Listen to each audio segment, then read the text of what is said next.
Introduction. 13 years ago, I felt evil. It penetrated my flesh and imprinted its scent into my soul to create a haunting concoction of poison, also known as the shadow. I would further use this scent to draw out other evil, because the shadow was the worst of the worst. He wasn't just dark or evil. He was deranged. There was no good in his soul, no droplets of light. He tormented me. Everywhere I turned, he was there to make sure I knew that I'd never be free. In every dark corner, he would be there, watching me, waiting. For what? I never knew. But I was about to find out. Prologue. Dove Noctum Hendry. Cheer captain and most popular girl at Charleston Academy, apparently. People were astounded that I became so popular so quickly in Eureka Springs, Arkansas, even as a small child. We moved here when I was just short of 11, right after the incident. The incident was something we didn't talk about. I mean, my parents and highly paid shrinks could only bring it down to me suffering from PTSD and suppressed memory. It's all I'd known, which was not much at all. But according to this yearbook, I was the most popular girl at school and a modern-day ballerina. Yearbooks are weird. Like, hey, here's a reminder of what might have been the worst years of your life. Mine weren't bad.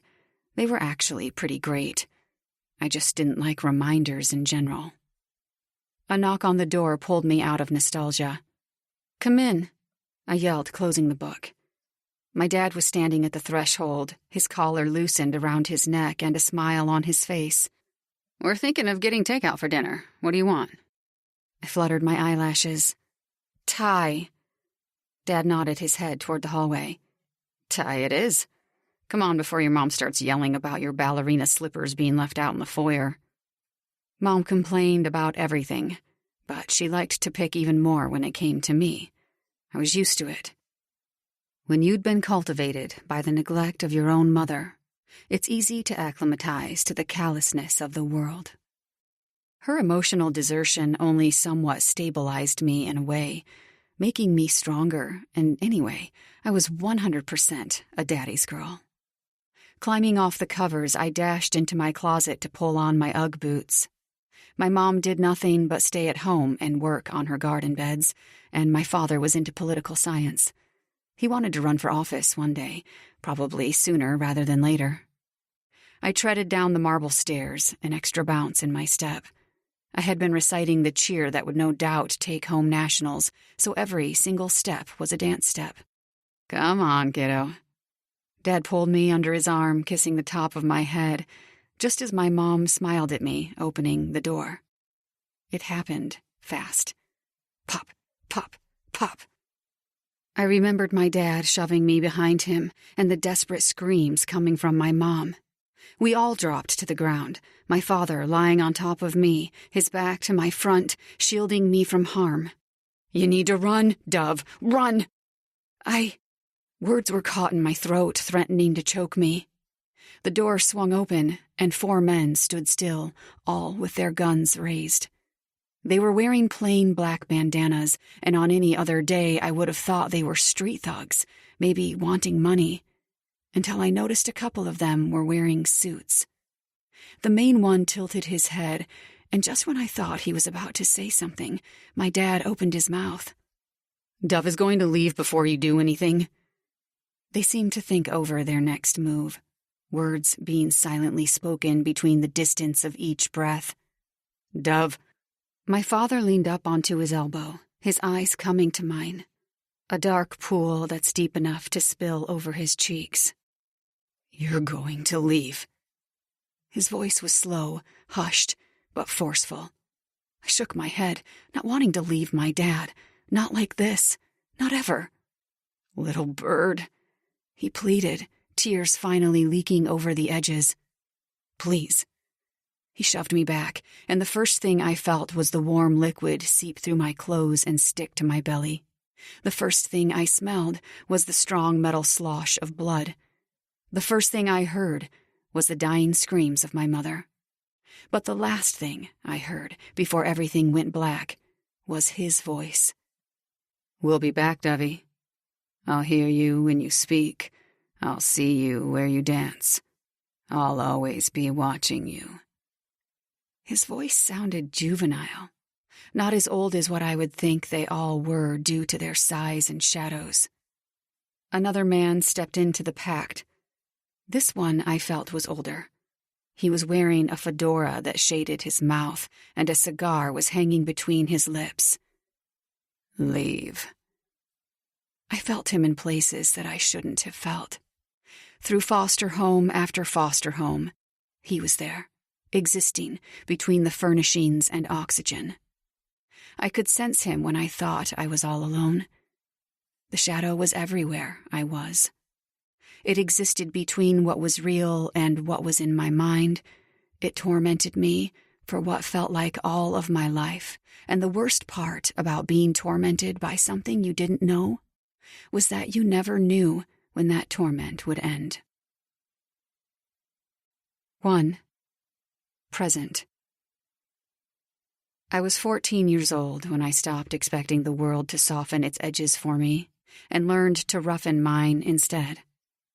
I learned that if you find yourself in a dark day, it only means that the sun is about to rise. Well, it was a mantra that I became accustomed to as I was growing up. I had to bring it down to that simple paragraph to strengthen my mind and remind it that I was going to survive. Bouncing from foster home to foster home until you hit 18 isn't ideal. But I'm an optimist, so the way I see it, I never had to really rely on anyone. Not at all. And besides, I've managed to keep a fairly positive outlook on life, despite my current circumstances. Once I hit 18, I emptied my bank account and hitched a ride way the hell away from where anyone would know me, or where most people like to call Miami Beach. Okay, so it's not a terrible place to live, and it's probably one of my favorite places to be, but eventually, I want to bail. Maybe settle in the PNW or somewhere with a little more frost in the air. I prefer cold to the heat. "Dove!" Richard calls out from behind the bar. I work in a bar right on the outskirts of the city. It draws in the right crowd for good tips. Rich folk who just want to splash some cash. I raise my eyebrows at him in question, so he continues to jog toward me, his hands shoved into his pockets. "Sorry, I always forget about the speech thing." They always assume that because I don't talk much, that I'm incapable of doing so. Humans are so quick to slap a label on someone who doesn't conform to the norm. I do talk, but I don't talk much here, where I'm scared and shackled to the reality of always being watched. I knew it wasn't safe. I wasn't safe. "I'll hear you when you speak." I shiver, zipping my leather jacket up farther while slipping my hands into my pockets to keep them warm. "Are you able to work at the bar tomorrow? Jules called in sick, and we usually have a backup, but we can't get a hold of any of the temp girls." I shrug, nodding my head. "Sure." "Good," Richard murmurs. "I appreciate it, Dove." I watch as his back disappears into the dark room, strobe lights flicking and flashing, cutting through the obscurity like lightsabers during a Star Wars movie. I quickly slip through the thin crowd of people heading straight for backstage. "Dove, hey girl!" Natasha waves at me from her makeup cubicle. I nod my head at her, slipping off my clothes until I'm standing in nothing but panties and a bra. "You up second tonight, boo," Tash further says, swiping blood-red lipstick over her soft lips. I smile, gathering up my belongings and placing them in my cubicle. I begin on my makeup and hair, making sure I go extra on both. Peering back at myself in the mirror, my lips curl between my teeth.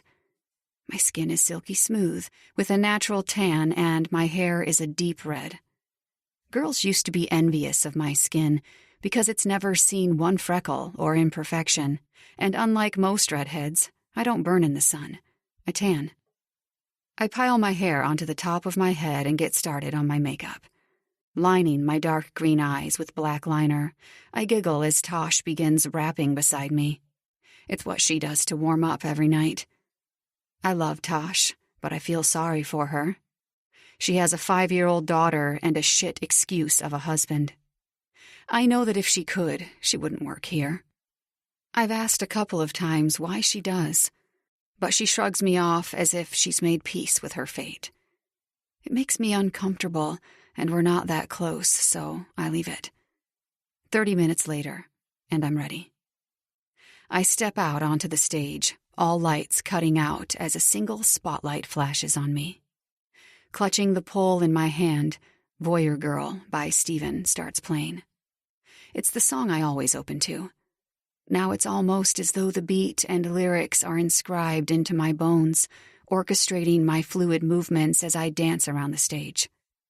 I lose myself in the music and let my body be taken over by the trance-like sound. I don't have to look around to know that people are watching. Tosh says that men come every night when they know I'm dancing. I don't know how much truth there is to that, because I never pay attention. I know I'm above average. My mom and dad had paid good money all my life to make sure my footing, my temperament, and body remained in sync with whatever music was playing. But aside from that, I have always had a natural wave for dance. I continue to float around, my body rolling against the pole. I skim my hand down my belly toward my upper thighs as I bend down, spreading my knees wide and bringing them back together. I slowly open my eyes, but I don't know why because I never open them. My eyes are always closed, fixed on splashing art against a dark canvas by the waves of my body. But I open them, and they land on a man seated by the bar. I can't make out his face because he's wearing a dark hoodie that's covering most of it. His knees are spread wide as he lounges back against the bar. I may not be able to see him, but I feel him on me. With every thrust of my hips, I feel as though his eyes are caressing the curves of my body. Chills creep over my flesh as I squash the thoughts that are invading my mental space. The song winds down, and sweat pours out from me as I flick my long red hair all around. Gazing back to where the man was, I find him still there, watching me carefully. Everyone fades into the background as the energy surrounding us crackles in the air. I watch as the tip of his cigarette burns like a lit match, calling me to him with every inhale. Smoke clouds gather around him as he exhales. Why can't I look away? Even though I can only make out the outline of his eyes, I feel them on me. Eye contact is the language that no one can speak, but chemistry is fluent with. It's the language of fate. It's two souls catching on fire without a single word being spoken. I continue dancing to the song until the very last strum before making my way backstage, wanting to see if I could get a closer look at him. Him. There's an air of familiarity that hovers over his body, enticing me. Or maybe it's the language that no one speaks, and I've suddenly decided to take classes. Hey, Dove. Rich interrupts my thoughts, nudging his head toward me as I make my way to the bar. The usual? Rich is a middle-aged man with a full beard. He has 2 little girls who he raises alone since his wife died in a car accident when they were babies. Richard also owns this bar. Most people would think that some guy who owns a strip joint must be desperate and sleazy, but that's just not the case. He has 3 girls who he kept on since he purchased the place from the previous owner a couple of years ago. And that's not by his choice, because he kicked all the rest of the girls out, wanting to turn this into more of a biker bar, since that's what he also does. But he knew Tosh and I needed the work and the tips. We could have taken on the bar by bartending, but he had already promised the barmaids that they would keep their positions. So he kept Tosh, Vane, and me, which worked out perfectly since the three of us get along quite well. "Yes, please," I say, my eyes flying around the room to see if Mystery Guy is still here. He's not. My heart sinks a little, so I pick up my vodka, lime, and soda and shoot it back, running the cushion of my thumb over my lip to swipe off the residue. "I'll see you tomorrow." I slide my empty glass over toward Rich, who runs his hand over his long, scruffy beard. "Yeah, all right, baby girl."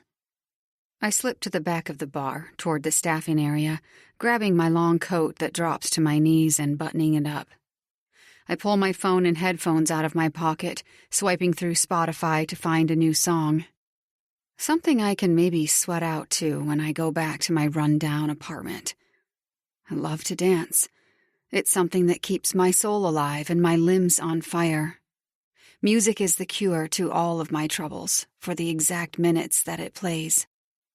After a while, I push on any song as I'm shoving through the back exit of the bar. The door slams closed, and I fidget with my phone, ready to walk to the bus stop. A hand slams over my mouth, shocking me into fight or flight. I tear out my earphones, kicking and screaming to turn around, but the thick body that's behind me holds too tight, unwilling to let go. I feel soft lips brush against the lobe of my ear, warmth slithering over my skin. "If you want to break free, little dovey, I would advise you not to scream." His other hand comes up to the front of my throat and he clenches. "It gets my dick hard, and you don't want that." 2. Dove. I lie on pristine marble flooring, my body jerking with every breath. The room is clean, almost sterile. It's one large square with cell bars as a door. There's a diamond chandelier that dangles lavishly from the center of the roof, and a single toilet and basin to the back of the room. A ball of fire has sparked inside my chest, its grip refusing to let go. I'm cold, so cold. Goosebumps scatter over my skin in colossal welts. My once tanned skin has now fallen to a sepia white. Grazing my finger over the leftover crumbs from my cookie on the ground, I draw the number 21. 21 is how long I've been here. The men who visit me usually arrive in fours, but this morning, the man who is seated opposite me is alone. He's not someone I have seen before now, and something tells me there's a reason why. He's wearing a black party mask with neon lights attached to it. Both eyes are blue crosses. He tilts his head, but doesn't speak, almost like he's examining me. I crawl backward, not wanting to be near him. I can feel him. I felt it when he walked down the corridor. His anger, his antagonism. He picks up the knife that's beside him, blood dripping off the blade and falling to the once spotless floor. I watch as his finger runs over the red liquid, tainting his skin. Then he suddenly flies to his feet and I jump, horrified by what might be to come. 1, 2, 3, 4. 4 steps and he's in front of me. I don't want to be here. My body shakes and my head pounds. They keep us fed and hydrated, so I know it's from fear. I squeeze my eyes closed as the sound of his zipper slashes through the empty room. The smell of blood is stronger the closer he gets. I picture myself dancing, happy, point shoes tied around my ankles, my hands flailing above my head as I begin the steps to execute a perfectly elegant arabesque. Smooth flesh comes to my mouth, and I don't have to open my eyes to know what it is. I bite down, not wanting to spread my lips, but his hand comes to the back of my hair, and he yanks my head back, my eyes flying open. The man picks up his knife and presses it to my throat. I can feel the blood dripping down my collarbone, either from me or from whoever else he had just killed. I continue to refuse, so he presses the blade harder while his cock jerks against my soft lips. Tears pour down my face as my resilience kicks in. My mouth parts and his cock slips in.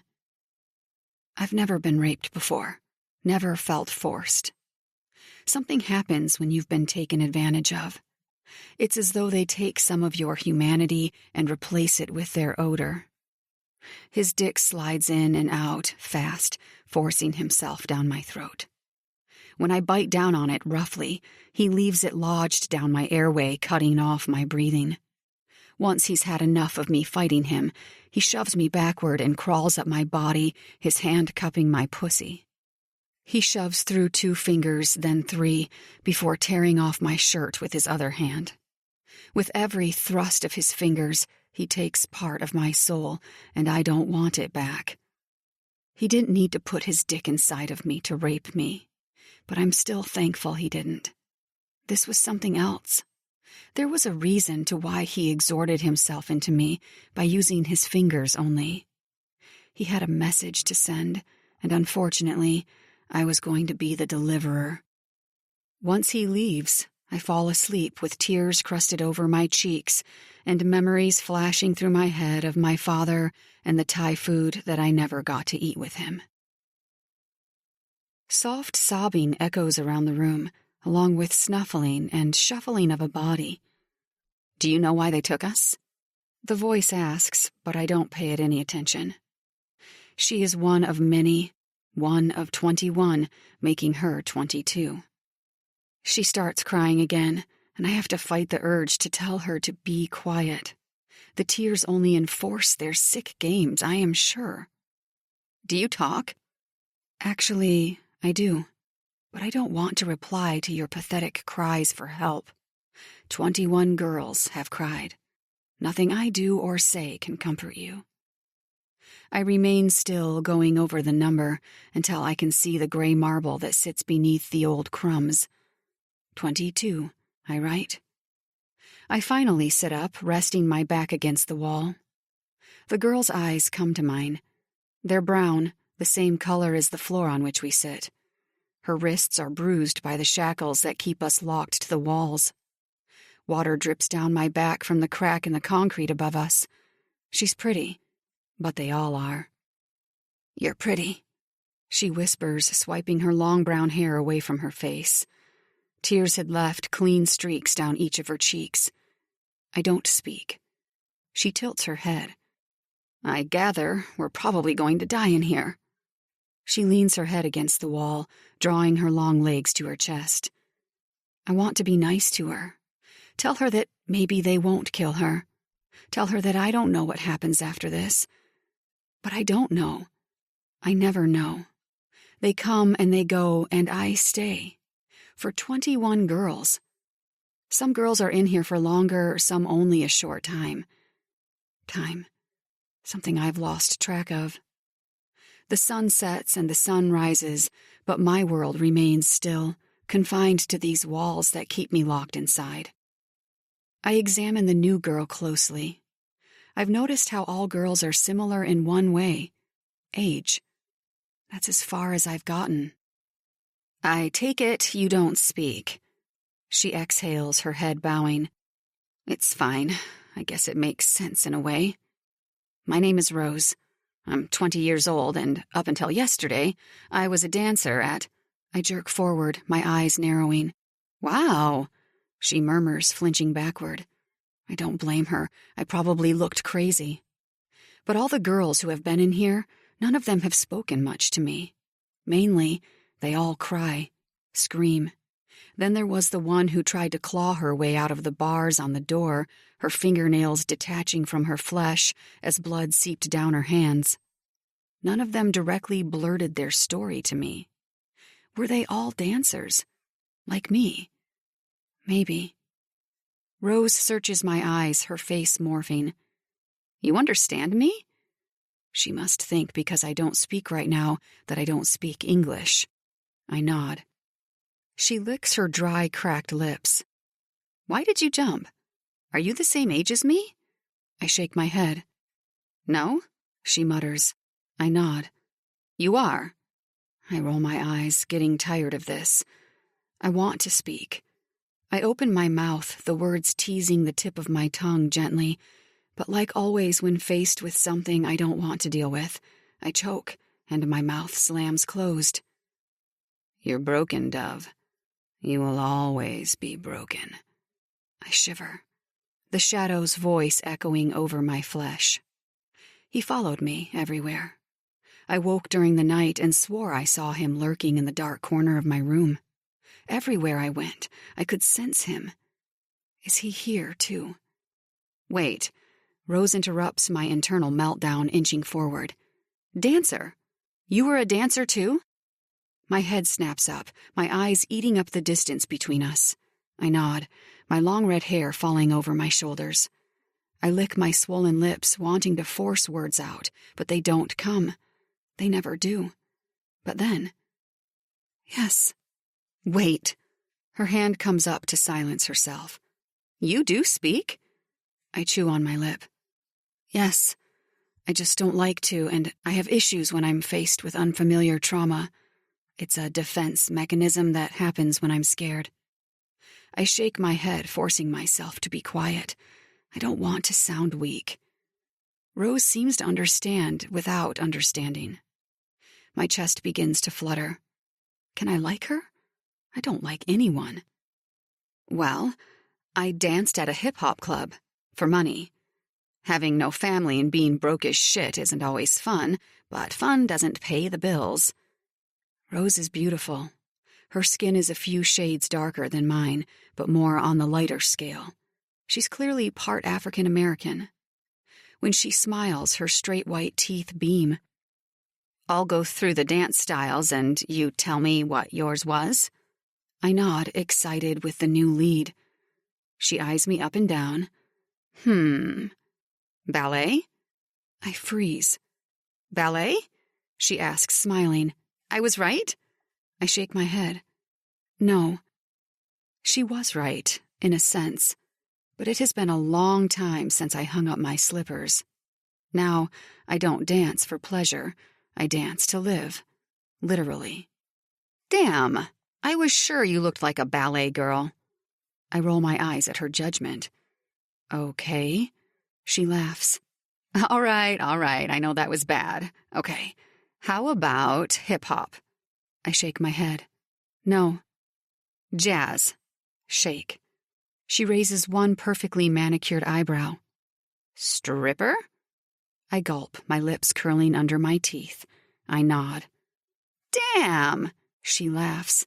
Little preppy princess is a stripper. I mean, I see it. You got that whole my son's girlfriend thing going on. I glare at her. She chuckles again. I'm sorry. I don't have a filter. Clearly. Well, how long have you been in here for? I bring 2 fingers to the ground and write 22. 22 girls later. And they've all left? She asks, fear glassing over her eyes briefly, with good reason. I offer her a sympathetic smile. They just disappeared. I don't know where to. I never spoke to any of them like I am you. To where? Rose whispers. Heavy boots slap against the ground as metal keys clink together, interrupting my answer. 22. One of them hollers, a skull bandana covering the lower half of their faces. 4 of them. The same 4 who always come to collect. They're all heavily garmented in black clothes, black jeans, shirt, hoodie, and black beanie. It's obvious they're hiding their identity. Since the night that one of them took me, I've not seen anything of what they look like. I wince internally from the memories of the intruder, the stranger in the neon mask. Was it one of the 4? But even as I think it, my eyes falling over their bodies, I know that all 4 of them are too tall, too large. The rapist, because that's exactly what he is, was skinny, too short. I relax, for now. Reaching for Rose, I catch onto her arm. I don't want them to take her. I like Rose for some reason, and I don't like anyone. Something inside of me has latched itself to her. My soul recognizes her like an old friend, as if they'd been friends for lifetimes before ours. One of the guys snorts, tilting his head back to look at the other, who is watching me carefully. His dark green eyes peer into mine. He's death draped in sin, tormenting me to come out and meet my maker. I blink, breaking the eye contact. They never speak much. Silence, like the calm that washes over an angry sky just before it opens up and rains down on you. 2 step inside the room this time. Something is wrong. It's usually only one who comes in while the others wait outside. The one with the devil eyes comes closer to me. I crawl backward until my back clashes with the cold wall, drawing my knees to my chest. The glistening chandelier that hangs from the room swings like a timer, counting down the days, the hours to my death. Tick, tock, tick, tock. He begins to kneel in front of me, and Rose's cries die out behind me as I get lost in the trance of his eyes. The world is sucked into a dark vortex, and I'm surrounded by just him and those eyes. They drop to my mouth, then come back to mine. I can see up close that he's young. The skin beneath his eyes is smooth, his eyelashes thick, fanning out every time he blinks. His hand comes to my arm, and he yanks me up to my feet. His eyes stay on mine as his hand curls around my upper thigh beneath the short skirt that I'm still wearing from the night I was taken. Short skirt and fishnet tights. All class. Someone laughs behind him. I momentarily falter. Will he try to rape me too? He sinks back down in front of me as his eyes focus on mine. My heart thunders in my chest, thrashing around like an angry ocean. His rough palm glides down the back of my thigh and then calf, setting off electricity with every touch. I don't mind his touch. It feels familiar. My eyes flutter closed, my chest heavy as I suck in each breath. His skin against mine is surreal, like a blue flame pirouetting around a mold of snow. Everything is quiet. Why is everything quiet? The sound of metal falling against the ground shakes me back into real time, and I know that he has unlocked the final shackle that was around my ankle from the night they took me. I flinch, opening my eyes, to find another man dressed in the same attire, standing beside the one who grabbed Rose.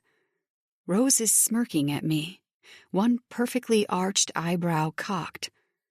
My cheeks flare to life, embarrassed by how effortless this stranger could stimulate my emotions.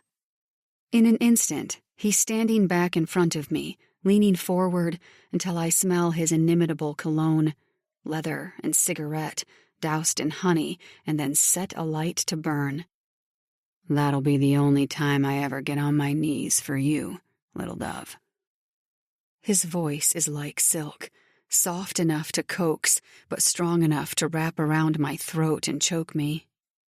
Before I can think of anything else, his grip around my arm tightens and he yanks me forward out toward the open cell door. The 4 men who are with him quiet, all watching carefully while we pass them. The one who has Rose shoulder barges the man who has me in his grip. "You spoke!" The one with his hand around my arm glares at him as we all start walking down the long corridor. Room after room. Opulent marble flooring against vicious combat boots. With each step we take, the smell of salt water becomes aggressively stronger. Some rooms have people in them, not just girls, guys too, and some are empty. Before I can map any of them to memory, we've reached the end, and the guy with me yanks open a heavy metal door. Another long corridor, only this one is narrow and lined with multiple hanging light bulbs, all surging as we reach the end. I can smell mildew vaporizing off the walls, the dampness manifesting from the effluent rooms I came from. We push through yet another door, this corridor shorter. Cold. I'm so cold. I shiver. It seems to drop in temperature the deeper we go. He yanks open another door, and instantly we're in the middle of a large room. Engines are firing furiously, the glacial temperature now doing a complete 180, hitting scorching heights as sweat throbs from my flesh. It's then that the smell hits me. Fish, mixed with oil. Then the ground starts to swerve more. I don't remember coming onto a boat, Rose murmurs underneath her breath. I want to agree with her. I don't remember this either. I don't remember getting onto the boat, only waking here. Rose's question falls on deaf ears as they continue to lead us forward, up metal steps and onto the main platform. I freeze when the wind whips across my face, my teeth chattering. The vast size of the ocean stretches wide around the large yacht, rocking in the middle of the ocean. My eyes travel up to my captor, and then to Rose.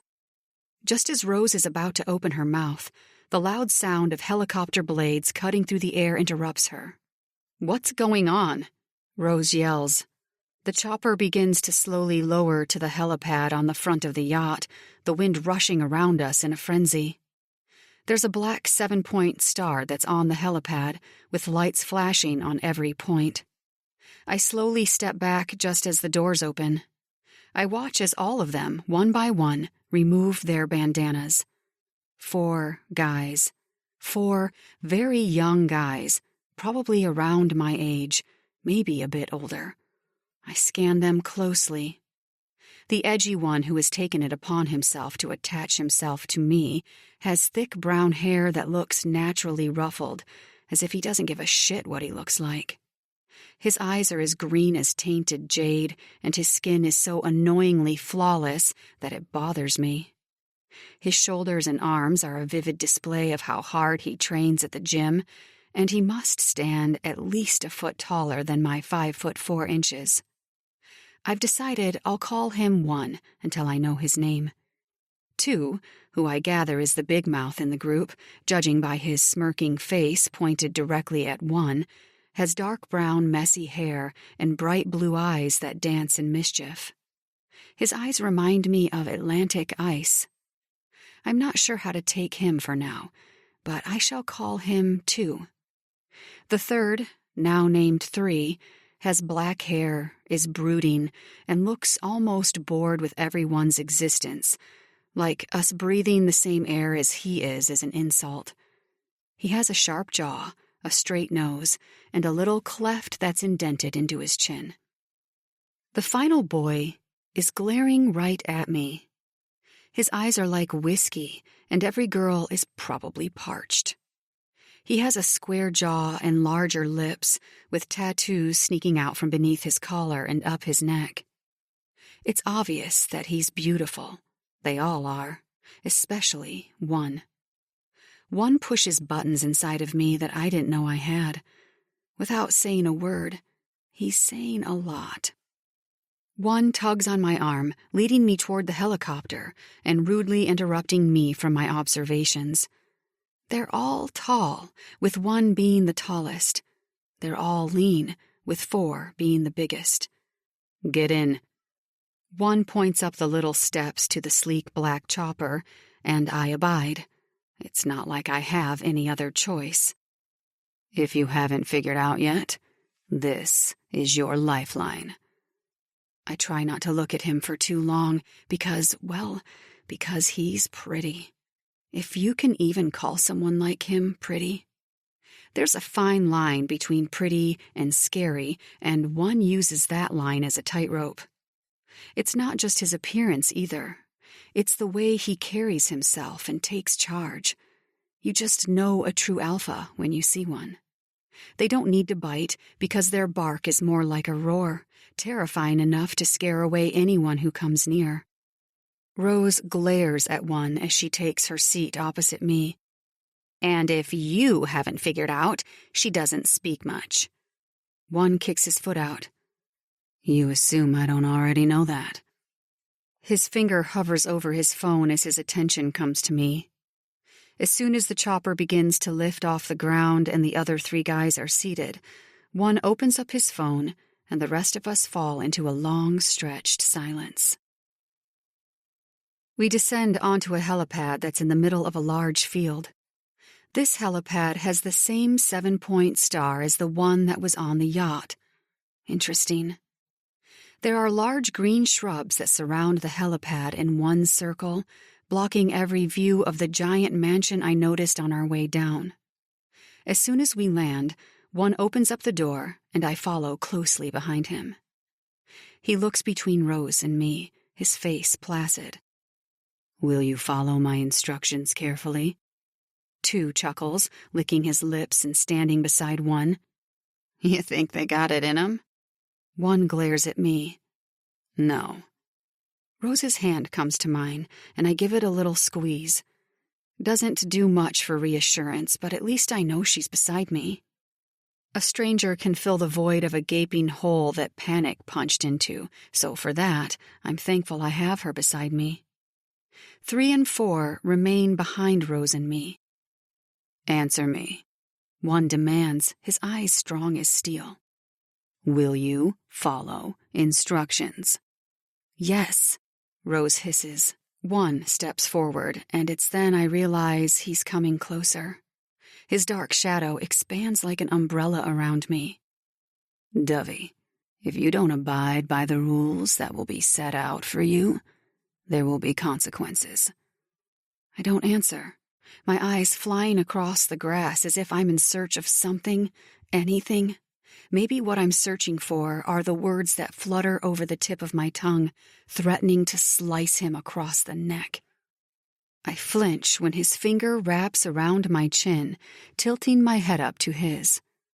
I don't like to be touched. He towers over me, so my neck has to bend for my eyes to meet his. Green on green, only different shades. Both human, only different souls. "Do you understand?" I don't, but I nod my head anyway. 1 and 2 begin walking in front of Rose and me, with 3 and 4 following behind us. We exit out of a clearing that surrounds the helipad, the sun now setting in the distance, burning the sky to a crisp orange. "What is going on?" Rose mutters, and I squeeze her even more. 1 and 2 continue through the thick clearing until they part out an exit. Music is pulsing loudly, throwing my mind back into the club. As soon as we exit the same clearing, my footing falters. Eminem is vibrating around the place, and the entire backyard of the mansion is filled with equipment I haven't seen. People are shuffling around the area, workers, I think. 1 and 2 pause, turning to face me. Delicately manicured hedges line the gardens, and a large swimming pool sits to the left of the yard. To the right is where all of the different equipment is laid. Poles, a large square cage that's big enough to fit a group of humans, and a black, silver, and lilac-styled tent that has been dismantled. The mansion spills out onto the large patio area where a boulder is carved into a naked woman and man, curled up together. There's a fountain surrounding them, and table and chairs neatly stacked around the patio. The home is something straight from Europe, with its Victorian-style architecture. The moss that is growing between the stones faintly reminds me of a certain person's eyes. "What's going on?" Rose repeats, her attention shifting directly to 1. Even she knows who the alpha of the pack is. "Ah, Rose Kinnish and Dove Hendry. I've been waiting so long to meet you." A soft voice beckons from behind us, and I turn to quickly face the intruder. Long legs meet a long torso and a small face. She has short black hair and beady little eyes. That doesn't take away the fact that she could be beautiful. I say could because there's something about her that taints her beauty. Something dark and sinister. She also has a small scar that is indented into her upper lip, which is curved like a half moon. She studies me closely. "You've met the brothers of Kisnich." She gestures to the 4 who stand around us, before putting a cigarette between her tiny lips and lighting the end. She inhales and then points to 1. "Kingston." "Kingston." She then points to 2. Killian, to 3. Kyron, finally, to 4. Keaton. Tell me. She blows out more smoke. Why do you think you're here? She drops her smoke into the grass, and I watch as her red bottom pump squashes it into the blades.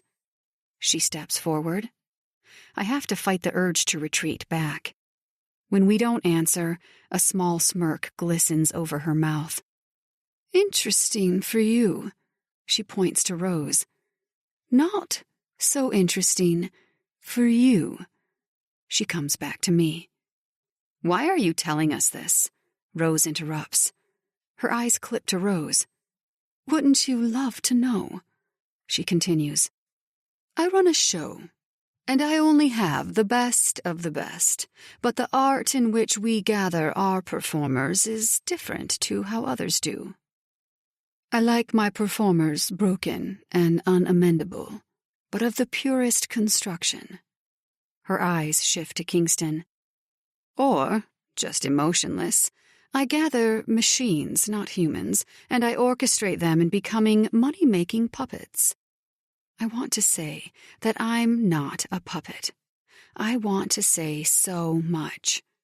Sweat trickles down the side of my head as words threaten to spill from my mouth, but before I can formulate enough fire to spit them out, my teeth clamp closed like a bear trap. You don't get an option, neither of you. You will come with us. You will dance. She looks between the two of us. I will pay you. In return, you're not to tell anyone about what goes on from this point forward.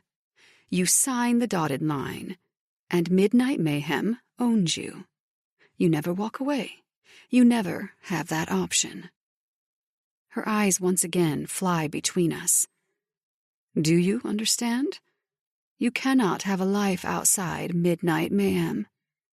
Rose sucks in a deep breath. Midnight Mayhem? What is Midnight Mayhem? I know who you are. The woman looks directly at Rose now and brings her perfectly manicured, coffin-shaped acrylic nail to Rose's cheek. Sweet girl, you don't know me. I am Delilah Petrova, and I can either be your worst nightmare or your best friend. The decision is yours. The decision is always yours. Kingston's hand wraps around Delilah as he pulls her into him and leans in to whisper into her ear. Delilah's eyes zone in on me as interest sparks in the deep depths of her empty pupils. Really? She stands, running her hands over her perfectly steamed slacks. Dove knocked him. You can sit out for a while, observe. Your training will begin at a later date. Now, she snaps, clicking her fingers. Do either of you object? What happens if we do? Rose raises a challenging eyebrow at Delilah. The air shifts around us, the wind stirring black magic into the cool winter air. Delilah smiles sweetly. Well, I'm afraid you are of no use to us. She pretends to ponder over her words. Or to anyone, really. Rose squeezes my hand. I squeeze her back. Shut up and stop talking before you get us both killed. Now I'm going to ask. Kingston steps in front of Delilah, and I watch in fascination as she backs up, allowing him to dominate the conversation. Do you agree to surrender your life to Midnight Mayhem? I don't feel like getting blood on my hands today, but will if I need to. I chew on my lower lip, contemplating my options. I have none. I nod, squeezing Rose so she agrees. Rose groans. How do we know that you won't kill us? Kingston glares at her. Never said we wouldn't. But you don't have many options, do you? Right, enough of this. We hit the road in 4 days. You girls will need to... Her eyes drag up and down both Rose and me. Go shopping. I'll give you an advance. Midnight will eat you alive otherwise, she tisks. Kill Show them to their room. 3. Dove. Soft pink cotton stretches over the large king-sized bed as Killian opens the door and gestures for us both to enter. There are 2 beds, and the room itself is bigger than what most people would call a living room. We usually put new initiates into separate rooms to stop them from trying to escape. Killian speaks for the first time, drawing my attention to where he's standing against the doorframe. His eyes darken on me. But something tells me little Dovey here lost her wings. My jaw clenches at his tone and arrogance. Bastard. He kicks up from the doorframe and gestures down the hallway. Some of us come back here when we're not on the road. There are 27 bedrooms, an indoor and outdoor pool, a private spa, basketball court, gymnasium, theater, garage, and I'm sure I've missed some shit. The property is on a few hundred acres of land where all the crew live in their own homes. In other words, Killian smirks. Don't wander too far. You never know where you might end up. He disappears back out the door, leaving both Rose and I gobsmacked. Shit. Rose gasps, taking a seat on the bed that's opposite mine. She blows out a breath of air, her eyes traveling to mine. We're so fucked. I lick my lips, making my way to the bed that Killian said was mine. Sinking onto the soft covers, I replay everything that happened up to this point. What do you think of this? Rose asks, kicking off her shoes and running her fingers through her dirty hair. Caged humans in diamond chandelier rooms and scary men who wear bandanas. I'm not really sure yet. Lie. I know how I feel about this. I feel like we could have ended up murdered or being sold to human traffickers. I remember my father always saying to me, "You won't always get what you want in life, Dovey. Sometimes things are going to happen that will make you wish you could change the course of your destination, but you can't. You just have to keep driving and switch gears." I need to switch gears. I need a bath, Rose answers, disappearing through one of the many doors in the room. I take this time to evaluate the area. I need a bath, too. I haven't had one in... I've lost count. 22 girls. But I find my body cemented to the bed, unable to move. I'm free, physically. Or am I? But mentally the shackles have only tightened. My eyes close. The Jordans were the 3rd foster family I had been invited into. I appreciated them because they allowed me to do the things I still love to do, like dance. There was an old studio on the corner of Beacon Street in downtown Phoenix. I'd dance there every Friday. It was run down and aged, but that wasn't because of the owner's negligence. It was simply because she couldn't afford to maintain the upkeep. The passion still burned in her eyes whenever she would watch me dance, and you could see that was why she kept the studio open. To simply admire the art of dance. I was walking to the bus stop after a late-night session, flicking through the music on my iPod, when I felt the familiar wave of his presence. My footing halted, my fingers flexed over my iPod as sweat slipped down my temples. Slowly I brought my eyes up, tearing the earphones out of my ears. I stopped breathing when I felt him beside me, his breathing on my nape. "We'll be back for you, little bird." The shadow pressed into me from behind, his hard chest to my back. "I'll always be back."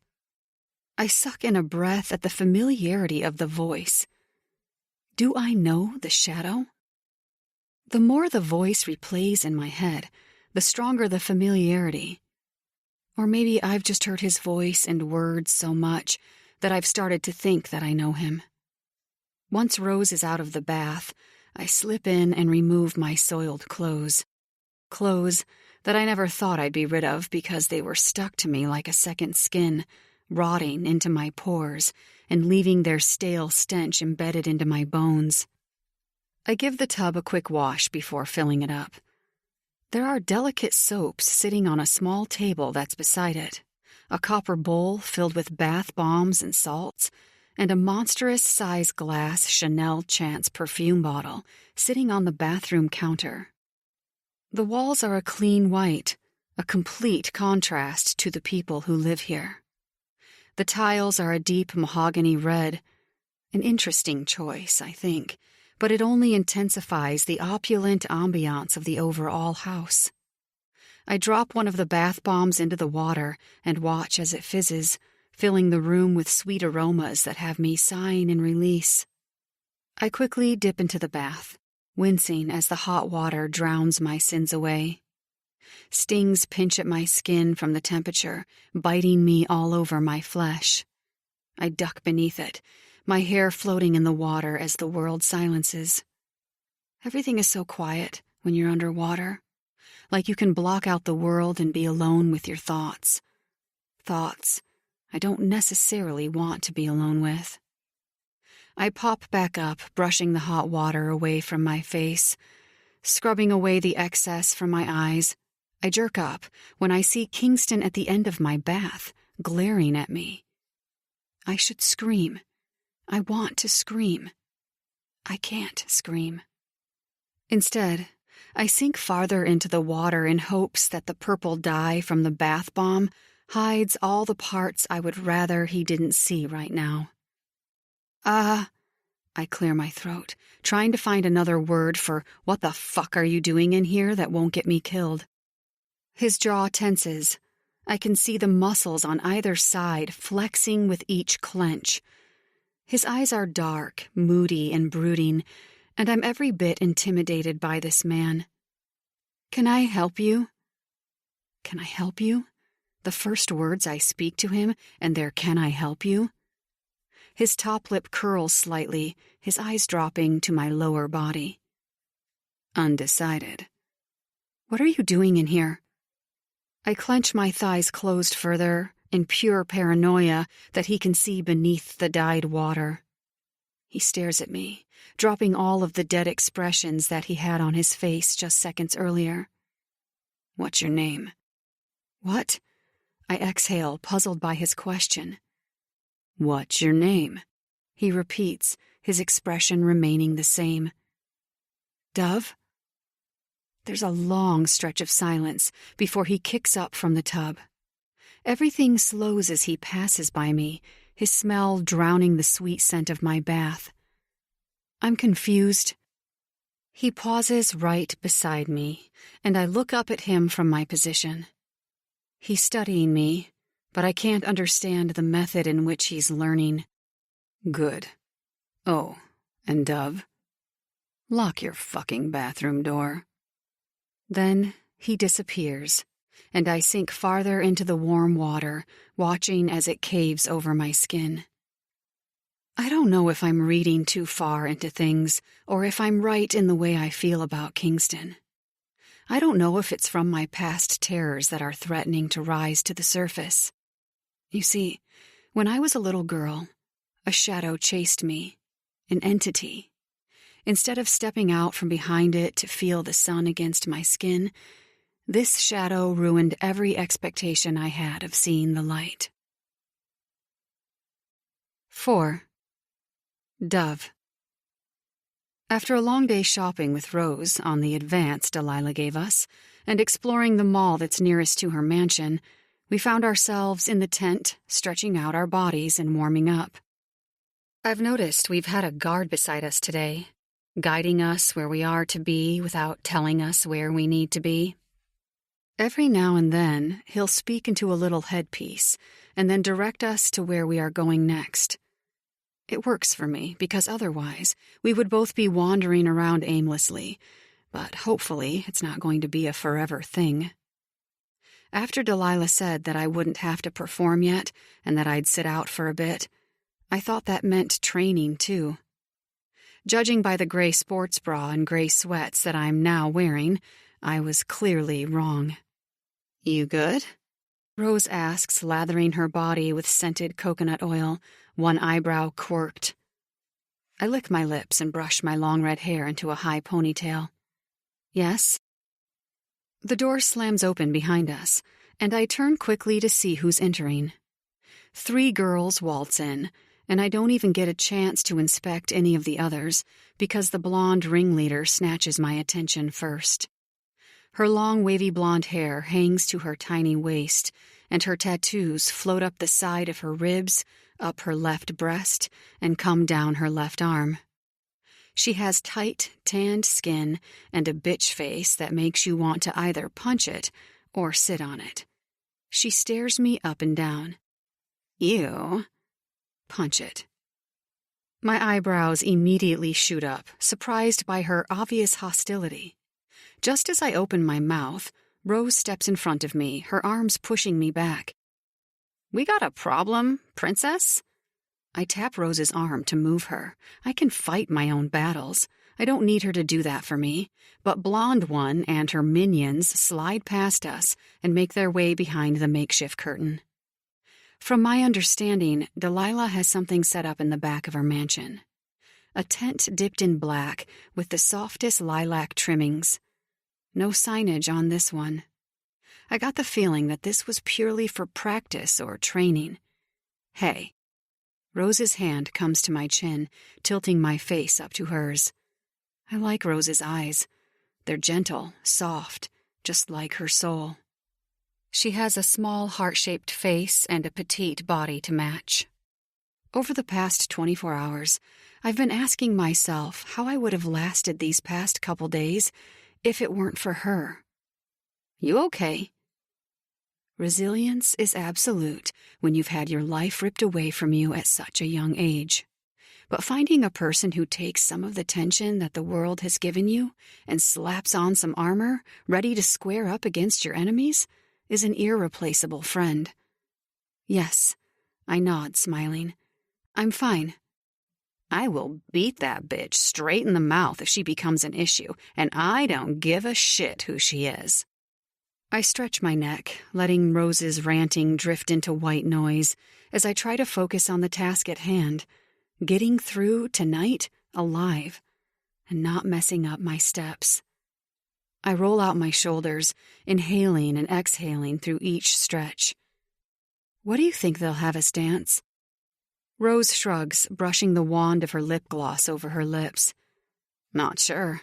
Anything they give us, I'm sure we can do. As if on cue, Delilah shoves through the curtain, clapping her hands. Below rock bottom is a place called Hell, and I'm pretty sure Delilah was the interior decorator. Come on, both of you on stage. I want to see a duology first. Freestyle with each other. She mumbles under her breath. Let me see what the fuss is about. Butterflies quiver in my belly. I'm not really a freestyle dancer. I'm more of a choreographed type of girl, but I find my legs moving and following Rose to the other side of the curtain. It's bright, as in pure daylight. I was expecting a gloomy shade, so I at least didn't have to see who was sitting out in the crowd. My eyes catch what props I can see from here. A clear tank. I think I've seen that on some Chris Angel TV show.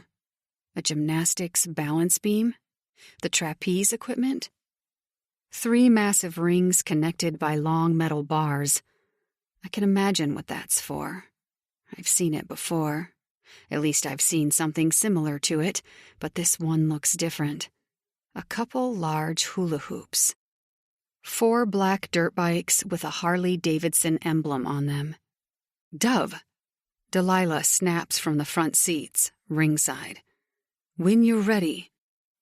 I ignore the crowd that's seated a few rows behind Delilah, because I know that the brothers are behind her, and I see another pack to the left, who I'm guessing is the bitch and her pack from earlier. There are other people scattered around who I don't know yet. I lick my lips and give a quick, reassuring smile to Rose. Her eyes peer back at me with cocky reassurance, a small wink in passing. As if we've done this before, as if we've shared the same floor. I instantly feel a little more at ease as the music starts. It's not what I expect, and my eyes close as the soft melody of the piano taps through my eardrums. I sway, from side to side at the haunting melody, allowing the music to seep into my pores and take the reins of my body. Possess me. The notes continue as I float around the room, my eyes closed. I reach one hand out in an eagle float, and my fingertips touch Rose's gently. My eyes blaze open onto her as I twirl into her body. The music drops, and a light electric guitar starts playing. I pulse my body softly until I'm on my knees in front of her, rolling onto my back and arching off the floor, my hands pressed behind my head, bringing myself up into a bridge position. The song changes to Lovely by Billie Eilish, and my eyes connect with Kingston from Upside Down. He keeps me anchored to the spot, his palm covering the bottom of his mouth. I push up from the ground and lose myself in the song, never looking away from Kingston. I don't know where Rose is, and I can't find it in myself to care. The music has taken over, and my blood is pulsing to the rhythm. It's hypnotic and poisonous, but I want to swallow it all and then feed it to King. When the chorus kicks in, I snake my hips while my hands come beneath my shirt. I slowly remove it from above my head, so I'm standing in nothing but a sports bra and my sweatpants. Kingston kicks someone beside him, his eyes remaining on mine. It's just him and me, as the energy we both exude sucks everyone into a dark vortex. It could almost be intimate, if he didn't want to kill me. Intimacy is just like murder. They both make your heart race and your palms sweat, while leaving your thoughts in disarray. But then, when you're done, you're left with the remnants of someone else's soul or blood on your hands. When the song comes to a close, he removes his hand, and instead of finding an expression I thought he was giving me, he's scowling.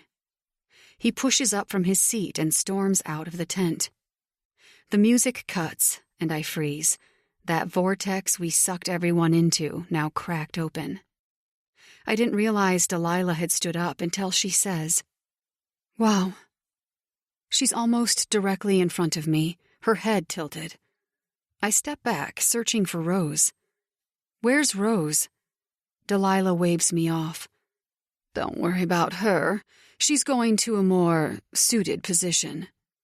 Delilah grabs my arm and yanks me toward the exit, the very same exit that Kingston left through. "Suited position?" I ask, confused. "She's a dancer." Delilah laughs. "You are a dancer and an artist, my love." I yank my arm out of her grip. She sighs, turning to face me. I feel like a sour child, but Rose is my friend. "Look, she's going to work with a couple of the other girls, all right? She is fated to be there. You, Dovey, you are something else. You captivate the room by using your body. It's art. We haven't seen that in, well, I don't miss the pause. In quite some time." She starts tugging me along again, and this time I let her, seemingly satisfied with my answer about Rose. "Okay, will I see her a lot?" Yes. She waves me off. "Now I know just where to put you." She's muttering to herself, and I can't care enough to ask her what she's saying, so I go with it. She stops outside a large RV. It's pure black with black windows and wheels, and looks more expensive than the average style home. There are a few cars parked outside of it. A red Ferrari, a black Aston Martin, and a Ford Raptor. I tilt my head at the emblem that stretches out over the side of the RV. It's faded to a soft gray, but I can see the same 7-point triangle with the Roman numeral 4 in the middle. There's wording in the lines, but I can't make out what it says. Delilah bangs on the door. "Open up, King." I freeze, yanking my arm away from her once again. "What?" Delilah ignores me, banging again. "You know it's right." What's right?" I ask frantically. The door slams open, and King is standing at the threshold with a cigarette hanging from his soft lips, his hair messy, and his chest on full display. My mouth dries as I catch the same triangle that's on the RV, tattooed over his thick chest, with another tattoo near his hip. Calvin Klein briefs sneak out of his jeans that are unfucking buttoned, with perfect cut lines tucking below. He blows out a cloud of smoke, his dark eyes on mine. What? He answers her, but never removes his eyes from me. If he caught me staring, he didn't mention it, which I appreciate. I can admire that he looks like a fucking god, but that doesn't make me one of his disciples. He's trapped me with his gaze again, and I can't break free. You saw what we all saw. You know. Delilah softens her tone. King finally looks down to her, blowing smoke rings out from between his lips. They hit her square in the face. Yeah, so? Well, Delilah reaches back for my arm. She can stay with you, too, and be your fifth. Then we just need Chiron to find his fifth. There's a long pause. Infinite. I can't even see the ending of this pause, that's how long it is. And then Kingston laughs, his head tilting back. I watch as his throat bobs and the veins in his neck flex with the movement. Why is that sexy? You are not a disciple. Yeah, no, that's not happening. Good one. The door begins to close on Delilah, but her hand flies out to stop it. I wasn't joking, King. She's your fifth. When King doesn't answer, Delilah takes the first step up, blocking the door from closing a second time. You saw her dance. You know. Don't try to deny it. Kingston leans to the side, his abs clenching at the movement. I try to ignore the tattoo on his left pec, but it's difficult, considering it's the same shape as the one on the RV. I want to study it as hard as he studies me. Nope. I mean, she's good, but not that good. And I don't give a fuck what I know. His tone is laced with acid dripping from his sharp teeth. He carries on his insult. And we don't let hoes into our routine. Delilah's eyes slant. You let them into your RV? Kingston grins. We aren't talking about my cock, Delilah. His smirk darkens as he takes a final suck on his cigarette before exhaling. But if we are, she can't get on that either. I snort, shaking my head. I probably shouldn't have, and I probably should have kept my mouth shut, but the feminist in me is choking on my rage, and, well, she's a powerful bitch. I tilt my head. Right, of course. You think because I'm a stripper that I open my legs to every man that shows $100 bill beneath my panties. Well, don't you? He retorts, and his quick wit makes my eyes snap to his. He's baiting me, his smug face proof of that. Open my legs? I ask, and I'm well aware that this is probably the most words I've spoken to anyone in one whole sentence, at least in a very long time, but what can I say? He's a siren to my voice box. Of course I do, but in the fashion that you're implying, no. I want to say, unfortunately. He rolls his eyes, glaring straight at Delilah. Not happening. King, what makes you think she can handle the cage? He asks. Delilah leans forward and whispers something into his ear. Kingston freezes, and then all humor on his face is gone as he brings his eyes back to mine. Fine. He leans backwards and whistles to someone inside the RV. Delilah steps backward, rolling her eyes. Sorry you have to see this. See what? I ask, just as movement catches my eye and a half-naked girl struts down the stairs, shoving a bra over her head. I quickly look away, mainly because she had her tits out and she's not getting paid for it. Kingston takes a seat on the step and shoves some combat boots over his feet. Well, come on then, little bird. Let's see if you can fly. 5. Dove. It's different this time. Lights are out, and it's darker, the sun long since burning to ash. All I hear is my breathing, the heavy exhales and inhales from my chest.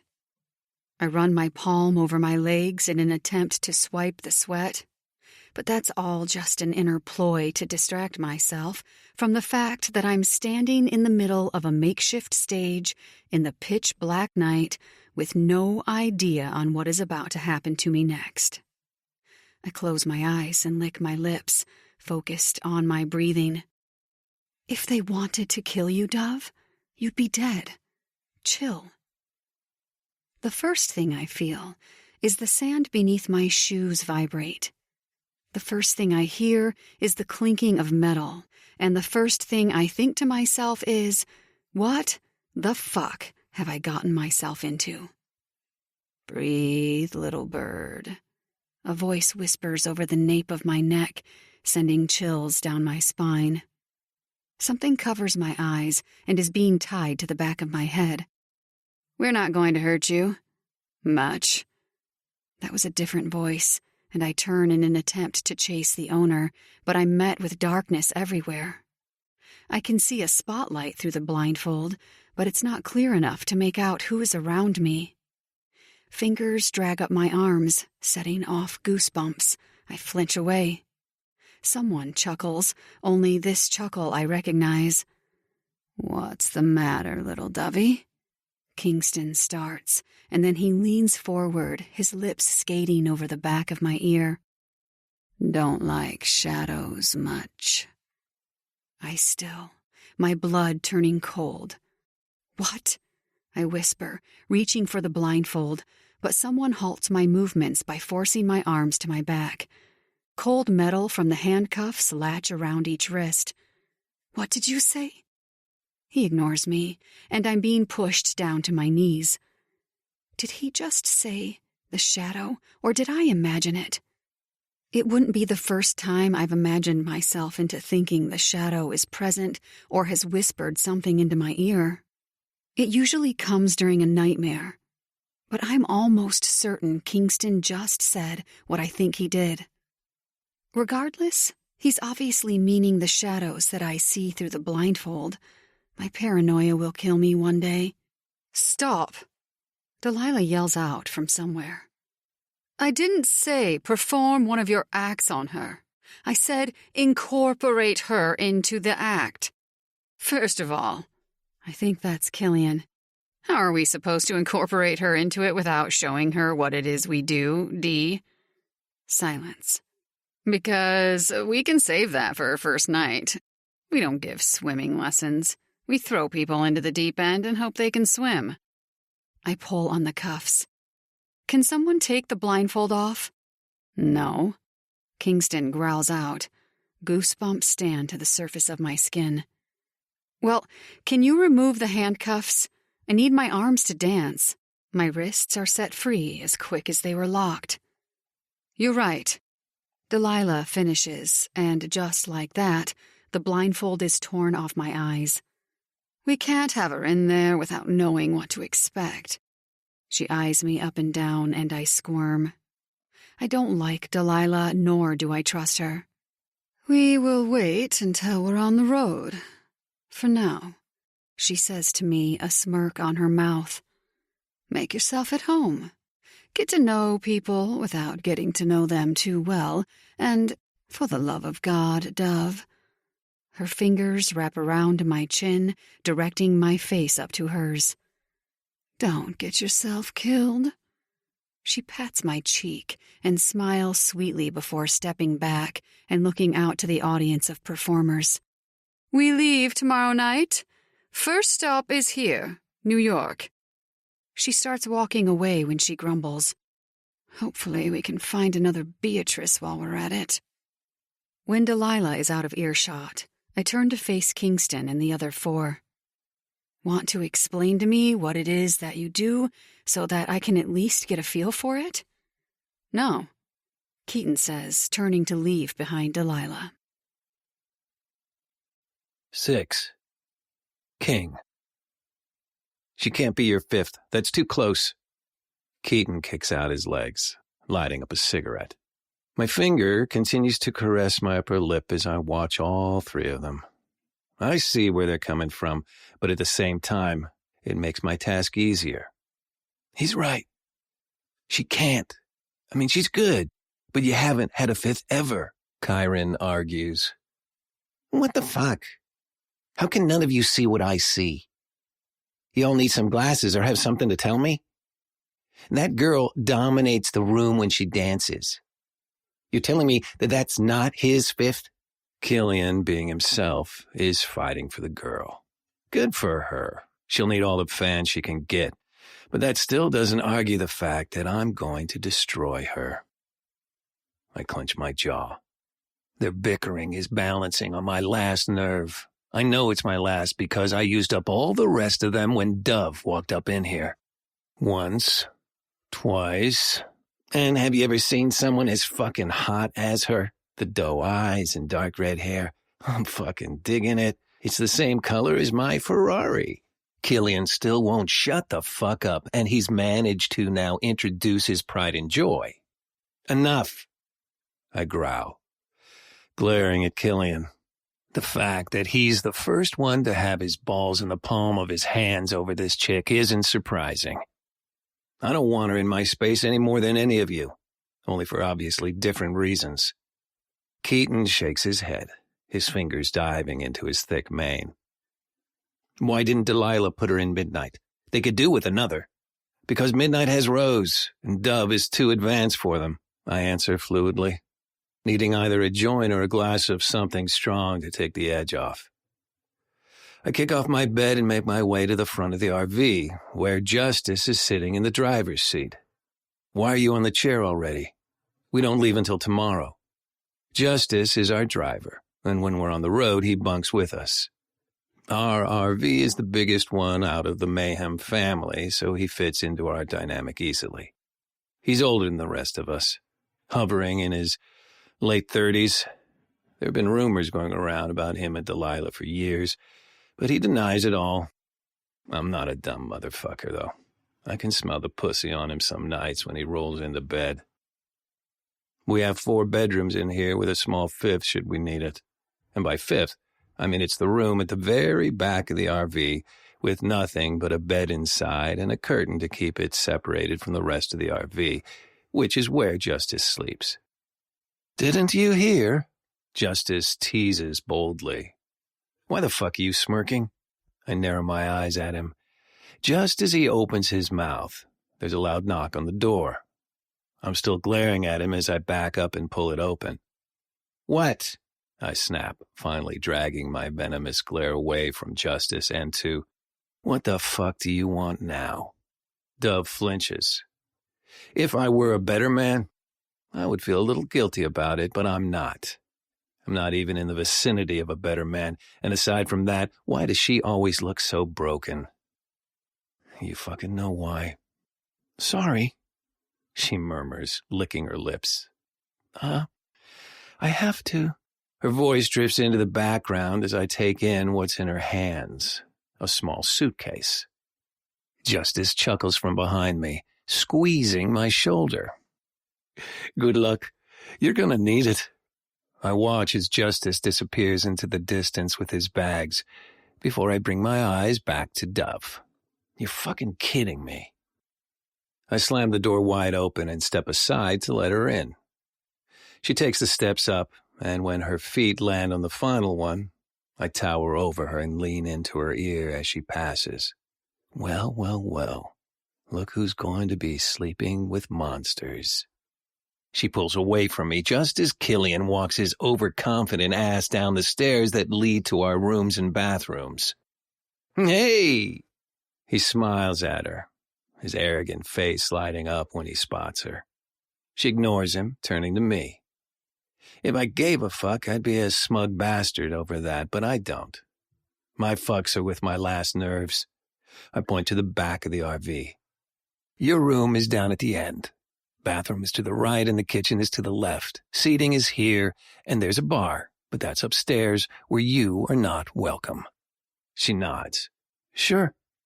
Then she turns her back on me and makes her way to the back. I tilt my head, watching her ass sway as she walks. Then I notice the fucking iPhone she has shoved into the back pocket of her jeans. Fucking Delilah. She obviously feels a certain way about Dove. That much I picked up. Delilah doesn't feel a way about anyone unless it's hate. Once Dove is out of earshot, Killian turns to me. Try not to be too much of an asshole. Remember all the shit we put her through on the cannon. Be good for you to remember your fucking place before you start barking orders at me, Kill. I'm not in the mood for your dick tricks. I shove past him and head straight for the door. I need to fucking talk to Delilah and see what the fuck it is she's thinking. I make my way to Midnight's RV, almost as big as ours, just with more glitter. I'm almost certain she was heading here after dropping her bomb. I yank open the door and step inside, instantly engulfed in the rich scent of strong-ass perfumes. Think I'd be used to this shit by now, but I'm fucking not. King, hey! Val purrs, pushing off the white sofa and taking the next few steps towards me. I whack her hand out of the way. Where's Delilah? She in here? Nope. Maya murmurs from the daybed. My eyes drop down her body. Loose boyfriend jeans and a sports bra, earbuds hanging from her ears. She left about 5 minutes ago. Why, what's up? Nothing, I snap, turning to leave. King? Val reaches for my arm. I pull it away. What, Valdis? She hates her full name, but it fucking suits her. Goddess of Death. She was named appropriately.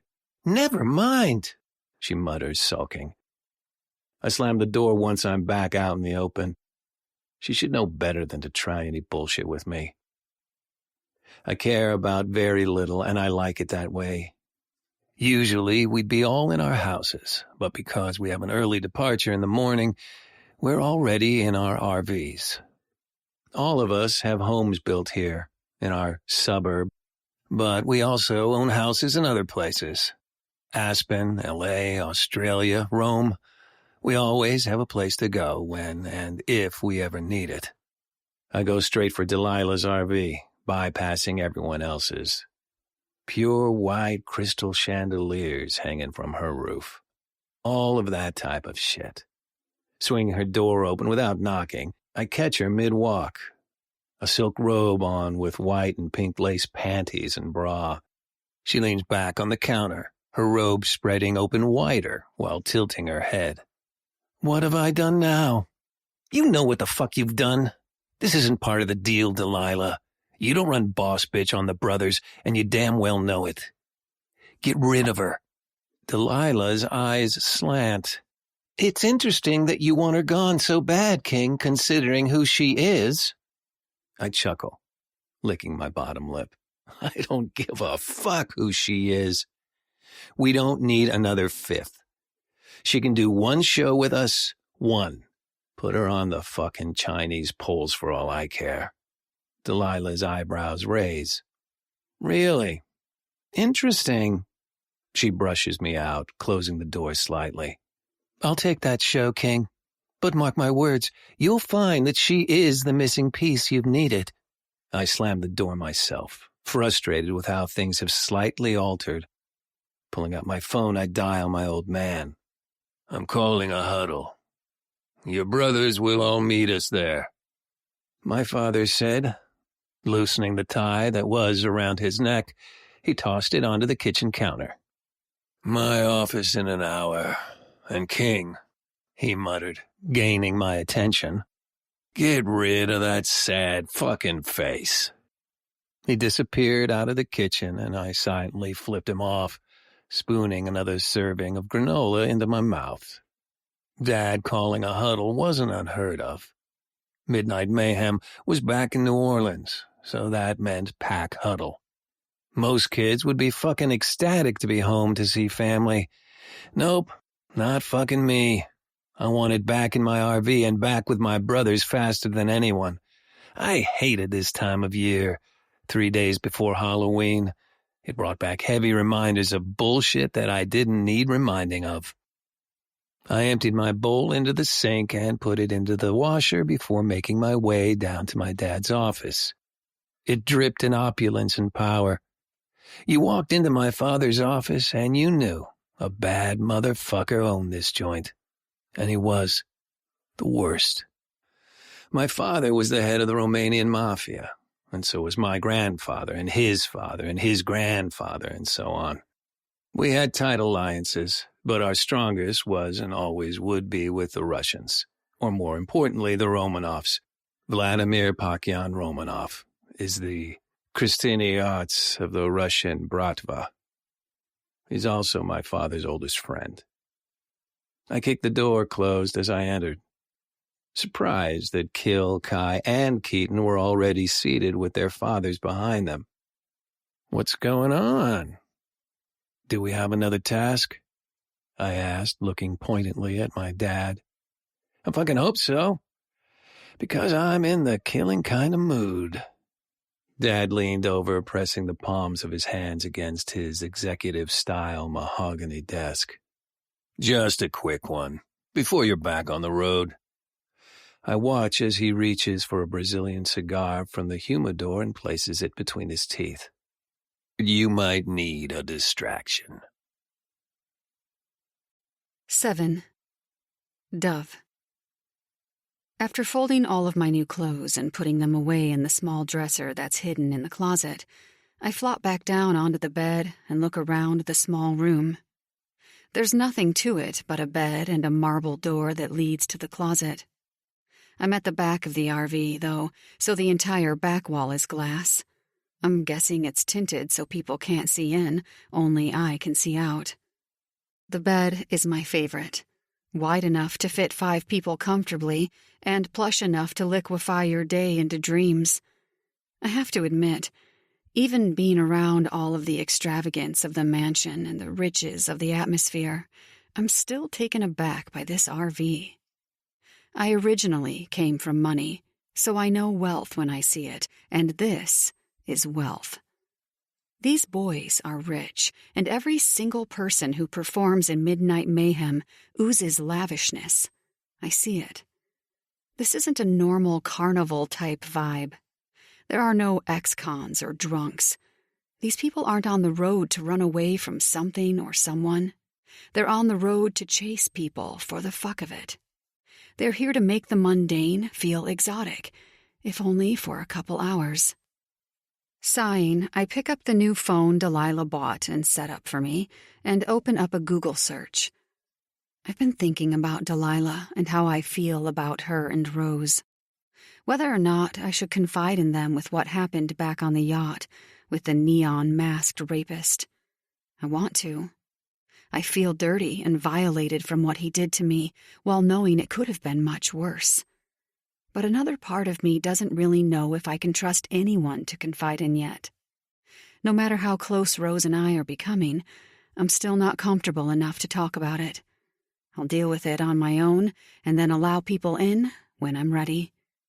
I type the club into my iPhone and grab the number from the search results before dialing Rich. Like both Delilah and King said, I have agreed to be a part of this now, so there's no going back. Rich, it's me, Dove. Rich sighs. Jesus, Dove, I've aged 50 years since you've been gone. Well, we can't have that. You're already old as shit, I joke, chuckling at myself. He grunts. I see you've expanded your vocabulary a little more. I lie back on my bed, my hand resting over my belly. I want to know how long I've been gone, but I don't want to freak him out by openly asking it. So, how's the bar been since I've been gone? Too busy. This last week has been busy. When are you coming back? 1 week, okay. So 22 girls only equaled 1 week. Hearing Rich's voice has calmed me to an extent. I feel like my life is twisting and turning, and I can't quite grasp onto the things that are happening. Now I have to give him the news. Not any time soon. I have been dragged into some... I freeze, racking my brain for an excuse. Family drama. That's the best I got. Family? He asks, shocked. I thought you didn't have any. Oh, I don't, not really. This is not my birth family, one of my foster homes. I know he wants to ask more questions, so I quickly cut him off. I'm going to try to come home for a visit soon, but can you do me a favor? I chew on my lip nervously. He doesn't answer, but that's nothing new with Rich. Can you empty my room and sell everything? What? He yells. What do you mean? I sigh, rolling to my belly. I loved living with Rich and helping him out with his girls, but I know that this is the right thing to do. I can't be living there to help pay the rent, and I can't go to empty my room anytime soon. I know he will want someone in there soon to help pay the mortgage and take care of the girls. I'm living here now. I can't explain much, but can you please do this for me? Let the girls choose whatever they want. I know Angela wanted my iPad. She can have that. Sell the rest and donate the money to... I pause, thinking over my next words. Survivors of sexual abuse. Rich sighs. All right, little lady. Whatever you need. Thanks, Rich. I spend the next 5 minutes going back and forth with him, catching up on the drama. He finally lets me go, and I hang up, rubbing my warm ear. My phone vibrates on the bed beside me again, and I half think it's Rich with a change of heart, but it's a text from Rose. I can't believe I'm being made tonight. I read over her words. When Delilah gave me the phone this morning, she said that Rose had one too, with both our numbers saved into each other's device. I sent her a text back. What do you mean made? She texts back instantly. My initiation into Midnight is tonight before we leave. Tell me you'll be there. Initiation? They have an actual initiation? When will mine be then? Will they even have one for me? What time? Midnight. My fingers hover over the words. I'll be there. I set my alarm for 11:30, kick off my jeans, and remove my bra before diving beneath the covers of my bed. I watch the sun setting through the glass window, warming my skin before falling into a deep sleep. The ringing of my alarm blares through the quiet night. I shoot up from the bed, swiping the sleep from my eyes. Shit. Going somewhere? Kyron asks, leaning against the frame where my curtain hangs. Holy shit! I shove my shirt down to cover myself more, but it's no use. My shirt is too short, and Kyron is already eyeing me up and down. Don't flatter yourself, little bird. I've seen better. I force myself not to let it bother me so much. I was a stripper. Why the fuck should I care anyway? I drop down onto the bed, reach for my black jeans, and shove my feet through them. Yes, I'm going to watch Rose's initiation. Kyron grins. Really? Yes. I snap, doing up my button. I rake my fingers through my long hair in an attempt to brush it. Why? He shrugs, nodding his head. I'll walk you. Shoving my feet into my chucks, I eye him skeptically. Why would you do that? His tongue sneaks out and runs across his bottom lip. They're all very good-looking, annoyingly so. Kyron and Keaton are the quiet ones.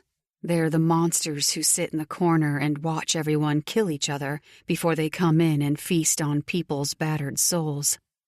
Killian is the jokester. He's the one I feel somewhat comfortable with, mainly because he has nice eyes. They're smiling eyes. The kind of eyes that he doesn't have to smile for them to smile. Unlike Keaton's, whose are more serious and intense and fanned with dark eyelashes. Kyron has jet black hair and cognac honey eyes. The kind that you don't trust because he looks a little deranged. Kingston? Well, King is something else entirely. He has chocolate hair that's the perfect length to run your fingers through, tanned skin, and vivid green eyes. There are my color green eyes, and then there are Kingston's green. They almost look alien-like. His eyelashes are as thick as his hair, and his cheekbones sit high. They're all gorgeous guys and all athletically built, but King being the biggest. Kingston has the triangle tattoo over his left pec and a vine of roses over the right side of his stomach that slips down beneath his pants. But other than that, I don't think he has any other tattoos. Keaton is covered in ink from head to toe. They're all over his neck, head, arms, and even some on his face. Chiron has a sleeve, but that's all I've seen so far, and Killian, as far as I've seen, is clean. "Why would you want to walk me?" I ask again, standing and shoving my phone into my back pocket. Chiron shrugs, glaring at me. "Because." I pause for a few seconds, attempting to find the energy to further question him on his answer. "Fine. Will I get an initiation?" He waves ahead, stepping aside for me to shuffle past him. "No, we don't do one for the brothers." I ignore how uncomfortable I feel around him and make my way out of their RV, shivering when the cold air hits my arms. I am somewhat relieved that I won't have to go through whatever it is that Rose is about to do, though. "Hey!" Killian is about to pass us, but he stops, instantly stealing my attention. His smile falters when his eyes drift over my shoulder, obviously landing on Chiron. "Going to bed early for once?" Chiron asks him skeptically, standing right beside me. I try to draw some heat from Chiron without actually touching him, but fail miserably. Killian rolls his eyes, something I would have missed had it not been for the bright garden lights that lead paths toward every RV and trailer, as well as one that goes straight to the big tent at the end. "No." Killian shoves past Chiron. "Wait here." He disappears into the RV and returns with a hoodie in his arms. "Here." He shoves the warm garment into my chest.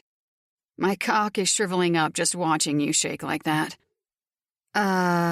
I ignore him. "Thanks." Without looking, I slip my arms into the hoodie, instantly sighing at the warmth it provides. Chiron doesn't say anything, so I look at him, finding him staring back at me. "What?" I ask, curling the hoodie around my neck. It hangs to my mid-thigh, and I couldn't be more appreciative. "Nothing," he grumbles. "Let's go." Killian points to each trailer as we pass, mentioning who is in each one. "Midnight?" I ask just as we're passing a pastel purple RV that looks a smidge smaller than the brothers' RV. "Yeah," Killian says. "They're the acrobats and dancers. Maya is a contortionist too, and Val does the aerial straps. Dee has been trying to get... You're rather chatty tonight, bro. Maybe I should start calling you Chatty Cathy with a K." Killian replies, but I'm not sure what he says, because as I re-enter the tent, I'm taken aback by the fact that it's a completely different world. It's as though they manipulate your mind, replacing all of what you see during the day and changing it with everything your dreams are made from.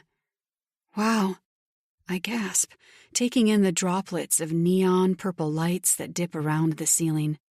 "You ain't seen nothing yet. This is just the practice tent. It isn't the one we perform in. Come on, sit in the front." I don't reply. I just let both of them lead me to the front seats. As I sit down and the plush cushions sink beneath me, I'm awestruck by everything around me. The lights are all cut out when a single spotlight beams onto the middle of the stage. "What's going on?" I ask Killian, since I already know that Kieran won't tell me anything. I can feel heat prickling up the back of my neck, and my spine stiffens. King is obviously here somewhere. Killian leans into me and I inch closer so I can hear what he's about to say. My fingers tingle to move, my limbs aching to be on that stage. Why? I don't know. If you're scouted into a family that isn't the brothers, you have to be initiated by performing their act without knowing what's going on. If you pass, then congratulations, you're a part of the notoriously famous and wealthiest show known to mankind. If you fail, well, you die. I pause, my head snapping to his just as soft music begins playing through the speakers. Wait, you what? Killian's eyes search mine, a smirk on his mouth. His eyes drop to my lips, and his tongue sneaks out to wet his bottom lip. It's then that I catch the silver ball in the middle of his tongue. He has his fucking tongue pierced. They die. I instantly look at the stage and see Rose smiling from the center. Crazy bitch is smiling. Midnight are acrobats as their main act, but not their only act. Rose stands in the center of the stage, her arms stretched wide. There's nothing but silence and the cool midnight air surrounding us. I lean into Killian when the soft melody picks up and an electric guitar starts playing in the background. Why midnight? Killian's phone lights up in his hand, and he looks down at it. The light from his phone displays his face. I watch as he slowly smirks as he taps something back. Turning over his shoulder, he sends a wink to someone behind us and then shoves his phone back into his pocket and leans into my ear. A long time ago, and I mean a long fucking time ago, it was said that when the clock struck 12, that was when the portal of hell would open and let all the ghosts that are wanting to come to Earth out. But every night at 12, they get sucked back in, and then more would be allowed through, like a cycle.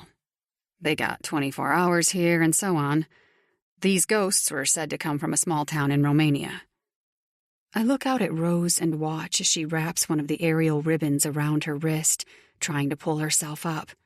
She's failing, but she's determined. I have no doubt at all that she can do this. That's a bit weird. Is this small town still alive? Killian smirks, something he does a lot. It's just folklore, but yeah, it is. They say that if a woman dances in front of a fire after midnight, she's offering her body up as a vessel for one of her ancestors to jump into. That's creepy, I whisper, the set finishing in the background. I watch as the blonde girl, I think they said her name was Val, grabs onto a large ring that's hanging from the roof, turning it around. She's wearing short spandex and a sports bra. Nothing glamorous, but I'm guessing they save the costumes for the actual performances. Rose searches me out in the crowd, knowing I'm here, but it's too late because Val is running circles around her, the ring secured in her hand. She swings up, hooking her legs around the ring, and hangs upside down as the ring goes higher. On her circling, the ring drops, and she grabs onto Rose's ankles, yanking her upside down. All that's stopping Rose from falling onto her head is Val. She pulls Rose up, and I watch as her arms and triceps contract from the movement. Rose finally figures out what's going on and grabs onto the ring, swinging herself up. They sit side by side as Val performs multiple moves around Rose. I watch as Rose's head turns from left to right. When Val splits right in front of her face, one ankle to one side and the other to the other, Rose falls backward, but at the last minute, Val grabs onto Rose's arm, yanking her back as the ring lowers back to the ground. My heart is thrashing in my chest, and it's not until they're back on the ground when I realize I'm on my feet, my hands fisted and sweating. The music cuts, and the lights flick on. "What the fuck, Val?" Kyron yells out from beside Killian. "It was just getting good. Why would you save her?" Val glares at Kyron. "Because I happen to maybe like this one. And..." Val looks Rose up and down. "She has potential, but not enough to be better than me." Rose sneers at her, getting to her feet while sweeping her hair up into a high ponytail. "Fuck you." Val beams a smile at her, wicked enough to match Maleficent. You're so welcome, precious. She tosses a bottle of water at Rose's chest, who catches it instantly. You're in. Don't piss me off. Then she turns to leave. I take this moment to head straight for Rose, checking her over. Are you okay? I whisper, noticing the purple and red bruises all over her body. I'm fine. She offers me a gentle smile, one that doesn't reach her eyes, one that illustrates just how not okay she is. Well, at least you're with girls and not 4 males who may or may not murder you, I murmur. Rose's eyes flick over my shoulder, and I follow. My jaw clenches when I see King seated a few rows behind where I was, his eyes lazy and his lips in a flat line. I hate that my stomach and chest feel as though they've been punched every time I find him watching me. Why does he have to be so infuriatingly handsome? I don't know. Rose bumps her shoulder with mine. Seems like a pretty good way to wake up dead. I roll my eyes. Rosé, you don't wake up if you're dead. She laughs at my nickname for her, picking up her tossed hoodie and slipping it over her slender shoulders. Always so smart. I leave her a little bit after that and head back to our RV. Swinging the door open, I lazily make my way to the back where my bed is, kicking off my shoes and jeans and falling onto my bed before losing myself in a deep sleep. 8. Dove. A jolt jerks me awake as the sun burns my skin through the window, warming me from the outside in. We're moving. I climb from the bed, squeezing some booty shorts on, and tiptoe out of my room and down toward the front of the RV, leaning against the walls every time we hit a bump or turn. Where are we going? I ask no one in particular, but as soon as I reach the front, I see the same guy who was here when I moved in. Marnin' Birdie. We're headed to New York. You're up early. I lean against the passenger seat. I'm not used to sleeping in a moving vehicle. He chuckles, and it's then that I see the gold tooth in his mouth. He's a big boy. A little short for my taste and obviously too old, but he's attractive. There's going to be a lot that you'll need to get used to, little bird. I tug my hair out of its ponytail and throw it all back into a high twist bun. I'm sure there is. Do you drink coffee? Black, please. Cool.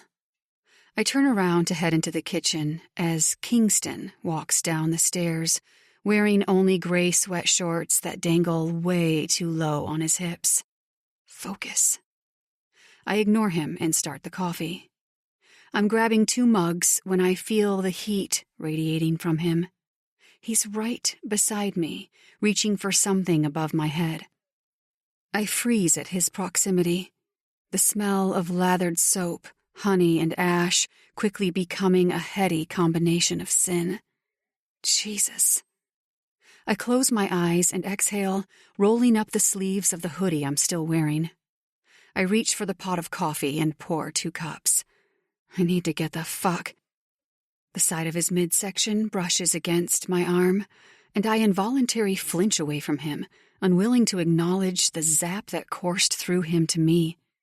Sorry, I mutter, stepping away. King doesn't answer.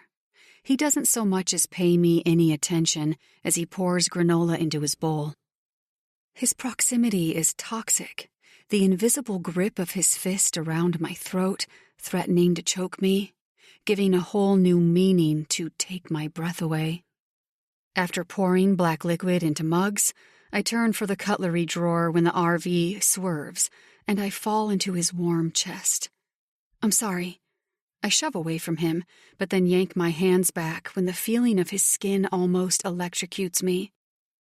He shoves me away, glaring at me like I'm an annoying child, and he's the hot babysitter who can't be bothered with my shit. Stop fucking apologizing. He grabs a spoon for him, and then one for me, tossing it across the kitchen counter. Thanks. I take the spoon and stir sugar into my mug. He lowers himself onto one of the stools, ignoring me while spooning mouthfuls of granola into his mouth. Deciding to leave it at that, I turn to head back to the front of the RV when his voice stops me in my tracks. "Oh, and Dove?" I turn over my shoulder. "Yeah?" His tongue flicks over his lower lip as he points to my back with his spoon. "Take my fucking hoodie off." "Sure," I reply sharply, hiding the fact that his words stung and that I didn't know it was his hoodie. He can have it back as soon as I've finished my coffee. I hand the driver his coffee and take a seat on the passenger seat, blowing into the mug.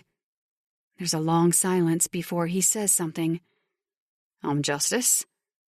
"Nice to meet you," I say, keeping my eyes fixed on the passing trees and farmland. "You don't have to lie to me, little girl.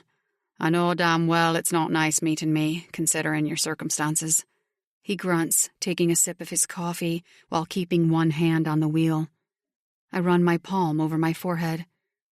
"What makes you think I had a life worth losing?"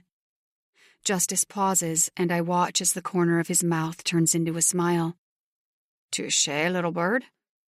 "Dove." Kingston barks from the back. I don't turn. I'm not one of his groupies. I don't like being treated like shit when he barely knows me. "What?" I call out, my monotone voice a dead giveaway on how much I care about his annoyance. "Hoodie." I take a long sip of coffee, swallowing past the burn that each gulp ignites. "Little bird, don't provoke the wolf when you're the sheep," Justice whispers. I stand, turning to face King. His legs are spread wide, and his glare is dead set on me. He's lounging backward, his head tilted slightly. A couple of the other brothers begin walking down the stairs. "Oh, did you mean now?" I ask, reaching for the zipper and sliding it down. I'm well aware that I have nothing but my white lace bra and booty shorts beneath it. Kingston nods his head. "Yeah, little bird. Now'd be good. You can come shake your ass around me, too, but you ain't getting paid." He cocks his head in challenge. I unzip it all the way down and shuffle it off my shoulders. "Jesus Christ, girl," Justice growls beside me. I fold the hoodie in my arms, and that's when I see the name printed on the back. Axton. And then below that is the Brothers of Kisnich. My eyes shoot up to where Killian is standing still, a mug in his hands, but his eyes on my body. "Asshole," I murmur, walking forward and shoving the hoodie at Kingston's chest in passing. Killian laughs as I stroll past and head straight for my room. It was Miami Beach, and I was single, so naturally I found myself sucking face with a random stranger after a night out with Rich and a couple girls from the club. I pulled the guy in closer as he reached behind him to unlock the door, swinging it open until it was crashing against the wall. We both laughed, and it was the first time I noticed he didn't have great teeth. Hell, the tequila must have been wearing off, but fuck it. I was here, drunk. I needed a distraction. Sure, picking up a random dude from the club wasn't classy, but tonight I wasn't looking for class. I needed to be taken away. We were fumbling to his bed, and I was falling onto the mattress when he started reaching for a condom. I went with it, because that was why I was here. Once he was naked and rolling on the condom, I yanked him down on top of me and lost my way for all of 5 minutes, if that. The song 1 Minute Man started playing in the back of my brain when random guy fell asleep beside me, but not before muttering that I could stay the night and go home in the morning, which I was more grateful for than the epic failure of whatever it was that he just fucked me with. I crawled up his bed and yanked the covers up with me, rolling my eyes when his snores gained volume. I wanted to go to sleep, but I couldn't. The window in his room was open, allowing the ocean air to drift into the room. After 10 minutes, my eyes began to get heavy. So heavy. I was chasing the sleep I so desperately wanted when a rough hand clamped over my mouth, bringing me back to life. My eyes popped open as fear rippled through me. I could see the outline of his hoodie, but a black rag was wrapped around half of his face, hiding it from his nose down. He leaned down to the side of my ear, his hand squeezing my mouth. "Let's play heads or tails, little bird," the shadow teased. I felt his knee come between my legs. Even though I had a light sheet covering me, I could feel everything. "Heads, I suck your pussy until you scream to show this fool how a real man fucks. Or, tails, I cut off each of your fingers and fuck you with them. Both will have you screaming, baby. So, what will it be?"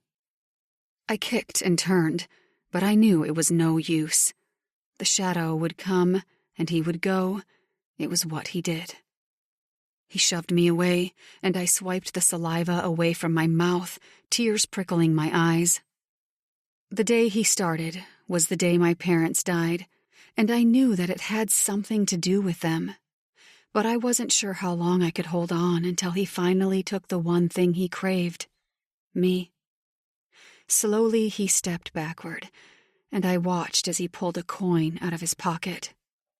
I turned to check on my random one-night stand, finding that he hadn't moved. He was still snoring on his back. "Tick-tock, little bird. It's a race against the clock." The shadow had always tormented me between the cracks, but never had he threatened me sexually. I chewed on my bottom lip as he flicked the silver coin up into the air.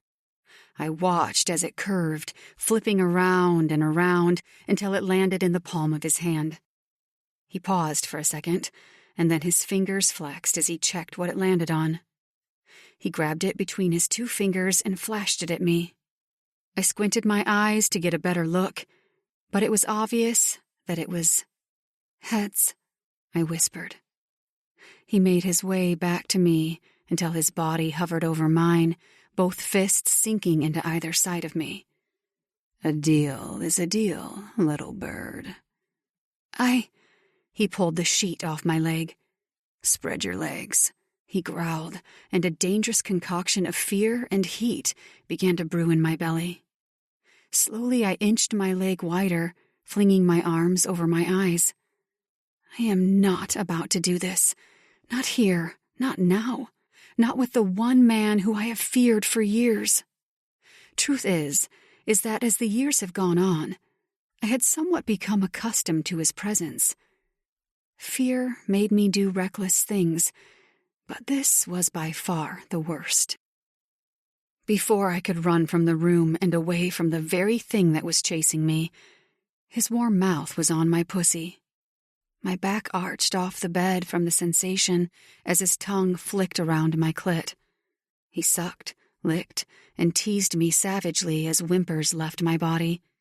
"Scream," he demanded. I fixed my mouth closed, my head thrashing to the side to check on random guy. The shadow pressed against my clit with the thickest part of his tongue and slowly licked up. A finger slipped inside of me just as his mouth clamped down again with hard flicks of his tongue. "Fuck!" I screamed, sweat pouring out from my body as the orgasm I so desperately craved seized my muscles and convulsed around me. I didn't even care if I woke up random guy at this point. I was too sedated. A few minutes later, he crawled back up my body, his mouth now fully covered by the rag again. "Next time you want to bounce on someone else's dick to get away from me, I'll be right here to remind you why the fuck that isn't a good idea. So, unless you want to flip the coin again, little bird, keep your fucking legs closed." Then he pushed off the bed, and instead of climbing out the window like I thought he might have done, he headed straight out the front door like he owned the place, slamming the door behind himself. I turned around to check random guy, who was still snoring beside me. 9. King. Don't pull that fucking shit again. I empty my bowl into the sink. Oh, come on, it was funny. Killian grins from the other side of the room.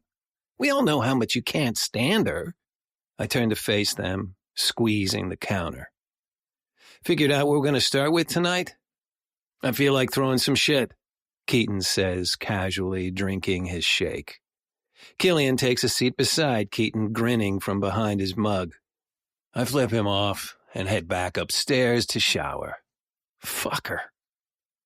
Kicking my door closed, I stretch out my neck and head straight for my phone that's ringing on my bed. Sliding it open, I push it to my ear. Mom. Son. I haven't heard from you in a few days. How's everything going?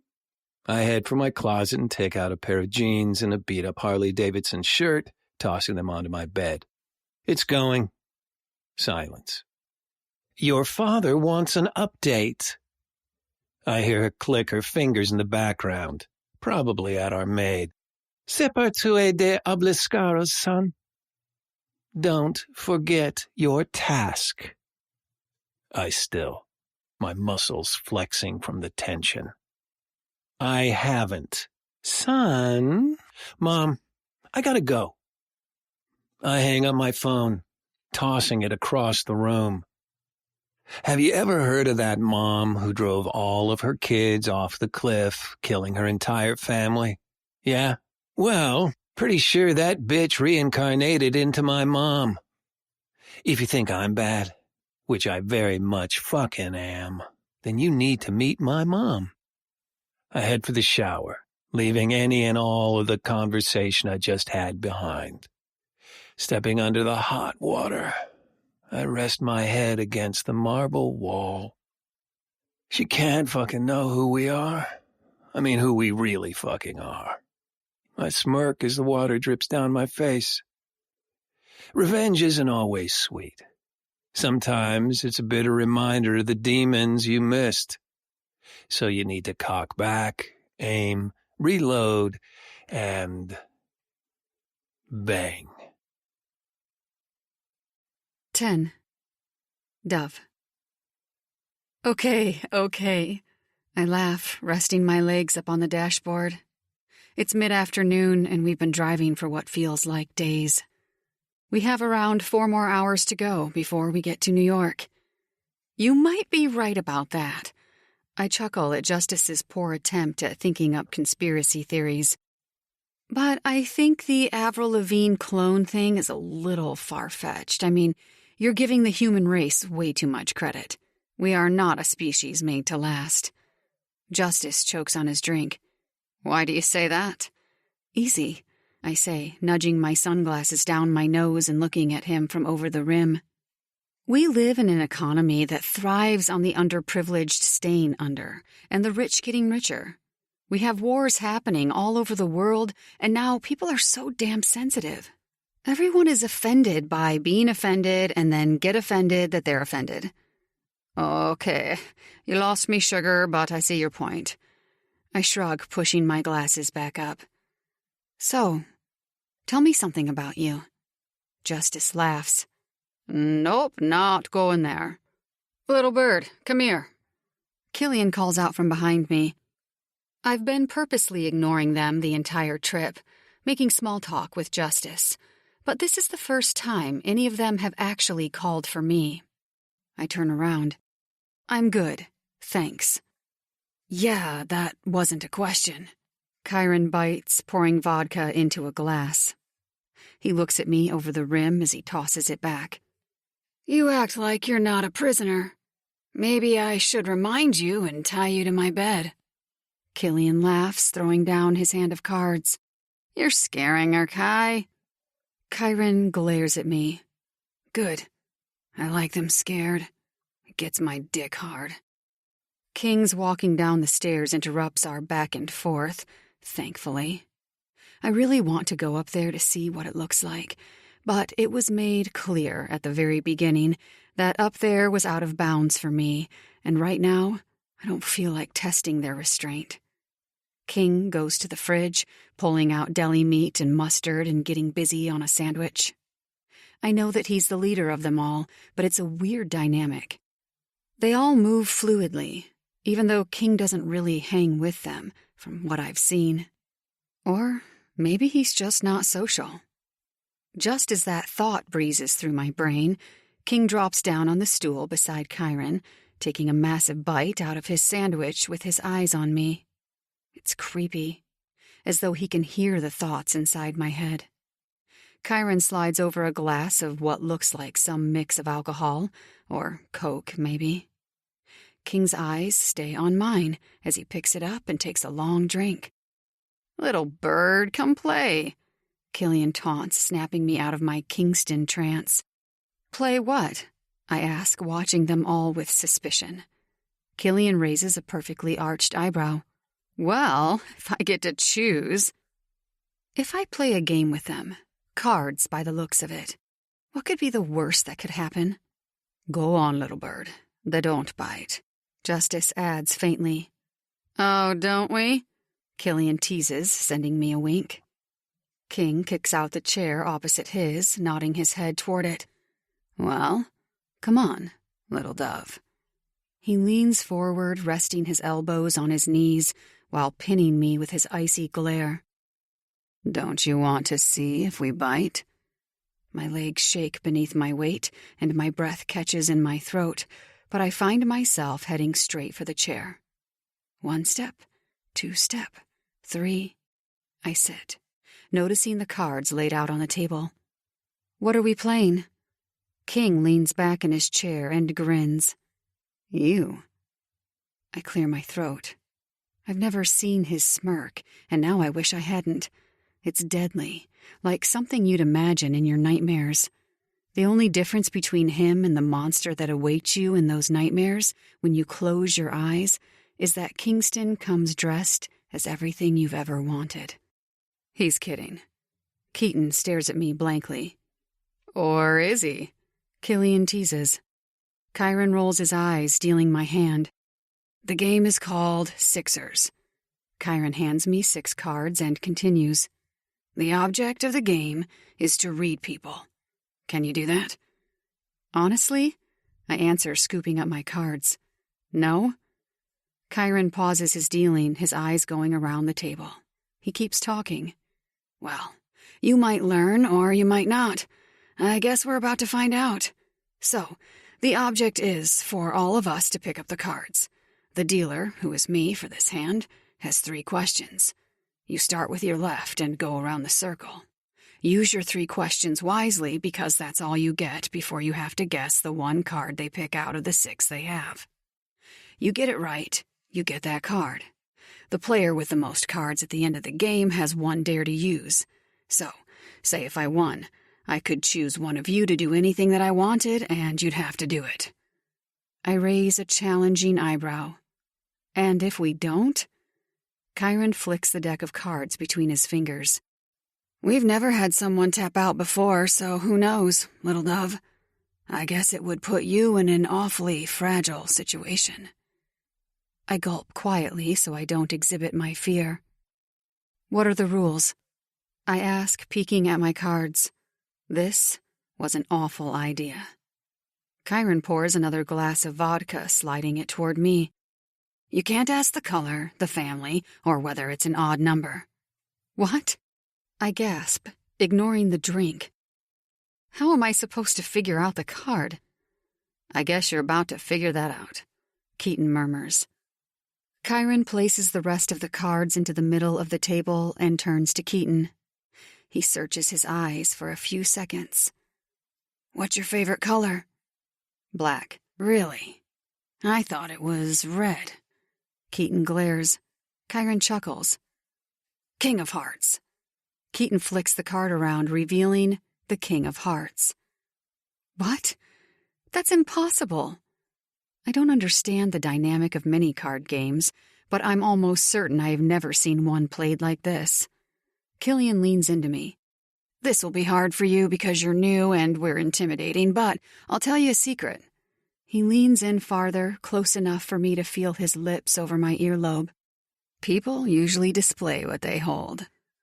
I have no idea what that means. "Stop fucking cheating, Kill," King mutters, shaking his head. Hey, we've never had a girl in our group before. I'm just making sure she has a fair go. And man, we've thrown her into the deep end by playing sixers. Bullshit. Killian chuckles, glaring at me. We've been playing this game since we were 2 years old. The silence spills out between the group. 2? I ask, shocked. How could a 2-year-old know how to play a game that I can't play? Keaton answers. He's kidding. He says the words, but I don't feel their truth. They continue to go around the circle, and I watch as one after the other gets them right. King has the most cards stacked against him when it's my turn to deal. I put the cards in the middle of the table. You gonna drink your drink? Chiron asks, nudging his head toward the glass. I don't take drinks from strangers. Huh. Chiron smiles. Maybe that's something we could learn, Don't take humans who don't belong to you. I wince, but not enough for any of them to notice. My eyes flick to Killian, who is on my left. He holds up his card, tapping it against his mouth. Come on, little bird. You know you've got this. I have no idea what I've got, and this game is weird. I don't know where to start or what I should ask. Ever kissed a stranger? Not sure why that came out of my mouth, but I'll go with it, because it's Killian. What's the worst that could happen? Take me to dinner before you fuck me, little bird. He chuckles, hiding behind his card. His left eye twitches. I have no idea what the hell I'm doing. I don't know. 6 of diamonds. Wrong. Killian flashes a 10 of hearts. This game sucks, I murmur before realizing who is next. Kingston stares at me flatly, his thick eyelashes fanning across his high cheekbones every time he blinks. His lips are the perfect size, not too plump but not too thin. His face is flawless symmetry, every feature perfect and aligned. He holds my stare, the card tucked between his thumb and his pointer finger. He holds his drink in the other hand. I notice the leather bracelet on his wrist and the black ring on his finger. Silence fills the space around us, and I swear I'm breathing loudly. I blink, slowly. Ever been in love? He holds my stare, not so much as flinching. Never. Ever plan to? His jaw clenches. Never. Some might say you have a black heart. He cocks his head as the corner of his mouth kicks up an inch. It's subtle, but I caught it. I carry on, my tongue swiping across my bottom lip. His eyes fall from mine to catch the movement before they come back up. Again, subtly. Some might say, I whisper, what the fuck am I doing? That you're an ace of spades. He stills. His eyes narrow on me, and everything around me ceases to exist. In this moment, it's just him and me and our silent tug-of-war. He tenses his jaw a few times, and then flips the card around to face me. Everything comes back into real time when the rest of the boys erupt into a fit of disbelief. There, between King's fingers, is the ace of spades. I blink a few times to pull myself out of the daze I was in. Wait, you swapped that. I point to the card. King flings the card into the middle of the table. I didn't, and I don't cheat. That's fucked up. Killian shakes his head in disbelief. He stands from the table, pulling out his phone. He snaps a random photo of us all around the table. That is going down in history. I shake myself off and try it on the other two. Keaton was an epic fail. I don't even know why I tried. I can't pull anything out of him, and, to be honest, I wasn't even trying, because I don't know how I did it to begin with, and I was too distracted by whatever it was that just happened. Same with Chiron. Fail, fail, fail. All but goddamn Kingston Axton. Why couldn't he be my fail? Why did he have to hold my ace of spades? All right. We don't have to count to know that King won, Killian announces, tossing his cards into the middle and downing the rest of his drink. Surprise, surprise, Keaton chuckles, kicking King from beneath the table. What will it be, Your Majesty? Come on, hand it to us. Killian teases, tossing potato chips into his mouth. Kingston smirks, looking around the table. I freeze when his eyes land on me, and instead of going to Killian, they stay on me. Oh no. Oh shit. I shake my head.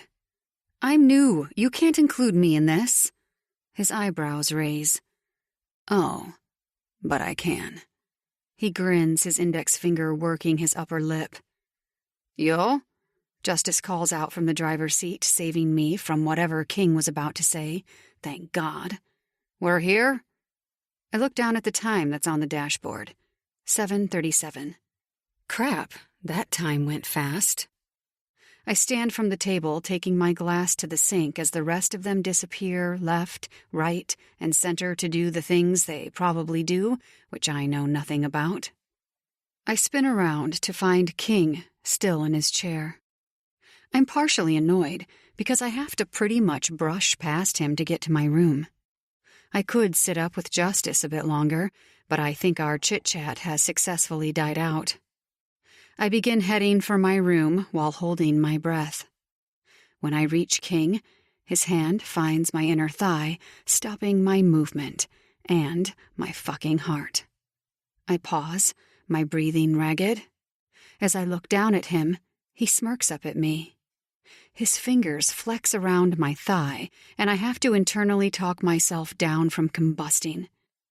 I'll be cashing in on that dare later tonight, little bird. He releases me, and I manage to successfully make my way to my bed without falling flat on my face.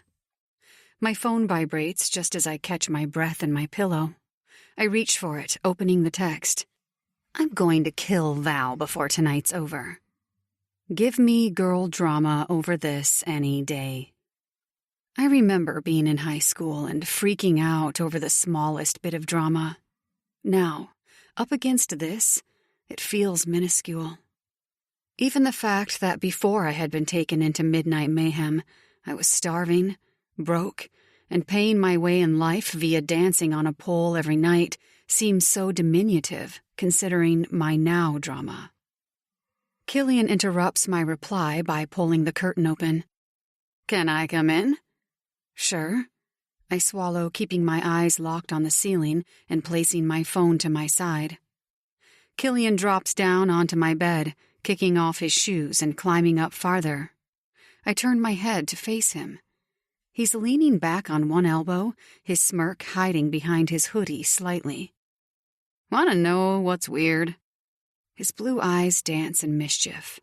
He pushes the ball of his tongue ring out, and I watch as he drags it across his bottom lip. What? I ask, momentarily hypnotized by his tongue. He pops it back into his mouth, his hand coming to my chin to tilt my face up to his. You're fair game right now, so I wouldn't be looking at me like that. I yank myself out of his grip. I don't know what you mean. Anyway, his charm is back in full effect. The funny thing, I roll my eyes, tucking my hand under my head to hear what he has to say. We've been playing that game since we were 2. That's 22 years of Sixers. And never, in those 22 years, has anyone ever been able to call on King.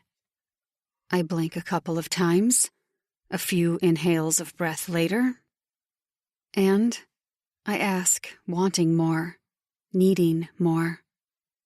And, Killian parrots, flashing his straight teeth from behind a smile. And that's fucking weird. He narrows his eyes, searching mine. You're an alien. From Area 51. I push off the bed, picking up my phone and quickly typing out the text I was supposed to send Rose before Killian walked his smug ass into my Area 51. Can we swap? What is your deal anyway, little bird? Killian asks, slowly coming off the bed and leaning his elbows onto his knees. "Why are you here?" I'm about to say, "You fucking stole me," when the curtain that separates me and the rest of the RV is ripped open. "Get out." Kingston hikes his thumb over his shoulder, glaring at Killian. I shoot up from my position as if I'd been caught doing something wrong. Killian doesn't move. He remains silent. And it's not until I look at him that I find his smirk fixed on Kingston. "Really?" Killian laughs, shuffling off my bed and leaning into Kingston to whisper into his ear. I don't even want to know what they're talking about. I'm too busy stressing about what King might have me do for my dare. Maybe I should counter with a game of poker and see if he still wins. Killian leaves, and the RV comes to a stop. The silence that fills the distance between King and me is loud enough to wake the dead. "So, this dare?" I joke, squeezing the blanket under my fist. "Do I need to lay out some rules? I mean, some pretty fucking obvious ones?" He counters, throwing me off course. "What do you mean?" My cheeks heat. I don't know why I assumed that he would be back here specifically for his dare. He comes closer, leaning down onto the bed with his fists, caging me between two large arms. His proximity reminds me of a song I danced to one time, "Breathe" by Mako. The power of distraction when you're in a vulnerable position could be the immediate decider between life or death, little bird. I close my eyes, mainly to shut out the voice that haunts me even when my eyes are open.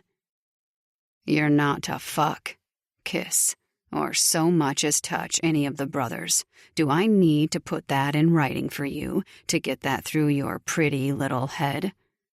His voice is low, his breath warm against my lips. Slowly I open my eyes and notice he's right there, face to face, nose to nose. He searches my eyes and then drops to my mouth. "Answer me, Dove." "No, you don't need to put that in writing. I won't go near any of you." "You seem so sure." Kingston argues, his head tilting as if he's studying every inch of me, but he's not. He's merely bored and playing God, making sure his pawns are moving across the board sufficiently. I know his type. The broody alpha male who likes his soldiers in a line ready for battle. I've just got to figure out whether I'm one of his soldiers or an enemy. I clear my throat, my lips curling between my teeth. I am. Somewhat. What makes you second-guess that? I need him to back up from me.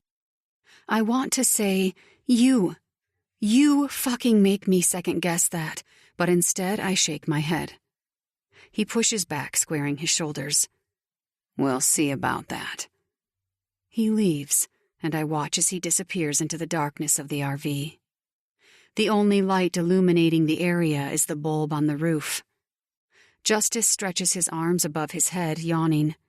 He catches me staring and cuts his yawn short. "Little bird, you all right?"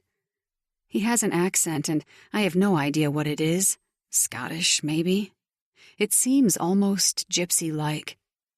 Maybe it's just some weird hybrid accent from traveling so much. Yeah. I stand from my bed, grabbing my phone and shoving it into my back pocket. I make my way down the RV. What usually happens from here? He rolls his shoulders. Well, we drink while the construction crew sets up. The construction crew? Yep. He moves into the kitchen and takes a bottle of water out of the fridge. We don't do any of the labor. We all have to. He pauses, takes a sip, and momentarily thinks over what he's about to say next. Reserve our energy for the show. He disappears behind me without saying goodbye. What even is this show? Everyone has made it clear that it's not a circus because they don't have animals, but I can't call it a carnival either because they don't have rides. What is Midnight Mayhem? aside from the midnight folklore myth that Killian shared with me? After throwing on warmer clothes, tight skinny jeans, Uggs, and an army green utility jacket with warm fur, fake, I hope, around the collar, I make my way outside to find Rose. The RVs are lined up beside each other, with just enough space to give some privacy. But ours is more to the back, hidden behind a large honey locust tree. Its branches float over the RV, curving around it as a form of shade. There are a few guys who are setting up the small solar lights lining each RV's walkway, and I find myself watching them watch me. I offer a small smile, but they all quickly look away, as if they've been caught doing something that is forbidden. "Hey," I call out to a young girl who is bending over to shove a light into the grass near ours. She stands and turns toward me slowly, her eyes lighting up briefly. "Do you know where I can find Midnight's RV?" The girl tilts her head, eyes searching mine. Her mouth opens, but just as she's about to say something, another man is behind her, his hand securely placed on her arm. His eyes remain on mine as he says, "Ariana, go and help with the tent." His lip is curled, his face harsh, but his words are soft, the tension reduced for the small girl. She gazes up at me pleadingly, and then her head falls between her shoulders, and she dashes off down the already lit pathway. I bring my attention back to the man. "Well, do you know where I can find them?" His arms fold in front of his chest, taking an intimidating stance. "You have no place here, witch." Just as I'm about to ask him what the shit he's talking about, my phone vibrates in my back pocket. I pull it out, ignoring him and turning back to find my own way. It's a text from Rose explaining how to get to their RV. I follow her instructions, finding the large tent not far away, deflated and spread across the grass. I wonder how long they go on the road for, and why I've never heard of them before. I need to make sure I do some research on Google the second I'm away from everyone and in my bed. "Dove!" Rose calls out, and I turn to face her. She's waving near Midnight's purple RV. There's a small fire pit set up outside of it and chairs circled around it. I can see that all of the Midnight girls are there, and a big part of me wishes I didn't come. I should have stayed in bed, away from people. Before I can think of a valid excuse to leave, Rose is bouncing toward me, her arm hooking into mine. "They're not so bad. I mean the other three. Val is a fucking bitch, and I wouldn't test her, if you know what I mean." She whispers in my ear right before we reach them. I smile at all of them as I approach, every bit uncomfortable. "Hey!" A brunette girl stands, handing me a drink. "I'm Misha." She points to the dark-haired girl who is seated beside her. "And that is Maya." She brushes her hand toward the blonde, who is seated on the other side of the fire, staring at me, with her head tilted and her legs crossed. I mean, she's beautiful, but they're all contrastingly beautiful. "And that's Val, but she's a bitch, so you don't need to know her. Come, sit." Maya watches me from her seat, her eyes wary. She's quiet. I think I like her. "So, how are you finding it?" Misha sparks the conversation. I'm thankful for that. Let's see. I was kidnapped and then..." "What she means is that she'll settle in." Rose interrupts, squeezing my arm. I tilt my head at her before dropping down in the chair beside Maya. Misha and Rose continue talking, and I pretend to suck down my sour drink. Fucking margaritas. In this weather? No thanks. Placing the cup back onto my lap, I watch as Misha goes off about some guy she was seeing, and she and Rose continue an easy conversation. Maya is relaxed beside me, and it's not until I smell the sweet smoke of marijuana that I know why. Maya is half African American with long dark hair. She has exotic features with almond eyes and thick eyelashes. Eyelashes that I would honestly kill for. She's wearing boyfriend jeans and a hoodie with the hood over her head. You know, it's rude to stare. Maya flicks the ash off her joint. Yeah, I say, looking back to a now silent Rose. I know. Maya is different. I see that. I can't exactly imagine her in skimpy clothes and doing the splits on stage. You're not drinking your drink, Dove, Val interrupts. She tilts her head to the side, and I watch as the flames from the fire flicker, creating shadows over her jaw. Why is that? I shrug. I just don't drink. Kingston snatches the glass from me. My heart pounds in my chest, but rage burns in my belly. All of the feelings of seeing King eventually end like an angry, rapid gushing at the bottom of my stomach. I ignore him and the other three who make themselves comfortable around the fire. King sits on the grass opposite me, bringing the glass to his mouth while keeping his eyes on mine. I watch as he slowly tilts my margarita up and swallows it in one gulp. I expected something. Maybe some disgust? Since when could guys stomach a margarita? Killian pulls over a chair and takes a seat beside Val, propping a boombox on the ground. He flicks through his phone and hits play on an R&B song I recognize, Antisocial by Ed Sheeran and a rapper. The beat kicks in, and Killian winks at Maya. Your song, eh, boo? Maya flips him off, blazing up another joint. Be nice, or you can get your own ganja. I'm a big people watcher. I've never been a talker, and a lot of people have said that they assumed I was a snob. I'm not. I'm just quiet. Too many people are quick to spew words and don't take enough time to think before doing it. I'd rather watch people, how they speak, hold themselves, and what they say and the manner in which they say it. I guess some think that's creepy. Maya and Killian, though, I could cut their sexual connection with a blunt knife. They're saying a lot by not saying anything at all. My fingers flex on my lap, and now I wish I had something to at least take the edge off. I'm not a big drinker. I drink when I feel like it, and it just so happens that I don't feel like it often. I'm also not a very nice drunk. I get sloppy, weird, and say things I don't mean. The exact reason why I people watch.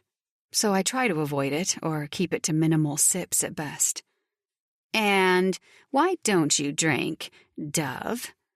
Val further asks, studying me. Why does she keep looking at me like I've kicked her puppy? I shrug. It's not that I don't. My eyes flick to King briefly, who is still watching me. Did he realize that I didn't touch my drink during our game of sixers? No, surely not. That would mean that he was paying close enough attention to me. It's just that I don't often. Val seems to think over her next words, but when our little party turns into a rager with more people piling in, she yanks her eyes away from me and zones in on Kingston. She pushes up from her chair, and even though there's a swarm of people walking around and grabbing drinks now, I can't help but force myself to watch her climb onto King's lap as if she belongs there. My throat goes dry, so I look away quickly, not wanting to get caught stalking. I never would have thought they were something. King seems so unattainable. He's like top-shelf alcohol, nice to look at and dream about, but you just know that one taste will knock you on your ass. I find Rose watching me. She offers a soft smile and then passes me her cup, moving her chair directly beside mine on the other side of Maya. If I'm right, Rose says, pointing to the glass. You need that. I raise the glass and take a small sip. The beer rests on my lips before I swallow it. Actually, I might go take a walk. I'll see you a bit later, I say to Rose, who is now taking the joint off Maya. Do you want me to come with you? She wraps her lips around the end and inhales. I shake my head. No, I just need some air. I look to Maya, who's ignoring me. Bye, Maya. Her eyes come lazily to mine. She has the worst resting bitch face I think I've ever seen. "Bye," she answers flatly before looking out into the distance. As I turn on my steps and make my way to God knows where, I try to figure out whether Maya is weird, disturbed, or just a recluse. I had a plan to walk around until I ended up back at our RV, but the tent is already set up, and it instantly catches my eye. Neon lilacs, obscure blacks, and dusty grays illuminate the dark night like a warning on what's to come. Midnight Mayhem is an evident reminder that the myths were true. Monsters really do come out at night. "Little bird, are you lost?" Delilah interrupts my stalking. I spin around to face her and watch as she puts the end of a cigarette into her mouth.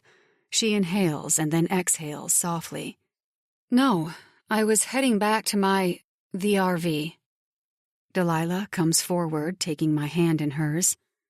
"Follow me, lost one." I don't have a chance to refuse because she's dragging me toward the opening of the tent. It's much larger than the one that was set up at her house and bigger than an average circus-style one. Instead of red and white stripes, it's lilac and black, and there are little fairy lights embedded into the material. A big sign hangs over the entrance, and in messy black writing outlined in lilac reads, "Midnight Mayhem." Delilah pauses at the threshold, waving her hand inside. "Come on. It's not all set up yet, but the floor is open." I'm about to say that I'm impressed with the fact that this monstrous tent is already set up so quickly when I realize what she had just said. "What do you mean the floor is open?" I ask, falling into step behind her. As soon as I enter, I almost trip on my own feet. There are no chairs right now, but the floor is set up. There's a makeshift stage that sits behind one large circus patch, which lies empty.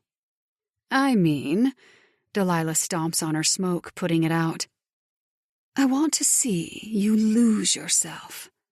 Her eyes drop to my feet. "Let me guess. Ballet?" My eyes snap to hers after hungrily eating up the space. "Yes. How'd you know?" "The way you walk." She snaps her fingers and a boy around my age comes rushing forward, swiping sweat off his forehead. I don't pay him much attention because Delilah is still talking. "Fetch me a chair and some scotch. Is the sound ready?" The young guy nods submissively. "Enough to run some music through, but not all the way set up."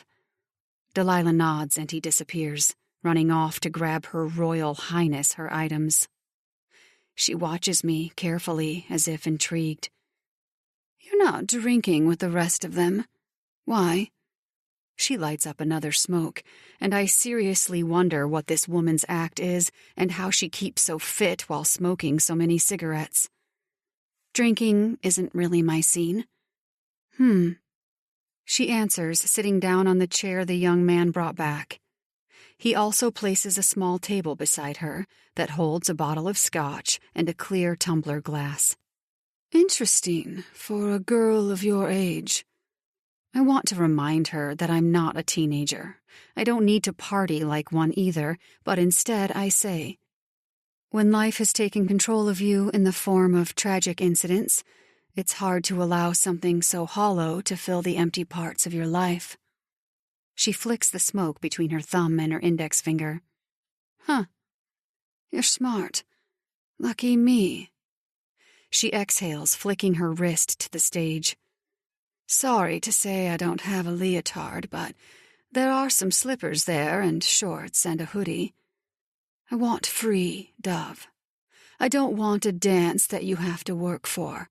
I want Dove Noctum Hendry flying across my stage." "Okay." I turn, making my way to the makeshift stage. I have no idea what I'm doing in regards to whatever it is that she expects, but I'll do what she advised I do. Dance. As soon as I've ducked onto the stage, I hide behind a red curtain and strip off my skinny jeans and shoes, squeezing on the white shorts she left me, that are more like booty shorts, and then throw on the gray hoodie. I prefer to dance in tight clothes when it's constricted movements that I want to accentuate.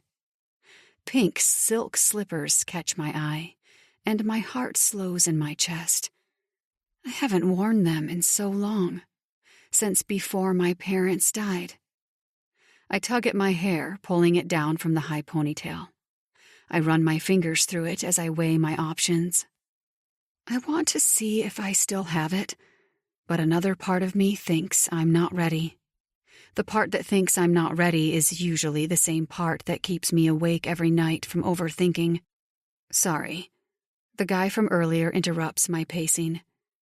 Do you have a song request? Breathe, by Mako, please. The young guy disappears back the way he came, and I go back to stressing about the slippers. Slowly, I reach down to touch the soft silk. Your arabesque is so much better, Dove. Keep at it. Sharon, my tutor, looked down at her phone and answered it. Hello? Yes, no, Dove is here. Oh, she's doing great, Mrs. Hendry. Much better. Okay. Thank you. She hung up the phone and smiled sweetly at me. Your mother is proud of you. You're very lucky. I yank my hand away as if I've touched a raw memory, which I had. Deciding to leave the slippers for another night, I make my way out to the center of the stage. Ready when you are, Dovey. Delilah yells out from somewhere in front of me. I can't see anything because she's dimmed the lights. I want your all. I can't give her my all, because I lost crucial parts of myself years ago. But I close my eyes and breathe softly. The guitar to the song starts, and I curl my body around in a circle, slowly sinking to the splits with both feet facing outward. I drag myself out, letting the music float through my limbs and possess my movements. I haven't danced this style since I lost them, since that night. It's not traditional ballet, but it's somewhere in the middle of gymnastics, hip-hop, and ballet. With every beat, I swing my legs up to standing splits and roll my body over in fluid movements. God, I love this song. It's not until the music stops that my breathing and tears catch me off guard. I quickly swipe them away as I come to my feet. Clapping sounds in the audience, and the lights flash on. Not only is Delilah sitting there watching, but so are the brothers. King! Delilah calls out, but her eyes remain on mine. Try not to break her, because she's going to have her own act as well as be in yours. I subtly clear my throat so I don't give away that I let the music take over my emotions. And what is it exactly that they do? Delilah seems to ponder over her thoughts, and I silently plead with her to give me something, anything that can prepare for what is in store for me tomorrow. A lot. She flicks off the loose ash at the end of her cigarette. The cage? That's part of their act. The triple wheel of death? Also theirs. If you see knives, they're theirs too, but my favorite, Delilah grins, standing, is what they do to your mind. Nothing can help you prepare for that. She flicks her hand up and down my body. Have an ice bath to cure whatever muscles might be spasming and get a good rest tonight. She flashes a grin. You're going to need it.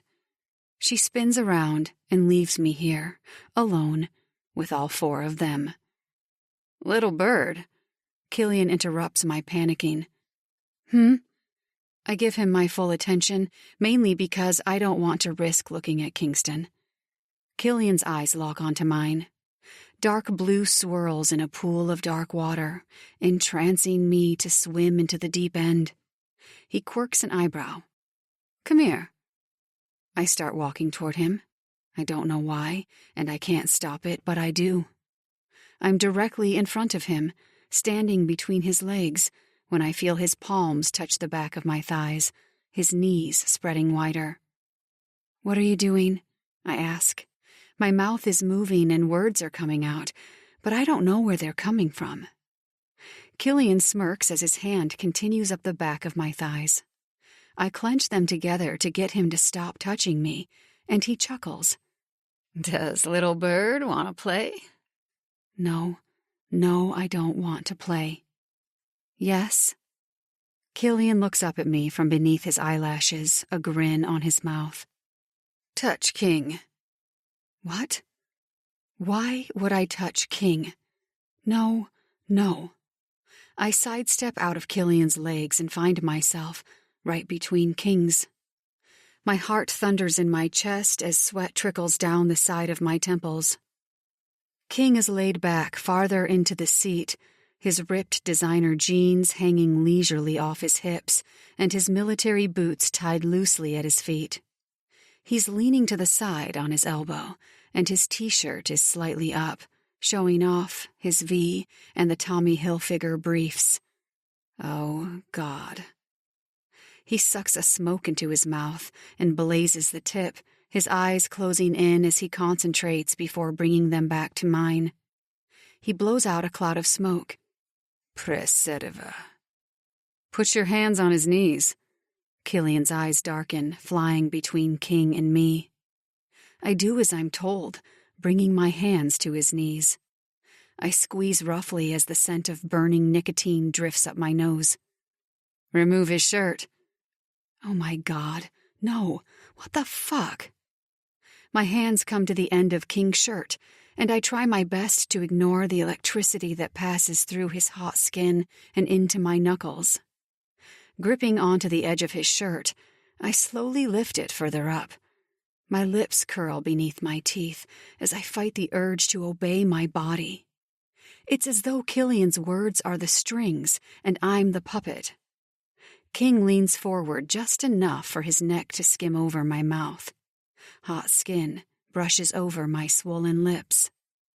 I suck in a breath, and just as I yank his shirt over his head, he pauses at my inhale. I flick his shirt to the side, stepping backward. Killian leans into his seat, his cigarette burning between his fingers. His other finger is running over the top of his upper lip, his eyes never leaving mine. The atmosphere kicks up to ardently high levels. "Climb onto his lap, little bird," Killian continues. My eyes shoot to him as panic seizes me. I don't want to. I know what happens when he's close to me or touching me. I don't like it.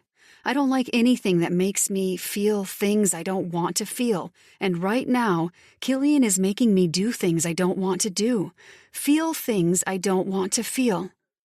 I look back at King, but he hasn't moved.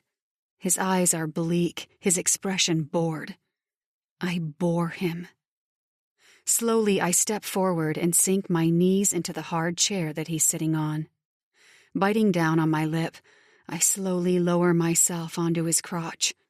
My cheeks heat and my thighs clench. King is still in the same position, unfazed. Only now, he's staring up at me, and I'm closer. I don't like him this close to me. Kingston this close is not a good thing. Everyone else slowly ceases to exist, disappearing into white noise. I can hear Love is Madness by 30 Seconds to Mars playing in the background. King's eyes are still on mine, the cigarette burning between his lips.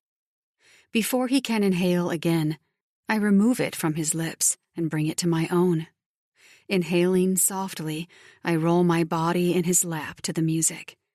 His hands come to my hips as I blow the smoke out from between my lips. His fingers trace up my side until they're buried in my hair before he's yanking out my hair tie.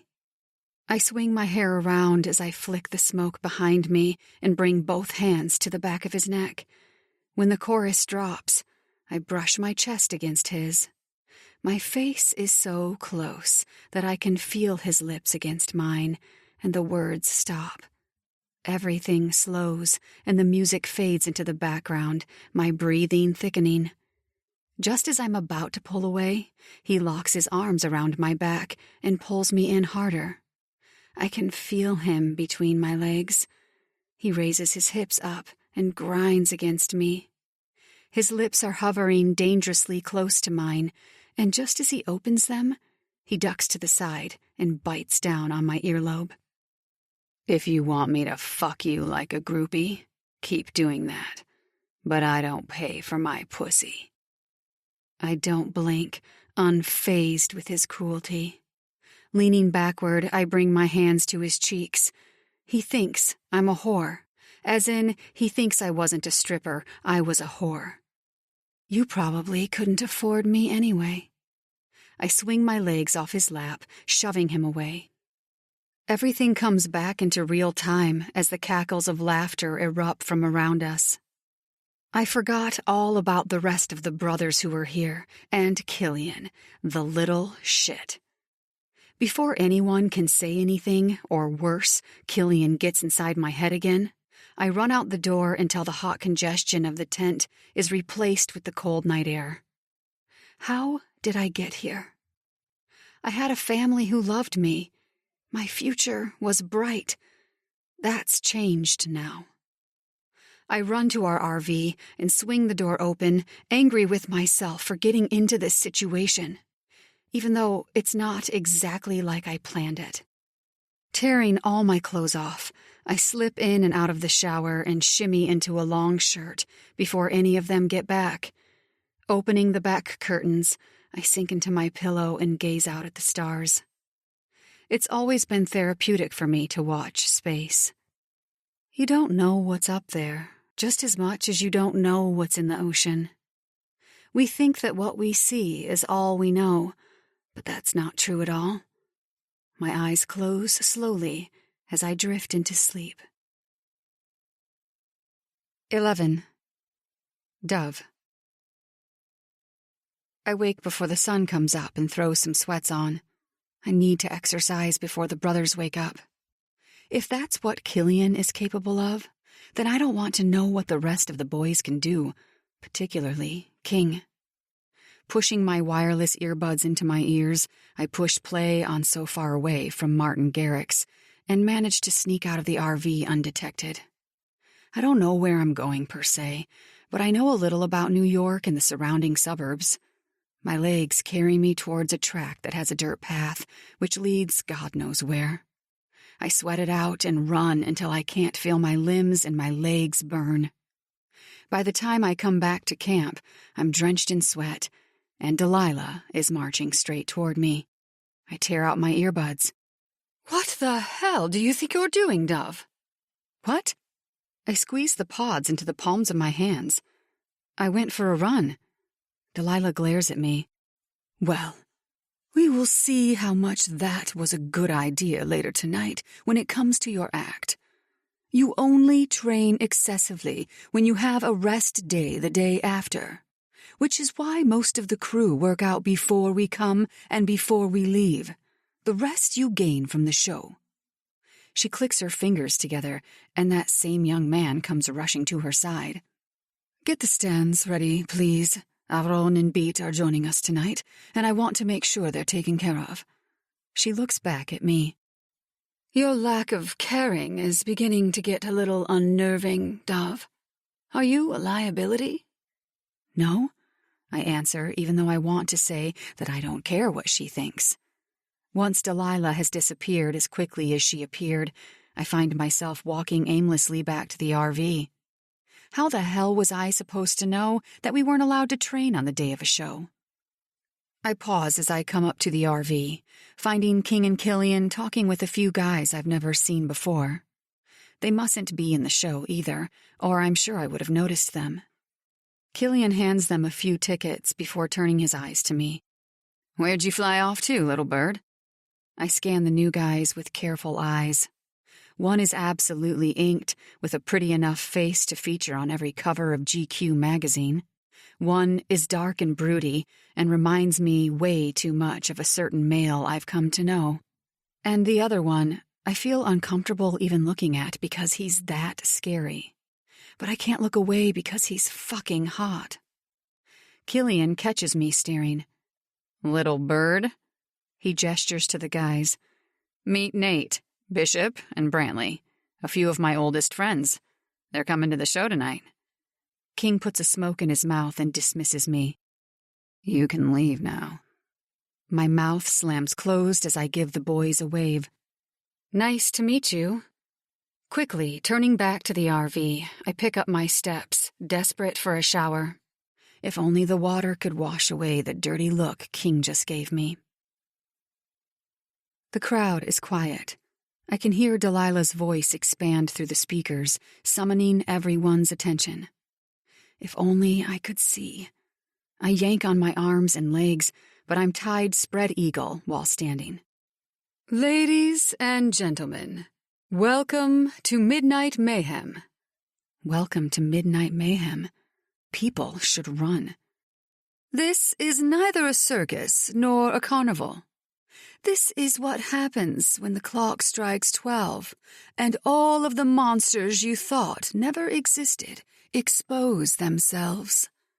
Suddenly, there's a shocked inhale from the audience, and the blindfold that's covering my eyes has light fighting through.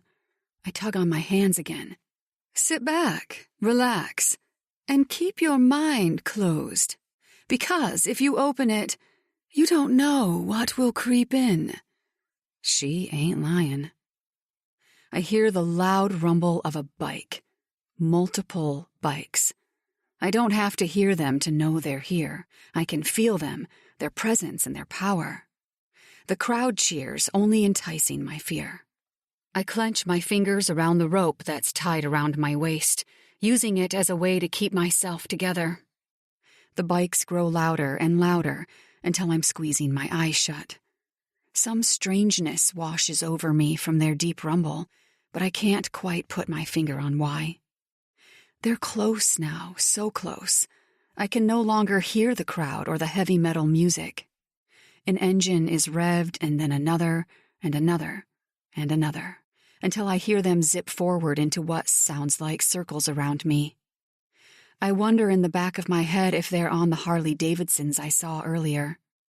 They were the smaller kind, obviously not road bikes, but not pit bikes either. Dust slaps my legs as they continue to go in circles around and around until suddenly they stop. The bikes idle in the background, and I feel the palm of who I know is King brush my upper thigh. "This is Little Bird's first show," he calls out through the mic. I swallow. His hand moves up past my thigh and over my exposed belly. Delilah had me change into black leather shorts and a short leather crop top. My hair is dead straight, and I have enough makeup on my face to make a drag queen envious. The blindfold is gone, and I'm looking straight toward a spotlight that's beaming on me. I notice I'm hanging on a wooden board with my arms and feet spread. Before I can think of what it is that I'm doing here, something whips past my belly, sticking to the wall that I'm in front of. What the fuck?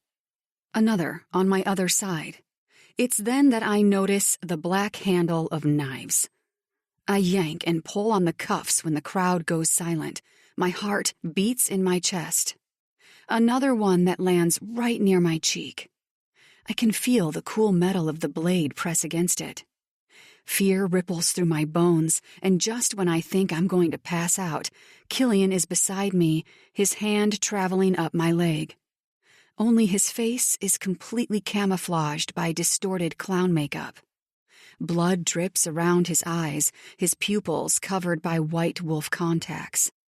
He bares his teeth, and my eyes catch the fangs extended on either side. Jesus Christ, he's terrifying. Enjoy it. He walks around me, and I can feel his lips smirk against my earlobe. Make those panties wet. My eyes close and my breathing hardens just as another knife is flying between my legs, pressing against my pussy. Who the hell is throwing the knives? My thighs clench. I sit there for another 5 minutes as 4 more knives are thrown and the crowd erupts into cheers. Do they not realize that I almost died? that I haven't trained. King comes forward, exposing his face. His makeup is almost the same as Killian's, all similar, but I don't have time to compare notes right now. He's wearing no shirt, with blood smeared all over his rippled chest, hands, and neck. This is an act. This is their act, or one of them.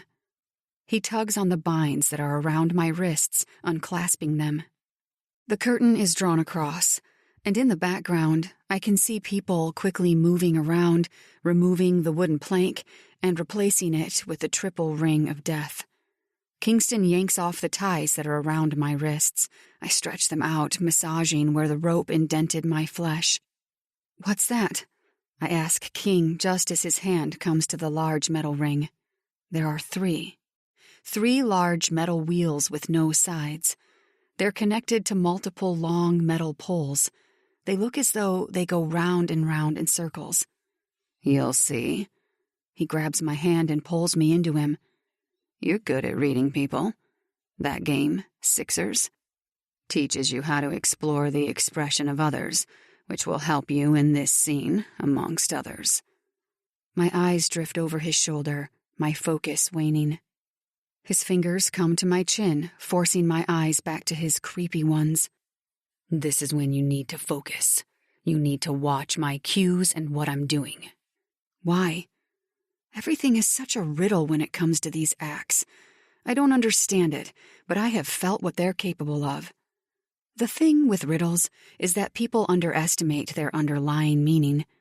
Some people aren't smart enough for them, and the others wish they weren't. I know what Killian can do, and what I'm pretty sure Kingston just did. Throwing knives at me was risky, and I'm almost certain it would have been a lot better had they given me a warning before to, I don't know, keep still. When he doesn't answer me, I gaze up at him, only to find him still watching me. "Because you're going in that ring with me." "Oh." "With my bike." Gulp. "What?" "While I ride circles around you." "Wait." "While you hang on the swing." "Nope." I turn around to leave, making peace with the fact that I will face the repercussions of whatever Delilah sees fit as my punishment. Fuck the crowd, too. They can settle for an average circus. I am not a fucking trained monkey. His hand connects with mine, and he forces me back around. I come crashing into his chest. "First of all, you don't have a fucking option. Second of all, I haven't had anyone in my wheel since. Ever. I'd appreciate it if you took this seriously for a second." "Why would you care?" King collects himself and chuckles. "I didn't say I cared.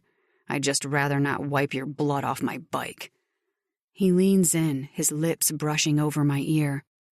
"I won't hurt you in there, but that's not because I care. It's because I have a colorful imagination of other ways I'd rather do it." The curtains open again, and I'm once again blinded by a spotlight. Kingston is still glaring at me as he walks back toward his bike. He jumps back on and starts it up, just as Delilah's voice booms through the speakers. "As some of you may have heard, our sons of Kisnich have a few tricks that they keep up their sleeve. Their infamous act is the tricks they play with you, their clownage and stunts." She pauses, and I realize that the pause is obviously in regard to my play in this whole act. "And, of course, our next one, the triple wheel of death. Tonight, we have Little Bird stepping inside the wheel with our favorite, King. The pleasure is all hers, because our King doesn't share his spaces with anyone." My fists clench together tightly, enough for sweat to spill from my flesh. The loud roar of his bike drowns out the crowd's gasping, and I watch as he revs it a few times, tossing on a cap and flipping it backwards before driving the bike up a metal ramp and into the wheel. Oh, God. My stomach swims in nerves as all of the women in the audience lose their minds. He's wearing destroyed jeans with his shirt tucked into the back of them. I notice the actual wheel isn't moving with him inside. I have roughly 3 seconds to back out. I bring my palm to my stomach as King glares at me, his feet on either side of the rings. I see the platform I'm supposed to sit on, floating in the middle of the ring, as if it's attached to nothing. "Get on, little bird," Killian yells from behind me. "Ride on the fucking merry-go-round." He's delusional. This is no merry-go-round. That is exactly what the name says. The triple wheel of death. I'm stuck momentarily battling with myself on whether or not I want to get into it with him. King revs his engine loudly, and I find myself walking toward the wheel beyond my better judgment. Before I place my foot onto the metal, I hear Keaton holler, "Good girl." Instantly, I turn to face Killian, who I know is watching me on the opposite side, sitting on his bike. He nods his head, as if I should trust Kingston, though I don't want to. I don't want to trust him, and I don't trust him, but I step inside anyway. The scent of gasoline hovers around me with the underlying scent of his cologne. King's hands come to my waist as he lifts me onto the metal platform that I now see is attached to 2 metal poles that dangle down each side of the wheel, which are also attached to the small platform. It's a goddamn swing. Only one that doesn't move. As soon as I'm on the platform, I take a seat, my eyes dropping to his hands. He curls his fingers, urging me to come closer, so I do, wanting his approval, needing his embrace. I couldn't tell you why, and just as quickly as those feelings rose, they disappeared before I could analyze them. The ring starts swinging back and forth as his fingers lock against mine. He pulls me in closer, hauling me into his body as I swing back and forth slightly. I won't ask this any time outside of our scenes, but I need you to trust me. I pause, not wanting to give him anything. Trust is earned. It's not given just because someone has a pretty smile. Pretty smiles are the way trust is broken. Pretty smiles are the pavements that crack. "Trust you?" I shout into his face because Closer by Kings of Leon is playing loudly in the background, and his bike is pulsing just as loudly. I've come to realize that the music is played to distract the audience from hearing us talk. How can I trust you, King, when I barely know you? He seems to ponder over my words as we rock back and forth, the wheels moving faster, harder, and higher. He rocks his bike up and down at the same rhythm as we begin to swing higher and higher. Great. Each wheel hangs to each point. Keaton is flipping around outside of the wheels, doing all sorts of tricks to make the audience crazy. He tears his shirt off and begins tying it around his eyes. Crazy motherfucker. Because you don't need to know someone to trust them. Oh, really? I counter. He nods. You just have to take my fucking hand and know that I won't hurt you right now. I laugh sarcastically. Ah, right now. See, that's the thing I have a problem with. The song powers up as Delilah introduces the next scene. I almost feel like I should have had a shot of something, anything to get me through this. Are you going to keep talking shit about trust, or are you going to leave your tight little ass on that swing while I ride circles around you? This is probably the longest we've ever spoken together, and it's not something to be proud of. I move to the middle. The space is large, bigger than what it looks like from the outside. Big enough for him to, I look above my head and gulp, ride above my head. Good girl, he murmurs. I want to say that I'm scared, because of course I am. I don't know these boys and I don't know King. But all of a sudden, I'm to trust him? Trust that he knows what he's doing on that bike enough not to kill me? He pulls a t-shirt out of his jeans pocket and throws it at my face. I take it, guessing he wants me to put it on. I want to give it back to him since he's the one who isn't wearing it, but I find myself shoving my arms through the sleeves and slipping it over my head. The music cranks up and the swing goes higher and higher. If I were religious, this would be the part where I start praying. Closing my eyes doesn't help. It makes me feel off balance, so I open them, finding a spot in front of me. It's a black shadow that looks like an ace of spades engraved into the metal side of the ring. I keep my eyes locked on that spot. His bike zaps over me, zooming around and around in circles. Eventually, after I have no idea how many minutes, the swing slowly calms down and comes to a stop. I think we're back on the ground until I look down and see we're actually high up and the next wheel is on the ground. Chiron revs his engine, driving it up into the wheel. I notice his doesn't have a swing attached to it. Interesting. I look to Kingston quickly, panic in my eyes. He does nothing but stare, his bike rumbling beneath him. Moments pass between us when Chiron's engine breaks our contact. The swing starts again, and my eyes go back to the ace. King rocks his bike back and forth as the swing gains momentum. It begins again, going around in circles as the loud bikes drown out my thoughts. Then we stop again. I look down to see the third wheel there, and Killian riding his bike in it. The audience is losing their mind by this point, and when Delilah brings out Maya, everyone silences. My heart is thrashing in my chest from adrenaline. I can feel myself latch to the feeling, bubbling beneath my skin like a concoction of poison. Thank fuck the wheels themselves don't move. Maya steps into Killian's wheel as she shifts her long legs over the swing and hikes herself up. She looks up at me when she's seated and winks, blowing me a kiss. Jesus, I whisper, even though no one else can hear me. Killian starts rocking his bike again, and once again my eyes find the spade to focus on. The swing picks up momentum, faster this time. I ball my fists, my toes curling. Sweat slips down my temple as the swing continues higher until we're eventually going in full circles. I can see Keaton from the corner of my eye, dancing and throwing himself around the planks and cages. He's ripped off his shirt now, tossing it away. He jumps onto our wheel, and I briefly look up at him.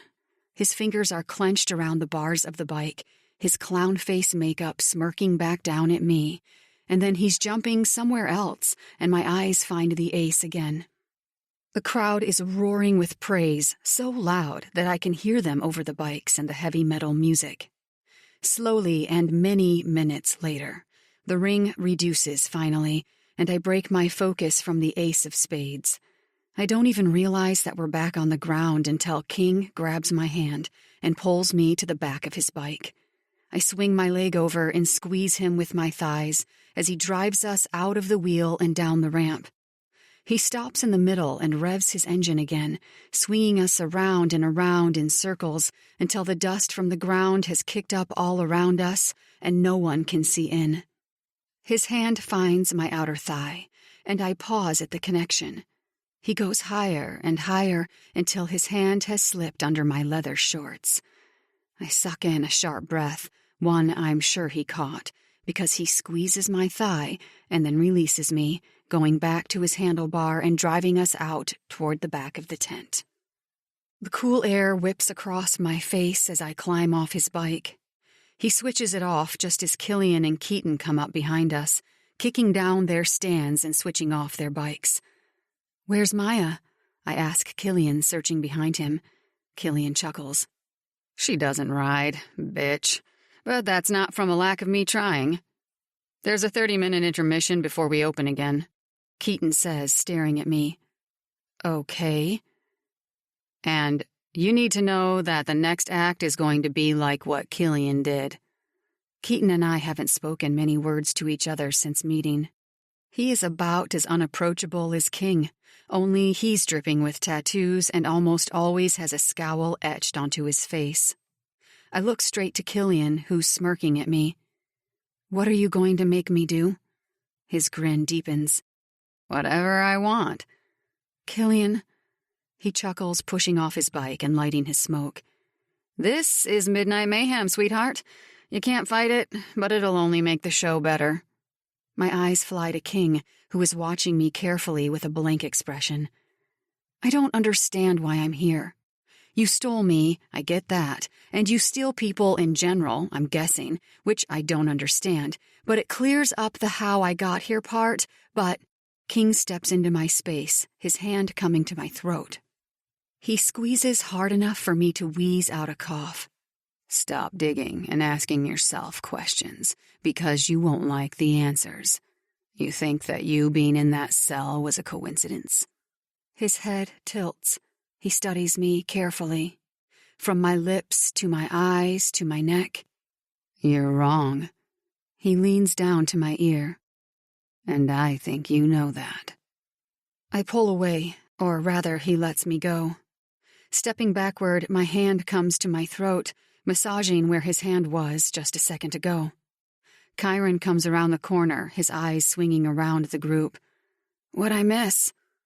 We all make our way back into the tent when Delilah pulls me behind the curtain and shoves a new outfit in my hands. Change. I take them from her, yanking off my clothes and King's shirt. What is he going to make me do? I peek my head out of the hole and catch Delilah watching me. Anything he wants. Killian is a show all on his own, but he's also fascinated by you. Why me? Delilah smirks, tossing me her lipstick. I pull it open and swipe the bright red balm over my lips. I'm sure you'll find out soon enough, but for now, just go with it. What's after Killian's show? The girls have theirs. The acrobats, the aerials, and the hoops with the bikes, and then Chiron plays fire. The next time you'll be up is the closing act. Closing act? I ask, eyebrow raised as I watch her in the mirror. She smiles, but it's not a nice smile. It's a smile that you give someone when you know something they don't, which she does. Yes. She looks over her shoulder and grins just before she disappears. Did I mention that this show is rated R? Fuck. 12. King. Past. Dad locked his door when he got home from work later that night, a cigar hanging from between his teeth. He was agitated, more than usual. My father was a sinner, and he did it well, but something was annoying him even more. Enough for me to pick it up as he stumbled through the house. He never stumbled. Ever the calm and collected muse for any mobster, his steps were always calculated and were never taken without him knowing the next 20 he was going to take after that. For all of my 16 years, I'd known that this day was coming. I sensed it in the water like a shark would blood, because that's how I was trained, with my senses and not so much my words. I padded through the hallway of our mansion, passing the perfectly painted family portraits of us. They always said that one kid was enough for them, and that they never needed 3. Whatever the fuck that meant. My hand came to the golden handle of his office, and I pressed it down, shoving the door open. It was dark as his mahogany office desk that sat perfectly in the middle. Bookcases filled the walls from the floor to the ceiling, and the only form of light that was pouring in came from the full moon, beaconing through the floor-to-ceiling window that overlooked the front of our plantation-style home. "Dad?" "Sit." His voice was low, sounding as though he had swallowed a handful of gravel before saying it. Unlike me, Father was good with his words. He had to be. I took a few more steps in until I was dropping down onto the chair that was tucked underneath his desk. "Este tempur, son. It's time, son." I shook my head. "I'm not ready."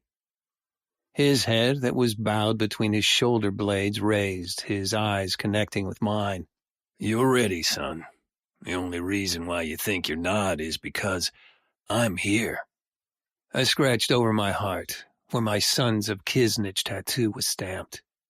His eyes followed the movement, a smirk touching the corners of his mouth.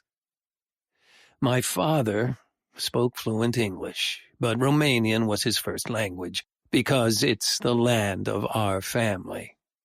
We moved between Greek and Latin, but Latin was the language we mostly used, with it being the original language of our country, of us.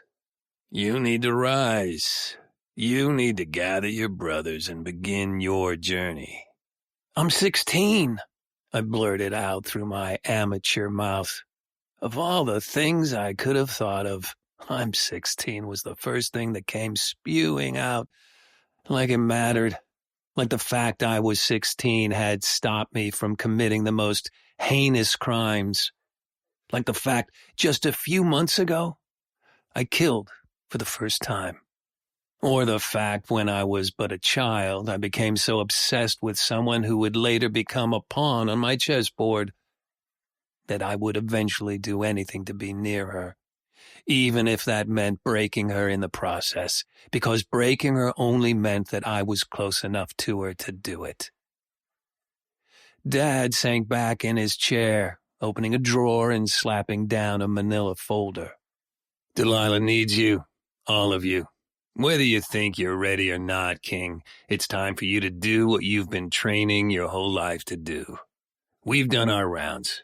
It's time for you to start yours. But you, Uncle Kratos, and they all agree. He brought his eyes to mine, pinning me with his stare. It's time, Kingston. You need to reign. You need to fulfill all that I have left for you to do. I paused, thinking over his words. I knew who he was talking about before he even had to say her name. Her. The girl who had a broken smile and bright eyes. The one I hadn't spoken to, but I knew exactly the way her tongue would move around each alphabetical syllable. I never touched her teenage skin, but I knew how she would feel beneath the palm of my hand. I was engineered to hate her, but my humanity wanted her. I couldn't fucking want her. My cock swelled in my pants, and I coughed, shuffling in my seat. A moment passed between us before I opened my mouth. Are you sure you can trust me with that? My father, Caius, the great terror of them all, stared me right in the eye. A man who was intimidating to most but had been nothing but a comfort to me. The edge of his eyes crinkled as he smiled. Yes, son. I trust that you are well equipped with enough power and sense to take it now. I slouched in my seat, bringing my hands to my mouth.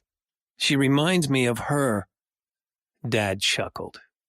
It's the type of chuckle that put the fear of God into every single person who had met the receiving end of his blade. A bit weak, don't you think? His eyes darkened. Push her harder. 13. Dove.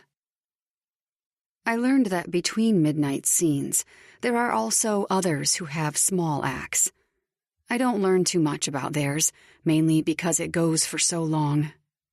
Every show is for 3 hours, with a 40-minute intermission for people to go to the bar, grab a snack, and get entertained by everyone walking around. I caught Killian chatting to the same 3 dudes as before, only they had a girl with pink hair with them now. I dashed away from them all before they saw me, afraid that King would think I was stalking his friends now. After watching some of the show from backstage, I dip back into the cubicle.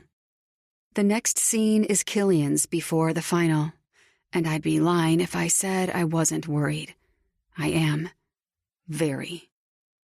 I know what Killian is capable of, and I know I can't trust them. I swipe my sweaty palms down the side of my thighs when Delilah interrupts me, swiping the curtain to the side. Killian is going to introduce what will be your act. We've had a change, though he can persuade you to do whatever he wants. They all can. What he wants is going to be your act. Wait, I yell. What do you mean? I'm confused, yet again. I have to wonder whether they do this with all of their new acts, though I'm pretty sure Rose knew at least a little bit of what was going on during hers, since she had to actually perform. Delilah exhales, massaging her temples. Pay attention, little bird. You need your own act, but Killian is going to introduce you. That's all you need to know. If that was all I needed to know, then why am I asking more questions? The curtain spreads open, and Delilah is suddenly on the other side of the tent, walking down the stairs with the mic in her hand. Our next act is by one of our very favorite brothers. She lands on the bottom step and makes her way toward us. By this point, the crowd is so drunk that everyone is losing their shit by the sound of it, thanks to the open bar they provide each person. Sick 'em, boy. Killian smirks, his clown grin teasing me. He brings his mic up to his lips. Come here. Again, my legs move without me entrusting them to do so. I don't know what it is that Killian does, and I'm not sure I really want to know, but I'm intrigued. Intrigued because I've never felt so completely out of control before. I'm face to face with him, the audience quiet while the spotlight beams on both of us. He licks his soft lips before I feel his arm wrap around my back, pulling me into his body. He moves the mic away from his mouth and whispers into my ear. Do you trust me? No, I answer instantly. He comes back to standing, his grin deepening. Good. You shouldn't. The mic is back at his mouth. Play 2 Weeks by FKA Twigs. I want to break eye contact to find the sound booth that I know he's talking with on top of the audience, but he grins at me, yanking me back into his body. Dance. He releases me, pushing me onto the center stage. I curve my body around the sounds that are coming out, losing myself in the movements. My mouth curls around the lyrics, my arms flying up to entice the audience. The song ends, and when I turn around, Killian is perched on a chair, smirking. Beside him are Kingston and Kyron. They're all wearing no shirts and a skull bandana tied around their neck. That, mixed with the sick clown makeup, is too much. The crowd laughs as Killian stands from his chair and circles me like a shark. I suddenly feel exposed, raw, here for everyone's entertainment. Is Killian the equivalent to a crazy clown? If the clown was ridiculously hot, of course. He would fit the suit, though, the jokester, the funny one. He continues to circle me, and when the mic comes to his mouth, I know I'm in trouble. Who wants to see just what this little bird can do? The crowd erupts, but before I can see, Killian's next words throw me off. I know King does. I fight against my impulse to check to see what King is doing. Killian tilts his head. Play Marilyn Manson. Oh no. Killian smirks. 3rd day of a 7-day binge. He drops the mic, and I feel his arm wrap around me again as he pulls me into his chest, his lips brushing against my ears. I don't even have to pretend to the audience that you're doing as I tell you, do I? My brain is a haze as he shoves me onto Kingston's lap. Kingston's hand sprawls out over my lower stomach, his lips now touching my neck. Strip, little bird. Show us what you've got. King whispers just as he shoves me back to my feet. Dance like you fuck, like exactly how you taste. Does King have this power too? My hands go up above my head, my eyelids heavy. I roll my body against Killian, dropping to my knees in front of him. He glares down at me, his hand coming to the back of my hair where he wraps it in his fist.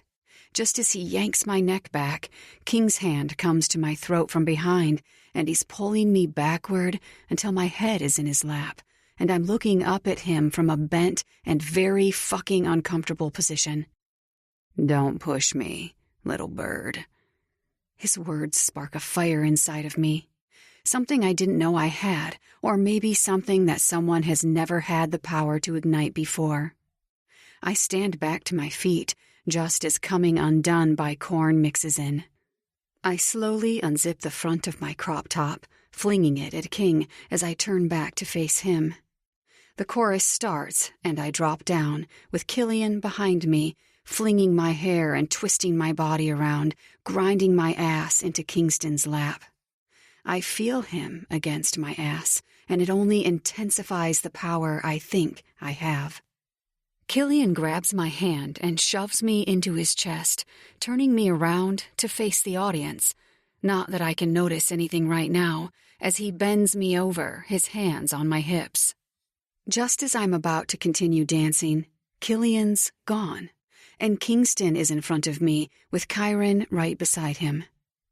Before I can understand what's going on, Toxicity by System of a Down has started playing, and a cage is being dropped around us. This one is square, locked, nowhere to run. What the fuck do they do for the final act? This show is rated R. I look around at all three of them, wondering where the fuck Keaton is. Of course, only I would wonder where Keaton is, not why the hell I'm being locked in a cage with 3 possible undiagnosed psychopaths. Killian brings the mic to his mouth. "Now, I don't know if you know this, but Little Bird is new. This is the first time she'll be participating in the final act. If you've been to one of our shows before, you know what is about to happen." He pauses, and it's right then that I realize I'm probably going to get fucked by all of them, bar Keaton. Right now, in this cage, in front of an audience. I don't know why I assume that right away. Maybe it's the setting, or maybe it's because I'm locked in a damn cage with all of them, and they look hungry, starving. The crowd is roaring with praise. Oh, good. They totally support this. I try not to look panicked. I don't want to give them any more power than they already have, and something tells me that if they knew they had my fear, they'd only use it as a snack. I don't want to look anywhere, so I straighten my shoulders, close my eyes, and take my mind back to the place where it always goes when I need to be surrounded by something dark, to remind myself why I'm so lucky to be bathing in this light, the shadow. Killian's voice comes through my ear. "Do you want this? Or are we all wrong to think you can handle it?" I lick my lips, bringing my hand to the back of his neck. Right now, I still have the power. I can feel it. He hasn't told me what to do. He's merely asked me a question. I can do this, but only if it's on my terms. I yank his head back into my space, whispering into his hair. "Play Breathe by Mako, and don't fucking use your juju on me. I'll do whatever the fuck I'm supposed to do without it." He pauses and then leans back, bringing the mic to his mouth, repeating my song choice. It starts, and I begin slowly dancing around them, focusing on Killian. I force his face to mine. When I feel his lips close, he pushes me backward until I'm falling onto a lap. The electricity that explodes around me is a dead giveaway that it's King's lap I'm on. I moan softly, not wanting to be here right now. Killian is easy because there's no big bang, no feelings, no King. He doesn't touch me, so I turn in his lap, straddling him. Running my fingers through my hair, I roll my body over him, reaching behind his head to untie the bandana that's covering his mouth. What's with the bandanas? His eyes drift to the crowd slightly before coming back to mine. King is still not touching me, so I turn in his lap, ready to go to Chiron, when he grips onto the back of my shorts and tugs me back down. Chiron, who has stayed in the background throughout the whole thing, hooks his finger around the belt loop of my shorts and yanks me into him. He leans down and whispers into my ear, "Is that all you've got? Gotta say, I'm pretty disappointed." My stomach sinks. I hate disappointing people, and I'm well aware that this feeling probably stems from feeling as though I've always failed my parents. Angry and annoyed, I turn in his grasp, reach up on my tippy toes, and bring my mouth to his. I stare right through him. "You don't know the first thing about me." "Pretty sure we know everything about you." Carousel by Melanie Martinez starts playing loudly, igniting my reckless soul. Fine. Another arm grips around my waist, and I turn in King's grasp. I don't know what's going on, but it's almost like there's a battle happening on the floor, and I don't know if it has anything to do with me or not. Kingston squeezes me into his chest. I grind my ass against his crotch, dropping to the floor. When Chiron goes to step backward, I reach for the waistband of his pants and yank him forward. Chiron is strong, but he doesn't fight me, stepping so close that my face is directly in front of his crotch. To the beat of the song, I wave my torso around as my fingers inch up to his zipper. I reach for it, just as King yanks my head back by my long hair. I'm staring up at him upside down when his jaw clenches. "What?" I smirk. "I thought this was Midnight Mayhem." I'm bluffing. I had no idea prior to tonight what the fuck this group did. King bares his teeth, hissing, before shoving my face away from him and into Chiron's crotch. Asshole. I yank Chiron's pants down, and his cock springs free. I don't have any want or need, just anger. I grip his long, thick shaft in my hand and tug on it lightly. I lick my lips, and Chiron steps backward, his face coming to mine. "You really want to suck my dick, little bird?" I smile up at him sweetly. "Yes." I have no idea. He shoves his thumb into my mouth, pressing it down onto my tongue. "My cock is worth dying over?" I shrug. "Don't care." The song changes, but I'm lost. I turn my head around to see Maya walking in, with no shirt on and holding a plate of what looks like weed. She's wearing no bra, her tits out, and has on tiny basketball shorts. A red bandana is tied around the front of her head, her long straight hair falling down to her butt. She winks at me again, and then blazes a joint, sucking on it. I watch as she lowers herself to Val, who is waiting. Maya blows a cloud of smoke into Val's mouth, and then slowly licks her from her chin to the tip of her nose. Jesus fuck. I shake off my nerves and stand, gaining false confidence from Maya and Val and whoever else is in here now. I get it. This crew is fucked up. I have to learn how to swim, or I'm going to drown. The cage slowly lifts, and Maya slips down behind me, her hand going to King. I squash the jealousy that roars in my chest as best I can. But when he touches the back of her thigh, the jealousy knocks the breath out of me. I feel as though I'm choking on air. Maya turns over her shoulder, her lips touching my ear. "Go with it, Dove. Would you rather me or Val?" She has a good point. King grabs her by the hair and yanks her to her feet, just as Chiron spins me around by my hips, his fingers digging into my bones. King's eyes are on mine, his makeup taunting me, and his smirk testing the restraint of my anger. I don't know why.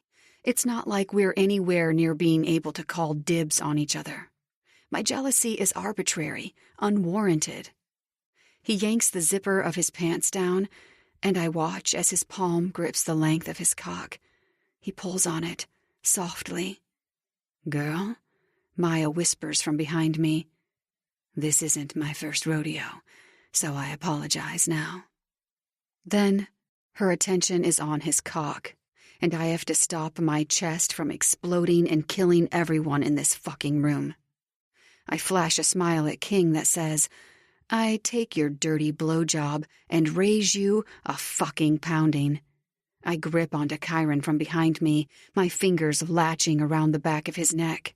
I drop to my hands and knees, leaning over my shoulder and smirking at him. Fuck me. Chiron's eyes flash with fire just as Killian steps up beside him, his head tilting. Dog, if you don't, I will. Kill whistles, shaking his head.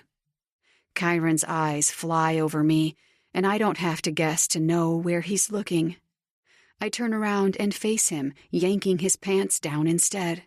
Okay, so he won't fuck me for whatever reason, but I'll still play, and if he doesn't participate, I'll go to Killian or Keaton.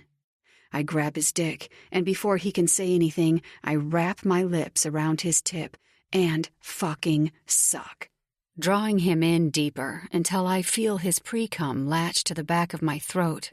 I twirl my tongue around him.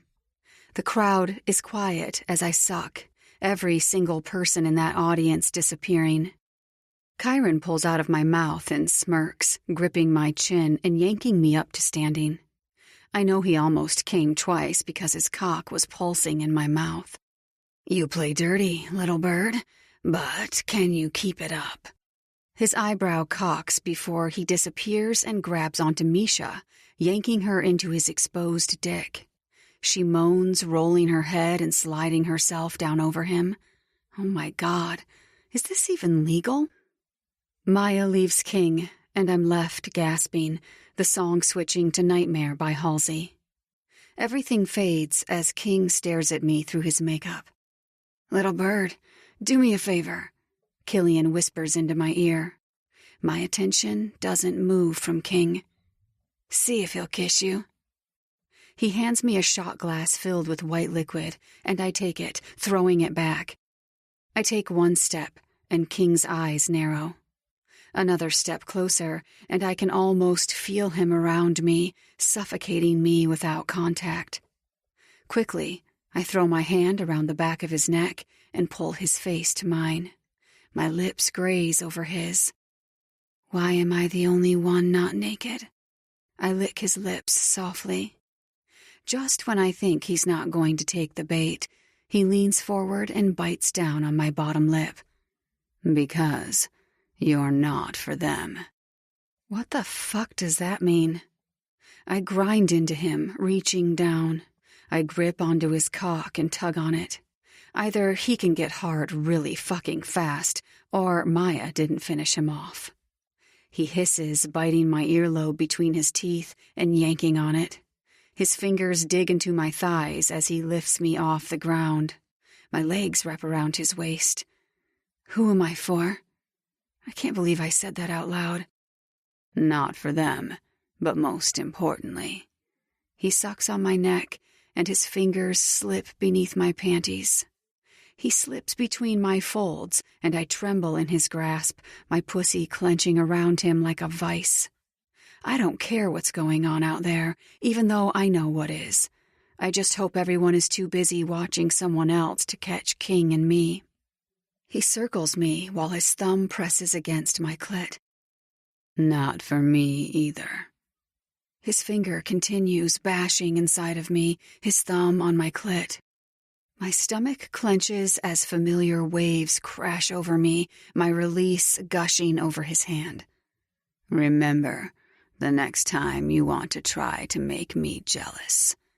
He shoves me away, bringing his fingers to his mouth and sucking me off. Everything disappears into the background again, like it always does when he's around me.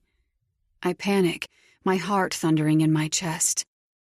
Have I failed? Made things worse? I can't believe I fell into Killian's trap. After what feels like hours, the curtains slowly close with the audience going crazy, and I quickly zap out of the tent, my heart speeding in my chest at whatever the hell that show was. I know why they call it mayhem now, and they fit it to a damn T. Just as I'm running back to the RV, I slam into a hard chest, bumping me backward until I fall straight on my ass. Ouch! I groan, massaging my temples. I think I would rather they kill me than put me through all of this. This is a special kind of torture. One I will never survive. Jesus, Aaron! A girl's voice breaks through my haze before hands are reaching underneath my arms. Are you okay? I'm on my feet when my brain registers what, or rather who, is in front of me right now. Aaron Romanov Reed, as in the famous rapper and mafia prince, Manic. I almost want to yell his name because that's pretty much how everyone else says it. Yes, I mutter, looking at the girl who helped me up. She's beautiful. I think I know who she is, though. I'd seen her on TV whenever Rich would have E playing in the bar, which was never, but that's saying how often she's in the media. You are amazing up there, she says, and then wipes her hands on her jeans, bringing it out to me. I'm Beatrice, but you can call me Beat, and this is my husband, Aaron. First impression of her is that I like her instantly for the mere fact that she hasn't introduced her husband as, "This is my famous husband, Manic." It's an instant turn-on for a lady friendship if the other woman isn't constantly stroking her own ego. Thanks. I can't help but stare at her. He's handsome, but everyone already knows that. Beat is something else. Long raven black hair and olive skin. She's everything every model wishes she was made from. Are you doing anything right now? My grumpy husband is on his way home because, well, she grins at Manic, who rolls his eyes at her. He's grumpy, but I'd love to have a chat with you. Are you free? I open my mouth to answer, to say no, that I'm tired, when Delilah's voice interrupts me. Beatrice, how lovely for you both to show up. Beat's smile instantly falls as she spins around to greet Delilah. Delilah? I hope you're talking to my favorite lead girl to see if you can dance for us again, and not because you're trying to poach her. Instantly, that makes me smile. Delilah and Beat don't get along? Maybe I will take her up on her offer. Actually, I interrupt Delilah before Beat can say anything. Neither. We were just about to go for a drink. You know, to celebrate my first successful act. I try to keep the sarcasm out of my tone, but fail miserably when I notice the twitch in Delilah's eye. Great! Beat claps her hands. We'll meet you at the limo when you're ready. We're parked on the curb. I nod, offering her a small smile, as she and her entourage disappear into the darkness. It's not until Delilah clears her throat that I realize she's standing there. Be careful, little bird. Not all that glitters is gold. I roll my eyes, heading back to the RV and quickly changing out of my scandalous clothes. I ignore my phone vibrating in my hand, and I quickly grab my fur coat and dash back out the door before any of the brothers come back. I don't want to see any of them right now, and to be honest, I feel like a drink. 14. King. The music hums around me as my thoughts remain fixed on a certain red-haired girl who won't stay the fuck out of my mind. You can't have her. No matter how many times I replay that same sentence over in my head, it seems the dots just won't connect in my brain. I know why I'm drawn to her, and I made peace with that a long time ago. It's part of the deal. Some sick game I like to play with myself, like a damn masochist. Most of the Midnight Mayhem crew is buzzed as fuck from all of the alcohol being passed around. It's the after party, but we have one after each damn show. It gets old pretty fast when you've been on the road since you were 15 fucking years old. My phone pulses in my pocket and I reach in, thinking over whether or not I want to answer it. My mom calling at this time of the night should be worrying. Had my mom been a normal mom, which she's not, I hit ignore just as Val drops her bony ass into my lap. "Ah, where's your cute little toy gone?" Her hand runs over my cheek, the scent of expensive champagne tainting her plump lips. I whack her hand away. You of all people should know how my toys are treated. Her eyes darken as she brings the bottle of Moet to her mouth. "Don't I ever?" I glare at her. "I'm not interested." She wiggles in my lap. I clench my jaw and spread my knees out so she drops between them, landing on the dirt ground. A few people around us stop to look, but not for long, when she snaps at all of them to mind their own fucking business. Her eyes cut back to mine. "Geez, King, when did you get so extra moody?" Keaton kicks my chair. About the time someone decided to sleep in our RV. Val stands, dusting off her pants and picking up whatever self-respect I've left her with. "You're such an asshole." I look over her shoulder, dismissing her, just as Keaton takes the seat beside me, chuckling. Any idea where the little bird has flown off to? I take a sip of my whiskey, allowing the liquid to burn in my mouth before swallowing. She's gone with Beat. Beat, as in manic? She's hanging around again? I shake my head, reaching for the pack of smokes on the ground and banging the end onto my thigh. Nah, they just come to the New York shows when we're here. Seems this time Beatrice has found a liking to Dove. Keaton doesn't answer. So, I look over at him just as I blow out a cloud of smoke. He smirks. "Don't fucking say it, Keats. Unless you want me to rearrange that pretty little face, I wouldn't fucking say it." Keaton chuckles, resting his head back against the back of his chair. "I wouldn't, but I would get a handle on that before it gets out of control. You're losing focus." "The fuck I am," I snap, flicking the ash off my smoke. "She's not the fucking one." Kyron must have sunk into the chair on the other side of me because his voice cracks through next. "They come in twos." 15. Dove. Beat orders 2 vodkas and then rests her eyes on me. Her 2 bodyguards are probably outside waiting for us, but Aron went home. "Where did you learn to dance like that?" she asks, stirring the olives around in her martini. I lean back in my chair.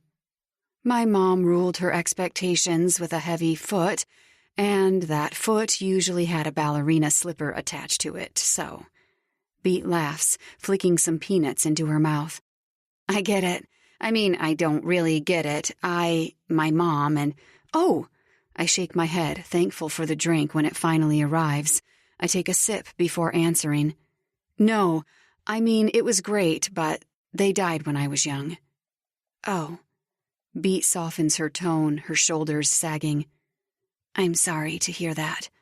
I wave her off, not because I'm unaffected by their death anymore, but because after all these years of having to explain or say the same thing, almost like a rehearsed script, it's easier now.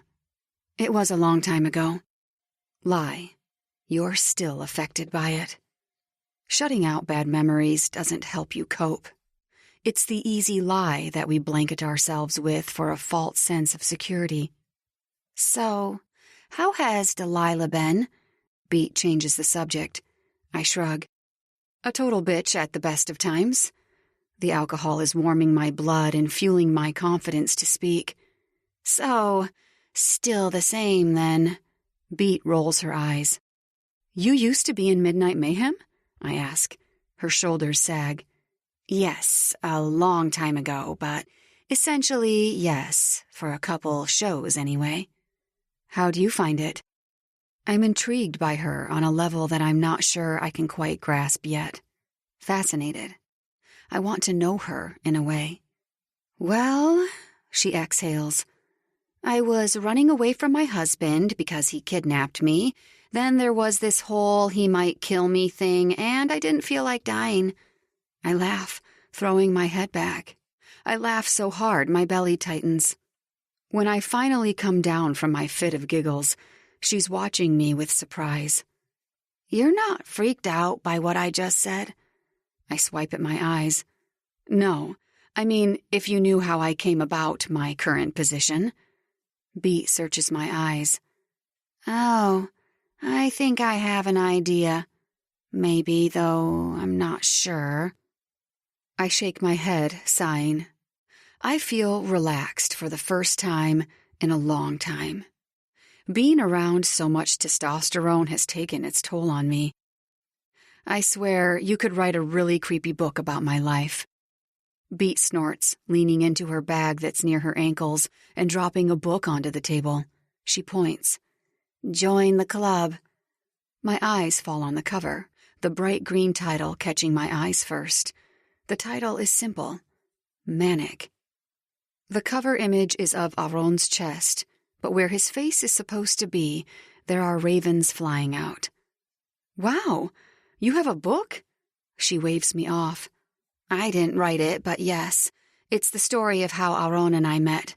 I'm all for creepy stories. I wouldn't recommend this author, though.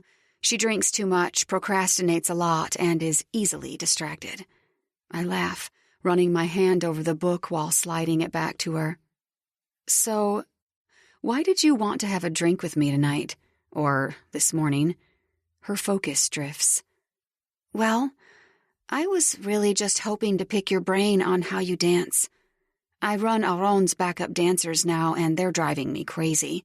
That's saying a lot because my crazy threshold is high due to who I'm married to." "Ask away." I gesture with my hands as she peppers me with questions about my technique. I tell her that I not only have been dancing since I was able to walk, but I had lessons growing up, too, which she understood. Once we're finished going back and forth, an hour has passed easily, and empty glasses are sitting in front of us. "Wow," she leans back in her chair. "I wish I could poach you." I'm barely keeping my eyes open. I wish, too. Oh, how I do. "Where are you based?" she asks. "Your home base, do you have one yet?" I don't have one yet, but I think Delilah likes us all to stay very close. "Yes, she does, so you'll be close to the mansion. I wouldn't be surprised if she was sorting out your house to be built on the property." Beat pauses, emptying the rest of her drink into her mouth. "Tell me, do you want to do this?" I think over her question, wanting to give her an honest answer. I want to stay alive. After a couple more drinks, we swap numbers and Beat drops me back at the grounds, also called a compound, when Midnight Mayhem are on the road. My head is dizzy and my thoughts are wavering. The vodka has long since left its claws inside me. I swing open the RV door, stumbling to the back of it toward my room. After wrangling my clothes off, I pull my phone up and grab my earbuds, hitting play on my playlist in hopes that music will make my head stop spinning. Far Away by Nickelback starts playing. I softly sing the words, tying my hair into a high ponytail and slipping beneath the sheets. I need to go out and grab some more supplies and do laundry if I don't want to start wearing the same clothes. I'm singing the chorus when my curtain is pulled open, and Keaton is watching me carefully, a drink hanging between his fingers. He pulls out his phone, so I remove my earbuds. "What?" I don't mean to be snappy to Keaton. It's not like he's been exactly rude to me, if you don't count acting like I don't exist as rude. He presses play on the song again, pointing to me with his drink. "Sing it again." When I don't budge and the opening starts, he rolls his eyes and starts singing it lazily. Even lazy, he's nailing it. I had no idea Keaton could sing at all. He doesn't look like a singer, even if that does sound like a shit judgment for me to make.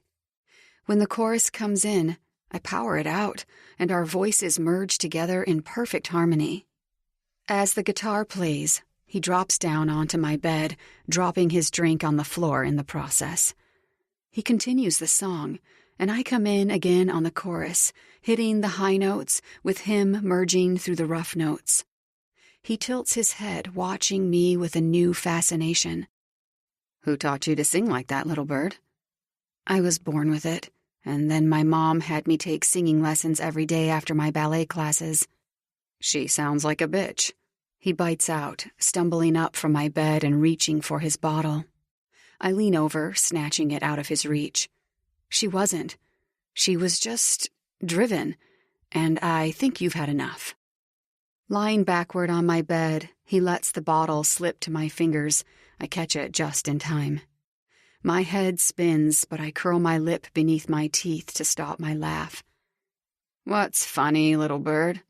he murmurs, shading his eyes with his forearm. He kicks off his shoes and removes his shirt before climbing up my bed and dropping down into a comfortable position. "Yeah, you're not staying in here, Keaton," I say, shaking his arm. But it's too late. It's like shaking a corpse. He won't move. I sigh, climbing off my bed. I make my way into the kitchen when I pause in my steps at Kingston, perched on one of the chairs, a drink just short of his lips. I ignore him, moving further into the kitchen. I pull open the fridge, pausing when I see it's fully stocked again, reaching for a bottle of water. "What'd you think of the show, little bee?" Kingston's voice is cold, bitter. It leaves his mouth sharp, and he swallows down mine like a bitter shot of tequila. My hand comes to my mouth briefly at the thought of tequila. "About as bad as I thought it'd be." I screw off the lid and take a sip. He laughs, standing from his chair. That's when I notice he's not wearing a shirt, only loose jeans. He looks dirty, deranged, and not someone I should trust to be around me right now. He's obviously drunk. "You haven't seen anything yet." "Because I haven't seen all your acts?" I ask, squeezing the bottle in my hand. I'm well aware of their stunts and what they can do physically, and Keaton can sing, and I mean the man can sing like Louis Capaldi, and that's drunk, but I haven't seen a show from start to finish. He pauses a few short steps away from me and tilts his head. I try to fight myself and not look too closely at what he's doing or how he's looking. I fail, though, because his hair is floppy and messy, his cheeks slightly flushed from the alcohol, and his body, his damn body. It's not fair.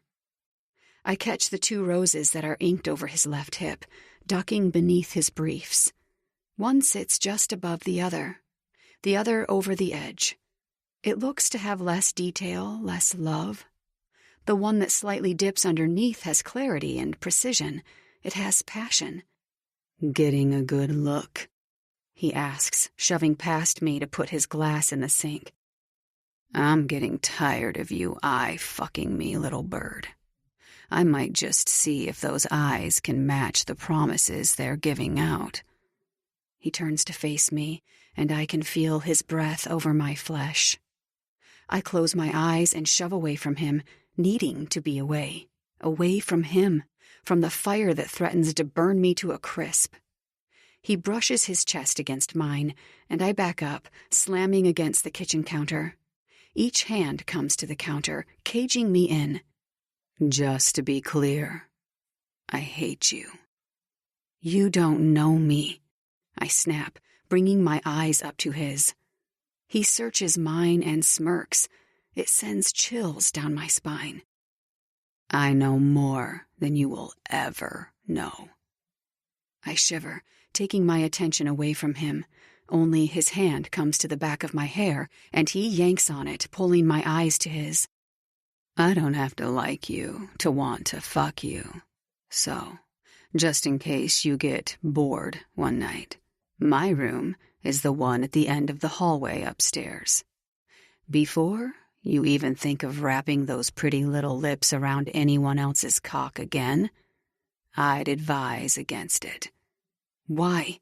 I yank my hair out of his grip. His eyes slant in suspicion before he collects himself again and steps backward. "Because you'd go to waste on anyone else." He turns, and I watch the stupid muscles on his back contract as he retreats upstairs. Storming back to my room, I'm even more annoyed when I see Keaton is still on my bed, now snoring. I exhale, dropping down beside him. I turn to face his back, studying all of the tattoos that go up the back of his neck. They're almost demonic. I've heard people say that some use tattoos as a way to express how they feel inside. If that's the case with Keaton, I wouldn't want to know who he is inside. It's a form of art, and there's no right or wrong way to art. No one can tell you what is wrong art or what is right art. If you don't see what the artist wants you to see, then that art is simply not for you. That doesn't make it wrong. It makes it wrong for you. My eyes drift closed, and I'm pulled into a deep sleep. I'd made a lot of mistakes growing up, but I'd never thought of them that way. I never regretted the decisions I made because, essentially, who was to say that those decisions weren't what saved me from another? That night with the shadow ate away at my insides and turned me rotten at my core. Not because I hated it or regretted it, not because I felt dirty or disgusting. It turned me rotten because I found myself drawn to him even more. Like a moth to a flame, uncaring by the fact that I could die if I flew too close to the very thing that I'm attracted to. But that feeling became worn as time went on. The shadow became more violent with his presence. He never touched me again like he did that night. He never teased me or drew me in. He took back the fear that he had instilled in me when my parents died and threw it back in my face at supersonic speed. 16. King. 15 years old. "Are you on your way?" my father asked through the phone. I brought my eyes up to Killian, Keaton, and Kyron, who were all opposite me in the back of the limo. "Yes, how long will you be?" There was a long stretch of silence before he answered. 20 minutes. I pushed up my bandana, hanging up the phone and tossing it onto the seat beside me. "What'd he say?" Killian asked, watching me as he pulled his up to cover his mouth. "He'll be there in 20 minutes. "King," Kyron murmured, but I ignored him. I knew what he was going to say. "They won't initiate the kill on her. They can't." I cranked my neck. "She doesn't deserve to live. She can't even—" Kill shook his head, exhausted. "Never mind." I knew what he was going to say, though. And although he was right, it still didn't trump the fact that Dove was the reason why so much tragedy had happened. Present. My hand rests on my stomach as my other shades my eyes. I'm trying to fucking sleep, but all I can think about is her. And it's fucking annoying. I don't want to have anything to do with her any more than what I'm here to do. She's waning on my restraint, teasing it. I hate her with a fire so hot, I want to dip her in gasoline and use it to detonate her. But I can't. I have to stick to the fucking plan, even if the plan kills me. 17. Dove. I wake up the next morning, my limbs sore and my head pounding. An arm tightens around me, and I freeze, the recollection of last night coming back to me at 100 miles an hour. Picking up the thick-muscled arm, I fling it off me and curl off my bed. I groan again, my hair falling to the front of my face. I didn't think I drank that much. Patting my way into the kitchen, I clamber for a glass of water. Have a good night's sleep? I spin around to watch Killian walking in, sweat pouring down his bare chest.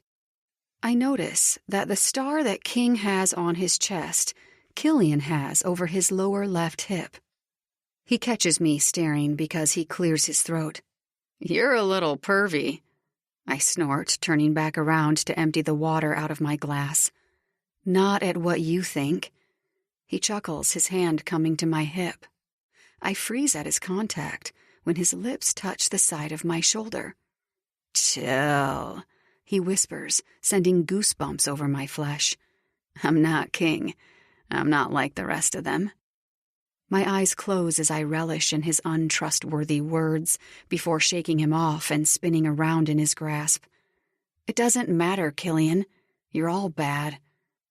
He seems to think over my words because his eyes search mine.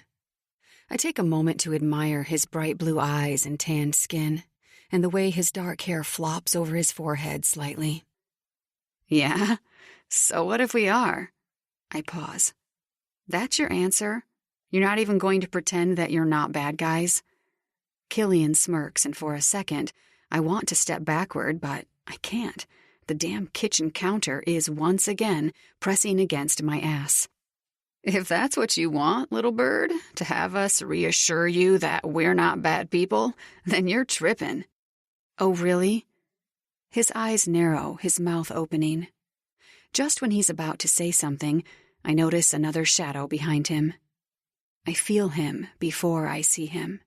And as cliché as that may sound to most people, it's the only way I can describe the attraction I have to Kingston right now. Or the only way I want to describe him right now. King steps into the space that Killian left. His eyes drop to my mouth. We're not good people, Dubby. His eyes come to mine, the dark green depths enticing me to test him, just push him a little further. His eyes narrow. But I think you know that. I swallow, just as his hand comes to my chin, tipping my face up to him. Have a good sleep? Yes. Did Keaton fuck you good? What? I yank my face out of his grip. No. Just when I think he's serious, his lip curls. But it's not a smirk. It's more of a satanic smile. One I don't really want to test today. I step around him, only for his hand to come to my arm. We're on the road today. The next show you'll be rehearsing. Okay, I answer, wanting his hand to release me, but not wanting him to release me. Oh, what a mindfuck. He cages me back into the corner, both hands resting on either side of my body. And you won't go off on your own again. I shove him away, dipping out of the kitchen and making my way back to the end room. Keaton is bent over the bed, his elbows resting on his knees and his face in his hands. Hurt that bad, huh? I tease, feeling strangely comfortable in his presence. His hands move out of the way, his head tilting to the side. Something like that. Annoyed with the ever-growing cryptic messages I get thrown at me by everyone except Kyron, I pull open my closet door and take out some comfortable clothes that I can wear today since we're back on the road. Dove. Keaton's voice is so low I almost miss it. Yeah? I answer, slamming the closet door closed. His eyes come to mine, and for a brief second, I think I see something pass between us. Feel something pass between us. Do as he says. He stammers off my bed and disappears through the curtain, leaving me standing there speechless. Again. I move through the RV and into the small bathroom as soon as I know none of them are out there, and scrub up in record time. I'm tying my hair into a top knot and slipping my spandex shorts on when there's a knock on the door. Dove, it's me. Rose's voice soothes me instantly, and I yank the door open, my arms flying around her neck. I feel like I haven't seen you in forever. I exhale. I snatch my toothbrush and squeeze some paste on it. How was last night? Rose is dressed in loose sweatpants and a hoodie, her hair casual. She rolls her eyes and kicks the toilet cover down, taking a seat. I drank way too much. I think everyone did, though. Everyone but Maya, of course. Rose massages her temples.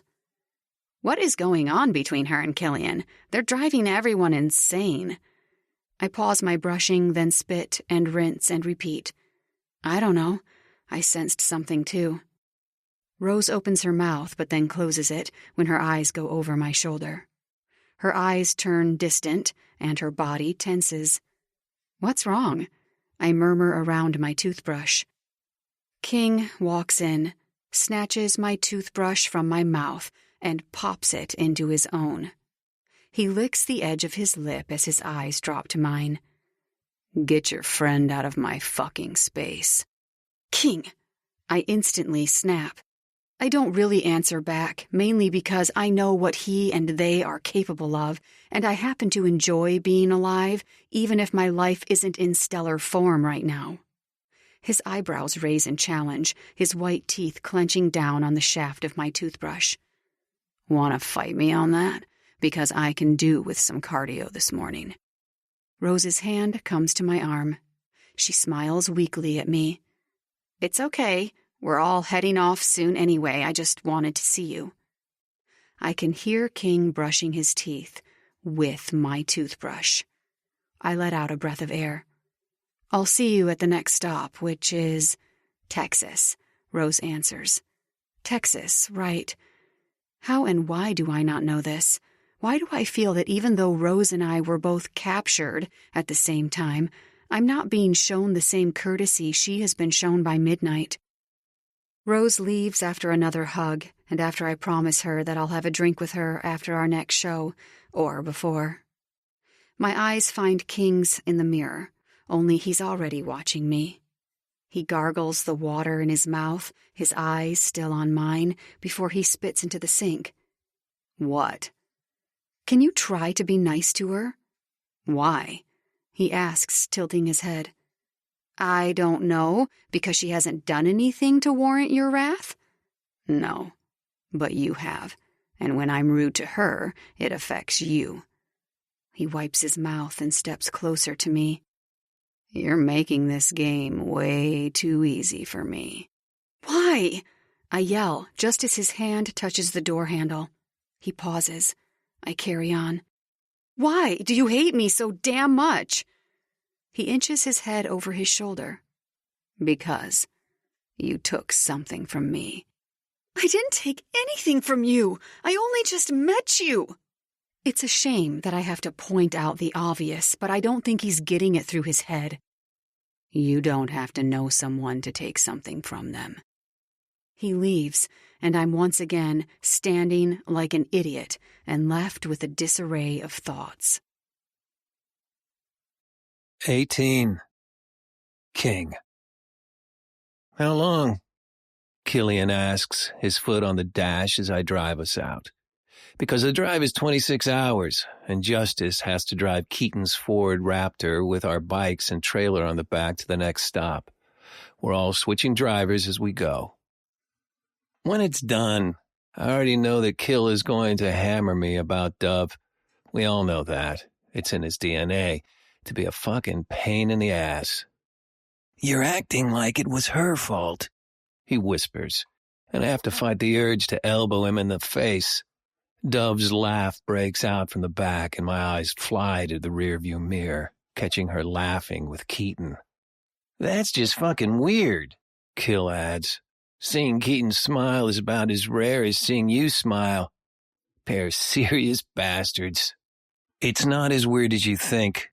I focus on the road, wanting this long-ass trip to be over.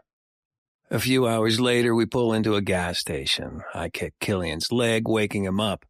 What, already? I ignore him and make my way out of the RV to gas up. Killian is already in the store, grabbing every single piece of junk food he can find like a starved toddler. 20 minutes later, we're back on the road. Only this time I'm in the kitchen, flicking through Facebook on my phone. Keaton is still talking with Dove, only he has his guitar out now. Dove shakes her head, smiling again. I hate how much she reminds me of her. Just when I think she's different on the inside, she goes and does something that she would do. Her eyes come to mine, catching me watching her.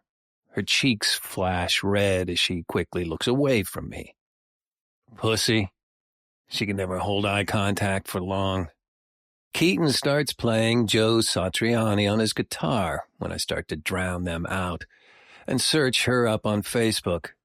I dodge past Val's passive-aggressive status. You think you don't need me? We'll see. She gives herself way too much credit as far as my cock is concerned. Opening the search tab, I type in Dove Hendry and watch as the results come up.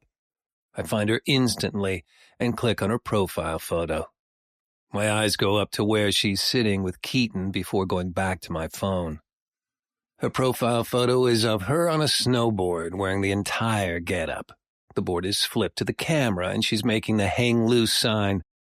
Holiday photo, maybe. Fucking weird, considering her life as I knew it, and as it wasn't luxurious at all. I scroll down to see she hasn't been online much since she's been here, only enough to be tagged in one of Rose's statuses. Some guy Richard has put a post on her wall asking when she's coming back. Never, motherfucker. I click on her photos and flick through them. Photos of her dancing, one of her friends at what looks like a club. Not her club, though. Another one with her and the same guy, Richard. And another with Richard. Keaton disappears upstairs, and now it's just Dove and I and the silence that stretches out between us. Just as I'm watching her, my phone vibrates in my hand. I need to kick this up. 19. Dove. My first real boyfriend was Lionel O'Connor. He was 2 years older than me and street raced as a side hobby. His parents were rich as sin from old oil money, and he had a slight southern twang to end each sentence. I have to admit, it was partially what made me fall in love with him. That, and the fact he enticed my rebellious nature to come out and play every Saturday night when there was a race. I would always be sitting shotgun, and other girls hated it. They were envious that Lion chose me. He had a square jaw and prominent cheekbones, and he smoked cigarettes like they were an oxygen source. We dated for almost a year through high school, and he was my first everything. Lionel turned out to be one big mistake, because he got bored and cheated on me with my best friend at the time, which was also around the time that my parents died. I would give anything to have King bored of me and move on to the next person to terrorize, because right now he's staring at me like a starved bear, and I'm the freshest fish in the ocean. It would make this whole experience and the life change a little easier to swallow. When he doesn't look to be moving from the chair he's on in the kitchen, his phone in his hand, I end up asking the question that has been burning my throat since he made me come in the middle of a show. Literally. Why touch me like that at the show? The words fall out of my mouth without any thought of catching them and shoving them back inside. He tilts his head. Because I fucking wanted to. The longer he stares at me, the harder it is for me to look away. Come here. I pull my eyes off him. Stop fucking doing that, Dove. Doing what? I ask, allowing myself to get lost in him again. Looking away from me. Come. Here. Come where? I counter, looking around at the table. King is bad for every girl walking this planet. He has a face that is crafted to perfection, with a body built from steel, but that's not why he's poison. He's everything you were instilled to fear as a little girl. He's your father's worst nightmare and your mother's wet dream. He carries himself with confidence and danger. His felonious smirk is one thing, but the way his eyes dismiss you is another. King is exactly like Lion, only worse. So much worse. Because even after 2 years of dating Lion, I never felt with him the way I feel while being around King. Because even if Lion was a cold bastard, he would never have done anything to truly hurt me. And that scares me, that King already makes me feel vulnerable. You can't have feelings for a corpse. They don't feel back. King shuffles in his seat, spreading his knees wide. His eyes again remain cool, but his mouth twitches on the corner. I look down to his lap, then look back up to his face. I don't trust him or the game he's playing, but I find my feet moving anyway. And it's not because of some creepy mind game they all like to do. It's because underneath the cement of trust issues I have, especially when it comes to the brothers, I want to know what he wants. And maybe that makes me dumb as fuck. I'm standing directly in front of him when he tilts his head and stares back up at me. Killian is blasting deuces from Chris Brown, which I'm thankful for because it drowns out the bad decisions I'm thinking about making. His fingers come to mine, and he yanks me down until I'm on his lap. I turn in his grip until his face is directly in front of mine. What are you doing? Does it matter? Yes? His lips come to mine. His tongue dips into my mouth and fills the pit of my belly with lava, using my organs as a mixer. Deadly, but warm. Slowly, I open wider for him, running the tip of my tongue across his bottom lip. Well, Killian did ask to see if he would kiss me. A chuckle breaks out behind me, and I go to pull away, knowing that we've been caught. Only King's hand flies to the back of my neck to hold me there. He deepens the kiss, so I wrap my arms around his neck. Chiron is sitting at the table, texting on his phone, like what just happened didn't surprise him. I'm guessing not much does. King. Keaton calls out from the top of the stairs behind me. Kingston takes his eyes away from me as they go up to where Keaton is. He taps my leg, and I swing off him, brushing my hair out of my face. I try to ignore how the blood rushing around my insides is making my ears throb, but it's a little hard when his kisses are like heroine, taking hold of my control and smashing it to itty-bitty pieces. King says nothing as he disappears upstairs, taking my pride with him. I can't believe I kissed him. I can't blame it on the hype of the environment either. I was stone-cold sober and normal. Don't get too excited, Chiron says. His tone is bored, his eyes never moving up from his phone.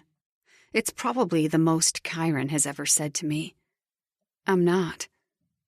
Finally, he lifts his eyes to mine. Chiron's features are as sharp as a samurai sword. He's almost too pretty to be human. His eyelashes are so black and thick that it looks like he's always wearing eyeliner and mascara. But he's scary. King never does anything without a reason, much less a girl. Like you. And no offense. His eyes go up and down my body, making me squirm in self-consciousness. But you're not his usual type. Correction, Killian calls out from the front. He doesn't have a type. I shuffle away from Chiron. He goes back to whatever it was he was doing, and I make my way to the front of the RV, sitting in the passenger seat. Don't take anything Kai says personally. He doesn't have good people skills. I figured that out. Are you the outcast brother? I joke, putting my feet onto the dash and embracing the afternoon sun that's warming my skin. Killian laughs. I've been told that many times. So, what's the deal with the whole Brothers of Kisnich thing? I finally ask the question that's been poking around in my brain since finding out. Killian doesn't answer, and for a second, I don't think he's going to, until he simply says, "It's a long story." I let the silence settle around us. I like silence. I need to be able to sit in silence with people, and if I can't, then I can't be around those people. Silence is the most underrated sound. What Kieran meant to say was that King doesn't do the whole exclusivity thing. If you're with him, you have to know that he's never fully yours. My eyebrows shoot up. We kissed. I play it off as if it's nothing, ignoring my heart beating in my chest and my stomach curling. Yeah, it shocked me because King doesn't kiss. Ever. Killian snorts. And that was a kiss that was hot enough to be turned into porn. My eyes fly up to the rearview mirror and then go back to the road. Just know that he's never had a girlfriend, ever. There will never be a girlfriend as far as King goes. As long as you're cool with that, then we're good. Why are you telling me this? I swallow past the boulder in my throat. I'm a damn masochist, because the pain that comes with this knowledge doesn't stop me from asking questions, knowing that the answers are going to hurt me. He shrugs. Is it hard to believe that I don't want you to get hurt? Yes, I answer instantly. Because you guys had me locked in a cell for a whole week, so yeah, it does. Killian laughs. Well, you remember that next time you have your tongue down the devil's throat. He chuckles. All things sinister taste like honey. I sigh, resting my head on the back of the chair. I silently vow to myself that I won't kiss King again. 20. Dove. We're in Texas, and the location crew has already started setting up the equipment. We got in late last night, and somehow, between us arriving, sleeping, and waking, the crew has already partially set up the monstrous tent. Texas is hot. So hot that I can barely damn well breathe, so I'm making my way through the RV in my sports bra and little shorts. Sweat is pouring out of my flesh everywhere, and if something doesn't cool me down fast, I think I might die. The front door swings open, and King is standing there shirtless with cotton shorts on that hang nicely off his hips. His hair is in disarray all over his head, and sweat slicks over his muscled torso. Focus. Why is it so hot? King's eyes go up and down my body before coming back to my eyes. Because Texas. No, I mean, do we have aircon in here? I might die. If only. He mumbles, climbing up the steps that bring him into the RV. Get your bikini. We're going to the water hole while we wait for the crew to set up the generator. I dash into my room and grab the first bikini I can find, slipping it on. Nothing fancy, just a yellow and white two-piece. I take a couple of bottled waters out of the fridge before slipping on some little white-ripped shorts and a tank. I'm taking a sip of water and waiting for King outside when he finally emerges. I fall into step beside him. The silence that hangs between us is comfortable as we pass everyone's RVs. Just as we come up to Midnight's, Maya and Rose are exiting, but Val and Misha are already sitting outside, rubbing oil onto their bodies. Killian, Kyron, and Keaton show up next, with a few people I haven't met yet. I make eye contact with a few of them, but they make it obvious when they pointedly avoid me. Val pauses while rubbing oil onto her leg, her eyes fixed on me. She pushes off her chair and bounces her way to King. Can you oil my back? King pays her no attention. No. He shoves past her and goes straight for Maya. He leans into her ear and whispers something, her eyes coming to mine. Don't get comfortable on that seat. You're only keeping it warm until he comes back to me, Val announces as I'm passing her. I don't know what you're talking about.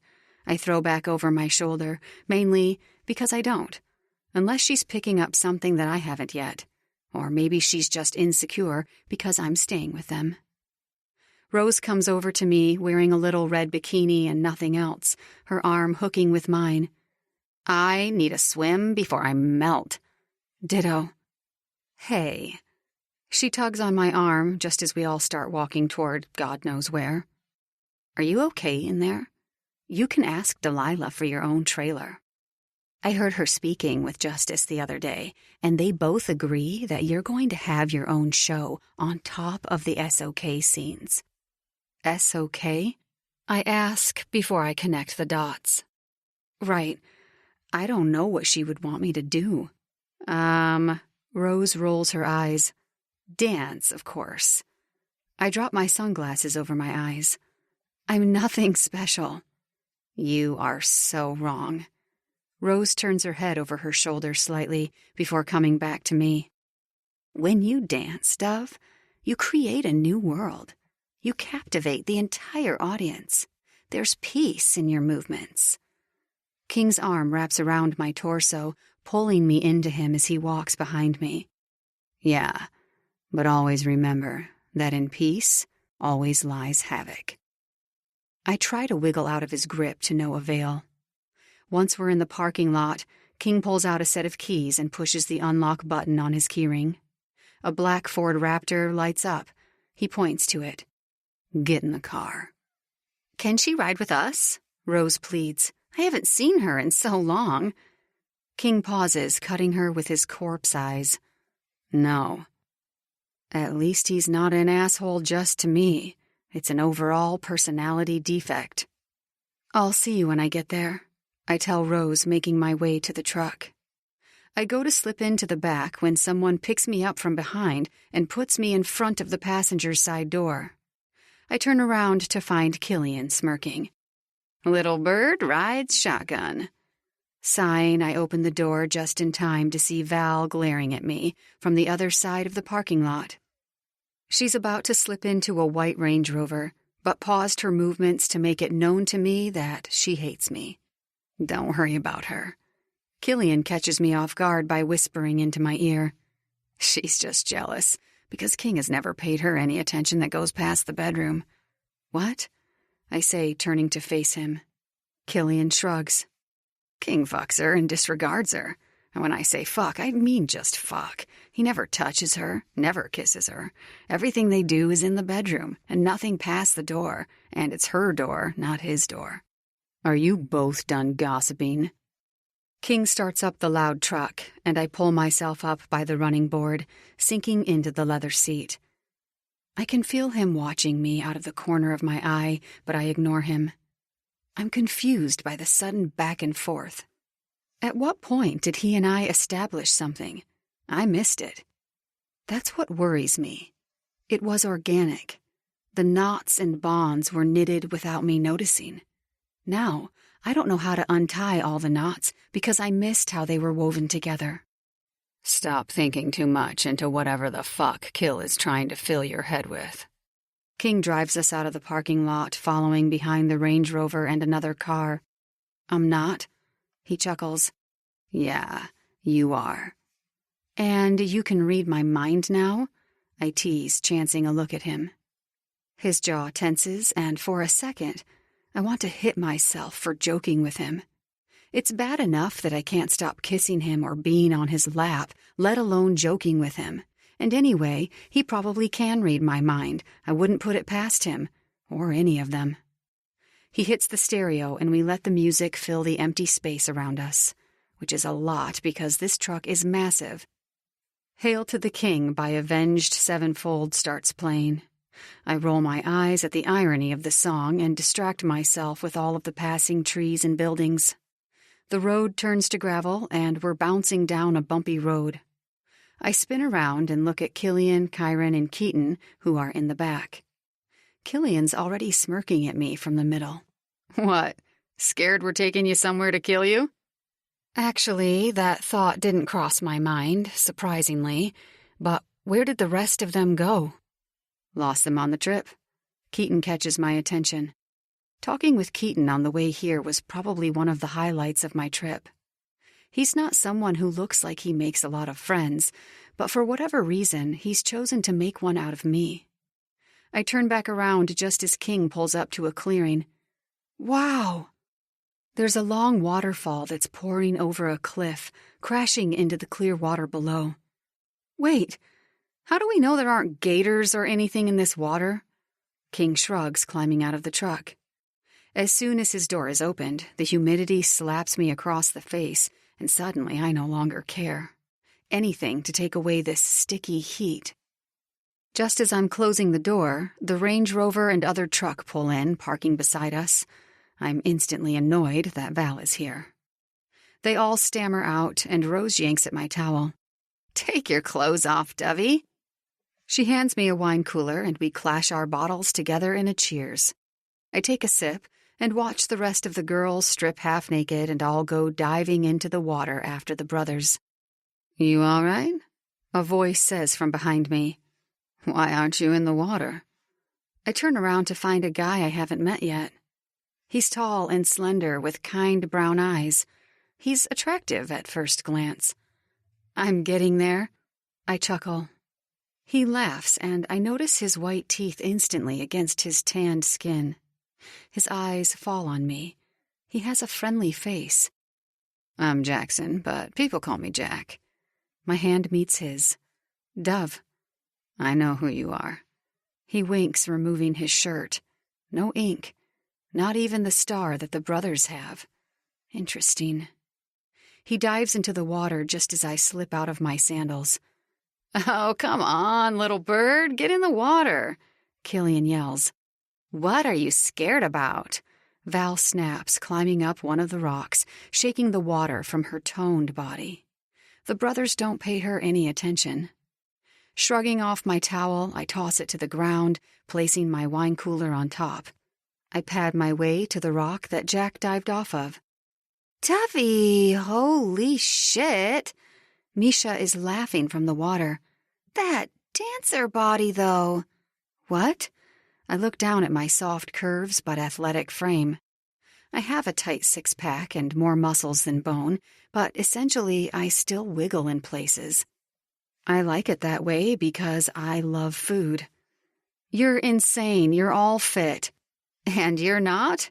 Rose challenges me with a sneaky eyebrow lift. I roll my eyes and dive into the water, instantly releasing all of my stress that the heat had brought upon me. My head breaks through the water, and I swipe the excess off my face, laughing. "Feel better?" King whispers from behind me, just as his arm locks around my torso. I spin around, wetting my hair back so it's not all over my face. "Much better." I'm still laughing when I lean forward and kiss him softly on the lips. I freeze when I pull back. "Sorry." His lips are on mine again, his arm tightening around my waist. He releases me after a few seconds, and his eyes are searching mine. "What are we doing?" "Don't do that," he murmurs against my lips. "Do what?" I want to know what he means. Suddenly, everyone and everything has disappeared behind me, and it's just King and me. "Don't ask questions that you're not ready to hear the answers for." "And you think I'm not ready?" I probe, wanting something, anything. "You said that you hated me." "Yeah, and what did I say after I admitted that?" The words come out of his mouth, but his arms are still holding me beneath the water. I think over my very brief memories before his words come back to me in a violent echo. "I don't need to like you to fuck you." "Okay." I flutter my arms to keep me afloat, but fail miserably when I sink back underwater. His hands come to the back of my ass, and he lifts me up out of the water again, forcing my legs around his waist. I'm chuckling with my arms around his neck. We didn't finish that conversation. Why do you hate me? His eyes narrow, and for a very brief second, I'm lost in his blatant masculinity. His dark hair and lashes, his very prominent jaw that always looks as though he's tensing it. That's how cut it is. And the way his eyes can express almost every human emotion while not exuding any at all. All in good time. "Dovey, want your drink?" Rose hollers, snapping me out of King's trance. I push away from him and start swimming to the shoreline until my feet touch the sandy bottom. Once I'm out of the water, I take my drink and set my towel up beside her as she flicks through her phone and turns some music on. "Are you okay?" she asks without looking at me. I get the feeling she's trying to be secretive in her questions. "Why wouldn't I be?" I answer, running my fingers through my hair before it tangles. She exhales, turning her full attention to me. "Please, be careful, Dove. They're not what you think they are. They're—" "Hey!" Misha, the brunette girl who seems to have way too much energy for her little body, flicks her towel down on the other side of Rose. You and King? Maya drops her towel beside mine, complaining about wearing a bikini even though she's wearing sport shorts over her bottoms. Fucking hate this Texas heat. So? Misha further forces. Oh, for fuck's sake, Misha, shut up and leave her alone. Maya puts a joint between her lips and lights the tip, inhaling. She passes it to me, but I decline. Oh, come on.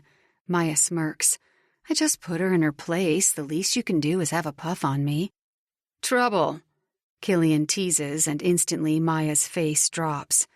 Leave Dove alone. You know how King likes his toys untarnished. I laugh this time, flipping onto my back and relishing in the sun.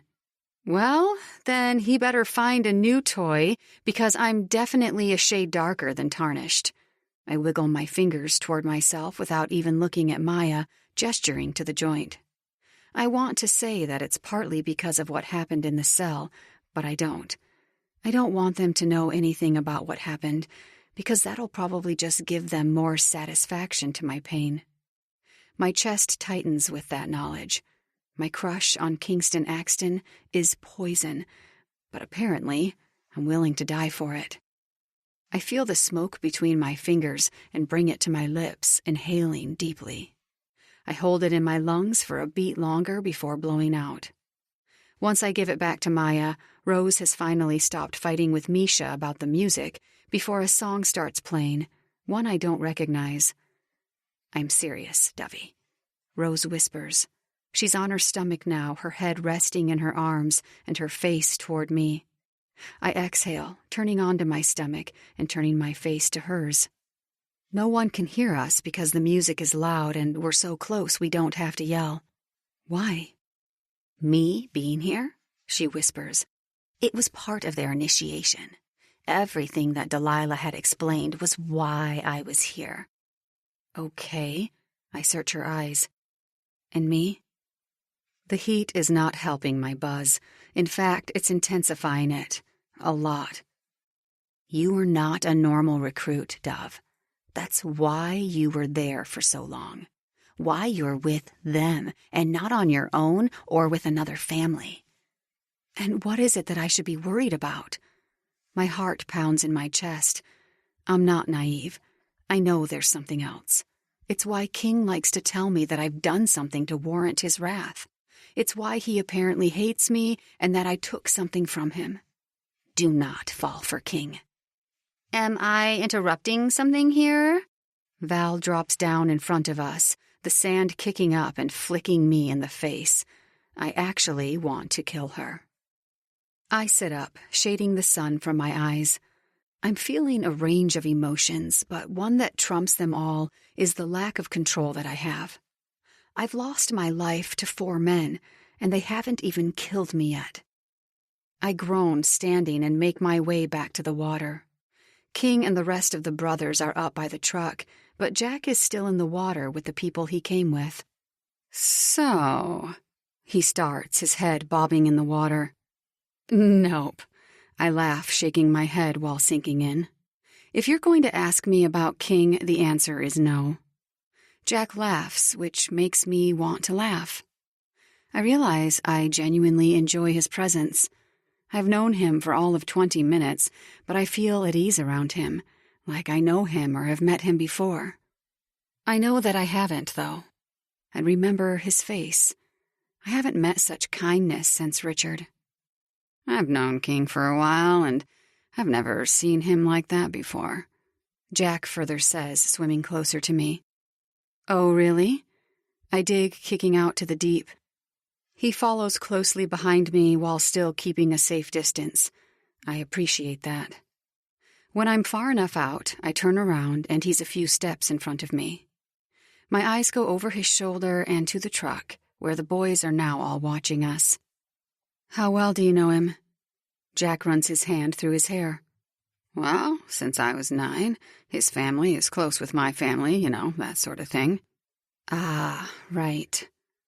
I don't want to sound nosy, so I change the subject. And what is your act or role in Midnight Mayhem? He pauses. You mean aside from the final act? I tilt my head. I don't think I've fully experienced the final act. He chuckles. No, you haven't. And the way things are looking, he turns his head over his shoulder, you may never. Can you tell me a bit about it all? He swipes his hair again. Well, it's for us as much as it's for the audience. It's live sex. He laughs, his head tilting back. Yes and no. I shake my head. Is all the crazy crap that you guys do not enough? It's more of a reenactment.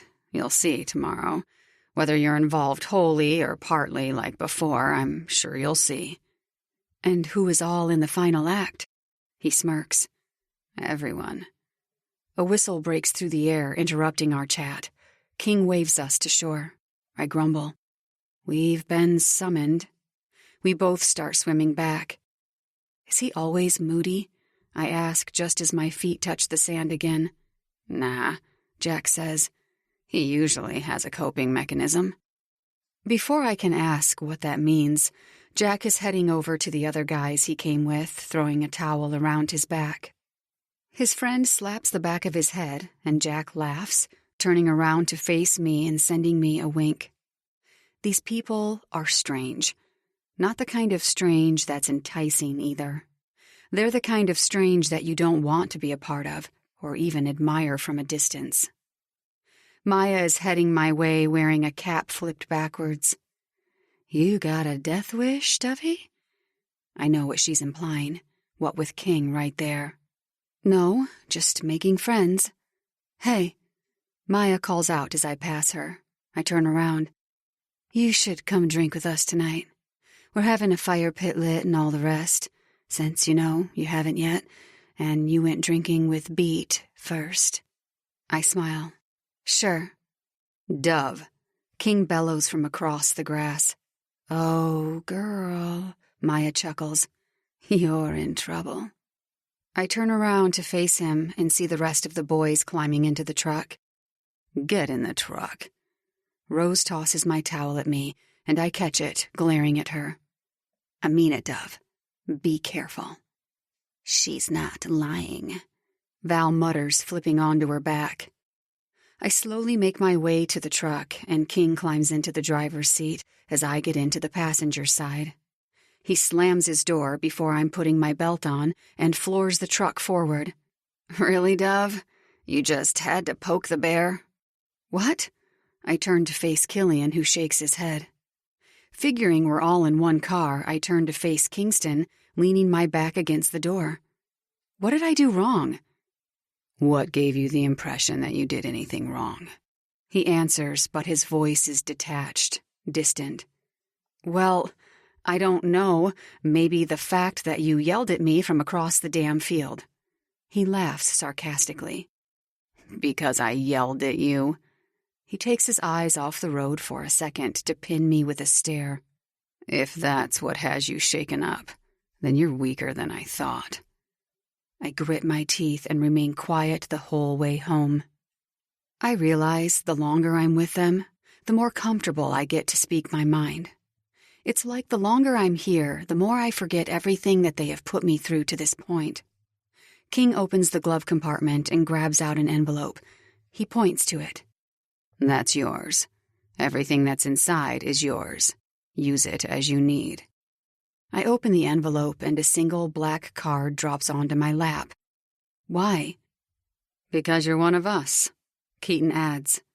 I flick the black card between my fingers, thinking of what to do. Press check account for your pay, or savings for the trust account. They're linked. I want to fight it. I want to know why he's flipped all of a sudden, and he's not as mad at me as everyone thought back at the lake, but I leave it.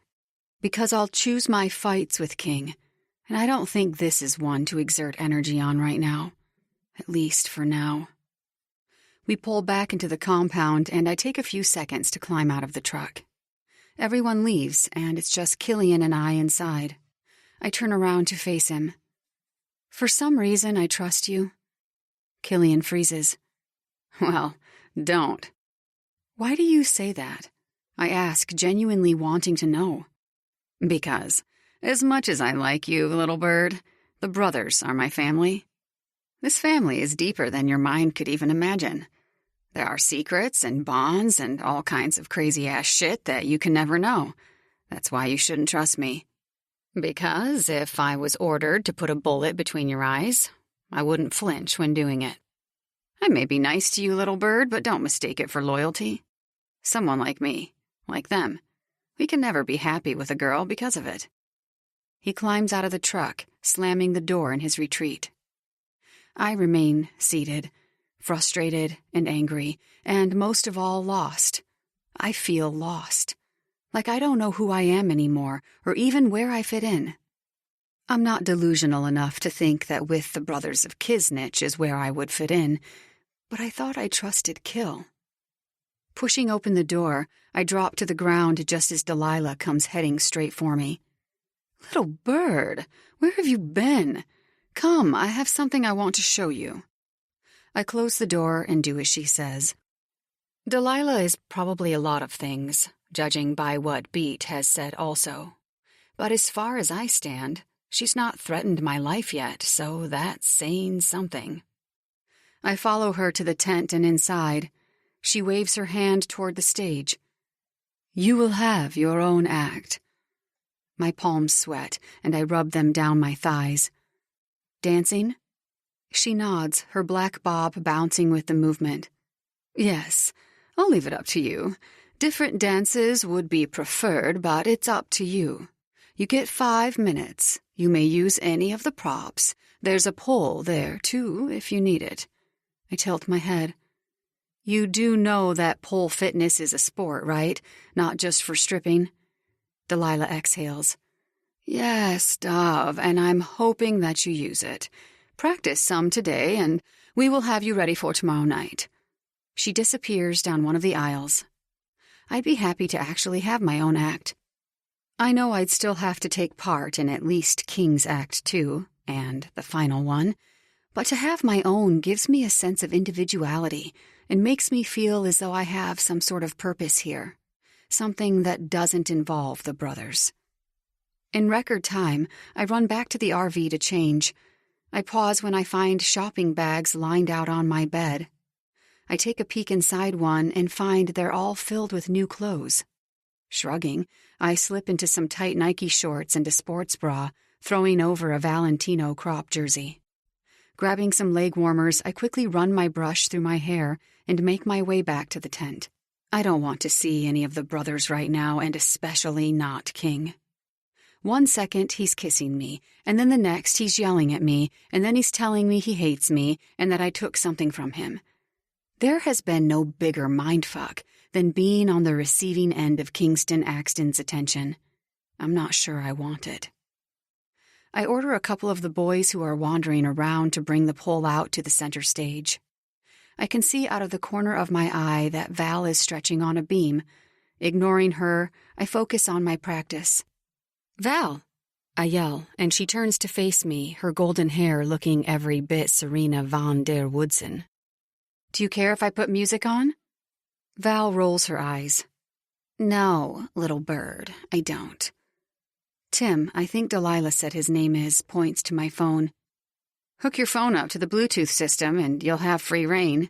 The brothers will be practicing in a couple hours, so it's all yours until then. I smile. Thank you. Flicking through my playlist, I drop my phone onto the ground after leaving Mother's Daughter by Miley Cyrus playing. I need to warm up and stretch, since I haven't done much of that for a while. Bending over, I stretch out my hamstrings before sliding to the ground and spreading my legs wide, leaning forward onto the ground and finishing in a front split. The music is warming me up as much as my stretches are. When I'm ready, I flick through my phone again. I know I want to have a different song for every town. Depending on my mood, I want to express it through my dance. I've always been good at channeling my emotions into my limbs. I'm feeling angry and reckless and somewhat warped. I push play on Carousel by Melanie Martinez and smirk. So fitting.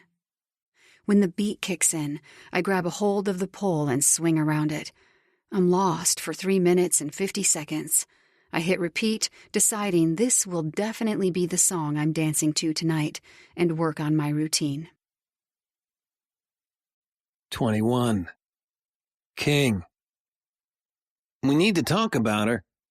Killian's persistence to talk about Dove is wearing on my patience. He puts on a good front. He's the best at it, but we all know that she's also wearing on his restraint. We don't. What are you doing, King? Kissing her and rubbing up on her like a dog in heat? Since when is that part of the plan? Keaton questions. This time, his eyes trained on me. I shuffle off the couch, tearing my shirt off. I get it. She's hot as sin. But we knew that. You knew that.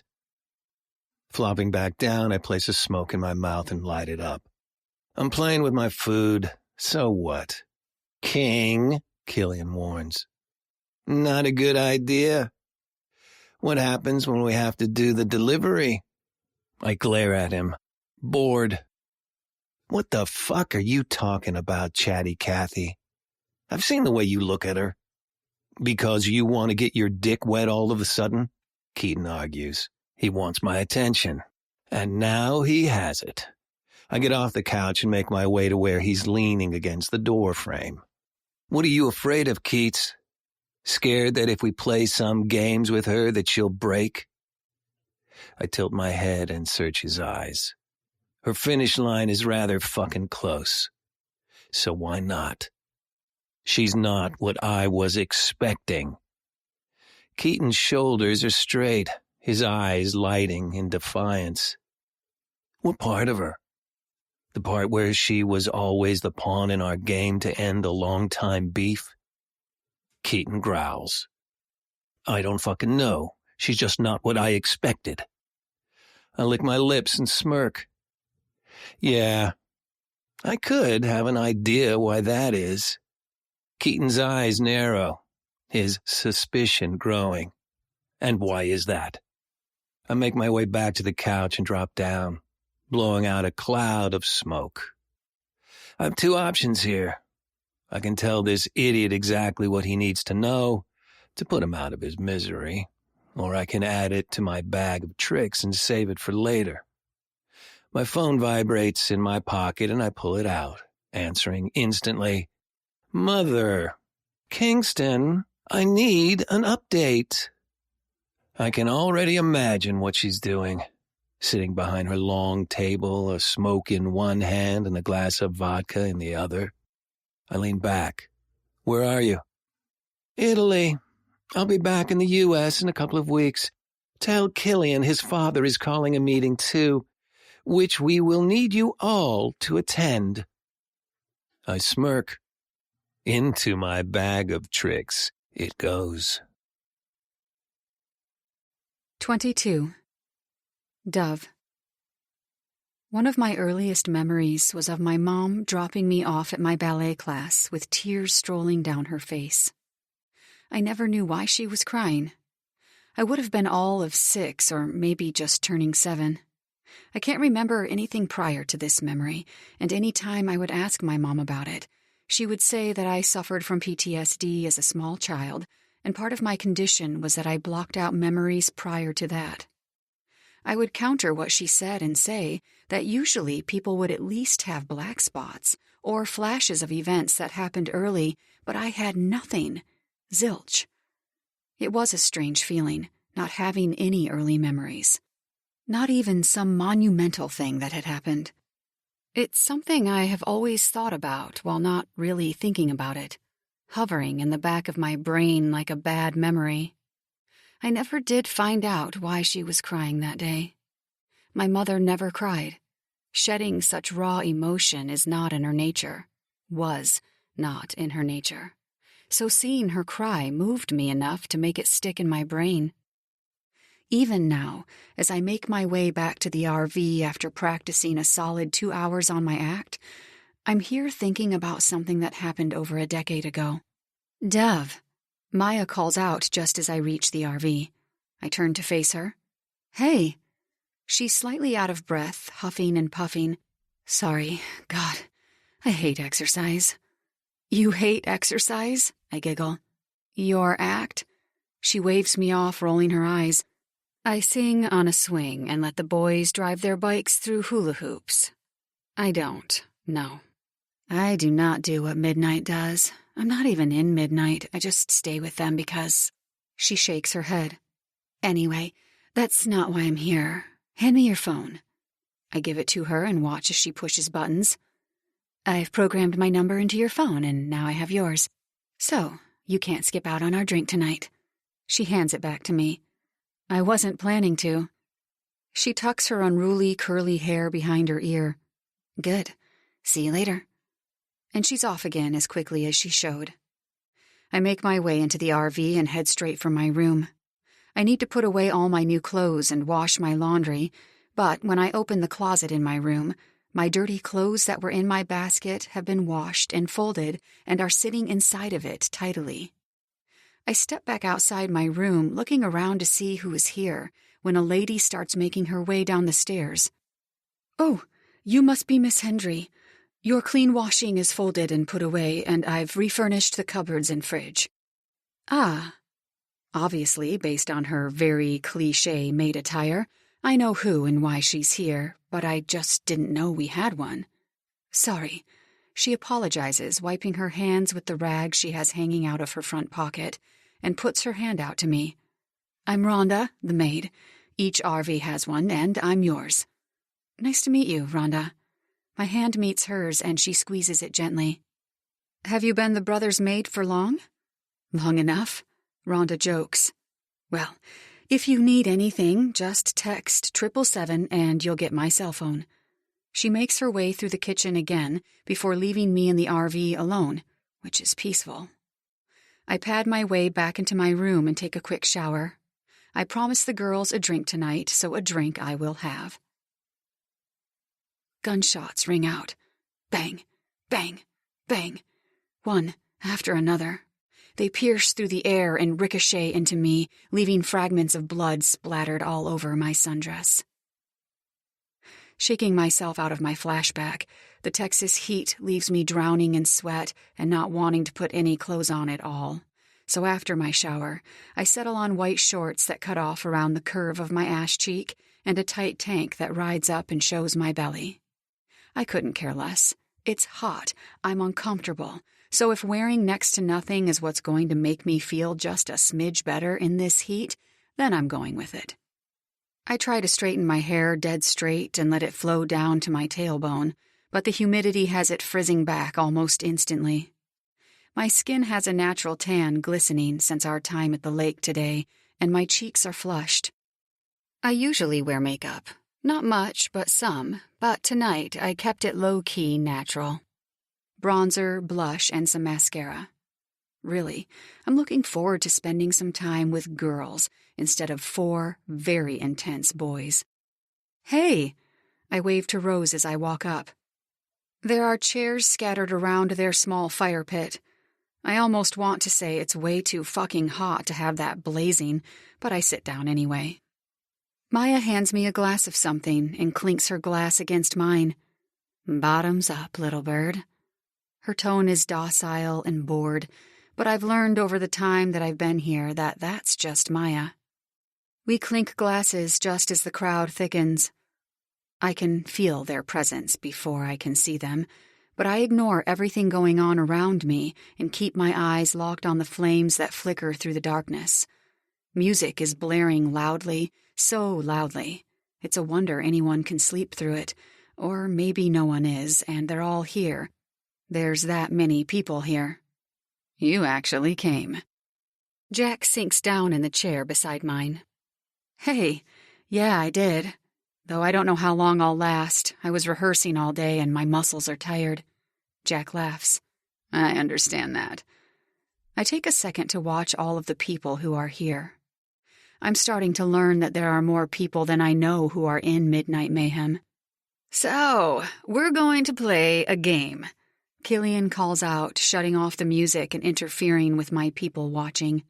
Oh no, Jack mutters, kicking back in his chair. Why, oh no? I ask, leaning into Jack. Jack leans back into me. The last time Killian wanted to play a game, someone died. I gulp, sitting up straight. "You're joking, right?" I whisper into him. "Wish I was." Jack takes a swig of his drink and then tosses his cup into the fire. I watch as the flames burst higher, lost in my own thoughts. Someone died? These people are crazy. "It's a shame," Jack muses out loud, interrupting my thinking. "What's a shame?" I ask, looking straight into his eyes. "That you've gained King's attention." I laugh, shaking my head. "No, I haven't." Jack's eyes narrow, making me squirm in my seat. It's a weird twitch for such kind eyes. "I've known him a long time, so trust me when I say you've gained his attention." Killian's voice comes back into the zone, pushing Jack's ridiculous rambles to the side. I know I have, but it's not for the reasons that people are implying. "You'll take a bandana and wrap it around your mouth." Chiron starts going around, handing everyone a bandana. The white patterns burn into my brain, like a reminder of that night so many years ago. My eyes close and I don't open them until a rag is being waved against my face. Chiron is watching me closely. He kneels down to eye level, his eyes searching mine. "What's the matter? Don't like bandanas?" The corner of his mouth tick into a smirk, but his eyes remain passive. I snatch it out of his grip, ignoring him. He stands and continues around the crowd. "The game is simple." People scoff and shuffle in the distance. Killian chuckles and then continues. "It is simple. Remember when you'd play hide-and-seek as a kid?" Killian wraps his bandana around his mouth, and it's then that I see his has a skull on it. My eyes find King, who is already watching me, his tied around his mouth, and again, another skull. All 4 of the brothers have skulls on theirs. But when I look around at the other guys and girls, theirs are normal. "Well, this is much like that, only you hide and we seek." "And?" Val answers, wrapping hers around her mouth. Finally, I take mine and tie it around my own. "And what?" Killian raises an eyebrow. "And what happens when you catch us?" Val places a hand on her slim hip. "Guess you'll have to see." Killian winks at her. Val's back straightens. Chiron chuckles at her, shaking his head. "As easy as ever, Val." Val's eyes snap to his. "Really? Because you're wanting me to have another threesome?" Chiron's smirk deepens. "No one invited you in. You walked your ass into our room because your clit throbbed for Travis." I'm lost, my head going back and forth between them. I lean into Jack. Is Chiron gay? I never would have pegged that. Jack's head tilts back in laughter. Nah, not gay. Bi? I ask, studying Chiron. I know he's pretty, but his energy is also very dark. Nope again. Jack chuckles before correcting me when he sees how confused I am. He doesn't have a sexual preference, but he doesn't identify himself as bi either. He hates labels. His motto is he'll fuck who he wants. Makes sense. I drag my eyes away from Chiron and watch as Killian continues to stare at me. You finished talking, little bird? I nod. You'll get a 2-minute head start. If you're caught, it's your seeker's decision on what he wants to do with you. Will it be slave for the night? Will it be a dare? It's up to the seeker. Kingston stands from his chair, his eyes on me. They're like laser beams shooting right through me. It makes me queasy and uneasy, but I can't look away. 3, 2, 1. Killian smirks. Run, run, run. I pause, trapped in King's trance. People are scrambling around me, running into the forest that backs up to the field, but I'm imprisoned. Slowly, I watch as King's mouth opens before he mouths, "Run." Just like that, I spin around and zap toward the forest, my heart thundering in my chest. The adrenaline that spikes through my blood gives me a much-needed energy boost because my legs shoot forward through a clearing. I jump and dodge fallen tree branches. I run for a solid minute until I stop, expecting to see or hear someone. Anyone. There were so many people who are here hiding. Where have they all gone? I step backward, the leaves beneath my shoe crunching. Where the fuck is everyone? I walk this time, not wanting to make any unnecessary noise. The bright moonlight battles against the dead of the night, paving the way for me through the mass of fallen branches. I must walk for 20 minutes before I figure I should turn around and start heading back. Only when I do, the forest caves around me like an endless maze, enveloping me in its natural form. I hear rustling from the left. Jack? Wrong. King whispers just as my back crashes into his chest. I screech, spinning around to face him. That was hardly fair. He steps closer, and I step back until I'm colliding into a tree trunk. His chest brushes up against mine, all 6 foot something of him towering over me. What's your name? I hold my breath, afraid that if I catch too much of his scent, his venom will seep into my bones and remain. His hand comes to my chin, tilting my face up to his. King doesn't need to demand an answer from anyone. His presence speaks in volumes that no frequency can calculate. Dove. I swallow past my nerves. He yanks my bandana down and slowly slips his thumb between my lips. I take him, sucking his thumb into my mouth. It's not until the strong flick of metal hits my sensitive taste buds that I rear back, whacking his hand out of my way. Ew! What is that? What's your name? He repeats, his knee pressing between my legs, separating them. Dove! I yell, using the back of my hand to wipe whatever it was, please don't be blood, off my lips. What was on your hand, King? He leans down and runs his tongue over my lips. My revenge. He kisses me, just in time for Killian to run up behind us with Maya in tow. My eyes fall to her wrists, and I see they're bound together by Killian's bandana.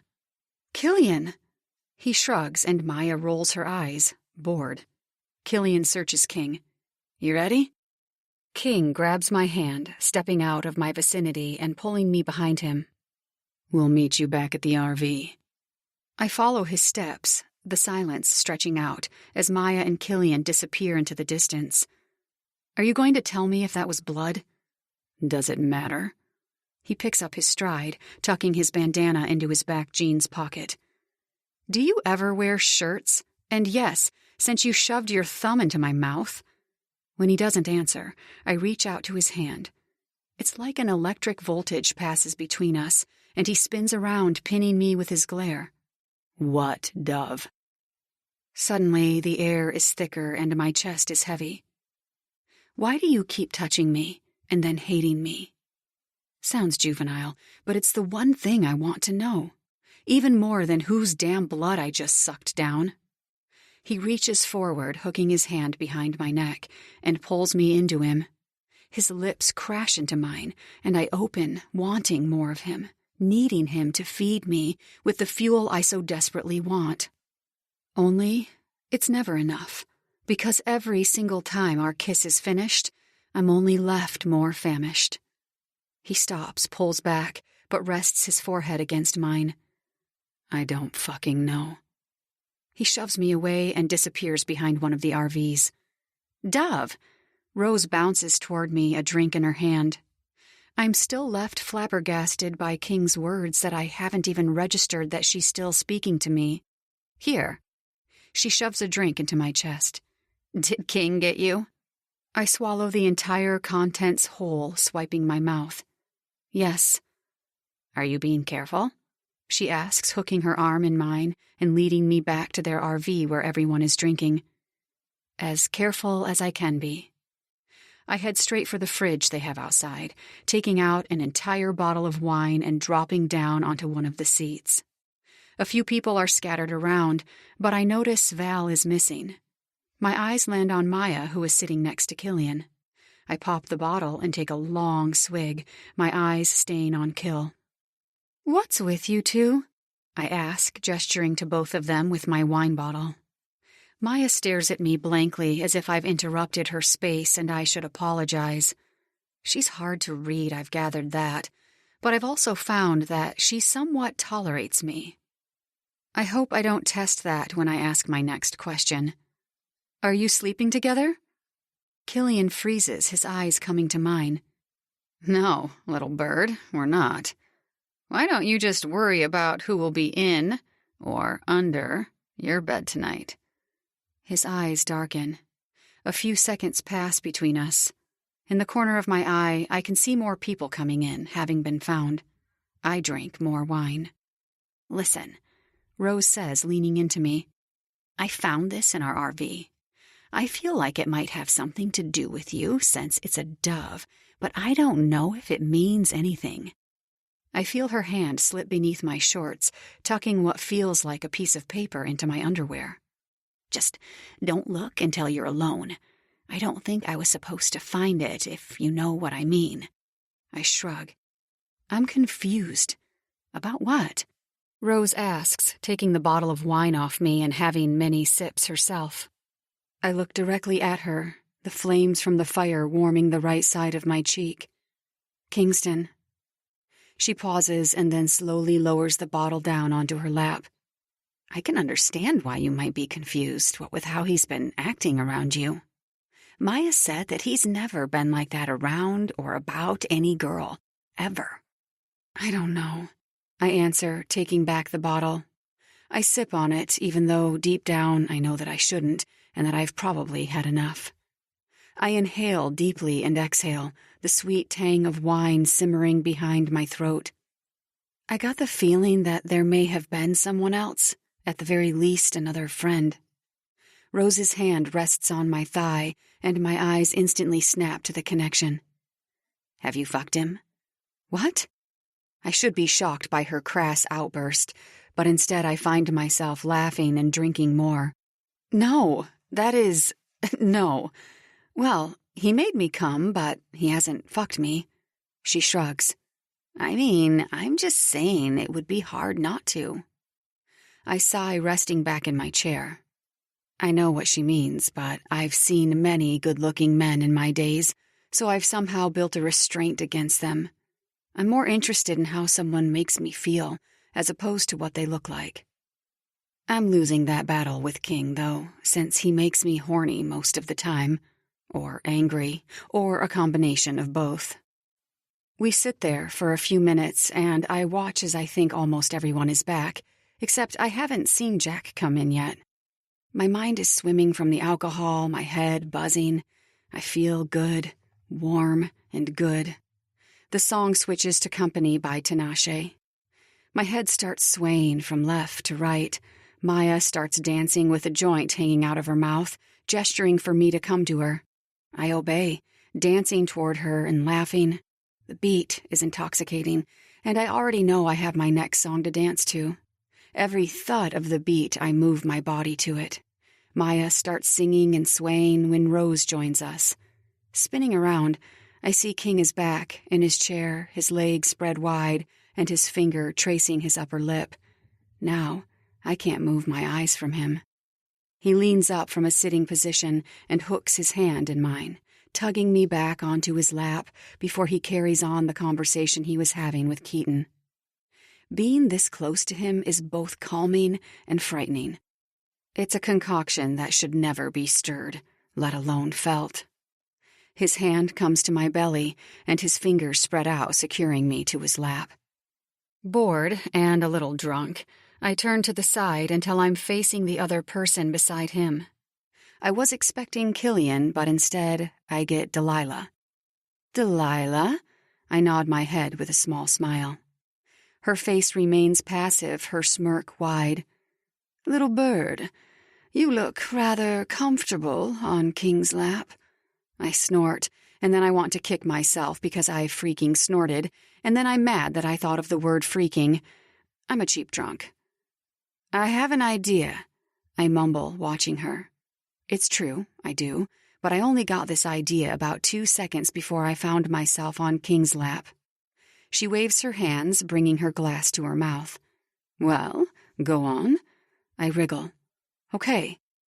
A hand tightens around my hip, sending a shock wave through my muscles and over my limbs. Just when I'm about to open my mouth, I feel King's lips on my earlobe. "Move like that again, and I'll fuck you right here and right now. And Dove, it's nothing that these people haven't witnessed or done before, so don't fucking test me when it comes to your ass on my cock." Before I can answer him, he's already leaning back in his chair and continuing his conversation with Keaton. My cheeks flush as I look back to Delilah, who is laughing behind her drink. "Interesting," she mutters, her eyes flicking toward King briefly before going over my shoulder. "Before you tell me what your idea is," she waves her hand ahead of her, and I spin around to see what she's gesturing to. 6 men have entered from I don't know where, because everything is sort of blurry, but I also notice that there are 7 girls with them. They're all blonde and older. They have to be in their 30s. The men are interesting. One has long hair and a long beard, and one has a shaved scalp and a long beard. If I had to say which one is attractive, I'd go with the long hair and long beard. They're all intriguing in different ways, not lucidly good-looking like the brothers. "That is the 6 and the 7. Delilah's voice carries through as they all pull out seats and get comfortable. "They're one of the acts, but in short, they're the 6 demons of hell, and the girls are the 7 angels of God." I pull my eyes away from the new crew and train them on Delilah. "How come I haven't seen them before?" Delilah chuckles, lighting her smoke and leaning back in her chair. "Because, 1, you haven't been here long, and 2, they don't make themselves known outside of acts. They've been here a long time, and people still travel and pay from all over the place to see their act." "Which is?" I ask, intrigued. I find myself looking back at the better-looking one. "Just out of curiosity." Delilah flicks the end of her smoke out, and I watch as the ash falls to the ground. "Sex, mainly. What happens when demons meet angels?" Delilah's eyes flick between King and me. "What happens when innocence collides with corruption?" I lick my lips. "So, they all have sex in front of everyone." Delilah must find me amusing when I'm drunk, because she's laughing again. "Yes, little bird. Each act is different. Think of it as live porn, I guess." "Isn't that what the last scene is?" I ask before I can stop myself. Delilah's eyes narrow. "No. That is for the brothers, and it can be whatever they want. Though, I should warn you, everyone here has been with everyone here." Her eyes flick to Kingston before she chuckles again. "Well, almost everyone." My shoulders slouch, my hand running over my belly. "So, anyway, what did you want to talk to me about?" she asks, "before I leave." I think about how I can possibly give her a proposition of me having my own show, with a twist of something else to offer this strange crew, when she just told me that they have a group of good-looking people who give the crowd live freaking devil-angel porn. I just said freaking again. I think I need water. "I'll talk about it with you tomorrow." She throws down her smoke and shrugs. "Or maybe I'll be too busy. Good night, little bird. Don't hurt yourself tonight." She walks away, carrying the echo of her cackles behind her tight ass. King's fingers dig into my hips before I can so much as think of anything else, and he turns me so I'm straddling his lap. He looks up at me, his eyes searching mine. "Like what you see?" "Somewhat." I'm meaning him, but I don't think he's meaning him, and again, I could really do with a glass or 10 of water. His eyes narrow, and I instantly know that I've done something wrong. He stands off the chair and is flipping me upside down over his shoulder. My hand flies to my mouth to stop a scream from escaping. Now I'm staring right at the destroyed Dolce & Gabbana jeans that are strapped nicely around his tight ass. The little solar lights that lead the way are slowly disappearing with every step he takes. Really not necessary, King. I could have walked. He stops outside our RV and opens the door, carrying me inside and upstairs to his room. I don't get a second to admire the kingdom because he's tossing me onto his bed. My hair is everywhere, and I'm almost certain that the makeup I put on earlier is smudged all over my face, but thanks to liquid courage, I think I look like a 10. Okay, a 6 at best. Water. What are we doing, King? He loosens his belt buckle and undoes his button. His hair is a mess all over his head, and his tanned cheeks are slightly flushed, probably from carrying me. But then, when I look over his muscles, I know that can't be it. He obviously trains as a side hustle. I reach forward before I can stop myself, and my fingertip is connecting with the roses over his hip. His hand instantly flies out and stops me as his other comes under my chin, tilting my face up to his. Don't. Well, what are we doing? I ask again, licking my lips. His eyes drop to my mouth, and he turns around, tugging on his hair. He turns back to face me, his eyes wild. Fuck if I know, Dove. I don't know anymore. You're... The red streaks around his wrist catch my eye, and I shoot up off the bed, catching his wrist before he can move it. Blood. He yanks it out of my hand, and before I can say anything, his mouth is on me, and he's pushing me back onto the bed, his body falling on top of mine. I no longer care what we are doing because whatever this is feels right. At least it does right now. My legs widen and he sinks into me further, his head moving to the side to gain more access on my mouth. He's heavy, and his breathing is brushing over my collarbone.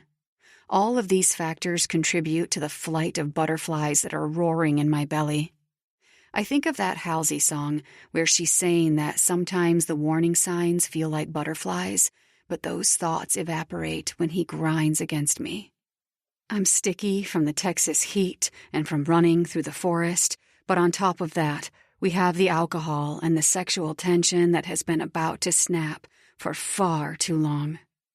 My hips raise to meet his, rubbing against his swollen crotch. He groans, and the deep sound vibrates over my mouth, sending shock waves all the way down to my core. Reaching for the band of his jeans, I yank them down until I can run my nails over his ass cheeks. He bites down on my lip so hard that I can taste the familiar tang of blood taint my mouth. You want to do this? He asks, though his hands are gripping for my tank. Speak now, or forever hold your fucking peace, little bird. I do what any girl would do with Kingston Axton half naked on top of them, wanting to eat you alive. I hold my fucking peace. He tears off my tank top with his bare hands and cups one of my breasts in his hand. His mouth lowers and he sucks my nipple into his mouth. Warmth satiates throughout my body, tingles snarling all over my flesh. I moan, pushing my chest into him, wanting more, needing more, something more. I reach down and unbutton my shorts, yanking them off and kicking them off the bed. King stops, his breathing heavy and his chest heaving. He slowly crawls off the bed, his eyes never moving from my body until he's standing back where he started. He pulls his bottom lip into his mouth as his hand dips beneath his jeans. Now the bulge that was there has doubled as he slowly moves up and down. Touch yourself. What? I whisper out, not wanting to touch myself. Why, when you could do it? His jaw clenches.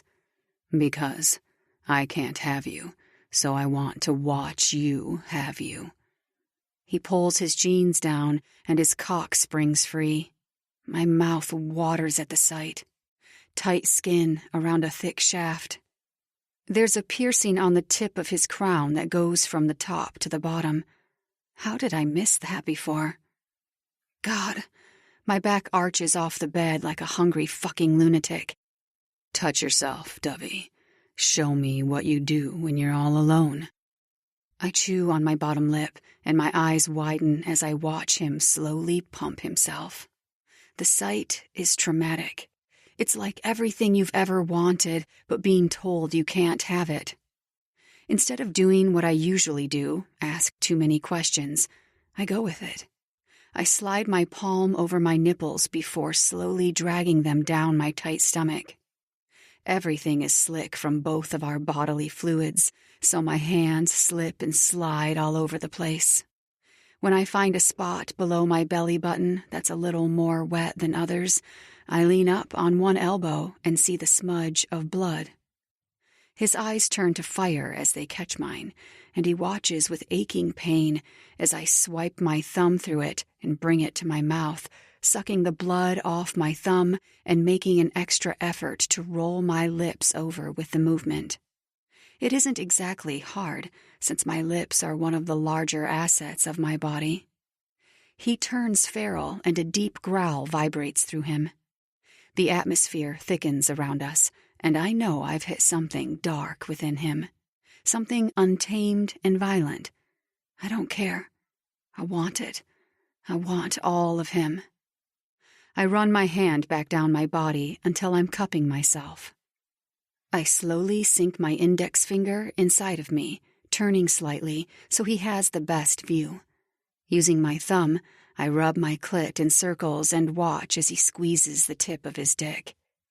"King," I whisper, wanting him inside me. "I need you." "Fuck." He exhales, stopping his movements. He leans forward and grabs my hand, bringing my fingers to his mouth. He sucks me off my fingers.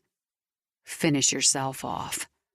Then he pulls up his jeans and leaves me lying there on his damn bed, unsatisfied and frustrated. He stops by his door, turning over his shoulder. "Stay the fuck there tonight." The door slams in his retreat, and I take this time to examine his room. I'm irritated, so my eyes flash around the room quickly, taking everything in. Obscure walls, one large window, a king-sized bed, a couple dressers, and a large TV. That's it. The decor is simple but masculine. His heady scent of leather, spice, and honey resonates through his black cotton sheets. I stroll to the other side of the room, snatching up the first shirt I see on the ground and pulling it over my head. I'm wondering whether I should stay here or go back to my room.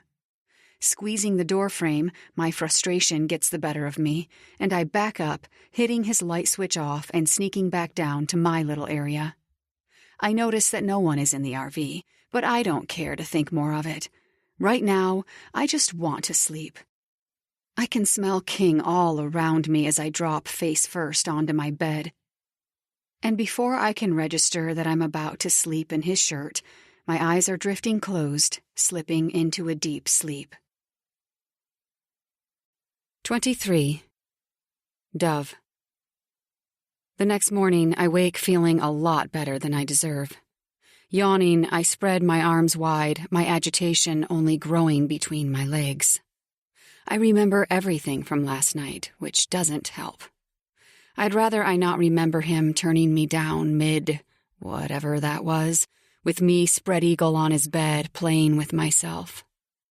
I fumble into the kitchen, finding Killian already sipping coffee with his hair ragged everywhere. "Have a good night," I tease, scrubbing my eyes. "Not as good as yours, apparently." He grins from behind his mug, a smug smile on his face. "Could have ended better," I mumble, pouring the black Java into my coffee mug before sliding into one of the kitchen chairs. I blow into the hot liquid, enjoying the warmth that the steam provides, falling on the tip of my nose. "You ready for tonight?" Keaton comes down, falling beside me. Yes and no, I answer honestly, taking my first sip and instantly feeling my muscles relax.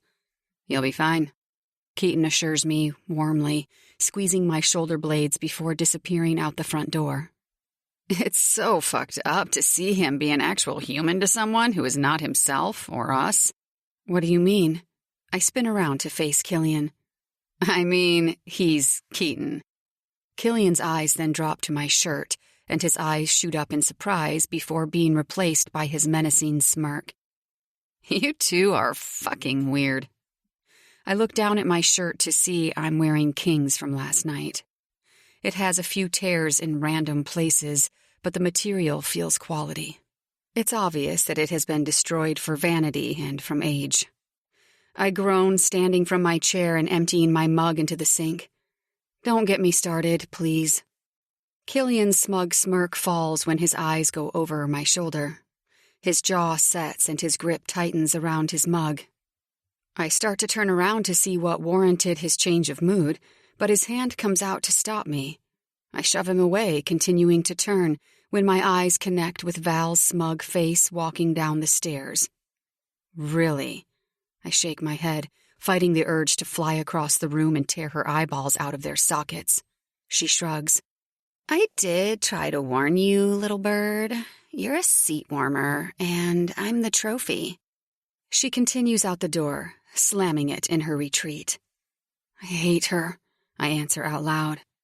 Killian's arm wraps around my torso, pulling me into his warm chest. His lips caress the back of my earlobe as my eyes remain upstairs.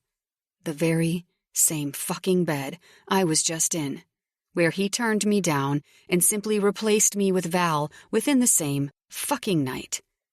Don't take it to heart, little bird. Sex is a weapon in this world, and we have no problem loading it up to utilize it. I crane my neck to give him more access. I feel reckless and hurt. He left me. Killian murmurs against the soft spot between my shoulder and my neck. Naked, he freezes, with my finger inside myself. Killian's fingers spread out over my belly and slowly lower.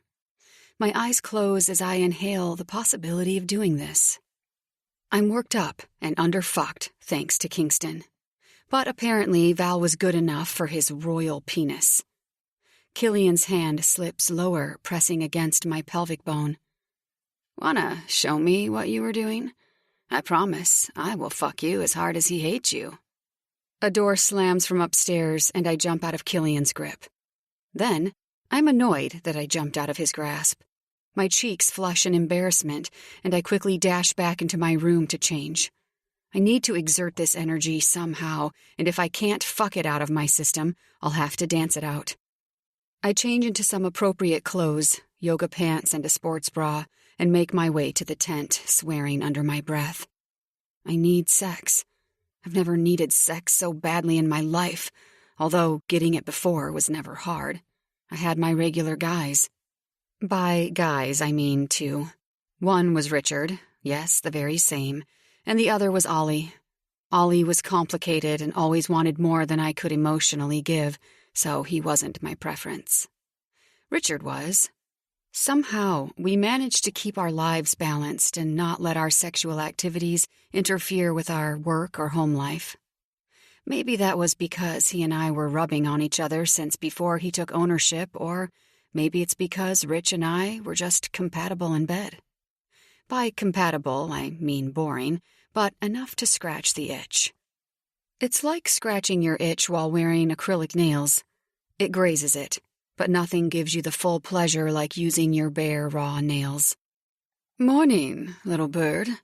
How was your night? Delilah asks, falling into step beside me as we make our way through the entrance of the tent. I ignore her and ask a question I've always wanted to know.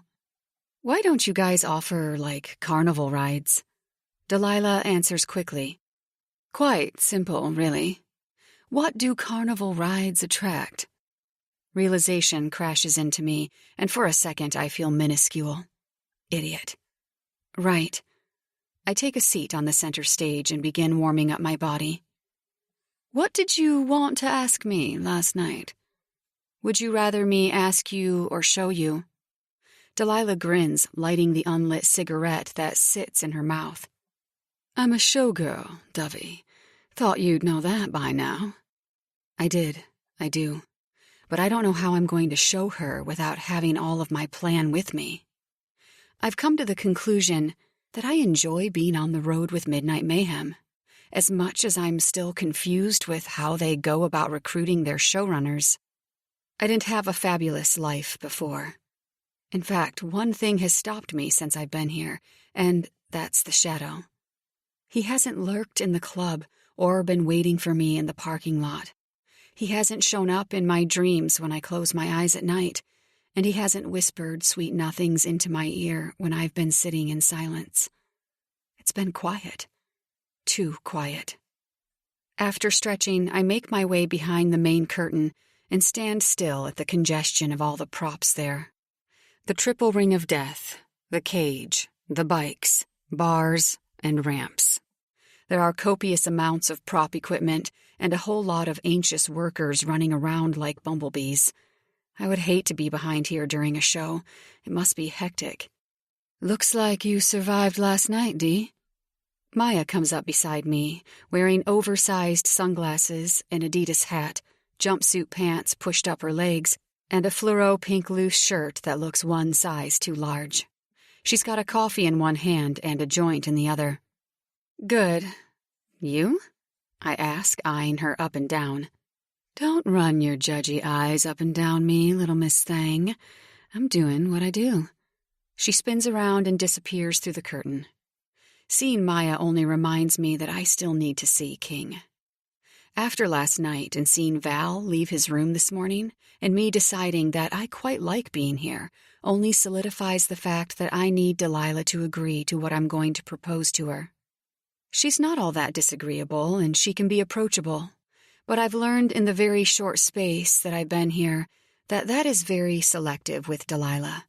1 minute, she's sunshine, and the next, she's the storm. There's no telling. Movement catches the corner of my eye, and before I can stop my wandering eyes, I'm looking right at King. My heart jumps to life in my chest and almost rears up my throat when I find him looking right at me. He's walking closer and closer, coming closer and closer. And just when I think he's about to talk to me, I figure out his eyes are actually over my shoulder, and he walks straight past me, as if I'm not there, as if I don't exist. I used to think that having Kingston Axton's attention was the worst feeling in the world, but I was wrong. Not having his attention is, especially because now he's seen me naked. I squeeze my eyes shut and mentally count to 5. 1, 2, 3, 4, 5. Then I spin back around and enter through the way I came, knowing full well that I need to do what I'm here to do. Work. I had talked myself up so hard during those 5 seconds, which is ironic because 5 seconds was exactly how long it took for the hype to come crashing down, which was exactly when I was walking toward the stage and dipping behind one of the chairs. "Dove," Keaton calls out when he enters. "We're going to practice on the triple wheel of death. You good with that?" I gulp. "Okay." I hate that one. I wish we could practice on something else, but I quickly realize that it doesn't matter because King wants me dead. "Is your act planned out, Dove?" Delilah asks, staring at me from down the aisle. I nod. "Yes, I think. As much as it will be. I'll need a few things, though."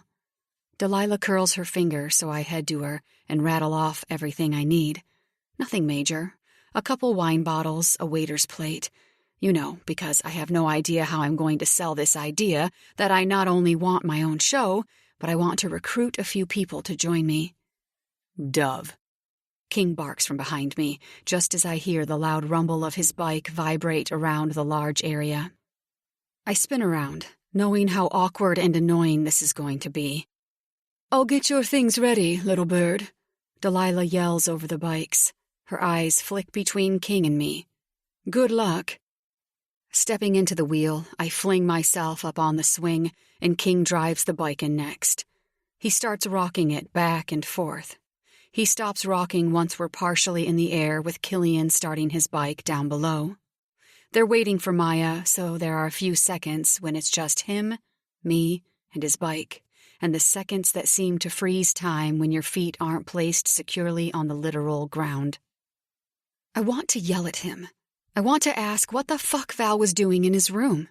I want to ask what he meant last night when he said that he couldn't have me. I want to know what he meant when he said I took something from him. I want to know all of these things, But instead, my mouth is glued shut, and the words are latched around my throat, squeezing tightly with no desire to move. He starts rocking again, and we're up, doing what I remembered. I keep my eyes locked on the ace of spades again. I take myself out of the wheel while keeping myself aware of what's happening around me. Once that's done and we swing back down, I quickly climb out of the wheel and wait for what to do next. When I'm out, I'm watching as Keaton continues doing flips on the outside of the wheels and the metal planks that connect them as they continue to spin. Wow. Slowly, they all get off the triple wheel of death and line their bikes up on the other side of the tent, which I have only just realized must be 5 or 6 times the size of the average circus tent. The roof is pulled up in 4 different spikes, reaching for the midnight sky every night, and the neon lights that dangle from each seam, flashing a glowing white and lilac. "I don't think you need to practice anything else," Delilah assures. "The knife-throwing you have, and you're well acquainted with the brothers' telekinetic and illusionist mind tricks. Killian, I'm acquainted with Killian because he's the only one who does it, right?" I want clarification. Delilah pauses, looking between me and Keaton, who is now standing beside me. "Tell me she's kidding. She's kidding, right?" Keaton smirks. "She's kidding." Delilah rushes off to do whatever it is that Delilah does, and I spin around to face Keaton. "Wait, so you're all telekinetic? I thought that was a myth." Keaton's eyes narrow, his head tilting.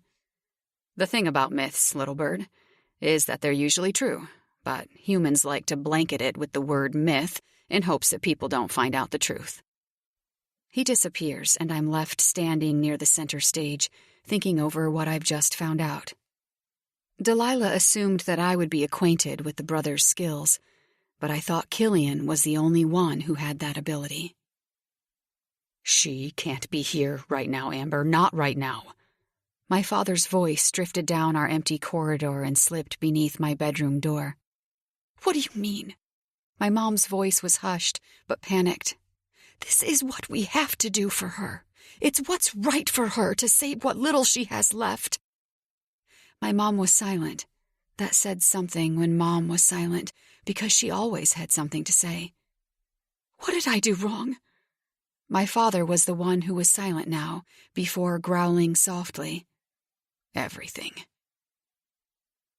I shake my head out of the memory fuzz that I just dived into, confused. "You okay?" Killian asks, his eyes searching mine. I'm still standing in the center stage, my eyes glassing over in unshed tears. I wish I could roll around in a memory and grasp onto everything I don't have anymore, bringing it back to the present. "Yeah," I smile. "Fine." "You sure?" he repeats, and I'm not sure if he wants me to say yes or no. "I'm sure. Just a memory, not sure what triggered it." Killian stands straight, his tongue dragging over his lower lip. "Maybe a scent. I've heard that certain smells can trigger even the most buried secrets inside of your brain." I offer a somber smile. "Maybe." I'm back in my black leather shorts and a black crop top. I already know that this is what I wear during the bike scene and even the knife-throwing scene, but I haven't actually successfully made it through an entire show without something happening. I hope to change that tonight, right now, with our first Texas show. The act goes like clockwork, the bikes start, and I step into the triple wheel of death. It swings, the crowd cheers, and then the scene is over. I duck behind the curtain, and we wait for the 6 demons of hell and 7 angels of God to do their skit before we head out again for the knife scene. King seems more on edge. The knife actually grazes my outer thigh this time. I flinch, my eyes shooting straight to him. Was it intentional, or was it an accident? That was my main question. Only I know that King isn't the type to make that kind of mistake, so my question was already answered. After the knife show, Midnight did their part. Val and Rose on the aerial, and then Maya singing while swinging on a large swing. It's a creepy song, hauntingly familiar lyrics but with a warped, distorted tune. She must sing covers of songs but turn them into some weird Tim Burton-style nightmare. Now, it's my turn, and I'm not sure if I'm ready. I run my palms down my thighs as I hear Delilah introduce me outside. "Dove," a young guy says, a wine bottle in one hand and a waiter's tray in the other. "Would you like me to take these out?" I nod, again running my sweaty palms down my fishnet tights. I decided to leave the pole out, knowing I could do more damage without it, and I need to drive my intention home to Delilah. "What are you doing out there?" Chiron asks from behind me, his eyes going up and down my body. "Dancing," I answer, short and clipped. I can't have him throwing my vibe off. "Careful, little bird. He's always watching." He shoves me through the curtain before I can ask who the hell he's talking about, and the spotlight is on me. It's dim, burying my body in the shadows. Carnival starts playing, and I automatically slip into position. I slide up and down and allow my body to take over the lyrics and beat of the song before moving to the front seats in the VIP section. I mean, these people pay from $1,400 onward for a VIP ticket. The least I could do is give them a show, right? The man whose lap I find is decent. He's already semi-drunk, and I grind into him to the music, paying special attention to him before moving to his wife. Her frown flips upside down when she sees me going for her as well. I wink at her before dancing back to the stage, picking up the waiter's plate and dancing onto my ass before spreading my legs wide and using the shield to cover my middle. The crowd roars over the music, hyping me up, and I find my next victim, taking the bottle of wine with me. I dance around them both, pouring wine into their glasses before taking a sip of my own, swiping the residue off my mouth. It was over too fast, because after my second victim, the song finishes, and I'm being led away with the curtains closing as everyone scrambles to get ready for the next act. "What the fuck was that?" King is seething, waiting for me on the other side of the curtain. "What?" I ask, panting. "It was what I want to do." King shakes his head. "Nah, you don't need your own fucking show." "Excuse me?" My head tilts back. "How about you go tell Val what she can do and can't do and leave me the hell alone?" I go to shove him to the side when he steps forward, and I'm well aware of all the whispers that are going on around us.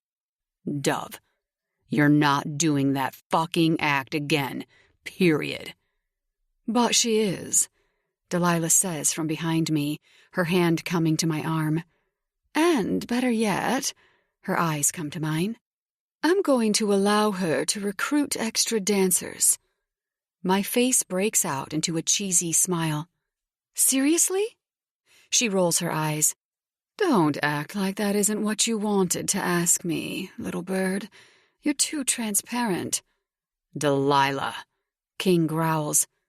"Do I need to remind you of your place?" "Well, no, but you have to remember that you didn't want Dove in your act, King. So, it's settled. After the meeting you all have with Killian's father in New Orleans, you will go through a recruitment process." Her eyes cut back to mine. "New Orleans is where we have a 4-week break. After those 4 weeks, I expect you to have your team of—" She waits for me to answer. "3. I want 2 girls and 1 guy." "Team of 3 to be in line, but there's a catch, little bird." Delilah runs her bright red nails down my bra. "You have to follow the recruitment process." My mouth opens and then closes before opening again. "Which is exactly how I was recruited," I confirm with myself. Delilah pats my shoulder. "Precisely."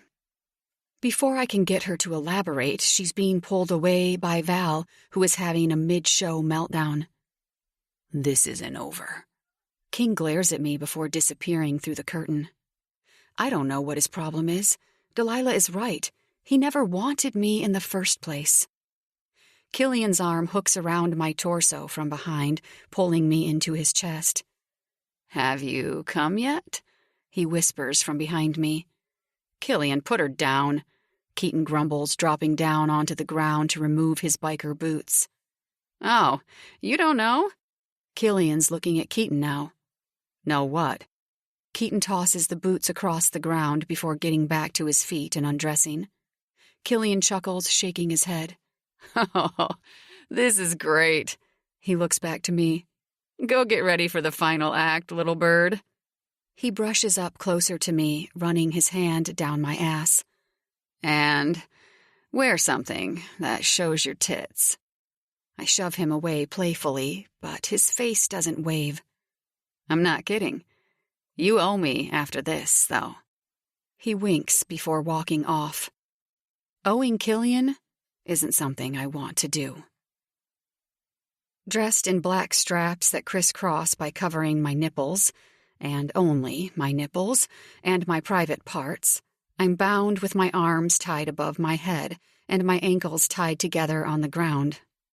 Darkness cloaks around me like a safety barrier, the knot in the bandana that's tied around my eyes secured around my head. Earbuds are in my ears because Killian said he doesn't want me to hear anything. I don't know who has control over the music, but I want to thank them for putting on something good enough to distract me. It switches to You Can Cry by Marshmello, just as I feel a soft breeze of wind brush over my bare stomach. My eyes roll to the back of my head as the breeze turns more forceful. I don't know what it is, but I want it harder and lower. Harder. My back arches off whatever it is that I'm strapped to as the feeling intensifies, like ice being grazed over my hot flesh. My lips part and my hips roll slightly. Blood-red strobe lights flash inside my head as if I'm in the middle of a club dance floor. The song remixes into Play by Alan Walker. My mind is an empty vortex with nothing but the flashing of the red light and the deep pounding from the addictive bass line of the song. The feeling is in tune to the song, and then, from the far distance in the red, I see a shadow. He's wearing a hoodie. The song slows for a second. He gets closer and closer, the song coming back in full force as the light flickers faster and faster, and the feeling is coming harder and harder, until everything stops. Dead silence. Slowly, the red light comes alive again, only slower, and standing right in front of me is the man in the hoodie with half of his face showing. I can see by the profile that it's King. The sharp edges of his jaw and his sunken cheekbones. What? The feeling hits me right in my core just as his mouth slowly kicks up in a wicked smirk. He comes closer and my body is pulsing, reacting to whatever is going on outside without seeing it. I reach up, curving the hoodie around my fingers and flicking it off his face. He hisses, baring his teeth like a wild animal. His eyes are feral, but his hand comes between my thighs. "Mine," he growls, his teeth scraping against my collarbone. The song is still thudding in the background as his knee separates my legs and his lips are on mine. My chest is humming, everything throbbing with need. It's a cruel kind of torture. My eyes open, seeking him out, but the room is empty again with nothing but the red light. The ties around my wrists are loosened, and I reach up, ripping the earbuds out of my ears. The curtains are already closed, and I don't care enough to figure out what is going on around me because tears are clouding my vision. I push away from all of them and run toward the RV, bypassing all of the people who are spilling out from the show. Tearing open the door, I head straight for my room and drop down onto my bed. My head pounds from whatever it was that just happened. "Little bird?" Killian says from the threshold of my room minutes later. Did he chase me? Why wouldn't it be King who chases me? Why is it always Killian? "Go away, Killian. What the hell was that?" He pauses, searching my eyes. "There's a lot you don't know about me, about us. But whatever you think of during an episode is on you, not me. I don't force you to see what you see, I just shuffle things to the surface. I flop onto my back, counting the dots on the roof above. Why am I here? There's shuffling that moves around the room, and when I turn my head to the side to see why he hasn't answered me, my eyes connect to King's. What did you see? He whispers, his eyes falling down my body. I don't want to talk about it. I turn onto my side, ignoring him. My bed dips, and I have to fight the urge to see what he's doing. Dove. Go away, King. I'm not fucking going anywhere. His tone is like acid, threatening to spill over the edges and burn everyone in its path. He's angry, obviously, only I'm not sure why. I spin around, annoyed with him being back in my space after what he did last night, and what I imagined tonight. I refuse to believe Killian about him not having anything to do with what I saw. It was too vivid, too familiar, too King. Why are you so confusing? Why didn't you just kill me in that fucking cell instead of dragging me through all of this? His eyes narrow. Oh, you don't think I wanted to? That wasn't the answer I was hoping for, and my flinch was a dead giveaway for that. What do you mean? His eyes search mine, and for a second nothing else exists outside of us. Everything melts away into a smudged painting, a swirl of irrelevant colors surrounding us. You don't think I wanted to kill you? You're not making sense. I exhale, tired, drained from the push and pull that's been going on between us both, tired from him drawing the life directly from my soul. I turn to face the wall when his voice interrupts me. Dove. What, King? I ask, flipping to face him. I'm trying to understand why people keep telling me that you're a certain way around me, but when you're around me, you're confusing, moody, and a pain in my ass. His eyebrows lift slightly, and then slowly, I watch as the corner of his mouth slips into a smirk. Did you just smile? His face falls. No. I sigh loudly and turn onto my back. I'm tired of fighting. Then tell me your name isn't Dove Hendry.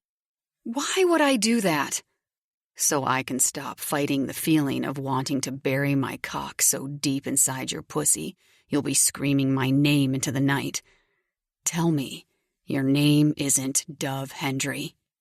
I lick my lips, my eyes searching his. Why does it matter if I'm Dove? We don't know each other. He chuckles, shaking his head. There's something disconcertingly dark about two people who have a volatile chemistry sitting in a dark room. God, King! My tone level's louder. What the fuck is going on?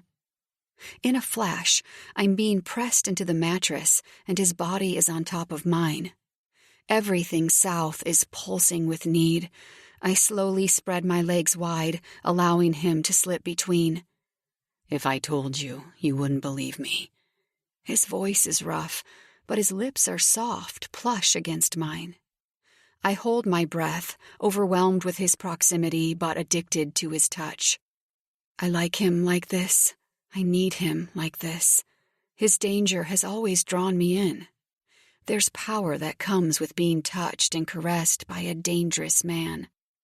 Try me, I finally whisper, leaning up and pressing a kiss to his mouth. He groans before dropping down, his lips crashing on mine. I hook my arm around his neck, opening my mouth wider, needing to be closer to him, wanting his kiss. He tears off my shirt and stands back, kicking off his shoes.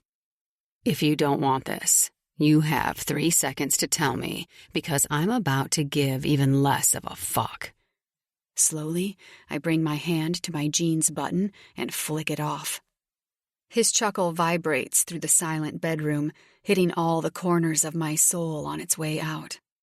Before he can answer or I can say anything, his hands are latched around my ankles, and he's dragging me down the bed. He tears off my shorts while I remove my bra, tossing them to the side. I hold my breath, waiting for whatever he's going to do, but well aware that he could possibly walk away from me like he did last time and end up screwing Val.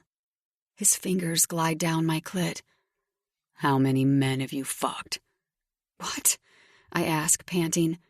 "Why would you ask me that right now?" "I need to know how many you fucked." His fingertip meets my entrance. He turns it softly, hitting every nerve. "I don't know." "That many?" he scolds. "5?" "5, huh?" He slaps my pussy. The motherfucker spanked my pussy before he shoves his finger inside of me. I cry out, my back lifting off the bed. 5 men? He's almost whispering it to himself. Hope they fucked you rough. His finger massages me inside while his thumb presses against my clit. My stomach clenches and my insides spin around and around, constantly trying to catch the high my orgasm threatens to give me. His mouth covers my clit, and his slick tongue slides over me, circling and pressing.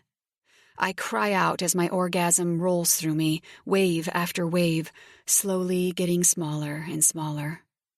He crawls up my body, grabs me by the waist, and lifts me half in the air, his cock pushing inside of me. I clench around him like a vice, not willing to let him go. "Oh, fuck," he groans, dropping my hips back down onto the bed and covering my body with his. "So fucking tight, and so fucking mine." He caresses my throat softly as he extracts and enters, slowly pumping inside, stretching me with every thrust. I feel the coolness of his silver piercing scrape against my wall as I contract around him. I cry out again, my legs wrapping around his waist. He chuckles, his grip tightening around my throat as he picks up his pace.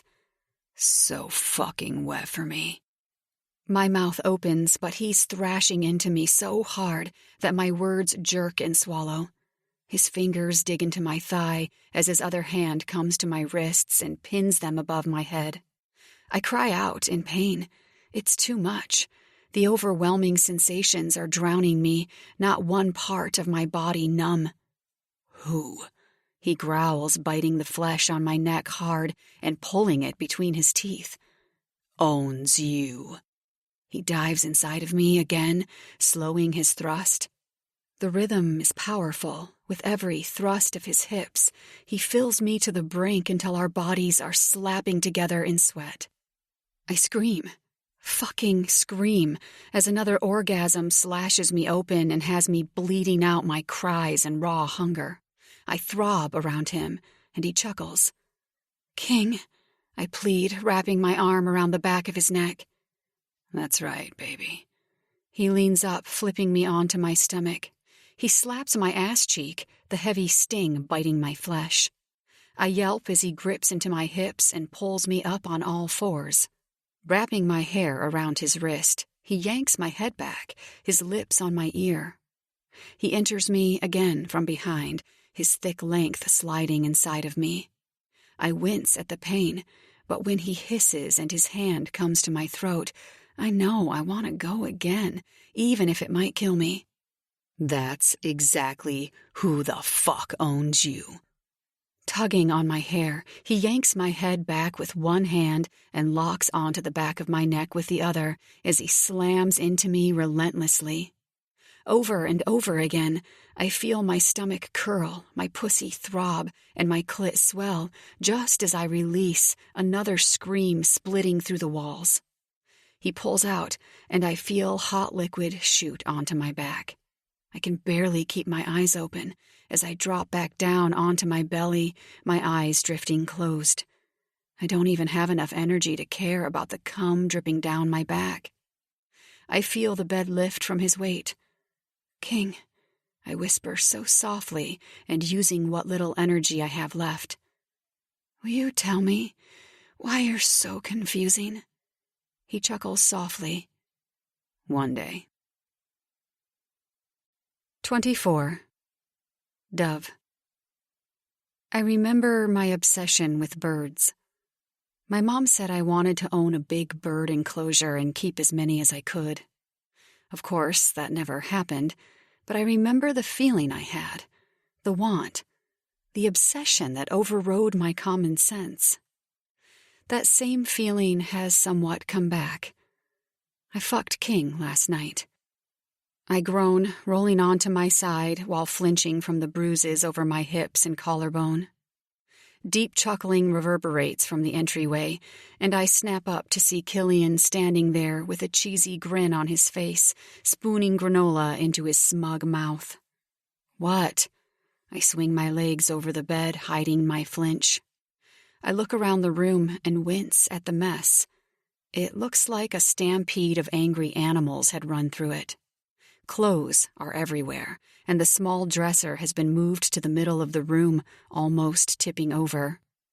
He picked me up and slammed me against the dresser, placing me on top and sinking back inside of me. Well, I can't say I'm surprised. I mean, that was the longest foreplay in history. Killian nods his head. Get changed. We're going to crash a party. A party? Killian nods. In Texas? He nods again before realizing how lost I am. You think we don't know people after visiting the same places almost every couple years? I think over what he's saying, obviously. But I don't really want to go to a house party. Killian laughs. Well, you have no choice. He leaves, and I'm left sitting on my bed with aching muscles and a confused brain. Why would we be attending a party in Texas? For some reason, I don't think these boys make friends with just anybody. Once I've thrown on a discarded shirt, I stumble outside of my room and head straight for the coffee pot, pouring the black java into my mug. You're up early? Kyron purrs from behind me, shocking me into turning around. I'm not, no. Keaton shakes his head while walking down the stairs. I didn't want to hear what I heard last night. Keaton, this scary, heavily tattooed and muscled man, looks like he has seen a ghost.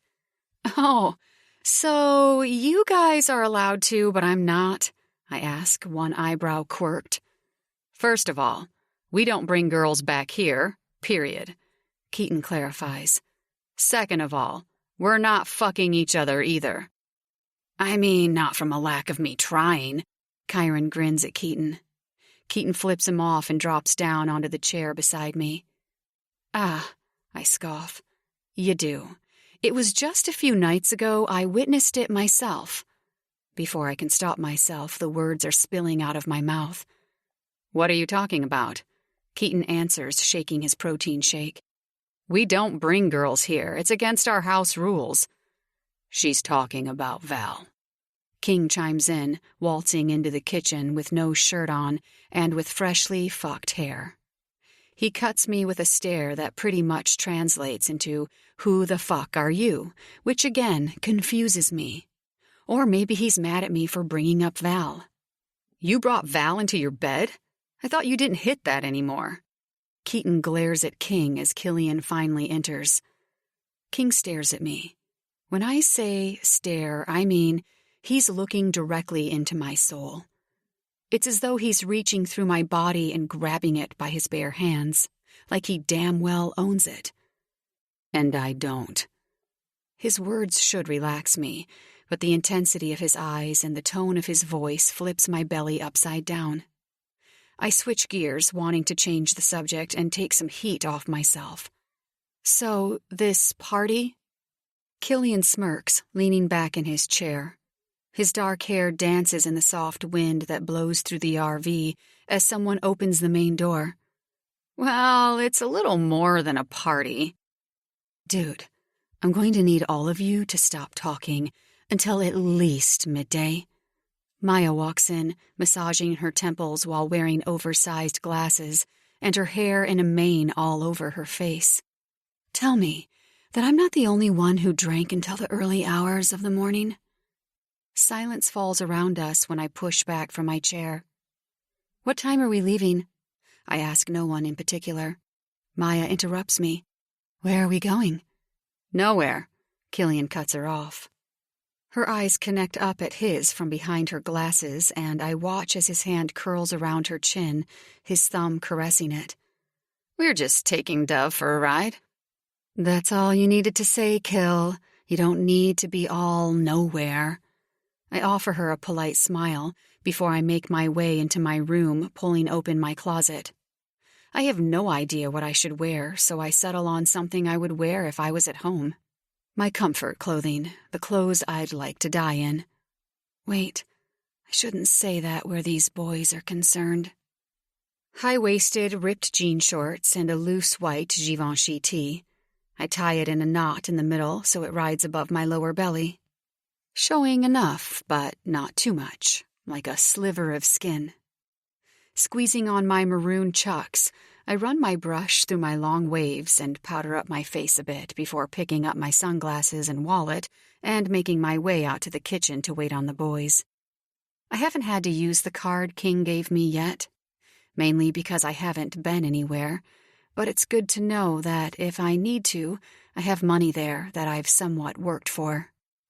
I downloaded the app yesterday, too, so it's easy enough for me to access when needed. King is still on the table eating when I reappear. "You're not changed?" I ask, cocking my head. He licks his lips, shaking his head. "Nope. You going like that?" I look down at what I'm wearing, feeling thrown off. My eyes connect back to his. "Yeah, why?" He shrugs. "No reason." Standing from his chair, I watch as he empties the rest of his food into the trash and then rinses his plate. "If I was a good man, Dove, I'd warn you about today." His tone is smooth, like ice, right before it cracks and creates an avalanche. "And are you?" I ponder aloud, my eyes never shifting from him. His back muscles tense, and I have to fight the urge to go toward him and run my fingertips over every edge, every dip and curve that's indented into his skin. Vivid images flash through my head of what happened last night. My mouth waters with what I still want to do to him. My tongue tracing his V down, sucking on his skin all the way until I lick the edges of his pierced cock. My thighs clench. I'm definitely needing to do that. "Little bird." King interrupts my happy daydream. I find him staring directly at me now, leaning against the counter. "If you keep looking at me like that, we will both end up dead." I chuckle, the depth of his words not yet sunken in. "I wasn't." His perfect eyebrows shoot up. "Fine, maybe I was. I'm not going to pretend that I don't find him attractive or that I don't feel something for him. I wouldn't have slept with him last night had I not. I'm about as open about my feelings as my legs were last night." He pushes off the counter, and every step he takes closer to me, he steals 100 breaths. "Don't." "Don't what?" I answer, searching his eyes. I see the fire in his, the way they hood with every stride. I go to step back when one of his arms reaches out and wraps around my back, pulling me into his chest that I'm getting well acquainted with. "We can't do that again." "What?" I ask, swimming in the pool of his eyes, but well aware that an anchor is strapped around my ankles, and if I don't swim hard enough, I'll sink to the bottom of the ocean. "We can't do that again." His words power through me like a frenzied preacher at a Sunday service. I rear my head back, yearning for some distance. "Okay, but why?" He releases me just as someone patters down the stairs. I don't look at who it is. I don't care. I want to know why we can't do that again. There's obviously a reason. If there wasn't, King isn't the type of man to tiptoe around anyone's feelings. He'd flat out say he didn't want me. "King, what the fuck, man? Why are you not ready?" Killian scolds him. King releases me and steps back before I get an answer, and slowly disappears up the small stairwell. "Little bird." Killian interferes, and I snap my attention to him. "It's for the best. Trust me." I scoff. I remember one day not long ago you told me not to trust you. Killian's carefree smile falls. I know, but on this, you can. The drive to the party is long. All of us are piled into a black, souped-up Rolls-Royce SUV. Wheels, windows, even the grille at the front is black. King is driving. I'm in the passenger seat, not sure why, and Kyron, Kill, and Keaton are in the back. I've tried asking about this party, but none of them have much to say about it. We drive for another 15 minutes, swerving between cars on the highway and drifting against the ruthless humidity of the south. The sun has set, leaving a burnt orange residue smudged through the sky. We finally pull into a small gated community. The fence line is hardwired, with the peaks of each curve reaching for the sky. King turns the music down and lowers his window. He leans over, and I watch as he reaches for a small pin box and punches in a long sequence of numbers. Weird, I think to myself, but otherwise ignore it. He shifts back into his seat just as the wired gates squeak as they open, allowing us to enter. What is this place? I ask. An air of familiarity brushes over my fickle flesh, but before I grasp onto it, maybe squeeze it a little to see if any recognition drips out, it's gone. Just stay close to us, King announces, his eyes flying to the rearview mirror. What? Why? I thought this was a party. I watch as we drive down a dark street with homes as large as the White House. Large, white, old plantation homes with manicured lawns pass one by one. Each house has a street light hanging near the front, claws of metal grasping onto the bulbs.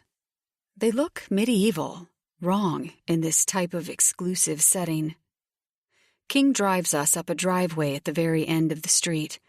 It's long and has manicured hedges that line it all the way to the front of the house, where a fountain is awaiting the center of it.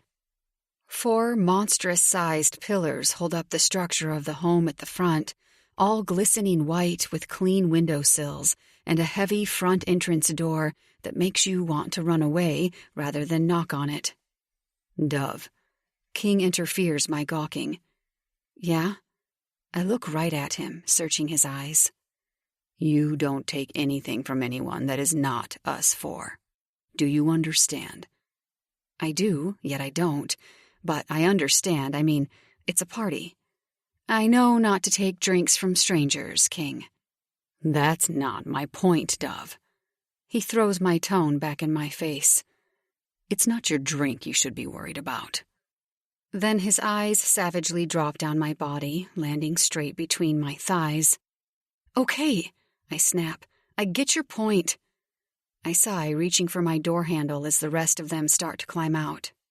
The warm air whisks through my red strands, flicking them all over my face. Come on, Killian murmurs, nudging his head. I start following behind him, searching around the house for other clues on what this party could be about, when I realize that Kill, Keaton, and Kyron are all walking in front of me, and King is walking directly behind me. I feel like a caged wild creature, either desperate to break free or terrified to be unleashed. Either way, some weird, twisted part of me knew that even though these men have done things to me, horrible, at times questionable things, in this very moment, I feel like they're protected prey. They can feast on me, but if anyone else tried, they'd be torn apart. I don't know how that makes me feel. Scared? Yes. Confused? Definitely. But do I feel empowered? I'm not sure. I should feel that way, but I don't. We reach the front door and Kill pushes it open, exposing a vast, pristine white foyer. A glass chandelier hangs from the ceiling, and I instantly smell sweet lavender mixed with ash. Where are we going, and why are there no people here? I turn to watch as King shuts the front door with his back, his eyes on me. Let me guess, you guys brought me here to kill me. Quite the contrary, little bird. King smirks, waving me to continue walking. I follow his silent instructions and follow the three merry men as we all move through the house and pass the sitting room. It has 2 dark leather chairs that face a large U-shaped sofa. The chairs twist and turn high at the back, inviting yet cold. "Stop looking, little bird. You might end up in trouble." King whispers from behind me, his hand on my ass. I suck in a breath at his connection. Killian opens a glass door, and we step through, out onto a large patio that dips into a field. I hear people chatting when I find around a dozen standing around a large fire pit. This is more like a bonfire as the flames assault the night. It's as though everyone stops as we enter, all eyes on us. I drift around to each of them. Some wearing suits, some wearing casual clothes, and that's when I realize they're all men. "Welcome, Kisnich. So nice of you to..." A woman's voice is cut when her eyes land on mine. Her hair is long and black, dropping to her butt, and her eyes are slit in perfect almonds, but shaped with black liner. So black, I can barely make out her eyeshadow. She's tall and lean with a golden tan and sharp collarbones, and it's not until she starts speaking again that I notice what she's wearing. A lace red gown that's completely see-through, with her cleavage pouring out of her dress. "What is this?" she asks, her words faltering, as a smile about as fake as her hair plasters over her face. I can't decide how to peg her, what to categorize her as. "Oh, I'm sorry." Killian's tone is playful, and I just know he's going to hit her with a smart-ass comment. "I wasn't aware that it was invite only, Mother." His mom? No fucking way is this woman his mother. She looks to be in her mid-30s, if that, and I know all about Botox and all the type of shit you can get filled into your face, but there's no way this woman has anything to do with that. Furthermore, why the hell am I here? "Killian," she grates through her teeth. "A word." She sashays past us and heads straight for the house, Killian smirking from behind her. "Okay, someone has to fill me in here," I say, loud enough for them to hear me but not for the strangers. "What is this party? And is she really his mother?" King ignores me, moving straight past me and heading for a group of men who are around the bonfire. They're older men, all classically handsome from what I can see, and wearing sharp, excellently tailored suits. One in particular catches my eye, mainly because he's already watching me. He has graying hair that's cut short on the sides and slicked back on top. He's wearing a dark suit with no tie, the collar loosened around his neck. A cigar dangles from between 2 fingers with a red pocket square folded into his front pocket. It's not until King is standing directly in front of him when he finally pulls his attention away from me. "Who's that?" I ask, nudging my head toward the man, or men, who King is talking to. Keaton follows my line of sight, and then he looks back at me. "It's no one." 25. King. "Son?" My dad grins. He's aged since the last time I saw him. Wrinkles sink into the corners of his eyes. His skin as worn as his desert eagle. "Didn't realize you were bringing company." My head tilts over my shoulder. Didn't realize I had to ask. I don't have to. But they are the 4 fathers, and we are the 4 brothers. Our time will come when we take their place, and the next will take ours. But he knows damn well that if I wanted someone to be here, they would be here. You don't.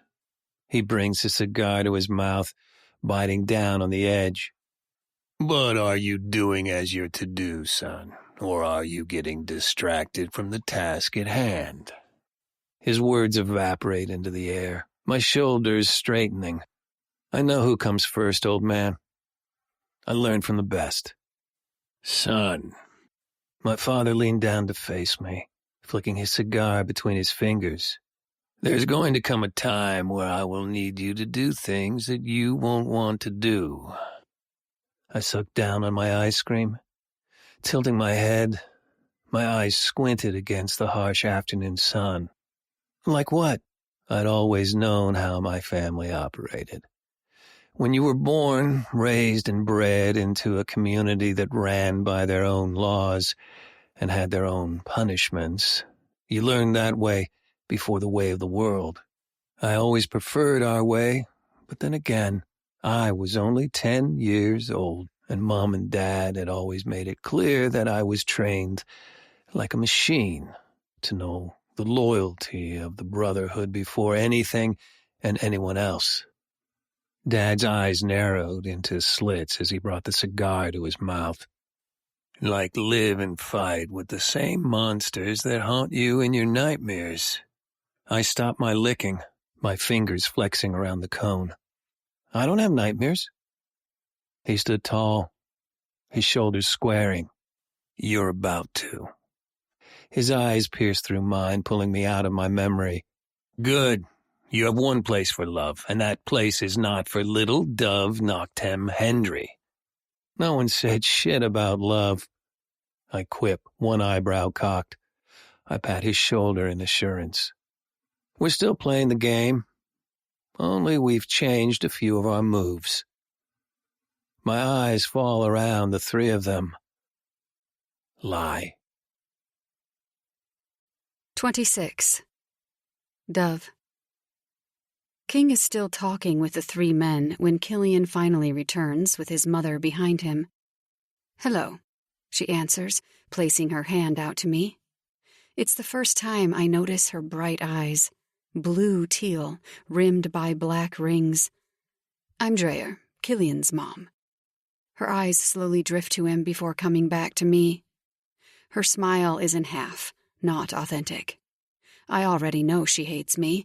I just don't know why. It's not like I'm dating her son. My hand finds hers and she squeezes stiffly. Dove. Suddenly my words are tangled in a jumble word scramble in my head, and I'm back on the yacht, unable to form the right letters to construct a single word. I don't want to speak because my mouth is closed shut. Dreyer murmurs.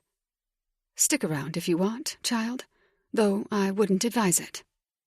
She starts walking away, her back turned to me, when I follow the trim line of her spine and land on her tailbone. I notice the same star tattoo that the boys have is over her lower back. I stand in silence, wanting to ask the question I've had at the edge of my brain since meeting them. The night moves along, and Killian takes me under his arm, walking me near the fire. He takes a seat on the ground and looks up at me. Are you going to sit or stand? Because it might be a long night. My eyes find King, who is watching me from the other side. They're actually all watching me. I instantly sit beside Killian, wanting to hide from the attention I've so effortlessly attracted. Why am I here? I lean into Killian, searching his features for any telltale lies. It's no use, though. These men are armed with the talent to lie. Being illusionists, telekinetic, and whatever else it is that they do, Killian, I'm almost certain, has some sort of hypnotic powers, but I try to find the lie between his truths. Would you believe me if I said we had been planning to have you here for years? His voice is dipped low, and I'm drawn to the way his bottom lip's dimple sinks in. No, I answer through a whisper. Because that would mean you all knew me before I was picked up and put in that cell, which goes against everything I know, which in essence makes me uncomfortable. We don't care about your comfort, little bird. Chiron takes a seat on the other side of me. I instantly shuffle closer to Killian. Chiron makes me uncomfortable. His eyes are untrustworthy. I can almost judge all four of them by their eyes. Kingston, strong, assertive, broody, intense, liar. Killian, playful, devious, trickster, liar. Keaton, confident, skeptical, careful, liar. Chiron. Manic, rage, anger, resentment, liar. See, I may not know these boys as well as I want to, but I'm beginning to think that they may know me. And maybe I'm wrong, and I'm seeing what they choose for me to see, but I look between the truths and lies, and I've noticed that even through all their faces, the one thing that does not change outfits is their eyes. Chiron stirs something inside of me that shouldn't be tampered with, which is why I trust him the least out of all of the brothers, which is also why I find myself moving away from him just as fast as he sat down. I've figured as much, I answer as music starts playing. The rest of the night goes uneventful. People stare and I watch them back. I notice the atmosphere shift the later it gets. The more the fire burns, the more people drink, the more people start to open up. Music is playing like a trance when Dreyer begins to dance in front of the fire. I'm in awe, trapped in her performance, as her body moves like fluid waves against angry flames, licking through the dark night. I'm unable to move away from her, as her back arches backward and her hands flail out beside her. King must have sat down at some point, because his voice is behind me in an instant. "Want to talk?" He whispers, his lips softly touching the nape of my neck. Yes, I want to say, but the stubborn part of me, the bigger part of my all 5'4", wants to fight him. My attitude is as hot as my hair. I've never got picked on as a child for having red hair.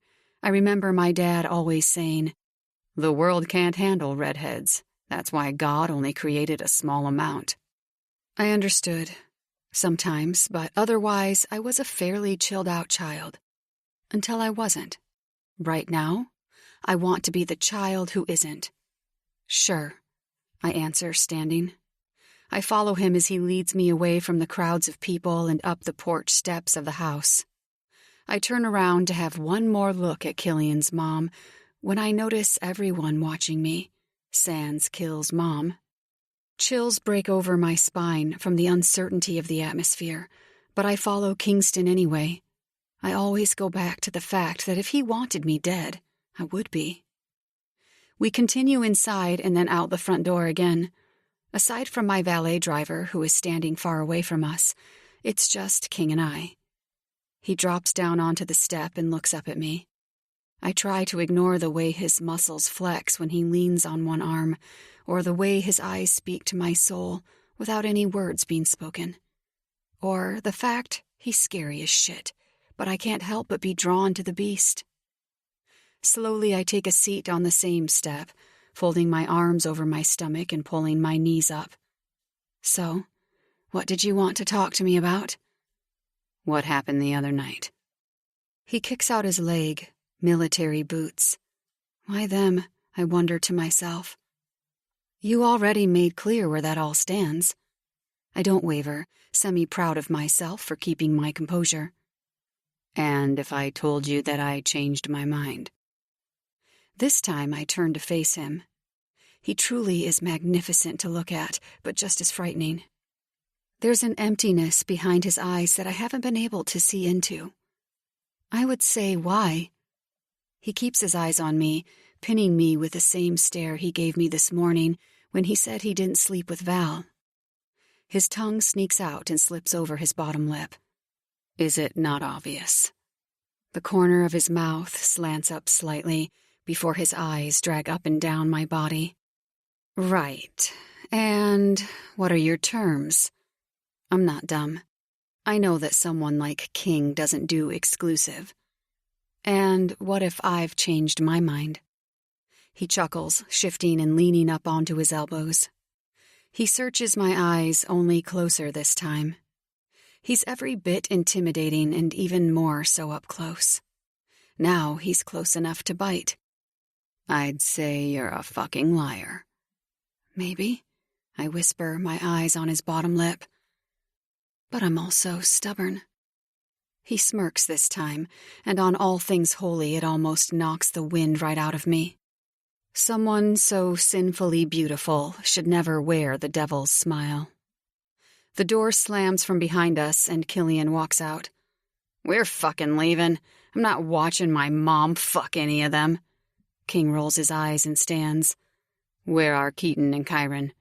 Killian glares at King. "Where do you think?" "Fucking your mom." King shakes his head. "Meet you in the car." Killian storms off, and I watch as the valet driver quickly grabs the keys from beneath the stand and scurries off. "Killian!" I yell out, jogging to catch up to him. "What do you mean your mom is getting fucked?" Killian doesn't stop. He continues walking until the valet parks the SUV up against the curb. I thank him because Killian clearly isn't going to, and I jump into the passenger seat, turning to face him.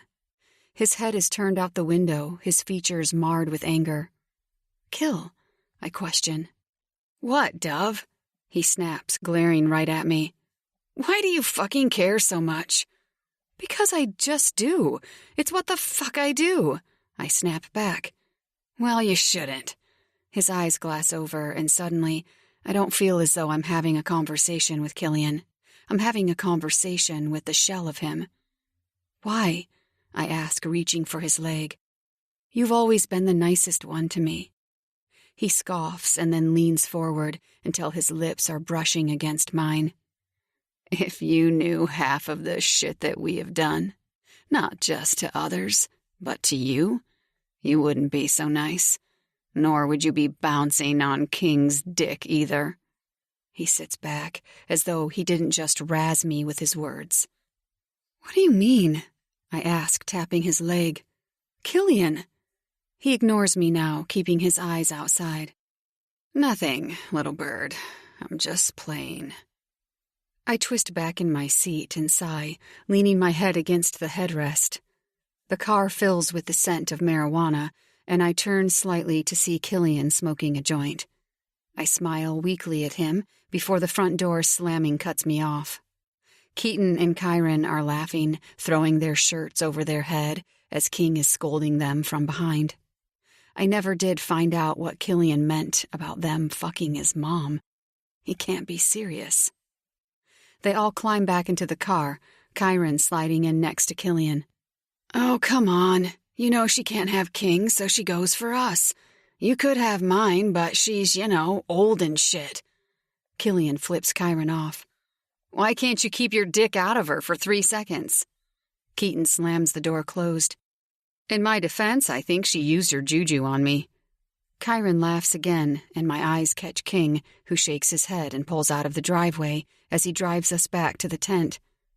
I almost forgot all about Midnight Mayhem because tonight was so bizarre. 27. Dove. The Texas show goes smoothly, and I dance my set perfectly. I did more ballet movements with my solo acts, but when I finally recruit my new members, I will have that scene be fresh and raunchy, purely for entertainment. Delilah agreed to fly me out to the boat next week, which works perfectly, because right now we've just gotten to New Orleans for our month break. I didn't ask why here, but I have a feeling that maybe New Orleans is where one of the brothers' family is, or maybe they just prefer it here. King has been cryptic since that night, and aside from always having a hand or something on me when we're in public, he's not been around me much, which has been ideal, because I wanted to be able to think about what he was offering, which is something I still don't know. Dove. King swipes open the curtain of my room just as I'm reaching for my clothes. I'm standing in my bra and panties and nothing else. Wow, couldn't you knock? He cuts his glare to me, running his eyes up and down my body. It's nothing I haven't seen before. My chest rises and falls. The more time I spend with King, the more I see him open. He has a hard shell, one that, as far as I'm concerned, no one has been able to do so much as scratch the surface of. But there are times, small times, where I see him struggle with something internally. Thanks, I mumble, rolling my eyes. Why is it that when you're not yelling at me, you're scolding me? His hands come to the back of my thighs, and I squeal out in shock as he picks me up from the ground. I yell a lot. He grunts out, biting my lip. But you scream a lot more. His smirk presses against my mouth. What are we doing, King? I ask, searching his eyes. He groans, rolling his head back before coming back to me. Why does there have to be a thing? Why can't we just go with it? Maybe because when people just go with it, that's how they get hurt. I shrug. I guess what I'm trying to say is that I don't know where we draw the line between yelling at each other and sleeping together. He seems to ponder my words, his fingers flexing around my thighs. The edges of his sharp jaw tense. All right, he answers, hiking me up higher. I squeeze my legs around his waist. How about this? No strings and no label. I groan, my head tilting back. Gripping onto his hair, my eyes narrow. So, this thing, you can sleep with other people. He pauses, his eyes slanting. I don't fuck girls easily. What's that supposed to mean? I release his hair and then wish I didn't, because now it's standing messily over his head like a just-fucked monster. My just-fucked monster. Why am I considering this? I need my head checked. This man is dangerous, but he's also so very good in bed, and he hasn't hurt me. Yet. I sound dumb. He throws me onto my bed. It means that I don't fuck just anyone. I'm in control of myself. Are you? He asks, his head tilting to the side. What? Of course I am. And what about Val? I couldn't stop the words from spewing out of my mouth. He chuckles, his hands coming to my ankles to drag me down the bed until I'm half hanging off. Both his fists sink into either side of my head. He presses himself against me. Why do you care about Val and me? There's a you and Val? I tilt my head. Fuck no, he answers. She's the least of your worries. Oh, that's reassuring, King. Please do go on. His eyes narrow, his head shaking. You're insane. I shrug, coming up on my elbows. Maybe. I wrap my legs around his waist and push him down on top of me. But you're the exact same. His lips crash into mine, and he's tearing my clothes off again. Wait, I push on his chest. He growls, straight up growls like I've interrupted his feast. What? You came in here for something. What was it? To tell you that we're here. He shrugs before he's biting down on my skin again, and I'm moaning his name. He stands from the bed, removing his shirt and his jeans, pushing them down to his feet. His cock is heavy in his hand as he pumps it softly. I need those lips around my cock, little bird, and I need them on there now. I shuffle to the edge of the bed and wrap my fingers around his thickness. Peering up at him from beneath my lashes, I roll my tongue over his tip, flicking his piercing softly. He groans, his head tipping back as he buries his fingers in my thick mane. I can feel him down my throat as I struggle for air, desperate intakes after time. I pump him hard as he slams into my mouth. The salt from his pre-cum clings to my taste buds as I lick around him, sucking up every bit that he gives me. His pace picks up, the grip on my hair tightening. My fingers flex around his heavy thighs as he tenses, right before hot cum shoots down the back of my throat, and I swallow each load like a thirsty hooker who needs to make rent. I'm obsessed with you. I whisper up at him, still licking his cock. He chuckles, gripping onto my waist and picking me up from the ground. My legs wrap around his hard waist as he slams me against the wall, his mouth sucking on my nipples. One of his arms is wrapped around my waist while the other is holding me by my thigh. His hand reaches behind as his thumb slips inside my pussy, circling it. Always so fucking wet for me, little bird. So fucking wet. I groan as he grinds into me with his thumb, his mouth on my neck, licking me and biting me everywhere. Suddenly, his thumb is gone, and that hand is on the front of my throat. Ever been fucked in the ass? His grip tightens around my throat, and I know this is a warning. I freeze. No. He releases. Good. Shoving his thumb into my mouth, he growls. Suck. I do as I'm told, my tongue curling around his finger, licking off the sweetness from my body. His hand disappears again, and I feel it back between my legs as he hikes me up the wall. His eyes search mine, a devious smirk plastered on his mouth. Gonna have to kiss me, little bird. Might make this easier. His thumb dips inside me again, swirling against my walls, before he pulls it out and slips it into my ass. I tense, not sold on the foreign feeling. King, I warn, relax or it'll hurt. It's going to hurt anyway, I muse, frantically looking around my room. I gesture for my makeup bag that's beside my bed. Grab the little red tube that's in my bag. He glares at me. I'm serious, King. You are very large and... My eyes drop down between us. Very pierced. You will do some serious damage. Get the tube. He drops me back to the floor and does as he's told, rustling through all of my makeup before he flashes the red tube. What's this shit?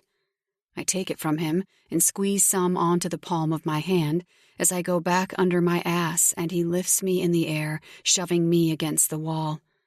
It's coconut oil. It has many purposes, but tonight...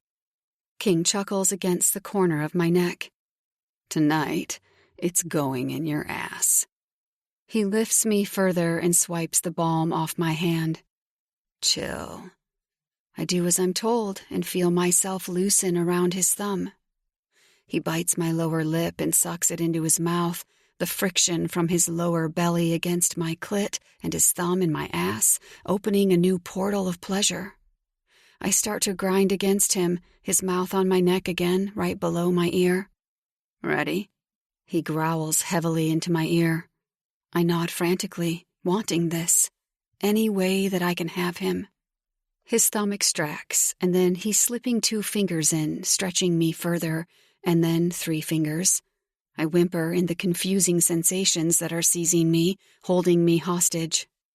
I can feel his fingers back inside of me, curling before he rubs some of my wetness onto his cock.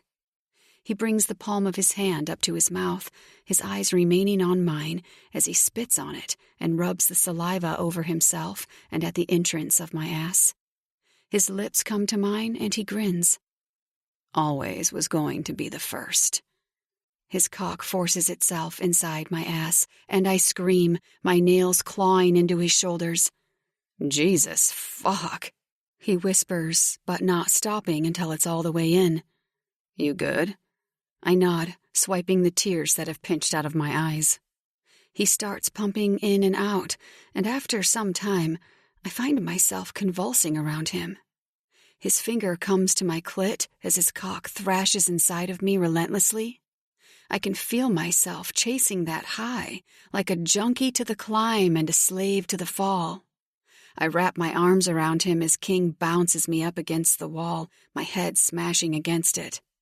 He lowers his head and sucks one of my nipples into his mouth, pulling it between his teeth and grazing it. A guttural scream rips out of me as I finally catch my orgasm and ride it to the end. I feel his cock throb inside, but he drops me back to the ground and pulls me closer to the bed. He hooks his finger into mine as he lies back. Ride me. What? I exhale, trying to hide the fact that I'm tired as shit and my limbs are weak. As in with my pussy?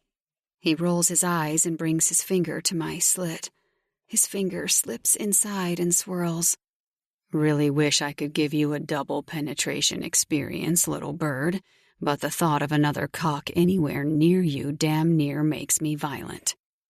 I freeze, crawling up the bed as he lies back down. I'm throwing my leg over him and sinking onto his dick when I lean over and brush my lips over his. I don't want any other cock near me, so I'll pass. I ride him slowly as he groans, his hands coming to my waist. Speed up. It's not a question, it's an order. I don't. I need a second to catch up because he just made me orgasm and I need a damn minute. When I don't listen, he takes charge again, lifting me off his dick and smashing me back down. His other hand snakes up my back as he yanks me down on top of him, his lips coming to mine. He growls and flips me over until he's on top of me now, hiking my leg up to his hip. He circles into me, slowly, his thrust every bit powerful. His lips never move, his tongue on mine, like a hungry Category 5 hurricane, threatening to kill everyone in its path. He rides me until my legs shake, I can barely lift them higher. The only time he breaks the kiss is to drop his forehead onto mine, eyes directly on mine, his sweat dripping from the tip of his nose and onto my mouth. I lick it up, bringing my hands to his face. Before I can analyze what the hell it is that we're doing, I'm squeezing around his cock again, my constraint on how much I can physically handle, slowly snapping as I ride through my second orgasm, and then come down. This time, he's losing the fight against his control. Fuck, he moans into my mouth. It's brutally soft and could well be my undoing. I clench around him again as he picks up speed, his mouth back on mine. Whimpers fall from my mouth as I feel my clit swell. Let go, baby. For me. He whispers, his voice strained. As if on cue, I release around him, and this time, when I come, I don't scream. I weep into his neck. Damn fucking tears, almost stinging my eyes. His cock jerks inside of me as he growls through his release. Fuck. He pulls out softly after rolling onto his back, with one arm shading his eyes. Yeah, I'm nowhere near done with you. I giggle, but it's fake. What happened between the two of us toward the end was intense, strong enough to weave the strings we both agreed we wouldn't have. After getting rid of King, I'm wincing and running to the tent to meet Delilah. My ass and pussy hurt, but it has nothing on the confusion I feel inside my head. My running stops when my eyes land on that little girl again. I can't remember her name. I look to the left and right, wondering where her father is, or whoever it was that scared her away from me the last time. Hi, I wave. It's coming up to Thanksgiving weekend, and then it's Christmas. And although it's not as cold here as it is farther up north, it's cold if you've just come from Texas heat. The little girl is wearing a light jumper and little gum boots with her dress. Hi, she swings her arm back and forth. My daddy says you're a witch. I flinch, just as King's hand comes to my arm. Go home, Jessie. Jessie shrugs and then turns and runs through the clearing of the forest. It's the first time I have really taken a look as to where we are, and it doesn't look like our usual spot. I turn to King, whose arm is hooked around my back. What was that about? King's eyes are still following the young girl before he looks down at me. She's just a kid. I raise my eyebrows. Sounds like a pretty convincing kid. He releases me. She has convincing parents. I let it go, looking around at where we are. Where are we? He gestures in front of me. At Delilah's other mansion. We come here for Thanksgiving and Christmas. You guys have traditions? I ask, falling into step beside him. I'm shocked. I didn't say a tradition, just something we do. I want to say that makes it a tradition, but I get the feeling Kingston has two different moods. One, when we're in bed, by far my favorite, and the second when we're out in civilization. It's intense and rocky, and quite honestly, it gives me whiplash. We step through the forest clearing, and the first thing I see is the large tent set up in the backyard. Behind the tent, I can see the sides of an old-style brick home. Delilah and these people obviously have too much money. She leaves the tent up for practice. I turn around to face King. Why did you keep me for a week in that cell? He doesn't flinch, doesn't so much as blink. Because you weren't ready. His eyes drift over my shoulder. Is that what you guys do? Steal people off the street and then force them to work for you? Is that the way everyone got here? King looks down at me, somewhat annoyed. Yes, Dove. Everyone who works here who isn't in a founding family is recruited. No, we don't have to force anyone to join. Usually it's a pretty easy decision, but none of them are civilians. And if they say no?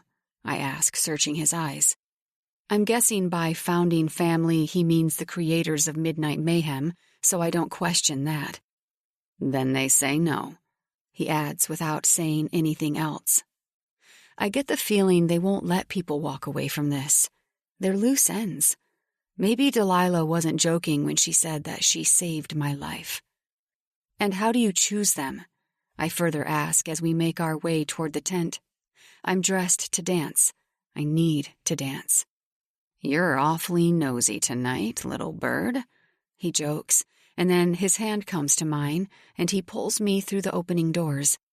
Did I not fuck the questions out of you? Killian, Keaton, and Kyron are inside talking. The conversation looks heated, and when we enter, they quickly turn to face us, their angry faces morphing. What's up? Killian nods his head at us both. King stares at him, his lips slowly curving up as his arm snakes around my waist. Dove is going to practice. On me. Wanna watch? Why is he tormenting them? What about you, Keats? Bet you do. I suddenly feel like the rose in a garden of thorns. King, I whisper, what is going on? Nothing. He answers loudly, his eyes still on the brothers. Just a disagreement. Go set up. I head to the center and drop my ballet slippers onto the ground. I need something hot and fast to warm up my body, so I fiddle with the sound deck while I stretch. I tie my shirt up at the front and flex the band of my Nike shorts, snapping them against my skin. I close my eyes and then open them, hitting play on Dark Times by The Weeknd, featuring Ed Sheeran. The beat infiltrates my mind, and my body follows its lead. My hair trails down my back as my eyes close when the hook kicks up. I drift around delicately, my body hitting every beat in fluid, strict movements. The chorus sneaks in, and I flick my head over, my hands coming to my ankles. Hands grip my hips from behind, momentarily shocking me. I flip my hair back and turn over my shoulder, smirking when I see King shirtless behind me. Damn. He spins me around roughly as the chorus plays. I go flying across the dance floor before he yanks me back into his chest, and we move fluidly together. I run every beat, and he chases it. I never, ever would have thought that King could dance. He's way too serious, too scary to be blessed with so many talents. If you ever wondered if God played favorites, just look at King. Then again, wasn't Lucifer also a favorite? When the beat slows, I rub my body against his, and then just as the closing chorus starts again, I smirk from over my shoulder, grinding into him. He pulls me in again, and I lean back, my hair sashaying across the ground. The dance is intimate, our movements igniting fire beneath our feet. The song finishes and the next one starts playing, but I bounce away and hit pause, spinning back around to face him. What the fuck? I had no idea you could dance. King shrugs, wrapping his lips around a bottle, his eyes still on mine. It's no secret that he can, little bird. Val slithers in, and I spin around to see a whole lot of people in the tent, obviously watching our little thing. It's just that he doesn't want to. Fuck off, Val. King bites, tossing the bottle across the ground. I try to search out the rest of the brothers, but only find Kyron. Keaton and Killian long since left. Kyron leisurely walks onto the stage, and King starts laughing, shoving him back by his shoulder. You can fuck right off. Kyron's eyes slide off me and onto King. Why? At least let me in. King pauses. Chiron chuckles. Or don't you trust her? I don't have to trust her. We're just fucking. Val winces, as do I, deep down. Val quickly composes herself and walks off. Well, then, if we're just fucking, sure, Chiron, take a seat. I glare at King and grab one of the chairs from the audience. Oh, I'm here for this, I hear one of the demon actors say from the seating area. Chiron shakes his head, finally bringing his eyes to mine. You know where my room is when the time comes. He turns to head out of the tent, and I spin around to face King, my hands on my hips. Don't go bitch on me, little bird. You know damn well that's all we're doing. He leaves behind Chiron, obviously going to do damage control. I'm confused by what's going on, and I can feel the tension between them all. All I know is I don't know why. I know how I felt when we had sex earlier today, multiple times. But there were times that were more. I don't know if he noticed it, but when he's lost inside of me, a small part of his wall cracks, and I see flashes into his soul. Hey, chica. Rose hits my hip with hers. You and King finally there.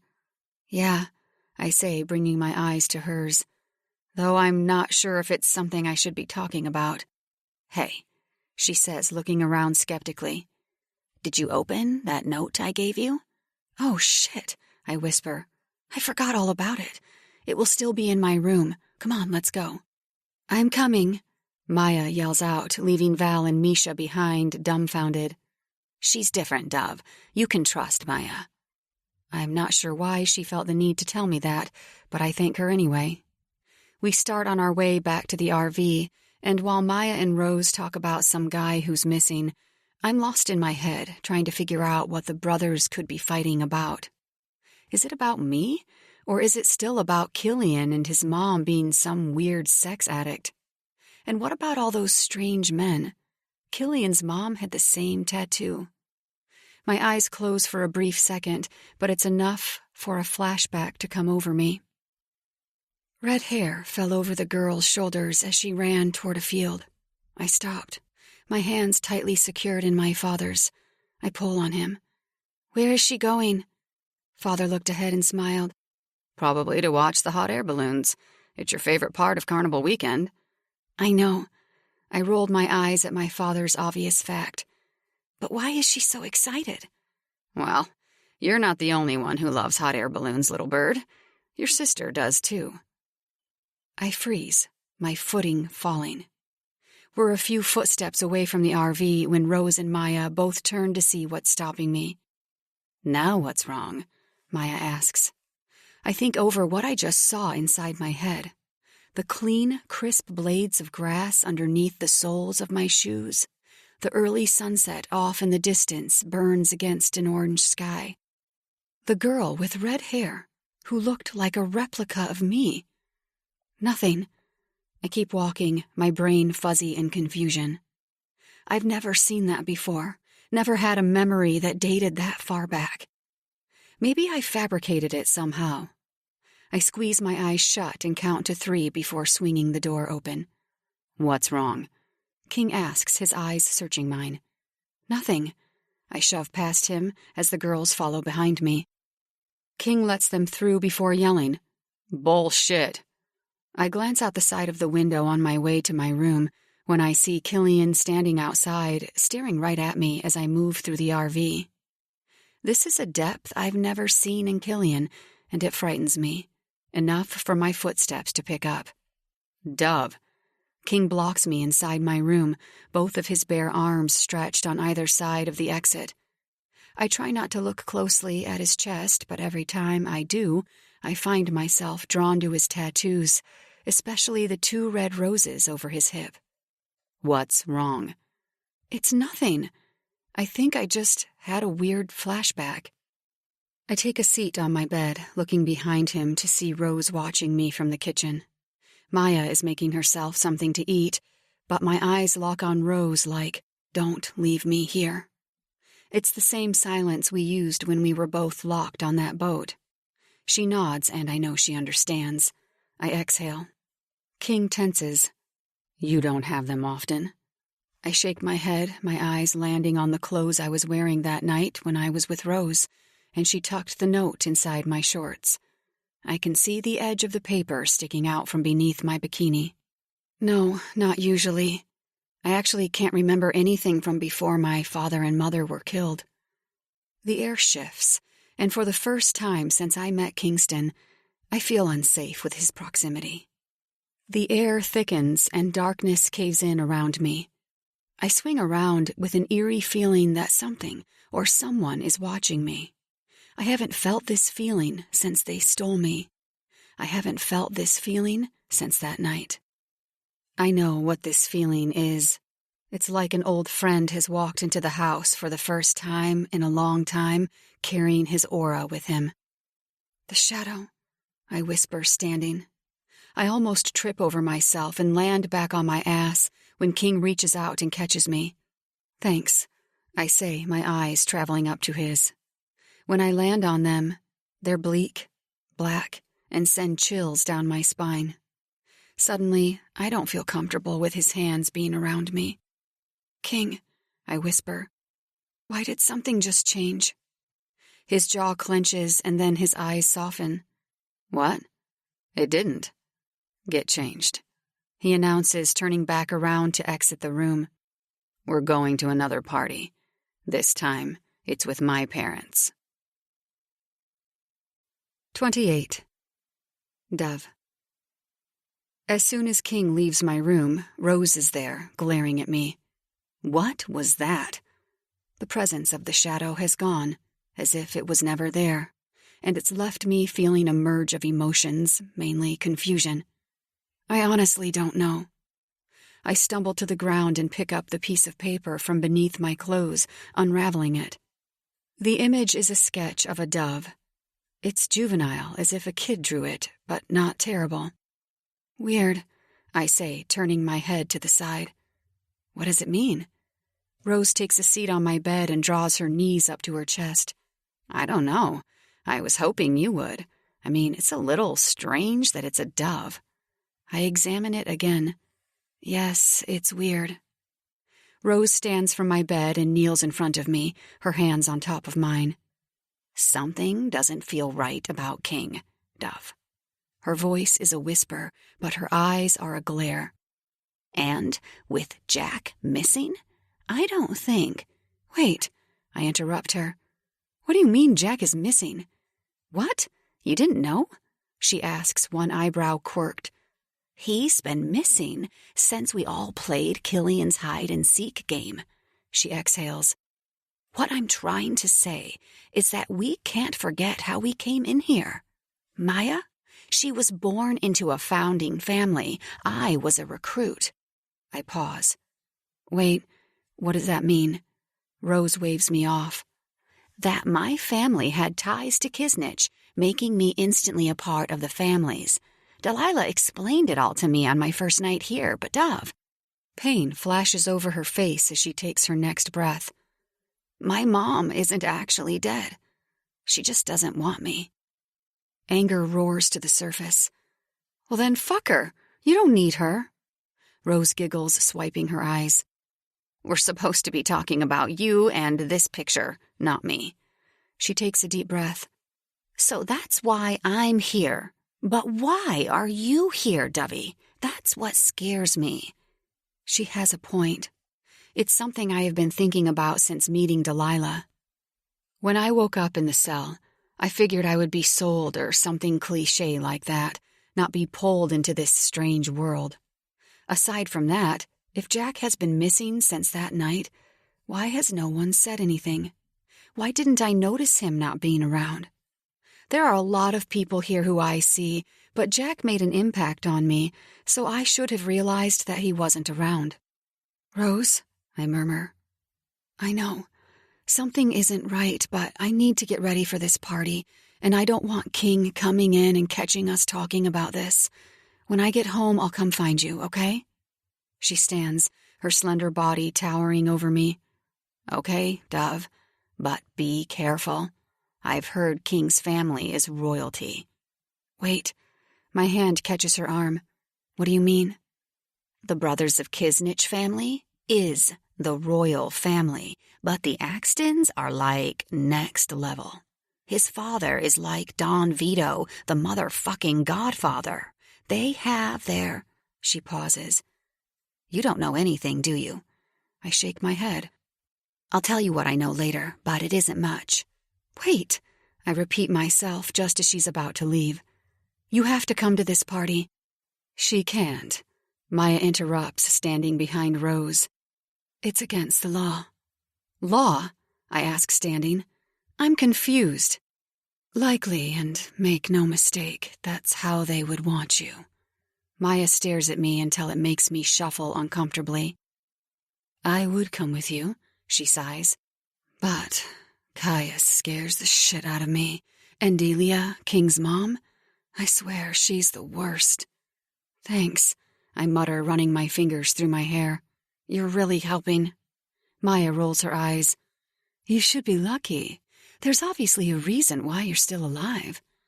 I don't know if that's such a good thing anymore. Maya pauses. You have real feelings for him? I freeze, my eyes flying to her. What?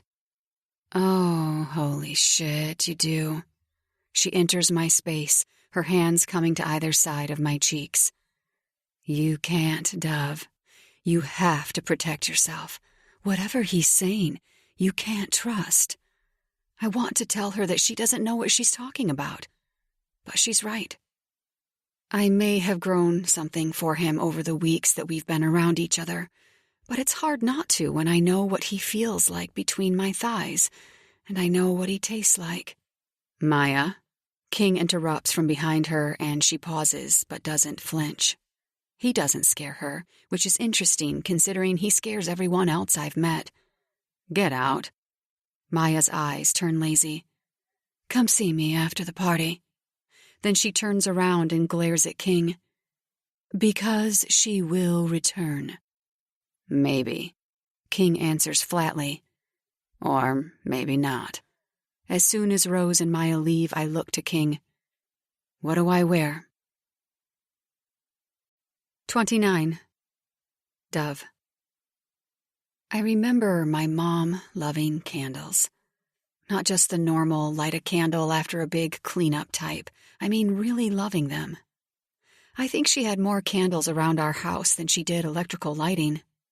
I remember the smell of burning leather surging with sweet lavender. The smell was somewhat comforting to a point. I hadn't seen this many candles since my childhood, but stepping through the front doors of King's parents' house felt just like that. To the left, a young man was shirtless, playing a soft melody on the piano. He had smudged black eyeliner under his eyes and a straight, square jaw. His hooded eyes came up to mine, his cheeks sunken in. When they connected with mine, a slow smirk crept on the corner of his mouth. I shivered, running my hands up and down my arms. King! Killian snaps at King's retreating back as he enters farther into the house. King turns around and pins Killian with a feral snarl. Shut the fuck up, and remember where the fuck you land on the scale, brother. His eyes drop to mine before going back to Killian. And watch her. Didn't think you gave a fuck, Keaton addresses from beside me. King's eyes whip to his. I don't answer to you. He turns back around and disappears around a corner. He has been agitated all the way here, more than usual. I don't know much about New Orleans or the state of Louisiana in general, but the area where his parents live is very country. It's about a 30-minute drive from the city where Delilah lives. I think I heard Killian say the town's name is Destrehan. Their home is a giant modern mansion in the middle of an aged field. I feel as though the house itself stands out from the rest of the old plantation-style homes. Everything is glass and licked in rich, deep reds. The setting in the house is smooth and mellow, much like an intimate restaurant. Keaton's hand comes to my arm. Stick by me, Dove. I rest into his embrace, but not long enough because Killian is pulling me out. I suddenly feel like a used toy that people don't get to play with enough, bringing my thoughts back to the drawing of the dove that's burning inside my bra. Actually, She needs to be with someone who can make an unbiased decision. That would be me. Chiron's arm wraps around my torso, tugging me into his chest from behind. No, Killian says. We said unbiased, not someone who will kill her. What about me? A voice says from behind us, and we all turn to see who it is. The guy who was playing the piano is now standing, glaring down at all of us. He's got to be around the same height as King and has an uncanny resemblance to him. Killian shuffles. I don't know, Cohen. Cohen brings a glass filled with white alcohol to his lips and smirks. Why not? My eyes run down his torso. He's almost identical to King, only no tattoos. I can't make out much of his face because he's wearing stage makeup and eyeliner, but he's definitely got to be related to King. A waiter walks past us, and he swings around, snatching another glass. When he turns, I face the same tattoo the boys and Killian's mom have, only Cohen's is massive and fills his entire back. Each tip reaches the edge of his body. Cohen spins back around and hands me a glass. My eyes go from it to him. For me? Cohen smiles, waving his other hand. Of course. Rude of these fuckers to not offer you one as soon as you walk through the door. I lick my lips and his eyes follow the movement. Slowly, I reach for the glass, my eyes on his. I'll stay with Cohen. You boys can leave. That seems to satisfy Cohen, who grins proudly, standing back to his full length. Little bird. Killian murmurs, and in an instant I watch as Cohen's face changes. Shock, recognition washes over his beautifully stained features. Little bird? He asks, only he's not angry. At least he's not showing it. He's intrigued. Fuck, Killian curses. Cohen, she needs to stay near us. I'm sure you understand now. A silent conversation passes between them, and I'm left standing in the middle, dumbfounded. I take a long swig of my drink. I'll be fine. I've been here for 5 minutes. Cohen reaches for my hand. I find myself allowing my fingers to separate, allowing his to fork between mine. Come on, little bird. Do come meet my parents. Your parents? I ask, looking up at him as we move through the main foyer and to the sitting room.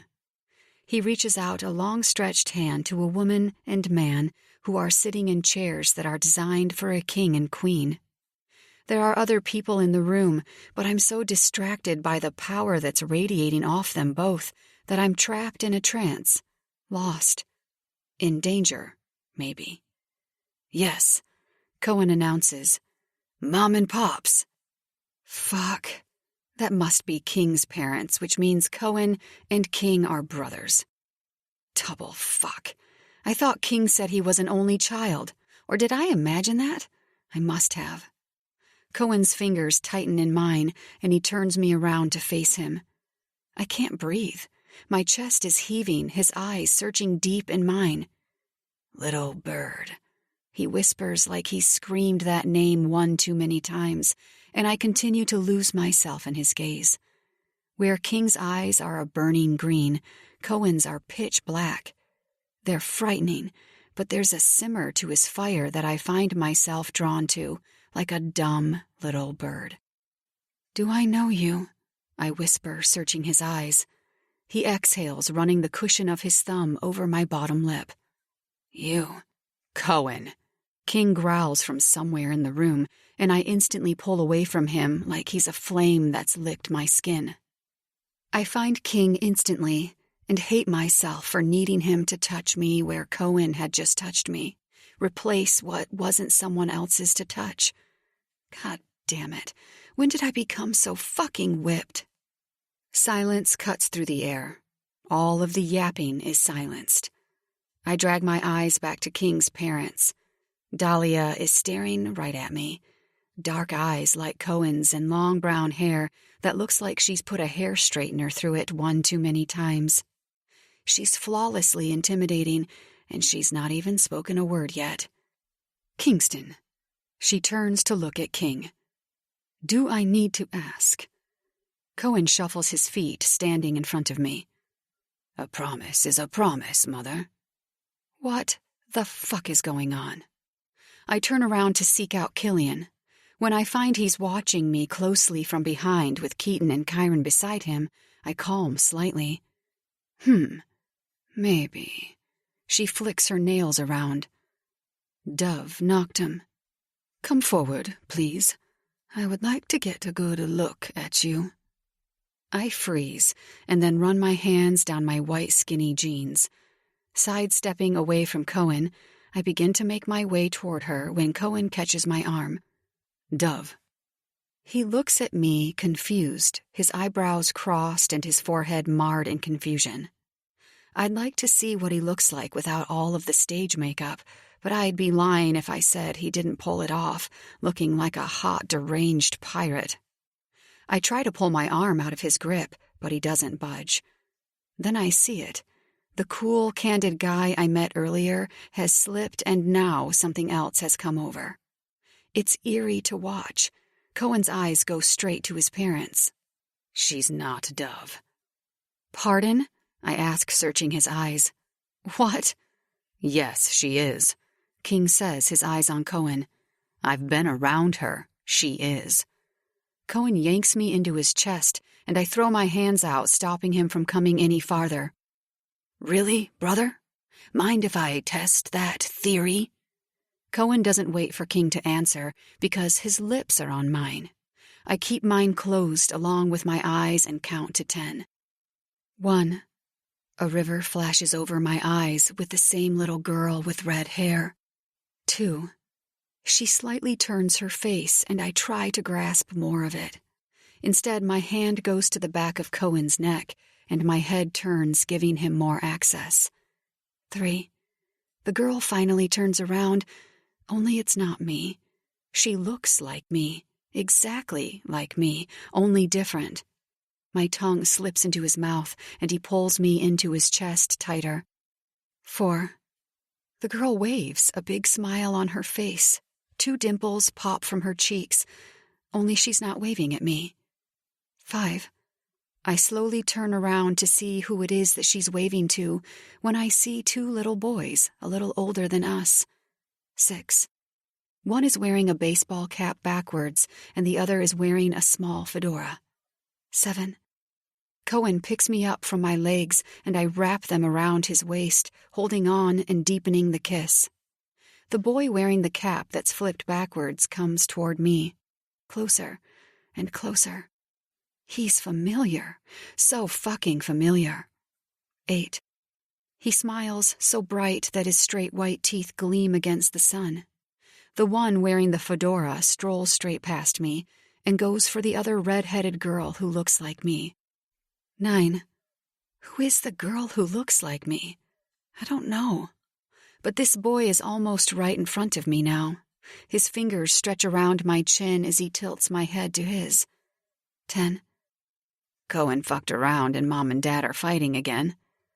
I jump away from Cohen, shoving him off me. What just happened? I swipe at my mouth and search for King. What the fuck was that? King is glaring at me, seething, but something else sits behind his eyes. Told you. King announces, his face dead and his eyes emotionless. It's Dove. I turn back to face Cohen, who is searching my eyes. How do I know you? And you? I turn, pointing to King. I fucking know you. No, you don't, King says, picking up a glass of whiskey and shooting it back. He runs his fingers through his hair and points at Cohen. You know him. I've seen King like this, but not for a while. Even when he was standoffish in the RV, he was never cold. The way he is now is similar to how he was when I first met him in the cage. I spin around, tears blurring my eyes. I hear his mom sigh before she makes her way toward me. When she stands, she towers over my short frame. She has to be over 6 foot. You are Dove Noctum, and you, my sweet little witch, she presses her fingernail underneath my chin, are not welcome here. I did what you asked, King says, looking at his dad. I chased this bitch for the better half of her fucking life, made her fall in love with me enough for her to trust me to bring her here, managed to not let Chiron kill her. My eyes flick to Chiron, who shrugs as King continues to dig the knife deeper and deeper into my chest. And let's not forget about her fucking parents. I swipe the stray tears that fall down my cheeks. This was a setup, I whisper, squeezing my eyes closed. I want to scream and kick and shout and ask what the fuck is going on. Why I know these boys from my memories and where the rest of my memories have gone. When my parents were killed, I was traumatized for years. My foster career put me into therapy extensively in order to help me speak. I didn't talk for years after. I'll hear you when you speak, Dovey. I will always be there. It was enough to silence me at times. When I started working at the bar, I met people. I felt somewhat safe around them. They became my family, which became my security. I still, to this day, can withdraw my speech under duress, but it hasn't happened. I was sure that you would be triggered with her, son. King's father stands from his chair as everyone continues to remain silent. But you've once again proven to be stronger than I give you credit for. Wait. Keaton slides in front of me. You can't kill her. King's eyes fly straight to Keaton. Was he really going to fucking kill me? Everything I thought I knew about King was a lie. A motherfucking lie. You're a liar, I whisper before I can choke on the words. I search the prim marble floors for answers I know I'll never get, but anger bubbles beneath my skin anyway. Everything you ever told me was a lie, I yell toward King, who stares right at me. He smirks. Was it? Fuck you, I scream and fall to the ground. My hands cover my face as I begin to rock back and forth. You can't kill her. Keaton presses, but I'm still momentarily lost in my own turmoil. I know you want to because of an old beef, but you actually can't. I knew King was a hard man. I knew he was savage, but I never knew he was soulless.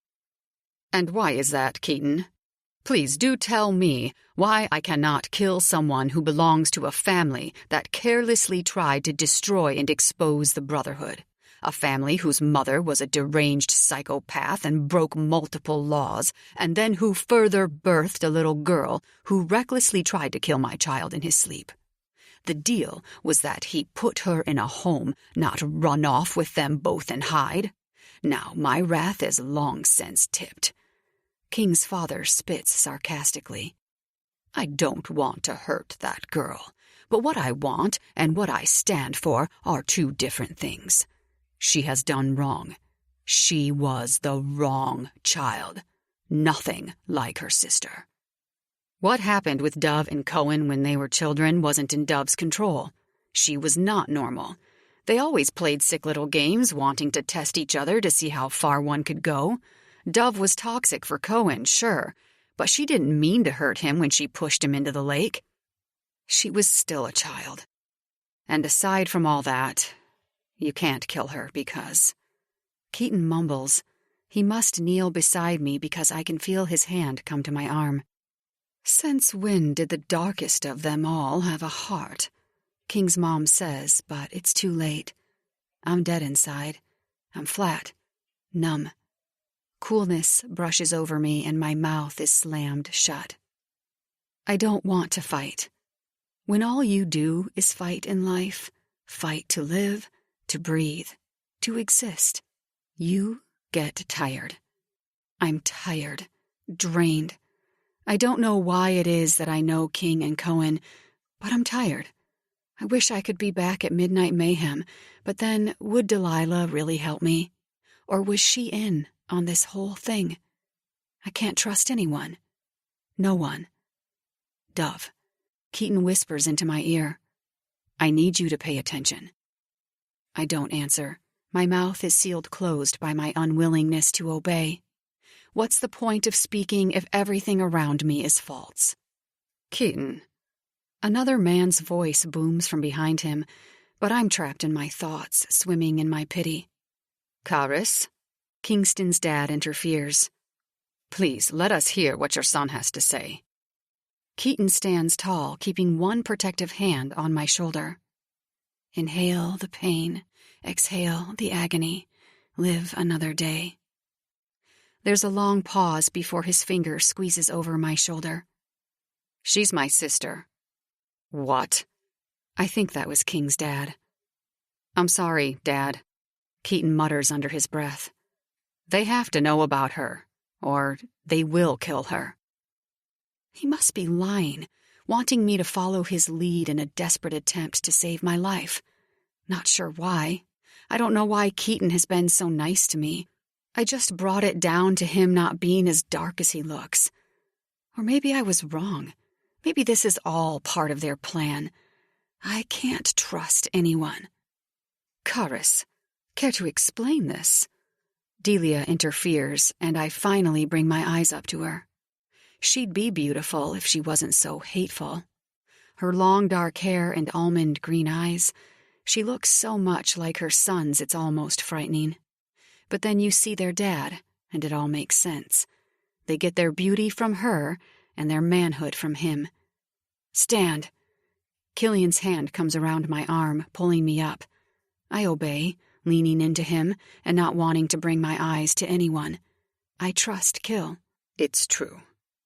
Keaton's father says, and I turn to face him, wanting to know who this man is who owns such a smooth voice, like warm hot chocolate on a cold day. He has brown hair that has grays scattering through it and bright blue eyes. His face is muscular, just like Keaton's. Nothing like me. Her mother hated her, Karis says to them, but his eyes are addressing me. They were Klaus and Ash's love children. Wait. King's mom snaps her fingers.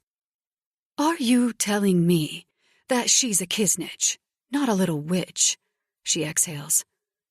That still doesn't defeat the fact that she's clinically insane and wants to destroy us. She's a liability. We will make an exception for this once. Karis shakes his head, his eyes going to her. You know good and well how this world spins, Delia. Her father, who wasn't Kisnich blood. He pauses, and I notice a drastic shift in the room. Why do they keep saying they? She died, but this one didn't. This one who? King demands, but I don't look at him. I don't want to. I don't want to so much as pay him any of my attention. I'm broke as far as currency spent on Kingston Axton goes. Dove, I'm sorry for what happened to you and your father. Karis walks up to me, shoving his hands into his slacks. Ash loves you and your sister. The lines around his eyes deepen. "'Kay," I say, but it comes out broken through cracked dry cement. I can't wait to meet this Ash, only so I can ask questions. I feel nothing for her emotionally right now. Dove. Cohen murmurs from behind me, and I turn to face him, ignoring everyone in here, especially King. His eyes laser into mine, and the world slows for a few seconds. He opens his mouth. Do you still have that burn mark over your hip bone? What? I ask, confused. Cohen's eyes darken as obvious triumph comes over him. Do you still have that burn mark over your hip bone? I lift my shirt as if I didn't already know the answer. No? I run my thumb over my bare, smooth skin. The room silences. Keaton sucks in a breath. Killian yells. Fuck! Jesus Christ! Delia massages her temple and takes a seat back on her throne. People are still watching and the room is caving in. That could have ended tragically. Why would you ask me that? My eyes go back to Cohen, who is smirking like the Cheshire Cat. Because Dove Hendry was burned Christmas 1998 after she fell against an iron fire pit. No, I wasn't, I argue. I mean, not that I remember. I don't remember much. You don't fucking say, Delia groans. We're about to lose him. She whispers, but I don't miss it. No, Cohen murmurs. You weren't burnt. You're not my wildcat. I don't follow. His footsteps come closer, the room smaller. Because you're not Dove Hendry. What? I snap, annoyed. Of course I am. Cohen shakes his head, his eyes flying over my shoulder and landing on someone else. No, you ain't. I would know because Dove was my girl. You are not her. I swing around, finding King standing still, motionless with all the color drained from his face. Elaborate. I search Cohen's deceitful eyes. You're Persephone, Noctum Hendry, not Dove Noctum Hendry, and you're not my girl. Cohen's eyes flash back over my shoulder, and he points to King. You're his. 30. King. I pace back and forth in my father's office after telling everyone to get the fuck out. Dove, fuck, Persephone, is still sitting in the sitting room, this time talking with Keaton and Karis. Her name has always been weird as fuck, but it's pronounced Persephone. I always called her P. There's no way that's her. I mutter, my hands running through my hair. P is fucking dead. The reason why she's dead is exactly why I killed her fucking parents. I glare at my dad. Karos, Kratos, and Callisto are all in here, as well as Chiron and Killian. He exhales, placing a cigar in his mouth. She doesn't have the burn mark, son. You were there when Dove got that. It was lethal. She was in the hospital with first-degree burns. That type of scar doesn't disappear. There's no other explanation. And besides that, he tests out, his eyes coming to mine. Your brother knew, and I fucking didn't? I argue, my anger bubbling to the surface because if Cohen knew, why the fuck didn't I? Did you fuck her? Dad asks, throwing me off slightly. Yes, I seethe. So, you fucked her when you thought she was Dove? He's judging me now? The smug fuck. What can I say? I add dryly. I was starving. He watches me carefully.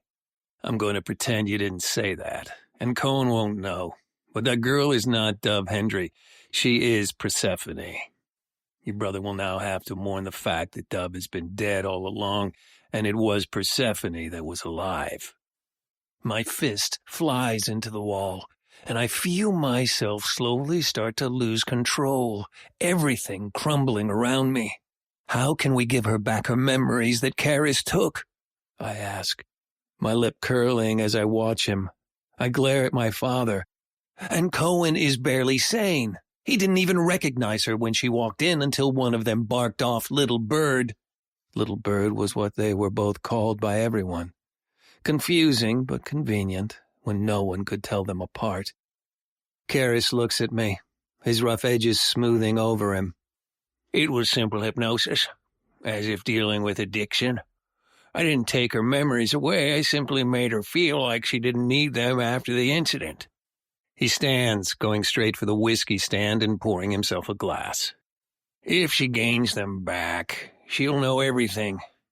King, everything. And you sure you want that? He turns to face me, his eyes going to my father. It would make her a liability. She's not known this life ever. She doesn't know the code we live by, nor has she been acquainted with her duty as a Kornikova. Her father was weak against her, and her mother was merely a civilian whore. You can't do that, P. Our parents will know. P shrugged her small shoulders, a smirk that raged mischief dangling off the edge of her soft lips. So what? She said. As long as I stay top in my class, Mama doesn't care what I do during the day. I looked at her closely. P was always mischief. She liked to tease people, torment them, and enrage them all at once, right before she'd charm their pants off. hoping when she's old enough it won't be literally. You see, Persephone Hendry was handcrafted for an Axton. Not just any Axton, me. She was named after a great Greek goddess who was married to Hades, where they both ruled the underworld. She was born to be a pain in the ass. But my ass, that is. P, please stop doing that, Dove whispered, her small frame coming into the room. Dove and Persephone Hendry were identical twins in every sense of the word, but their looks was where their similarities ended. Dove was demure. She was the peace to which P was the havoc. In peace there would always lie havoc with these two. P kept swinging higher and higher on the aged swing that hung by rusted nails in the old tree at their house. P! I barked when she only kicked up higher. I shuffled around the front of her swing, anger simmering below the surface. I glared at her. Fucking slow down. She laughed so loudly that her giggles reverberated around the small forest that surrounded us, and probably over the beach at the front. You're both too careful. The fuck I am, I yelled. She knew damn well how not careful I was, but being reckless with myself was different than being reckless with her, which I would not be. P rolled her eyes and slowed the swing until it finally came to a stop. She took 3 steps forward until her little hand clasped over my clenched fist. King, you can't always be angry at the world. For a 9-year-old, she was too smart. Smarter than my 11. I brought my calloused knuckles up to her soft cheeks. As long as you're walking in it vulnerable, I fucking will. She leaned into my hand, just as her mom came rushing out onto the porch. King, your mom and dad want you home for dinner. I left after that, and that was the final time I ever saw Persephone Hendry. It was the day I began to mourn her, only I was mourning the wrong sister. My world ended that day, my mind caving in, shutting everyone out. I'm fucking reeling that she's alive. But I know I've fucked up. And once she gains her memories back, I'm even more fucked. Because she's going to remember everything about us. And be even more hurt by the shit I've put her through lately. 31. P. I need to know what happened, Keaton.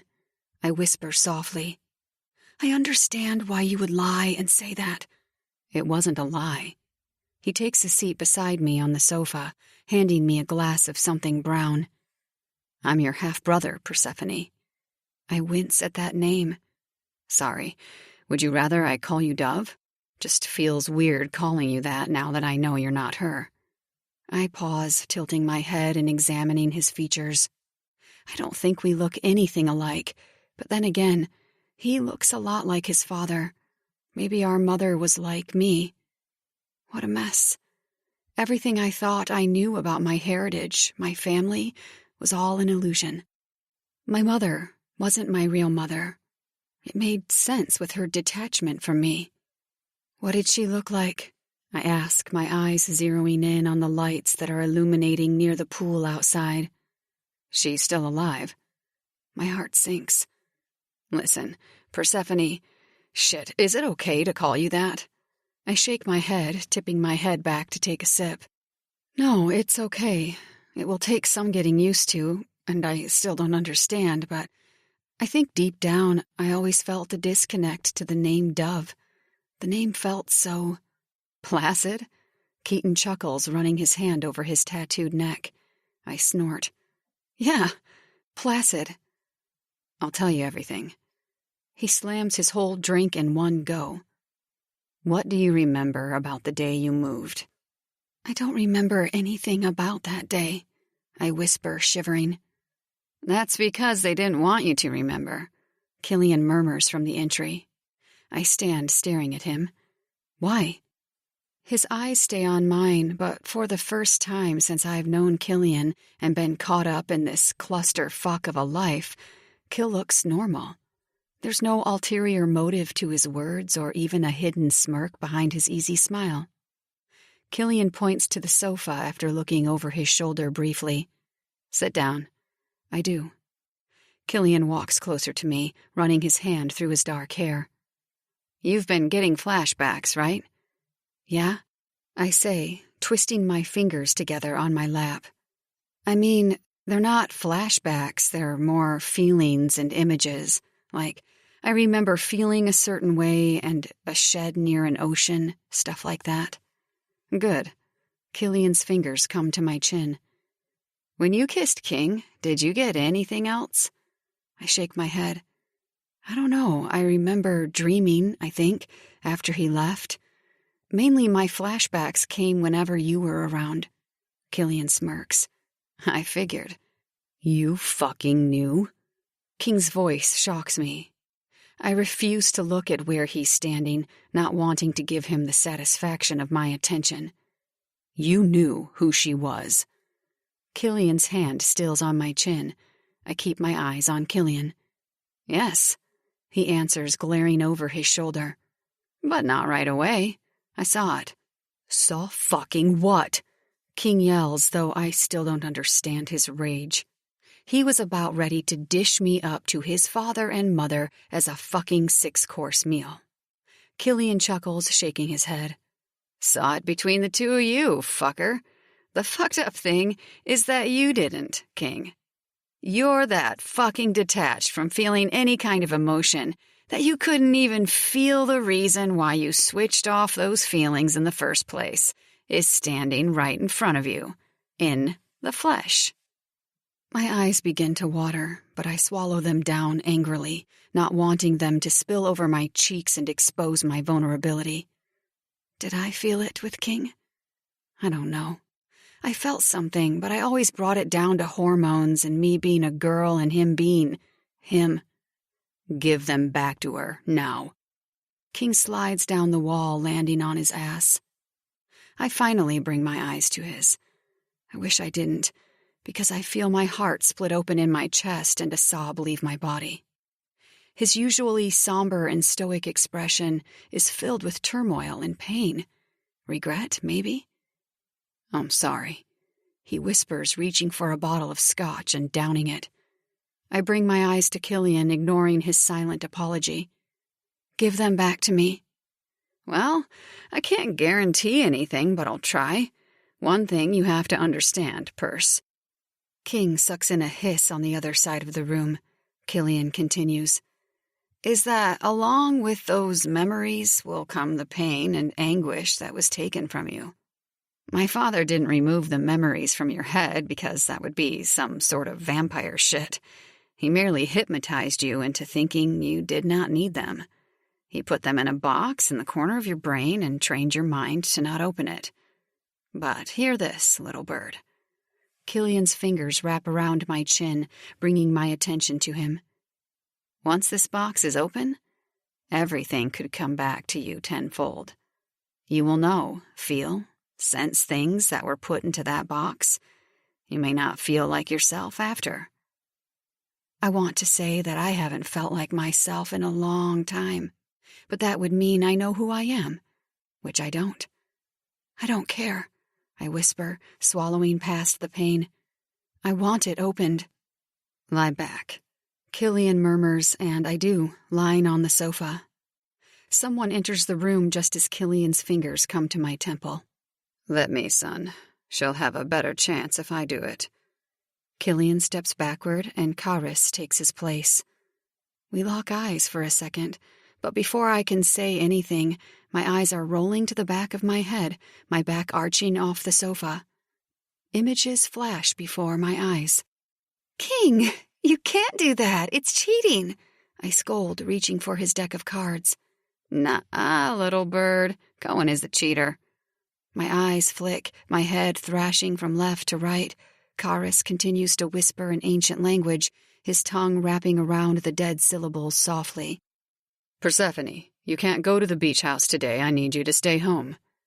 My breathing deepens. She can go, Klaus. Stop being so overbearing. My mom walked toward me, kneeling in front of my face. Her long blonde hair was like a curtain, shadowing over half her face. You want to go to the beach house, don't you, Persephone? I nodded, excitement shaking inside of me. Can I see King? I asked, tilting my head.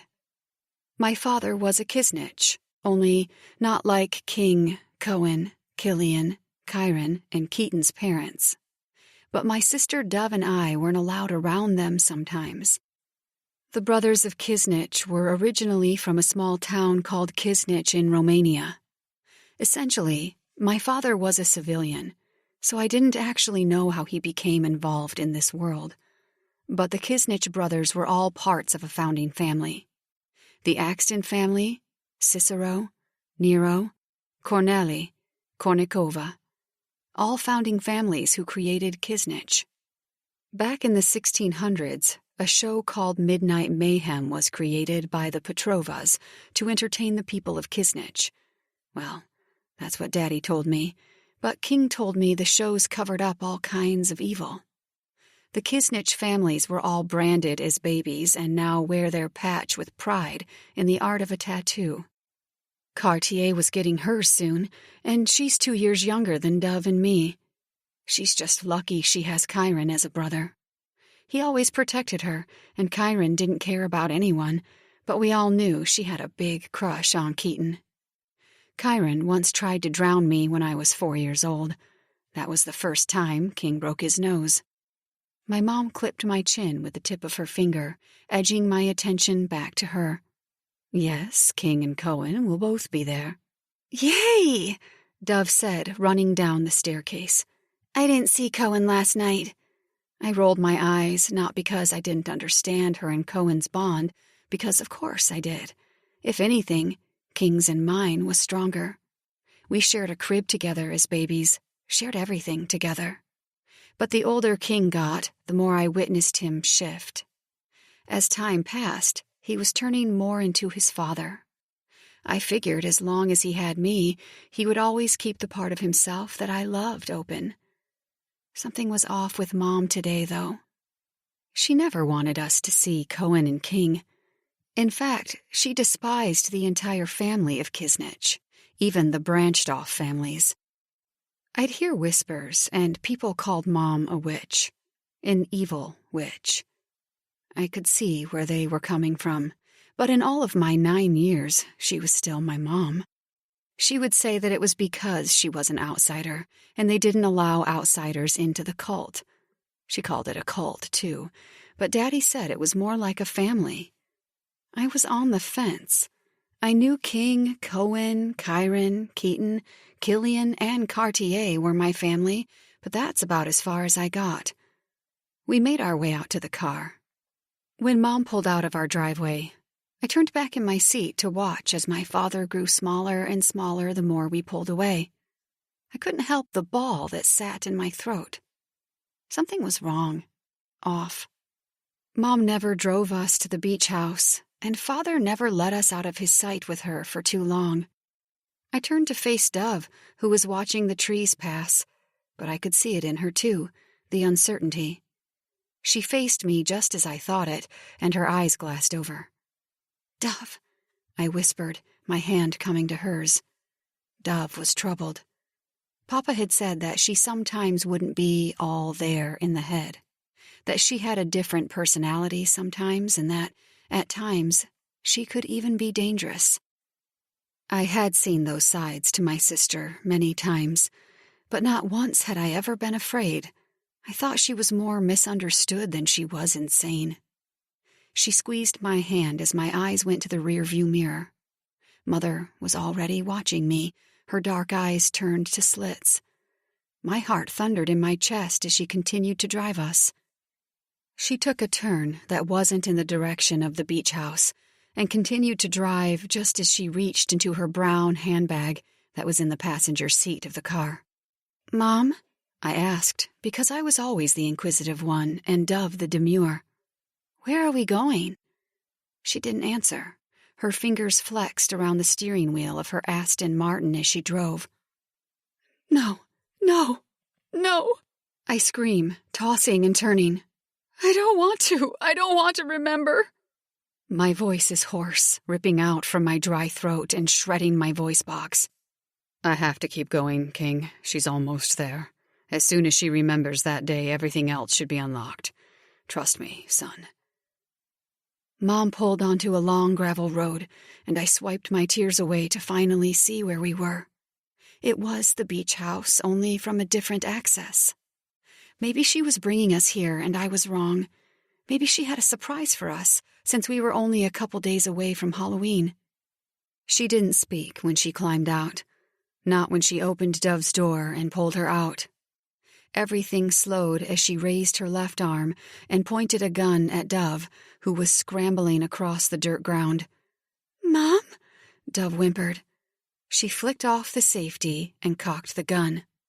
My mouth couldn't move. I couldn't scream or yell. Everything went into slow motion. Bang, bang, bang, bang.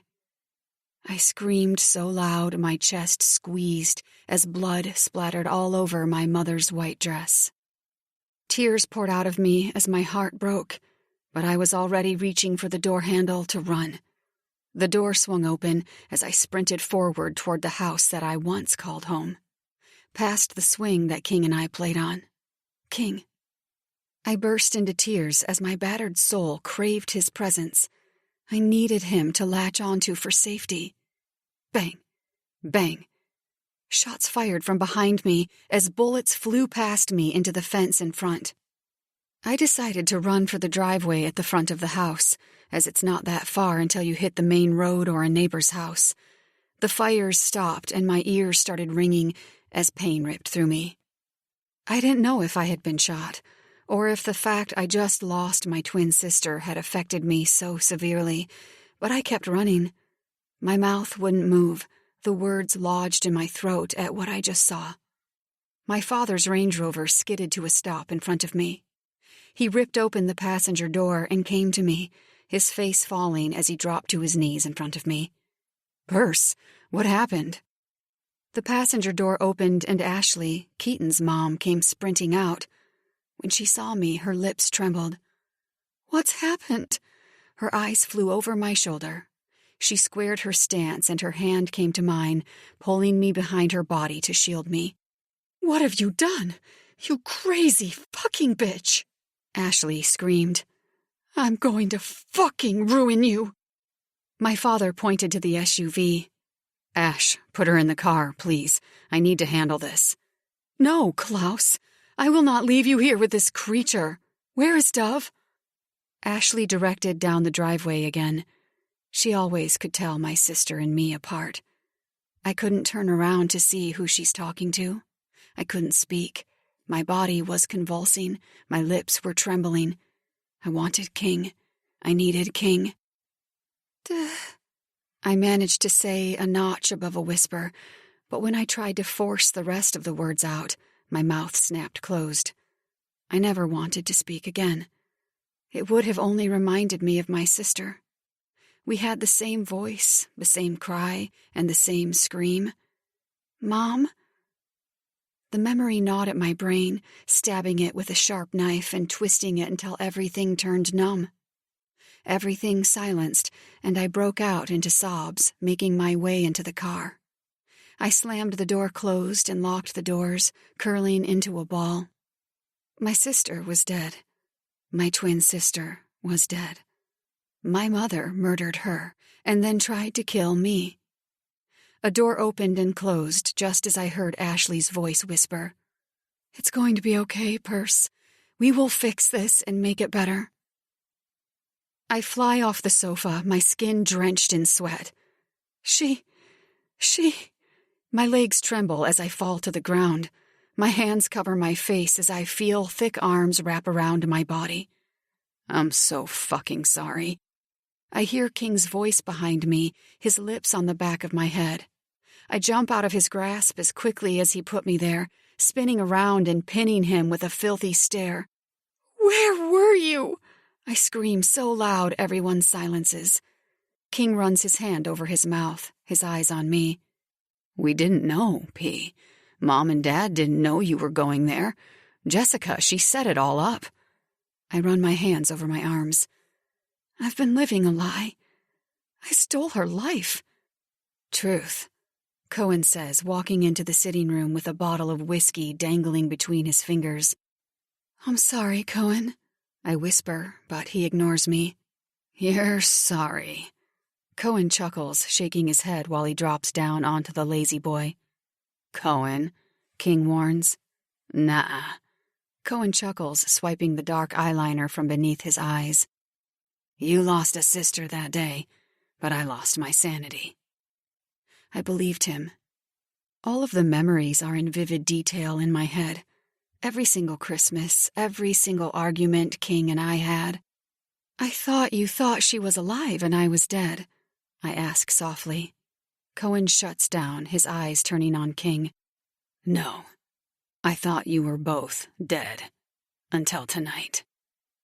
"I took you to see Karis after that," a soft voice says from the entryway, and when I look up to find it, I notice the strawberry blonde hair naturally around her collarbone, the dark green eyes that glisten with unshed tears, the small face and pixie nose. Ashley. She steps forward, closer, but remaining a safe distance away from me. "He worked his voodoo with you and made me swear to not say anything to anyone. We agreed, for your safety, that we would say you both died." The first tear falls as she swipes it away angrily. "I thought we agreed and had a plan." "What happened?" I ask her. I trust her. I know I can trust her. All those years ago, I still remember the fierce wave of protection she washed over me. In that split second, she shoved me behind her body. "Well," she continues, taking out a cigarette and placing it between her lips. She lights it and exhales the thick cloud of smoke. "Your father lied. He was so blinded by that witch who he thought he could fix her. He took her with you when he ran, and he ran from Kisnich ever since." "Only when we finally caught up to you all." King growls, but again, I don't look at him. "We found you alive, and you being called Dove by your father. You were both called Little Bird, so the nickname didn't mean shit." King snatches the bottle off Cohen and takes a long swig. "Figured P was the twin who was killed and you were the survivor. We agreed not to tell Cohen that you were still alive because of his fragile sanity and his history of violence. We couldn't risk him losing his shit again when he found out that Dove was in fact alive." He brought his eyes to mine. "I fucking hated you when I saw you for the first time. When I was given my first task, I just wanted to kill you. Why could Dove live while P died?" He tilts his head, his bleak eyes examining me closely. "I hated you, but I had my task." "And what was your task?" I ask, and suddenly it feels as though it's just him and me in this room together, no one else. His eyes darken, and his mouth kicks up in a deathly smirk that sends chills down my spine. "You." "I don't understand," I murmur, looking around at everyone who is here. If I've done my math correctly, all of the fathers are here, as well as King's mother, Ashley, Cohen. King steps forward, his head tilting and a cigarette hanging between his perfect lips. Lips I've felt on my body more than I can count. Oh God, he was always right. Even as a child, he was right. He always said that I'd be his last. Even if I wasn't his first at everything, I sure as fuck would be his last. He stops when he's a breath away from me, and I look down at my feet. Converse versus military boots. It couldn't be more accurate for us. He leans down into my ear and whispers, "We'll be back, Dovey. I'll hear you when you speak. I'll see you where you dance. I'll always be watching you." The glass I was holding falls to the ground, and I hear the smash from behind the ringing of my ears. "You're the shadow." "You gave me a pet name?" King steps back, assessing me. "That's cute." My elbow veers back and I swing before I can stop myself. Pain ripples through my hand as it connects with his strong jaw.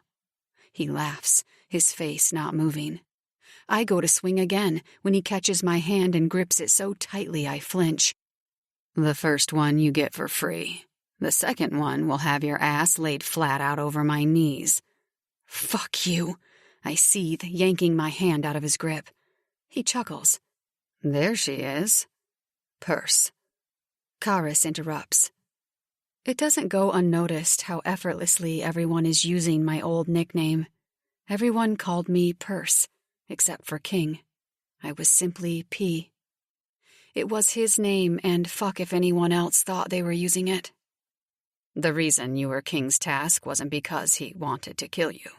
In fact, the reason why I killed your father was because of his lack of ability to keep you safe. King was the one who pulled the trigger on your mother, for obvious reasons. She was his first kill. You're the one who killed her? I ask softly, my eyes connecting with King's. There's no denying the connection now, the bond, the absolute raw emotion that we both share. King is mine, and I am his, but that doesn't mean he gets away with every goddamn thing he ever did to me. Fuck that. I'll hate him for as long as I want to, and he can fucking deal with it. Yeah, P. Yeah, I fucking did. I nod, as if thanking him because I am. The bitch stole my sister. Now her murder that has acted as a nightmare inside my brain suddenly morphs into a dream. Bitch. I remember that night like it's a bad dream. I don't remember seeing who shot her, but I remember the blood. I remember the taste and the loud screams of my mother. Then I remember running. I remember them not chasing me. I thought I got away, but I was so wrong. Some hunters don't catch you right away. Some love to watch you run before they feast on you. Why? I snap, turning to Karis. Why was I so special? Because of our talent with dance and singing? I ask, already knowing his answer. Yes and no, Karis murmurs. Midnight Mayhem is what keeps our name alive. It continues to act as a curtain to the brothers and the forefathers of Kisnich, but that's not why. It's because of the blood that runs through your veins. So you steal us all, I whisper as recognition slowly seeps in. All of the ones who were on that yacht, they were part of Kisnich one way or another, weren't they? I can feel my anger simmering to the surface. Yes, Karis agrees. We're a talented bloodline, one that must remain pure. Not all of them are a direct line like you, but they're in line one way or another. My head spins from everything, my eyelids heavy. I want to sleep for days, hours, and I'm thankful that at least this is happening during our break. I can't imagine dealing with this and then performing the next night. You and your sister were special, P. You are Ashley Kornikova's blood daughters. Kornikova's lineage is one of the highest rankings in Kisnich. She married me, a brother, had Keaton, and then had the affair and had you and your sister. It's why we always kept you close to the Axton twins. We thought it fate. I wince, the memory so raw and undiluted. King and Cohen are twins, and all four of us went down in history. Keaton must also be some special hybrid breed if he has both a brother and whatever lineage Ashley is. But why did I think I was Dove and not Perse? Caius steps into the conversation. That is something we will never know. I tried to get it out of your father that night, but he never budged. He vowed he'd go down with that secret, and he did. My eyes flutter. Probably because Dove was always his favorite child. Why not just let me take on her name and it'll almost be as if she never died? Caius shuffles his feet. My eyes connect with his. I don't think that's it. I have my theories, all of which are far-fetched. We will eventually get to the bottom of it all, but for right now, we've hit a wall as to why he called you Dove and not your real name. I sigh, my head pounding from all of the information. So, if I'm so special, I bring my eyes to Karis, who seems to be answering more questions than Caius. Why'd one of you almost rape me while I was in that cell? Karis freezes, his face falling. Caius stills, his hand short of his mouth. Ashley steps forward, dangerously. There are muffled voices behind me, but the loudest is, of course, King's. "What the fuck do you mean?" He sneers. I ignore him. "I just want to leave." "I'll take you." Keaton murmurs, tucking my hand in his. "No." King steps in front of us, his fingers coming to my chin to tilt my face up to his. "What do you mean one of us almost raped you? None of us almost fucking raped you." I inhale, exhale, count to 10. The man with the neon mask. He did things to me.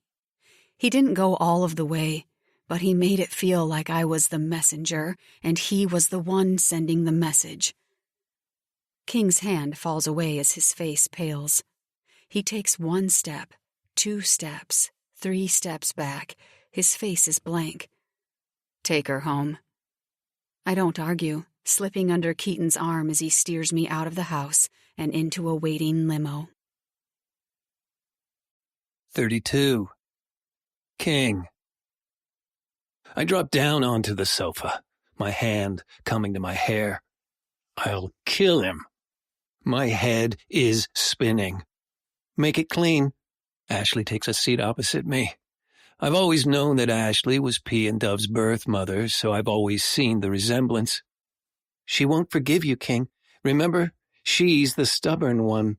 "I don't want her forgiveness." My eyes connect with hers. "I want her vengeance." I shake my head, rage burning hot inside of me. "He did this for patience. It's what they do to check that the girls are virgins. They use their fingers to check the barrier. I'll fucking kill him." "Son," Dad commands my attention, and I bring my eyes up to his, just as the rim of the bottle touches my lips. "You don't need my permission to kill the man, but be careful with how hard you go for her." I stand tall, handing the bottle back to Ashley. "I'll go as hard as I want. I'll only ask you this once." I pause, locking my eyes on his. I've come to know when Dad is lying, only just, and even then, I think some shit still passes over me. "Did you know that she was P?" Dad doesn't flinch, his eyes staying on mine. "Would I have put anyone else on her if it wasn't?" "Motherfuck!" I storm out of the house, slamming the front door. I should have known my father knew all along. He wanted the reveal. He got it. I take a seat on the steps, just as the door opens and closes. I already know it's Cohen behind me. Call it twin fucking intuition. We always thought we were in sync with the girls, too. But I'm not so sure anymore since I couldn't pick out that it was P. I didn't even think of the fucking scar because I was too blinded by lust whenever she threw her clothes off. "You fucked her," Cohen states, leaning behind me. "Yeah." I swallow, looking out to the dark night. I did. Should have pegged it when the fucking turned into some other deep shit. "Don't blame you." Cohen sits behind me, and I shuffle around to face him. Cohen's story isn't mine to tell, but when he lost Dove, he lost all parts of himself that could show any emotion. He's dead inside, and not in a way that is a challenge for a new girl to take. I mean, he's clinically insane. There's no coming back for Cohen, ever. Some people lose themselves on the path we travel every day, and whether they know the road back or not, they just choose not to take it. That's Cohen. He doesn't want a life without Dove. There will be no one else. You don't? I joke, an eyebrow quirked. I'd kill you if you fucked Dove while thinking she was P. Fuck brotherhood. I'd straight up cut you. I pull out my pack of smokes, banging the edge on my palm until a fresh one slips out. You coming back to Mayhem? I flip open my Zippo and blaze up the end. Nah. He turns his head sideways, looking out to the empty paddocks that lead to the street. I don't know what I want to do yet, but I know I don't want to be around the people of Kisnich or Mayhem in general. I blow out the smoke. Fair. So you watched her dance, huh? Cohen grins, and I know that in his sick, perverted mind that images are flashing behind his eyes. The final act was something else entirely when Cohen was in Mayhem. One day, I hope he comes back. I throw dust at him jokingly. Yeah, it was almost fun. Almost. He licks his lips. Come on, give me something. It would have been all the way fun if I wasn't trying to hate her all the time. Resenting you for maybe having another shot at being happy, but still being happy for you. I don't know, Co. It was fucked. I wanted her, but I hated her because she reminded me of P. And I resented you for having her and hated myself for wanting her. And my headspace was ugly. I wanted to fucking kill her, just to take it all away. Silence stretches between us, and I puff on my smoke a few more times. When I think he's not going to answer, I raise my eyes up to his and find him watching me carefully. You would have to. His face is emotionless. Would have what? Killed her, he says. You trained to do it, King. You took your first kill at 16 years old for the sake of fucking love. Does she know what you were doing the day Dove was killed? I shake my head, flicking the ash off the end of my smoke. I doubt it. P then didn't know what I was doing, so P now won't. I was training for a kill. I just didn't know the kill would end up being her mother. Well, maybe Dad and Mom still have hope on some grandkids. Cohen smirks. I flip him off. Fuck you. 33. P. Memories are a cruel reminder of what you don't have anymore. I thought I wanted to know everything, be open to all that was taken from me all those years ago. But as I stay rolled in a ball on my bed, squeezing my eyes shut, I watch that day over and over again on repeat. I have to force myself not to seek out Killian and demand he slam that box closed again. Bang, bang, bang, bang, bang. There were 5 shots, and then I was running. I saw the car, and Dad climbed out. I was angry with King before I remembered, and now I'm livid. There's just the small fact that when I opened that box of memories, everything I felt for him rolled in tenfold. Now, I'm angry with him, but I'm also other things for him. Nothing is going to change the fact he wanted me dead, that he had tormented and stalked me for years. He was the shadow, the man I feared. Now the man I feared is also supposed to be the man I loved? Fuck that.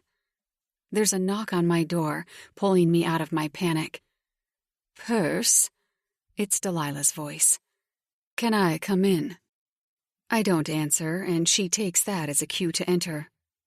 I'm sorry. I want to ask her what she's sorry for, but my mouth won't open, and I can't find the urge to ask, because I don't care. Bang. I know this might not help you right now, but I want you to know I have your RV here. I bought it before we got here, actually. You can decorate it however you like, and there's enough space in there for 5 of you. It's actually around the same size as this ridiculously overpriced hell on wheels. I can just imagine her looking around my room. She sighs. I'm not going to lie to you, Perce. I knew everything. I knew you when you were a little girl, and I knew the ratchet bitch who you thought was your mother. The witch. Her hand comes to rest on top of my leg, pressing through the blanket. I swipe away the tears. I had a feeling you weren't Dove when I saw you dance. Dove was good at ballet, but you were always better. Your movements were always fluid. Your precision with dance has always been like art. Dove was the same, but there has always been something else about you.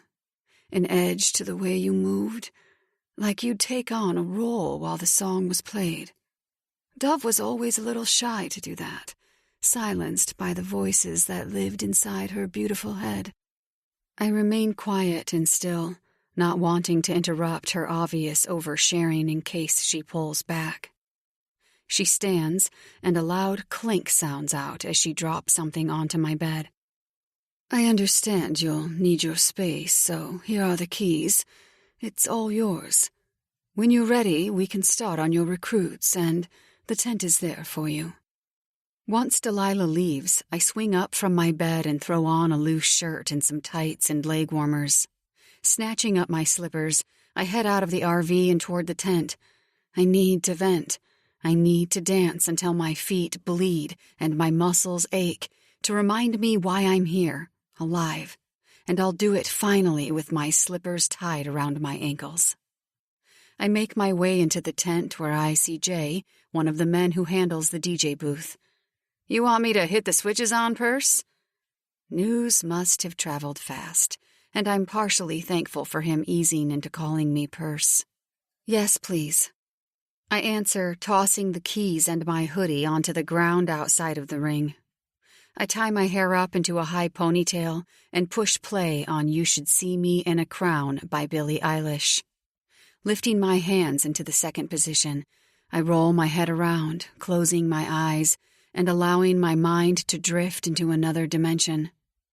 Rolling into an alignment technique, I flick my foot up as the chorus kicks in, and then twist it out into a turnout technique before coming into a pirouette.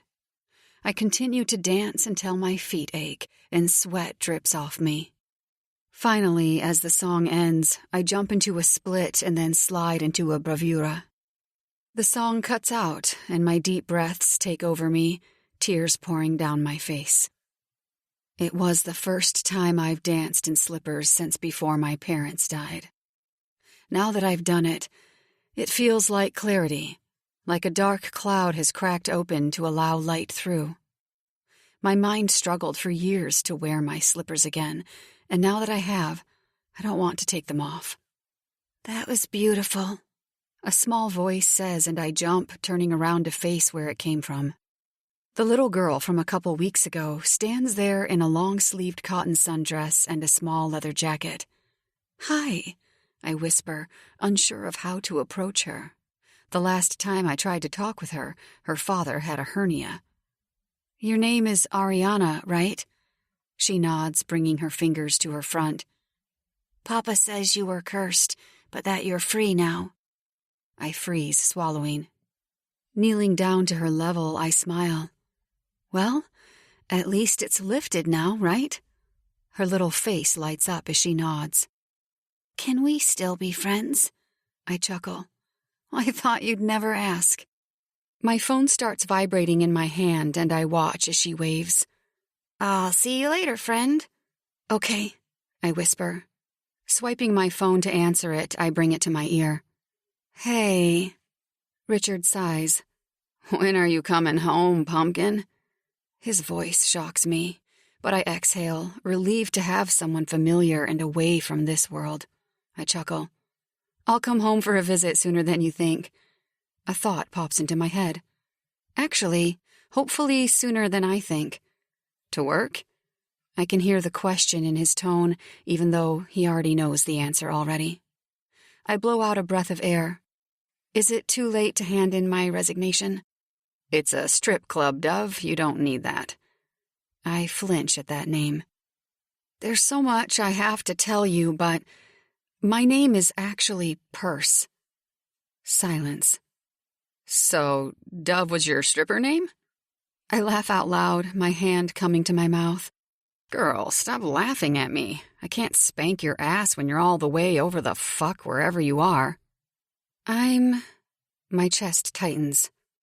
A little bit away. I'll give you a call tonight with more details, Kay? He grunts, which is Richard's way of saying yes. He could write an entire dictionary and translations from grunts to meanings. Hanging up the phone, I decide to seek out Delilah to help me find my recruits. I want to throw myself into dance and my act and build what I know and what takes away the pain. Pain. Picking up my hoodie, I head back to the brothers' RV and get started on packing up my things. It's funny now that I have my memories back, how I know the simplest things that I didn't know before, like the Brothers of Arms emblem, or the weird star I once called it. Each point signifies the suburbs in Kisnich, and the thick lines that make up the star represent the generations of blood. One day, I hope to go back there, maybe learn about my heritage, but right now, I need to move into my RV. I think that's everything, which isn't much, but you know. Rose laughs, picking up one of my boxes and making her way out in front of me. Have you seen your RV yet? It's fucking red, as in your hair. I've seen the outside, and it's hard not to since it's right behind the boys' RV. Too close for my liking, but at least I'm out of their hair. I haven't seen King in days or any of the boys. It's as though after that night they've all gone ghost. I feel sick to my stomach about everything that has happened, but at the pit of my stomach holds mine and King's bond. The organic love I have for him. I know I somewhat miss them all to an extent, but I can't get past the taste of betrayal that King has left in my mouth after his final lick of defeat. The memories are good. I welcome them, but what I don't and what I wasn't prepared for was the emotion that came with them. Memories aren't like photographs. You can't just flip over them and admire their vivid detail. You have to inhale the same air, embrace the same feelings, and whiff the same scent. I push the key into the lock and swing the door open. Wow, I whisper, stepping inside as Rose piles in behind me with Maya behind her. This is sweet. You know, I can totally slide into your act if you want. Maya shoves me playfully on the arm while blazing up a joint. I think over what she has just said, obviously playing with the idea in my head. I was kidding, Maya says, her eyes flying between Rose and me. Tell her I was kidding. What's wrong with being in my act? I scold her, dropping the box onto the white marble kitchen counter. I happen to think my act is going to be pretty fantastic. Maya chuckles, shaking her head. I've come to love you, Seth, but I can't be living with someone who uses words like fantastic. I ignore her new nickname for me, bringing it down to Maya and her peculiar personality. I flip her off as she disappears up the stairs. Of course she furnished it, Maya calls out. Sometimes I hate her. My eyebrows raise at Rose. Rose shakes her head. I'll explain later. We are having a housewarming, aren't we? I shrug. I don't see why not. I want to talk with Rose about everything that has happened, but I don't know when or how. I climb the stairs and examine the bedrooms, mine being the master room. It's much like the boys' RV, with my room being where Kings's is. Soft pink covers are on the bed with gloss white posts where the bed sits in the middle. I was joking. Maya interrupts my examining. I mean, as much as it would be an honor to come into whatever you're about to begin. Stop. I bring my hand up, stopping her. You don't need to say any more, Maya, I know. She stares at me, her almond eyes coming to mine. It's not that. It's that I've always had my own act because... She stops, and for the first time since I've known her, I watch as she cowers slightly. She exhales. My mother, she's, persistent. I lean against the doorframe, my arms coming to my chest. Who's your mom? Maya blushes, and I almost feel bad for asking. Well, her hand comes up to tuck a stray hair behind her ear. It's Delilah, actually. She rolls her eyes. I lean back, shocked. Your mom is Delilah? Yep. Her eyes slant. Don't judge me for that either. My old man was much cooler. I chuckle, shaking my head. I'm not judging you at all. Good. She smirks, nudging her head back downstairs. Let's have one big party before you bring in your new recruits. I always hate when newbies come in. Geez, I shove her playfully. Thanks. She laughs. Girl, I'm not even sorry. Of course she isn't. Hours pass as I settle into my room, hanging my clothes on their hangers. I pull out my phone and dial Richard, feeling bad on how I left him on our last call. I need to tell him that I won't be able to make it back when I wanted, and then I need to find something to wear tonight, because I need to blow off some steam. Some ancient, fucked up, and mentally unstable steam. After hanging up with Richard, I'm ass deep in my closet, with Maya, Rose, Val, and Misha sitting on the bed. Just wear a bikini, Val says, smirking from behind her glass. She has already started drinking. Surprise, surprise. I'm not wearing a bikini. Val is someone I have come to tolerate, but not necessarily like. I feel like I want to swap stories with them all. Who they are. Why are they here? Who are they damn well related to? My fingers brush over a short black slinky outfit. What are the chances of us maybe hitting a club later? They all pause before chuckling. I mean, we can. Maya purrs. We just never really have. What? I scold, standing and grabbing some shoes that will match this scandalous little get-up. You're in the Big Easy, and you're telling me you guys have never hit Bourbon Street? Val quirks an eyebrow. Yes, we have, but not to go out as just the girls. Usually the brothers are with us, if you know what I mean. She smirks, looking to the side. My hand drops to the side of me, and I step closer to her, my head tilting. Are we always going to have this problem between us, Val? Because we've both danced on King's dick? Val freezes, her eyes slanting as they come to me. She seems to battle with her thoughts inside before finally exhaling, bringing her glass back to her lips. No, you're right. She stands, swiping her hands on her short little skirt. Truce? I examine her hand. What were you doing in his room that day, anyway?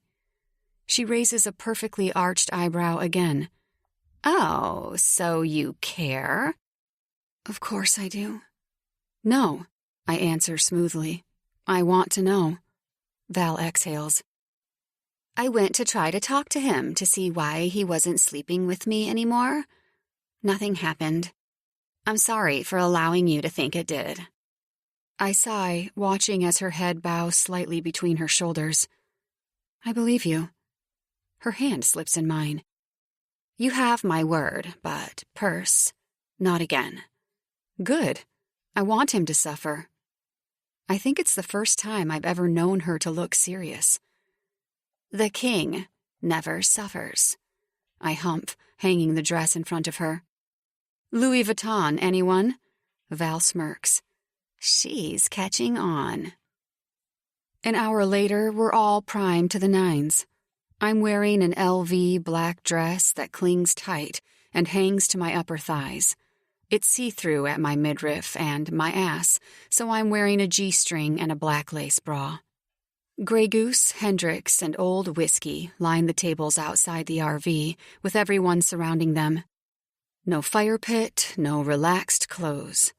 This party is tasteful, upper class, and I get the feeling this is the theme for the girls.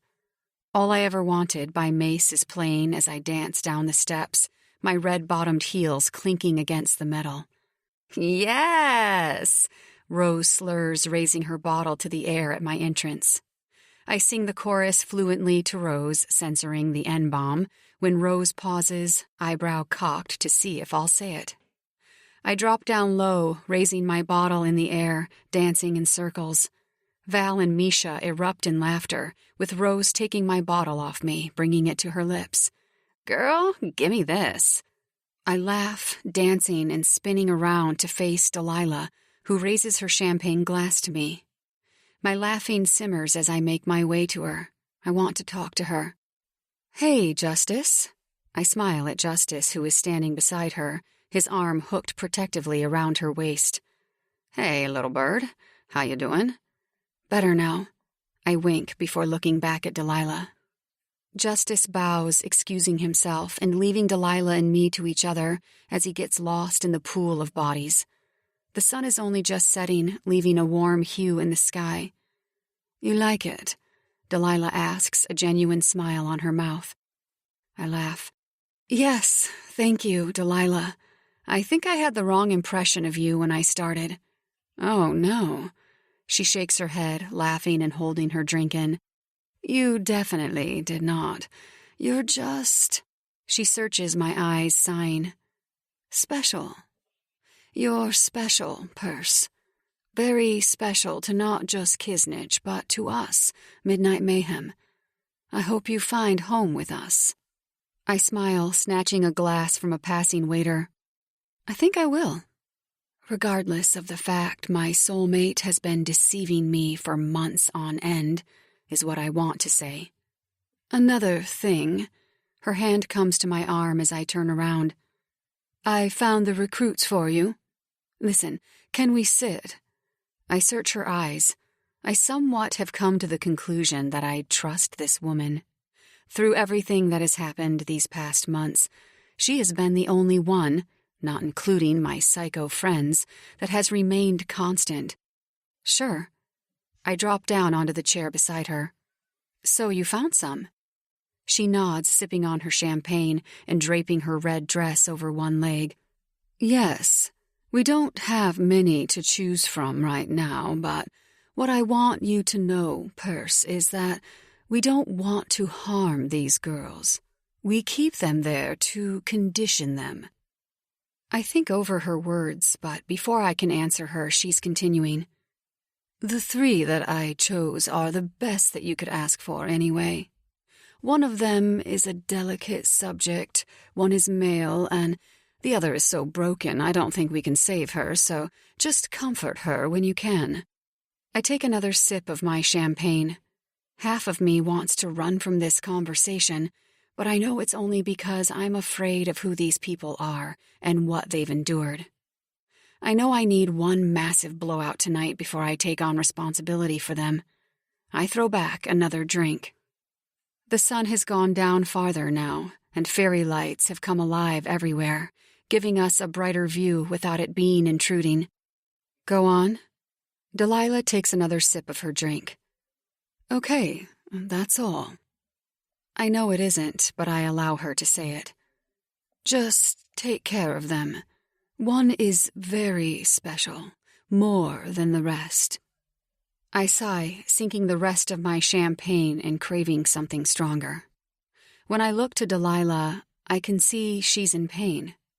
The least I can do is put some of this out of her reach. My hand comes to hers. "I promise I'll take care of them, Delilah." Her eyes fly to mine, glassing over slightly. I watch as her face relaxes. "I know, Perce." "So," I stand from my chair, putting my glass on the ground. "Do you want to come out with us tonight, or are you on babysitting duty with my new family?" Delilah chuckles. "You girls go have fun." Her smirk deepens, and I see the Delilah I met all those months again. "While you can." 34. King. I lost her. 35. P. Couple hours later, the music is blaring in my ears, the lights flashing in my eyes. I'm so drunk I can barely walk straight, let alone think straight, and not one single fuck is given. I've walked through my life caring too much, caring about how I'm going to get food, caring about my weight, caring about whether or not my piece of shit mother cared about me, when in natural fact, I don't care. At least not anymore. Rose grabs onto my hands, pulling me into her and grinding against me. Maya and Val are around us, with Maya beside her, as the music takes over all of us. I'm not sure if Maya and Val have taken anything else other than weed, but they seem way too into this dance. Alive from Offset and 2 Chainz is pulsing through the oversized speakers, the strobe lights flickering. I bring my glass to my mouth and throw back the rest of my drink. We decided to venture to the clubs about an hour ago, and I'm undecided whether it was a great idea yet. I've never been against clubbing, but again, I've never been hot on drinking. I'd be happy to not drink ever, but since being with Midnight Mayhem, their culture has latched itself into my bones.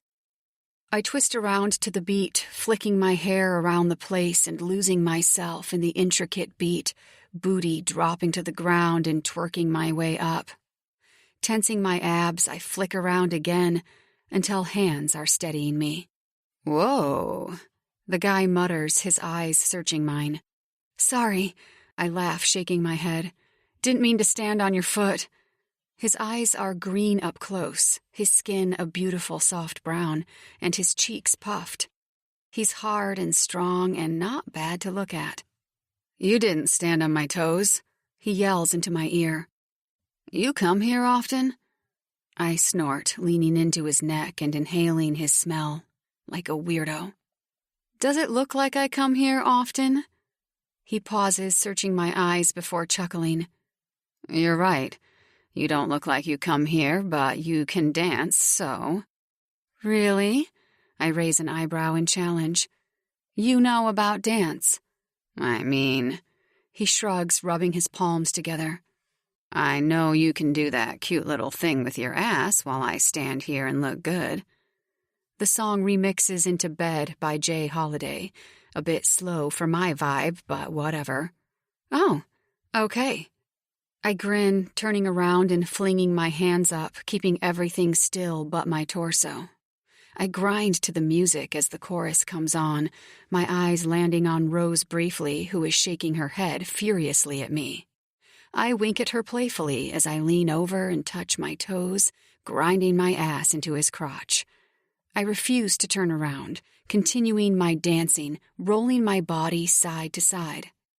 I reach for his hands and bring them to my stomach, widening my knees as I drop back down to the ground and rubbing against him, flicking my hair around. Again, my eyes land on Rose, who is giving me serious eyes right now, with Val, Misha, and Maya smirking beside her. I spin around, laughing, and bring my eyes up to Mystery Dancer. And then stop. Mystery Dancer is no longer there. King is glaring down at me, his eyes feral.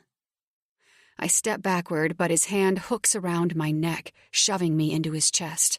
His lips come to my ear.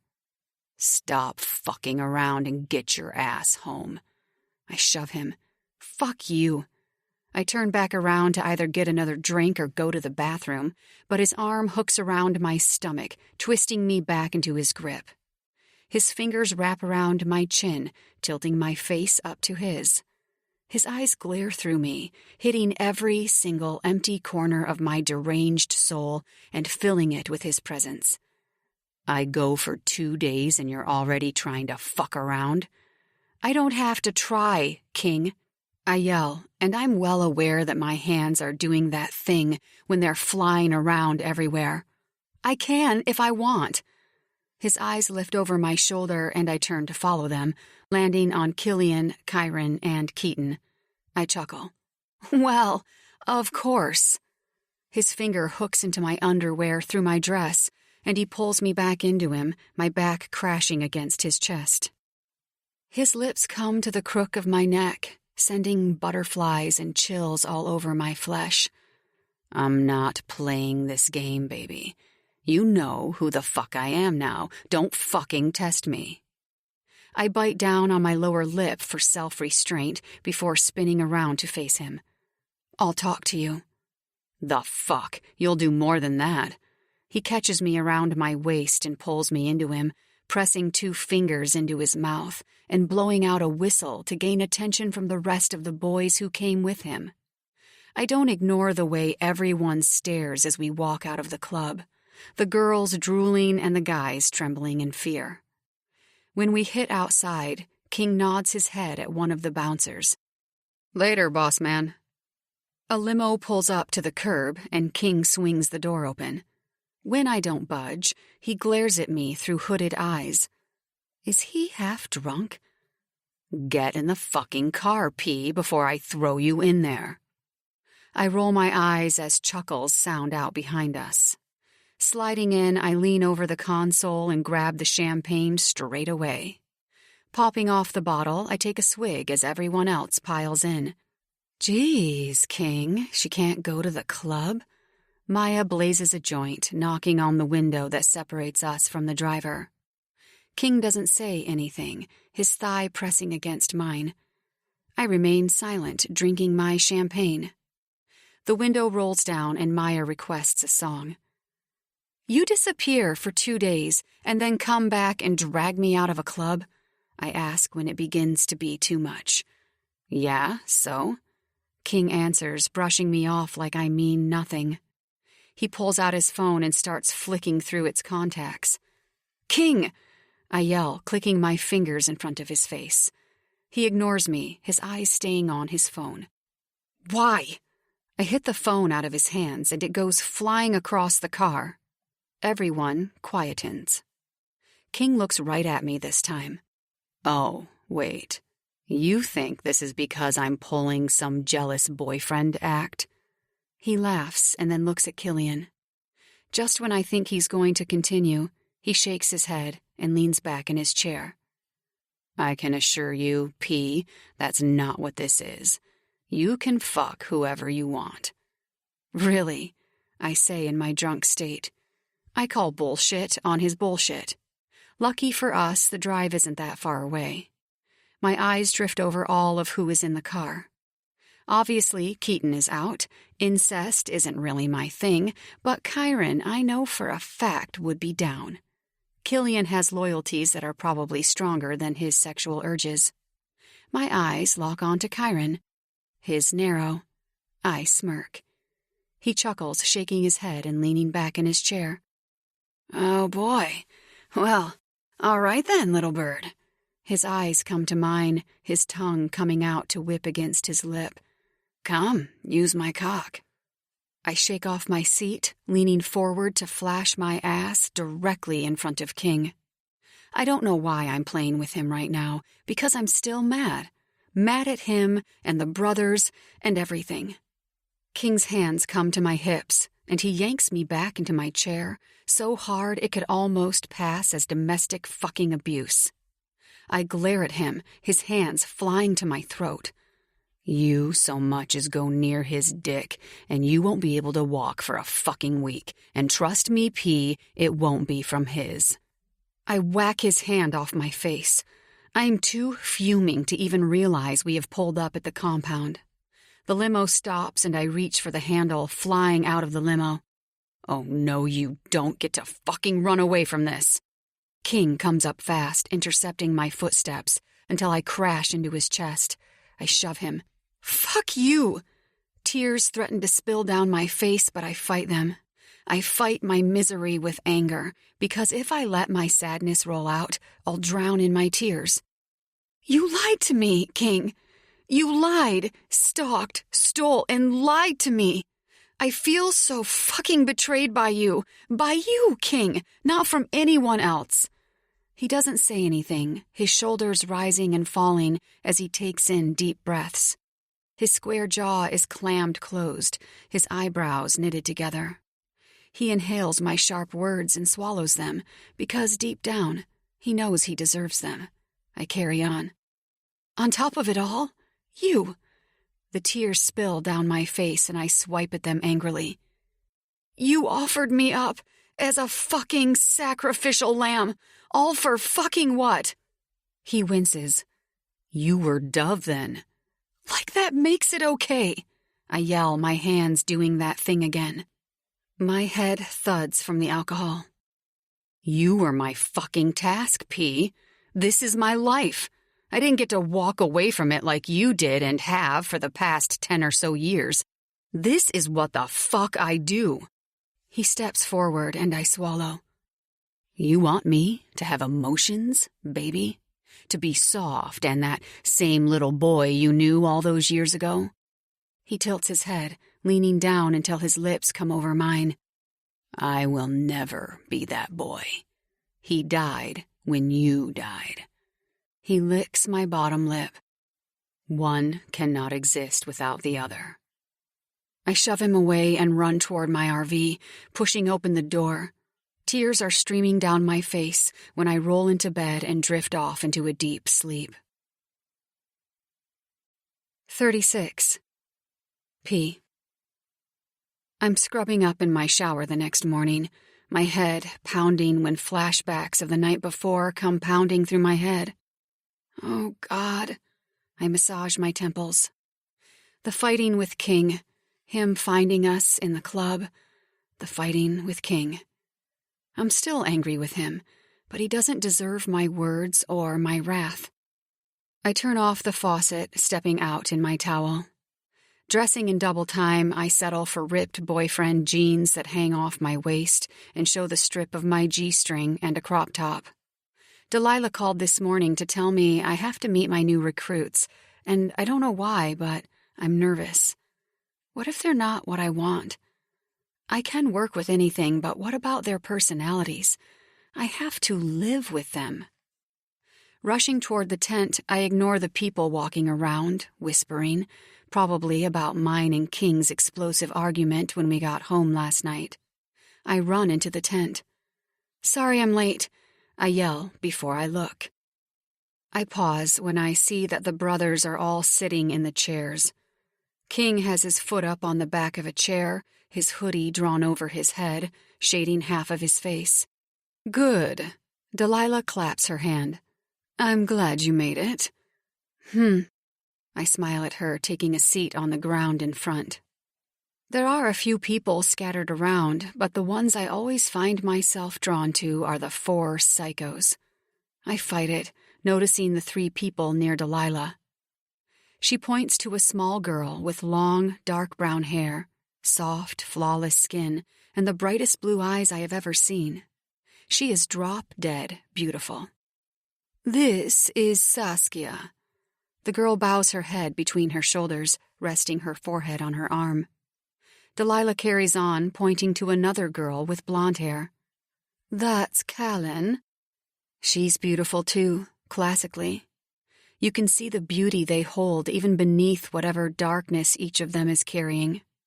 Looks like Delilah already scrubbed them up and put them in clothes too, thank God. Delilah finally points to a young guy who can't be older than me. He looks to be around 18, if that. He's slim without being skinny, and his facial structure is made for an upper-class fashion magazine. Most of the guys from Kisnich are good-looking, and when you see the brothers, that only sells you on that, and this guy is no exception. He tilts his head up to look me right in the eye, a small smile on his mouth. And that, Delilah points her perfectly manicured finger toward him, is Kenan. Okay, I clear my throat. Do any of you dance? Yes, the blonde girl says, clearing her throat. I do, and so does Kenan. And you?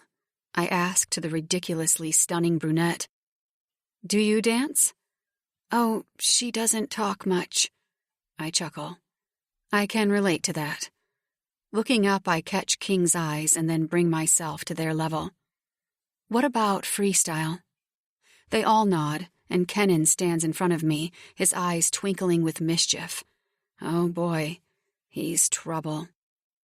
Such an honor to meet you, Perse. I scan his hand that's out to meet me before slipping mine into his. You too. He jumps onto the stage, and the 2 others follow behind him. Delilah sneaks up beside me, her arms crossed. They're going to do great, Perse. I tilt my head, running my fingers over my face. I hope you're right. Hey, while I have you here, I smirk, turning over my shoulder slightly to catch the boys all staring at me. For our acts, would it be too much to ask for the same face makeup that the boys wear? Delilah cocks a brow. Oh, you're brave. I laugh, jumping up onto the center stage and ignoring everyone behind me. Okay, I say, looking around at all of them. I get that this might not be ideal for you all to do so quickly. Purse.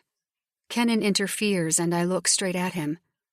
We're good, baby girl. You'll see. I exhale a shaky breath. Okay, good. I put a lot into this, and I don't want to be an asshole, but it would be a huge relief if I didn't have to train you. You don't. Saskia murmurs, and then, as if she's surprised she's answered, she looks around at all of us. Train us, I mean. I nod, smiling at her. Good. So I'll play a song, and I want you all to just do what you feel like you want. This song is pretty mellow, but I feel like it loosens your soul and makes it easy to express yourself. The quicker I see your style, the better. They all agree, and I spin around, glaring at Delilah. God, I hope she's right. I ignore the magnetic pull that is coming from the boys and from King, picking up my phone and hitting play on Breathe by Mako. I hope to erase the memories this song gives me of King and me. And I hope to do that now, with this dance. The song starts playing, and I slightly watch them as they slowly form into a dance line, as if choreographed. They are talented. I can see it already. When the beat kicks in, I roll around and wave my hips to the rhythm. Swinging my hand out, another hand catches onto mine, and Kenan pulls me into his chest. I turn in his grip as the verse comes in again. I roll slowly off him, sweat spilling off me already. All of that alcohol. And when the chorus kicks in again, he throws me out while holding on to my fingers, and I dance around him moving against me perfectly.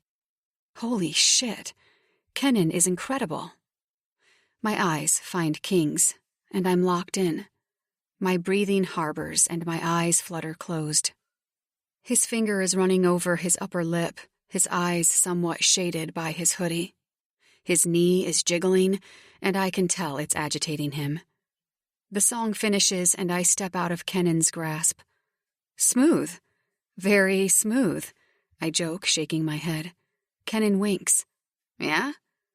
I jump off the stage and pick up my phone again, still catching my breath.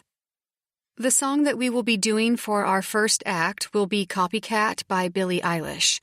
I have the choreography in my head, so I'm going to start laying it out. Though I feel like you all have a good platform of dance, so you should catch on quickly. I inhale, taking another breath when King's hand comes to my belly. I stop breathing. He pulls me in closer, and I feel him against my back. Ignoring him for now, I keep talking. We'll play it through. I want you to dance how you want so you can warm up with the song and your body can become warm to it, and then I'll show you the move. Jake, play the song and thank you. I spin around in King's grasp. What are you doing? I need to show you something. Now. I lick my lips. Okay, I'll follow you out. I follow behind him after yelling at my new dancers to warm up for a few seconds. Once we hit outside, I reach for his arm. What do you need to show me? It's in the RV. His tone is clipped, even though his body language is loud. I follow him to the RV and inside when we reach it. The smell hits me first. Blood. The distinct scent of metal. My eyes come to King, who is watching me as I close the door. What have you done? King smirks, pulling out a pack of smokes and putting one between his lips. He flicks open the Zippo, and when the light catches it, I recognize it straight away. King! I scolded him as I continued to chase him through the forest, diving over fallen branches. You're running too fast. Or are you just too slow? He grinned as he ran backward. I growled out as I zipped forward, only my foot clipped an old branch and I was falling straight for the dirt ground. Ouch, I yelled, pushing my palms off the mud. You okay? King asked, kneeling down beside me and grabbing me by the hand. I can't trust you for a second, can I? His smirk was cute, his dimples deeper than ever. I shoved him playfully just as something flashed on the ground. I bent down and picked it up. Huh, a lighter. Zippo. King corrects, taking it from between my fingers. I shrugged. Zippo, then. He pockets it and takes my hands. Hurry up before it gets dark. I step up beside King. Slowly turning my head, the body on the floor catches my eyes straight away. There's a pool of blood spilling out from his body, his face turned toward me. Jack? I rush toward him, dropping to my knees. His eyes are rolling to the back of his head, blood leaking out from between his lips. King! I scream, turning to face him. What did you do? King blinks, his eyes coming to mine. Revenge. Only this time, he's not walking away alive. What the fuck are you talking about? I yell, taking Jack's hand in mine and squeezing it.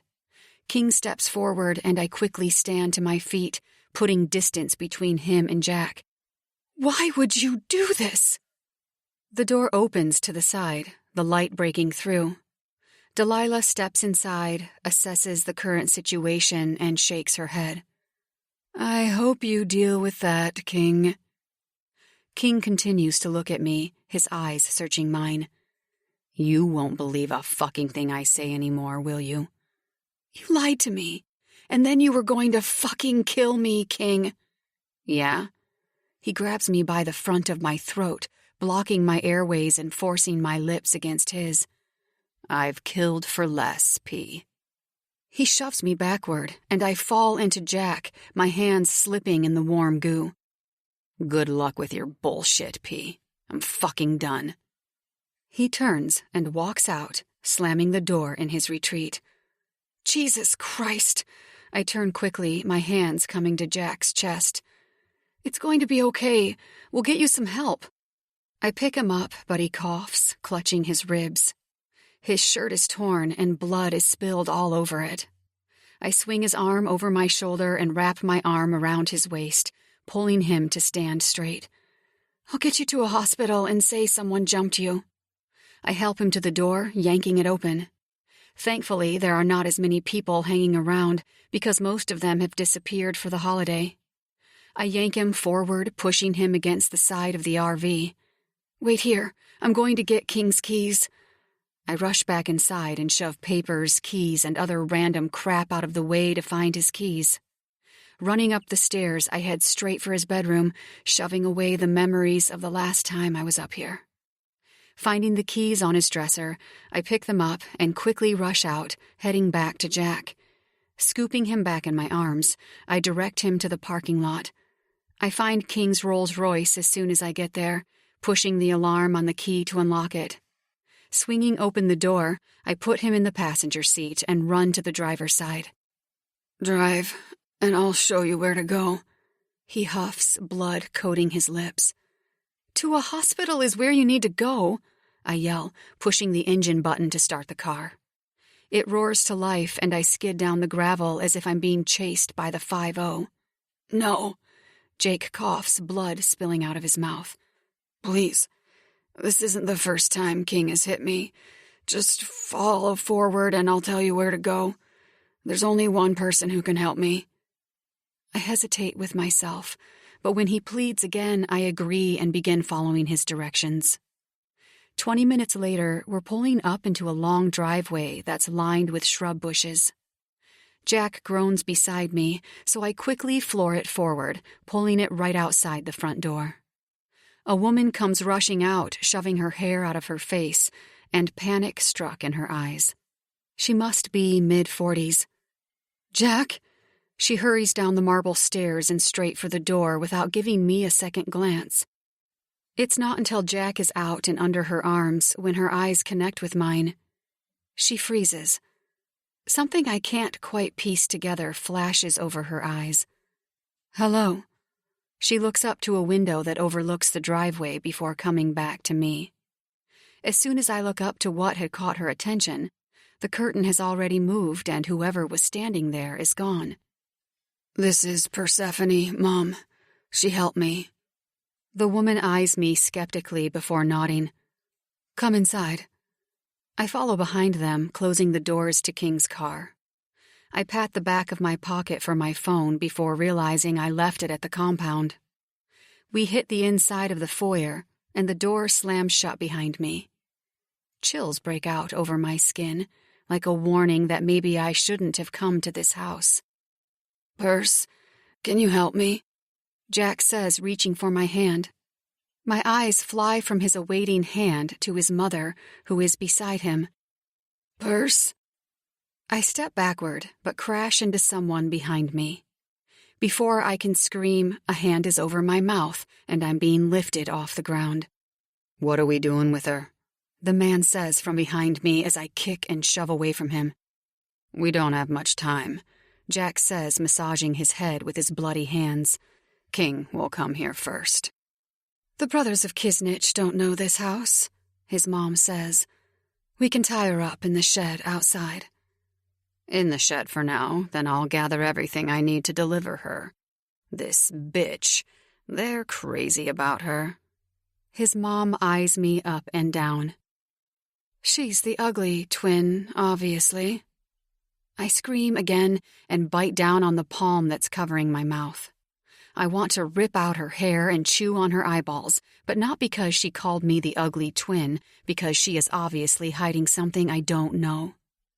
I'm being lifted off the ground before I can process anything. 37. King. The grip that P has around me is as tight as a fucking vice. But her acting up and throwing her tiara across the room because I beat up Jack tugged on my final string. When she was a kid, she always had this idea that she could fix people.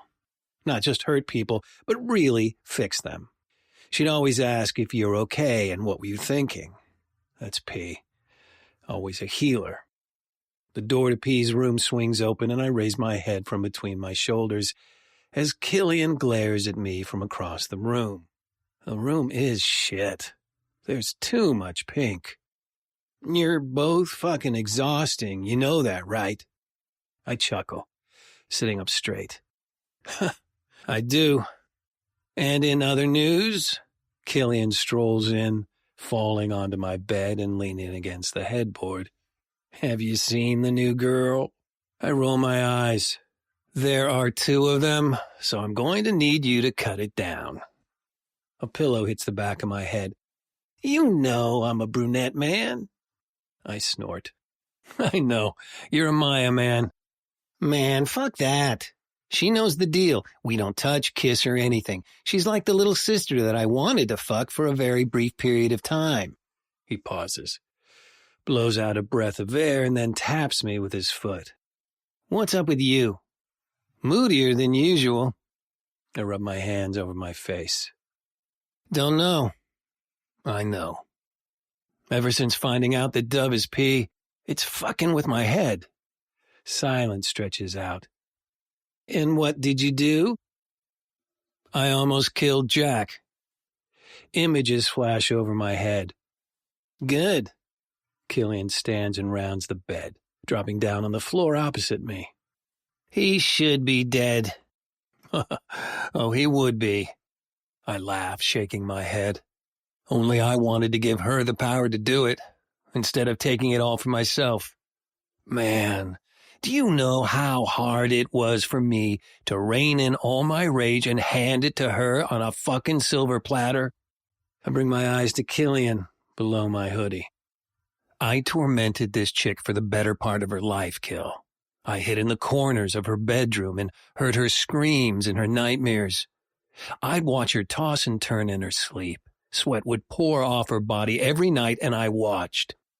"You actually added to her nightmares," he adds. I glare at him. "Yeah, so I know she doesn't want me, and that was never the end game. All the shit we were fed as kids, the meal which we fed each other, it's gone stale. We both know that. I feel like there's a point to this. So I handed Jack to her, had him in our RV bleeding out. All she needed to do was say the word and I would have snapped his neck. Killian grins, running his finger over his upper lip. That's cute. Where is she now? I wave him off, leaning back on one elbow. I left her there with him. He didn't have much life left in him. Killian doesn't say anything, and then he flies up from the floor. Our RV? My eyes snap to his. Yeah, why? I watch as his face pales. Pretty sure the door was open when I passed it. I shot up off the bed and we both run down the stairs, out the front door and straight for our RV. Empty. The blood puddle where Jack was is empty. I punch the door until it swings open. Fuck! Yo, we need to go get her. He'll deliver her to Patience if we don't. I can't even fucking think of Patience right now. What is going on? Delilah comes rushing toward us, dressed in her costume. I dash back inside as Killian explains what's happening. Searching around the room, I try to find my keys, knowing I left them on the counter when I dumped his sorry ass on the ground. She's taken my SUV. I run back out to see that all of the brothers are here now. We need to go. She has my ride so I can use GPS to find where she is. 3 carloads is all it takes. 38. P. I shiver in the corner, my fingers flexing around my arms. He hasn't touched me, but now I know who he is. He was the one who wore the mask in the cell, who came for me. It was Jack. Was that why King had brought him to me? Whose blood it was on his finger when we were in the forest? Jack had disappeared after that. Banging snatches my attention from above, and I stop breathing. Who is Patience, and what does it mean? The door swings open, and Jack steps forward. He still looks battered, but you can see he has attempted to tidy the wounds that are fresh on his face. Persephone fucking Hendry. The perfect little princess. How much money you are worth. He tisks, shaking his head. They'll be very happy. Who are they? I ask, and when he reaches out to touch me, I rear backward in sneer. Don't fucking touch me.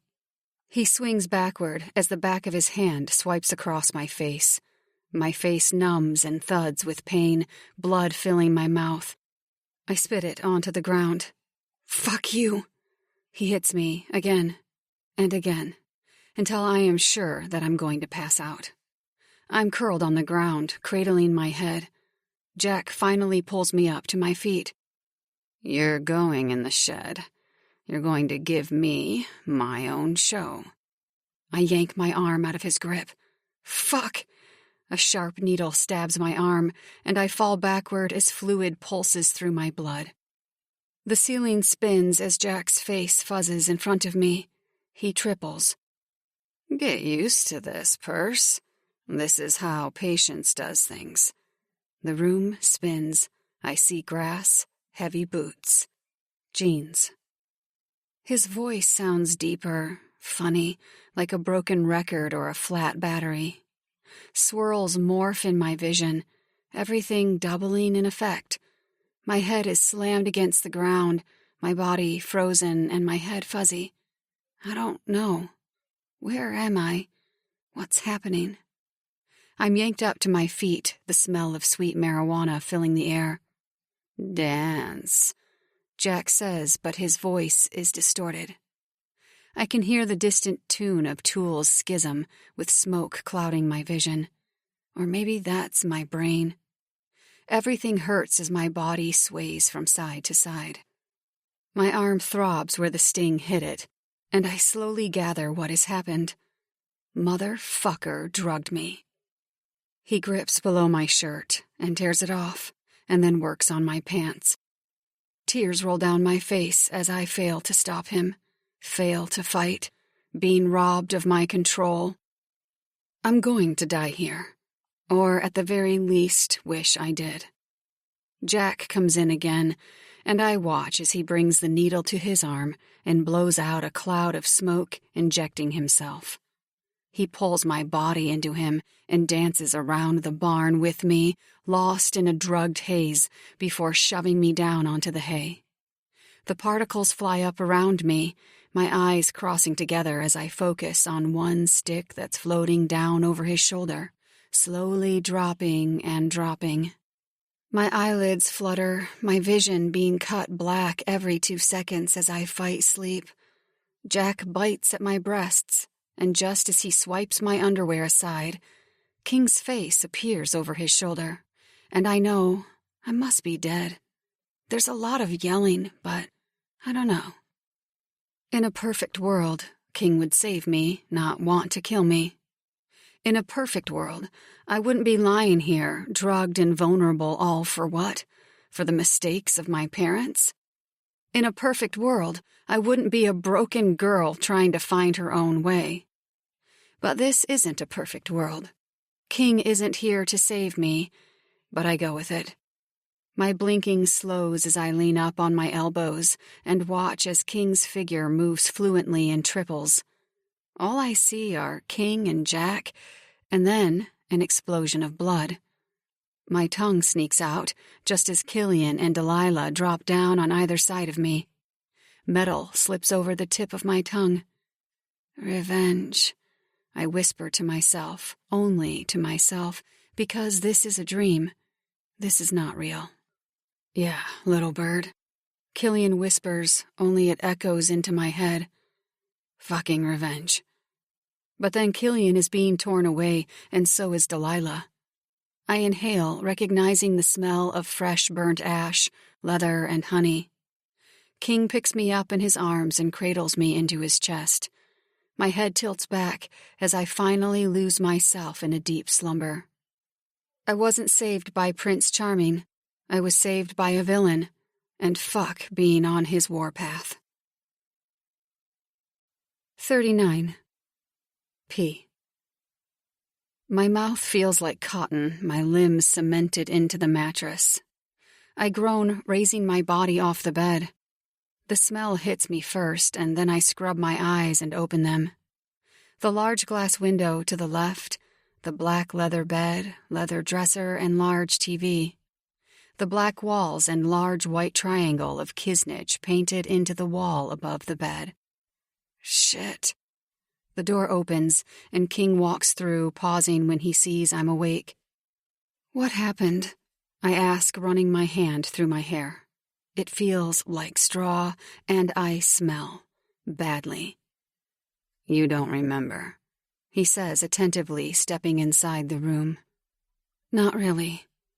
I reach for the glass of OJ and take a sip slowly, rejoicing in the cool pulp juice. God, I smell... King shakes his head, and when our eyes connect, we do that thing we always do, when our eyes say the words that our mouths cannot. I see the strain on his face. His pupils dilate and his jaw sets to stone. You can go for a shower, P. He whispers, stepping forward. But I'm not letting you out of my sight. I squeeze the sheets.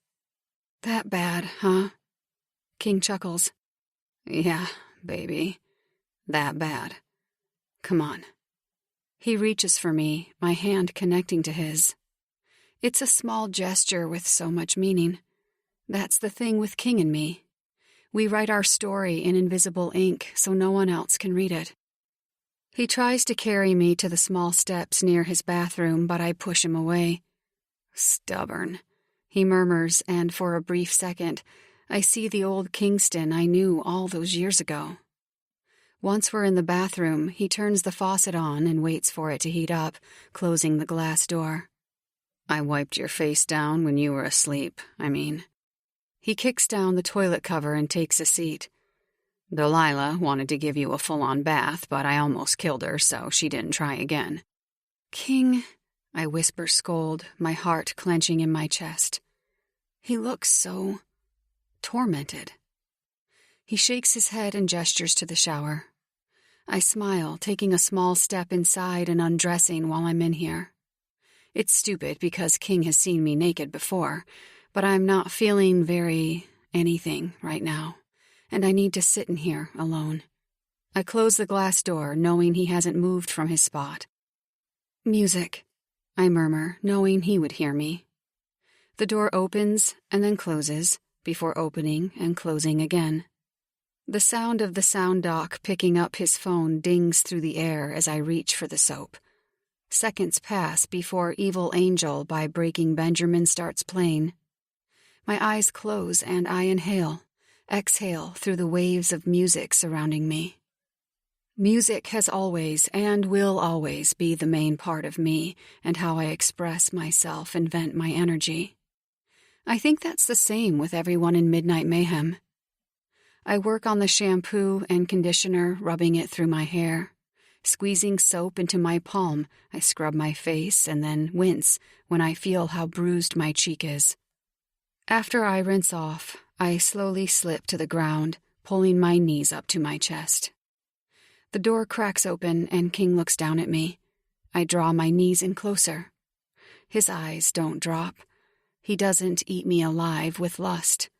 He's tortured and guarded and broken. Breaking Benjamin continues to fill the silence between us as he kneels down and reaches for my chin. The water cascades over my face, hiding the tears that are free-falling. "I guess that wasn't going to be the last time you kneeled for me." I try to joke about the words he used when I first formally met him on the boat, but hiccup and choke on my words when tears tremble out of me. "I remember everything." I swipe across my cheek even though I don't need to. King pauses, his eyes darkening. "I promise you, P, no one will ever come near you again. He wasn't even supposed to be on that fucking yacht. We've got some digging to do, but from where we're standing right now, we think he's been sleeping with the enemy, and he killed a guard to get on the yacht." There's so much promise in his words. Can I trust him again? What happened now seems like an ant in an army of soldiers. Jack killing the guard obviously explains why his knife had blood on it. My shoulders jerk as memories flash through me of Jack drugging me and then trying to rape me again.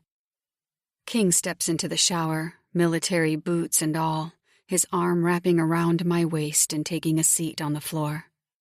He pulls me between his thighs and I rest against his chest, crying, Yes, I can trust this man." "Give me your pain, Dove," he whispers into my hair. "Give me all of it." "Why?" I shake, pressing against him harder. "To numb mine." I suck in a breath, pushing off his chest and looking into his eyes. Water pools over his hoodie, and I reach up, pushing it off his head to expose his hair. I run my fingers through it, my finger coming down the side of his cheek. "You've grown so much." He pushes my finger away. "Ditto." He stands, pulling me up with him. When we're both standing again, and I'm leaning against the wall, I run my index finger across his lip, and he freezes. Have I overstepped? I don't care. Right now, I want to kiss him. Even if we don't go further than this, I want to kiss him. I lean forward, and he remains completely still, unmoving. When my lips touch his arm tightens around my waist. My hand comes to his face, and my mouth opens as his mimics mine. His tongue sneaks out across my lower lip before he's picking me up with one arm, my legs wrapping around his torso. The song has switched to crawl now, and I'm thankful for the angry tone from Breaking Benjamin drowning out my thoughts. He shoves me against the wall, his head pulling back and his eyes searching mine. He has one hand pressed against the wall while the other is wrapped around my waist. "You want to do this again?" "Fix me," I whisper, leaning into his lips. "I don't care if it's just right now. Just fix me, King. You're the only one who can." "Why is that?" he asks, and his voice washes over me like silk, turning my limbs to mush. "I don't know," I whisper, clenching him around me. "Maybe because I've always been and always will be yours." "Even if I can't have you?" he asks, tilting his head. The light behind the shower door creates a perfect shadow for his sharp jaw. I swallow down the pain those words cause me. Even if you can't have me. His lips fall on mine and he pins me to the wall with his hip. His kissing slows until I'm wriggling and panting for him, soaking for him, and only him. I reach for the buckle of his jeans to shove his pants down when his kisses go down my collar, down my sternum and over my belly. His lips come to my inner thighs and his tongue snakes out as he licks me from the crease of where my thigh meets my apex and brings it straight to my clit, pressing against it with his tongue. He grabs my thigh and swings my leg over his shoulder. "King," I pant. "I want you inside of me, please," I whimper. "I can't." He murmurs, flicking my clit with the tip of his tongue. "Why?" I groan, even though I don't want him to stop doing what he's doing, my hands buried in his hair. "You know how I fuck, P. I can't be gentle." His tongue slices me in half down below, before slowly circling my clit. I ride against his face, the water dropping down over us. His finger slips between my folds and I come violently, crashing around him. My release drips down my inner thigh, but my muscles release the tension.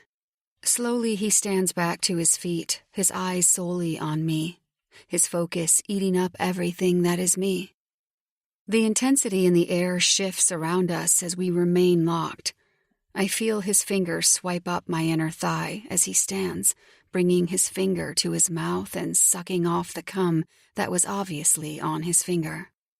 It is by far the sexiest thing I have ever witnessed, and it being done by King? Deadly. Dance with the Devil is playing now, and I start chuckling, breaking the cackle of the intense atmosphere. I've just figured out that you have a Breaking Benjamin playlist playing. What? He jokes, smirking. You just figured that out? I shove him playfully, my eyes landing on the tattoo over his lower hip. My fingertip glides over it softly. What does this mean? He sucks in a breath. When I was getting my SOK tattoo, I told the artist to do this one too. I wanted them done at the same time. He pauses, grabbing my hand and pressing it against the rose that doesn't have much detail, bland and dying. That's Dove's spot. Then he moves his finger to the other one. The detailed rose with bright red petals and the smallest details sketched in. That's yours. I lean up and press my lips to his. I love it. I'm sorry you went through losing me.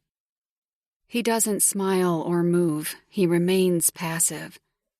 I'd do it again if I had to have P here and not Dove. Trust me, having you alive is like I've been given a second chance on something. Well, don't fuck it up, I holler jokingly as I exit the shower. King wraps a towel around my body from behind me, our eyes connecting in the mirror. It's the first time I've seen the bruises on my face, but they're still not as bad as I had expected. Thank you, King. He remains focused on me. Always, P. Just don't make a habit of defying me.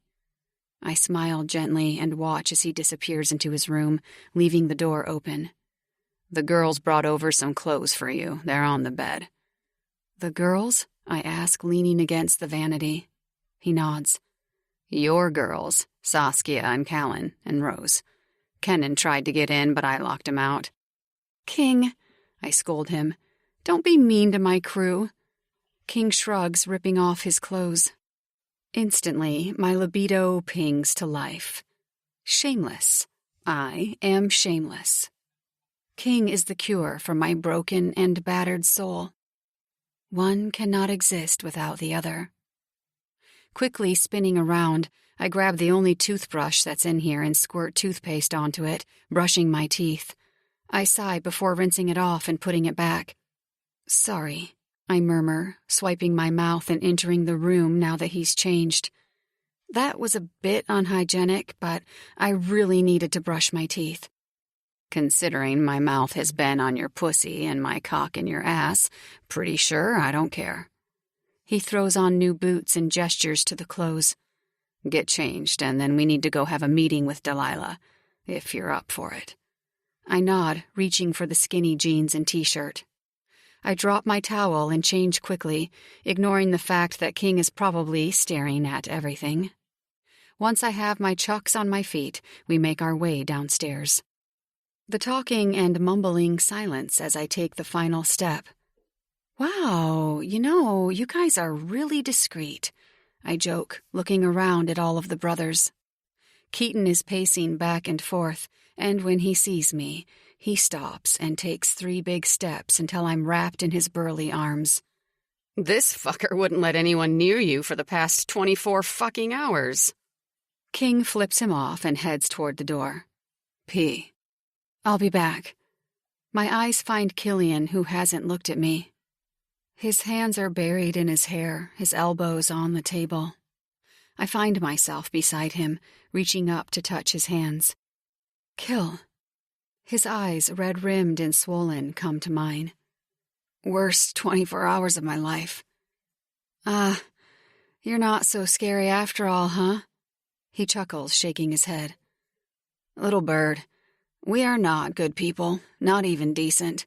We've all killed, almost been killed, and some of us, his eyes flick to Chiron, have been through unmistakably disgusting ordeals, but let me tell you. His eyes narrow on mine. Nothing has scared me like walking into that barn did. My heart softens and I pat his head. I love you too. Killian jokes, rearing back.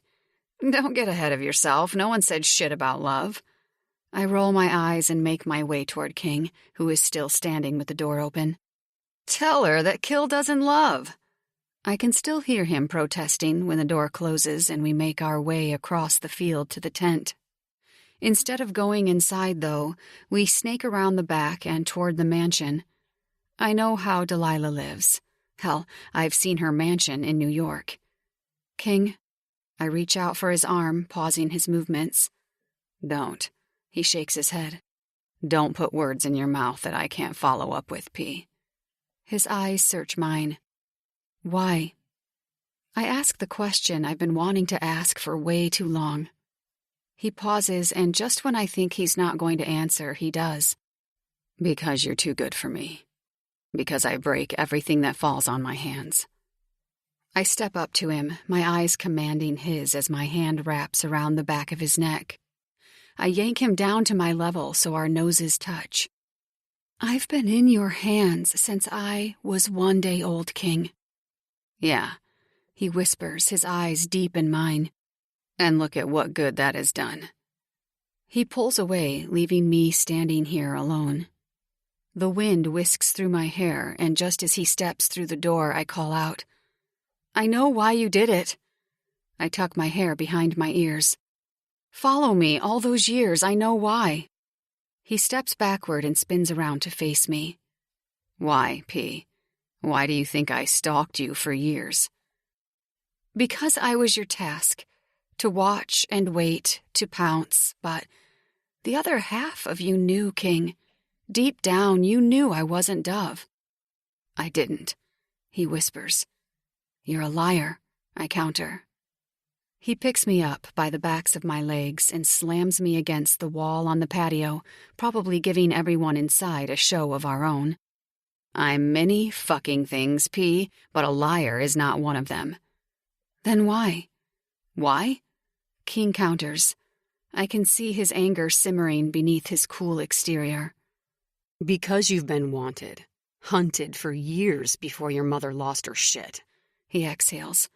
Because even though I knew what I had to do, I knew you were my brother's one true love, the one girl who could bring his sanity back to him, but I still didn't want to give you to him. I still wanted you even though I knew I shouldn't.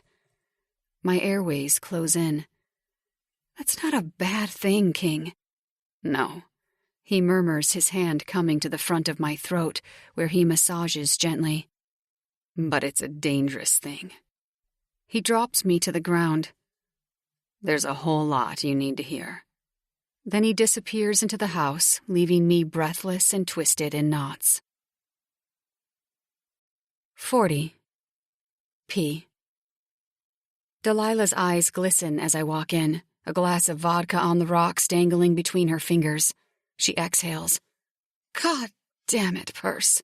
Way to freak us out. I lower myself onto the plush white sofa as she stands and pours herself another drink. Maya, Val, Misha, Rose, Saskia, Callan, and Kenan are seated around the enormous sitting room. There's a large U-shaped sofa that is facing the floor-to-ceiling window overlooking where King and I just came from. I was right. We would have given them all a show. We need to talk, Delilah says just as Justice walks in with more people behind him.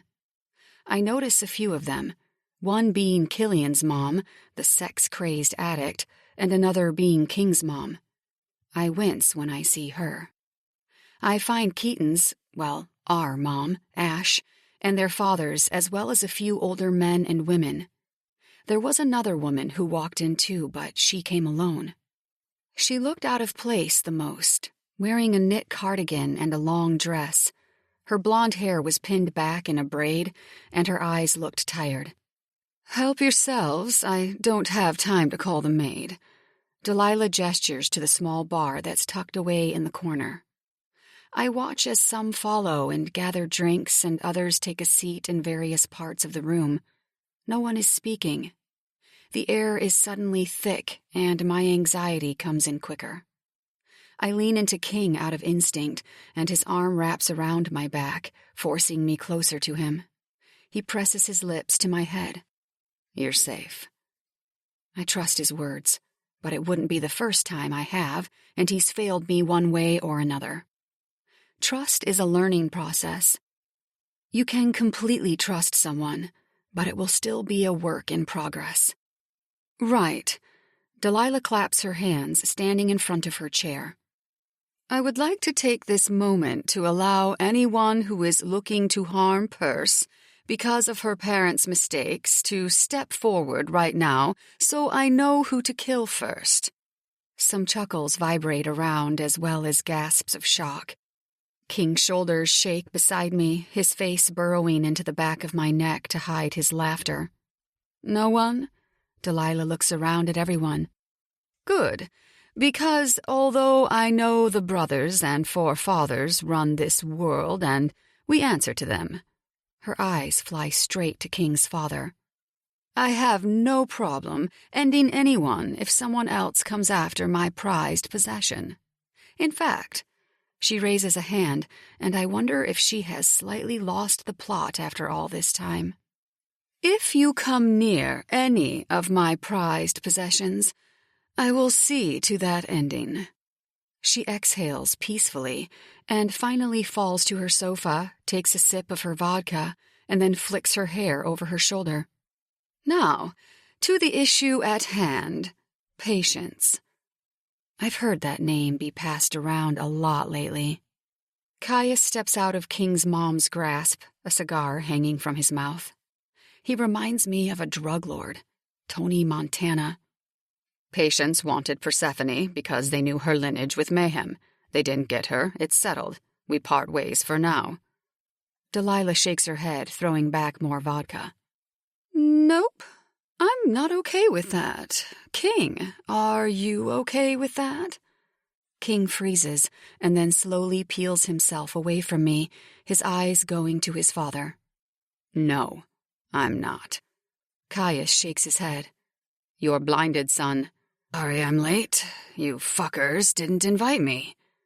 Cohen stumbles into the room wearing suspenders and a tie. His eyeliner is smudged beneath his eyes, and his colorful socks are pulled up to his knees. His hair is a jumble of chaos, like he hasn't showered in days, and his mouth is in a perfect O when his eyes land on mine. Oh, wow. Looky what we have here.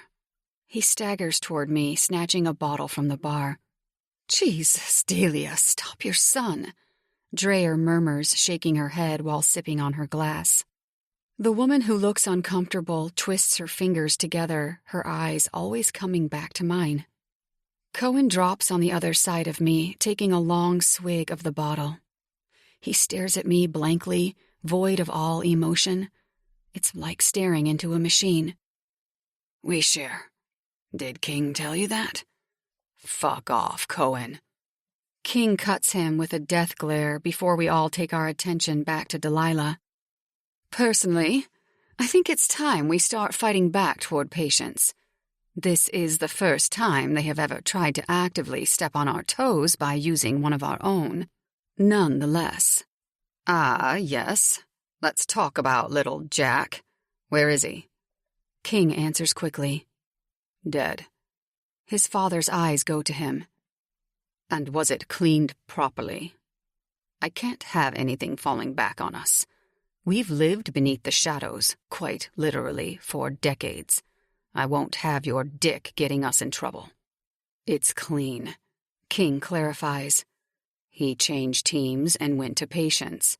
Not sure for how long, but I'm gathering it has been a while. Actually, Jack did things to Perce while she was in our care, so I would say that he needed to be weeded out. He and his mom were drug addicts.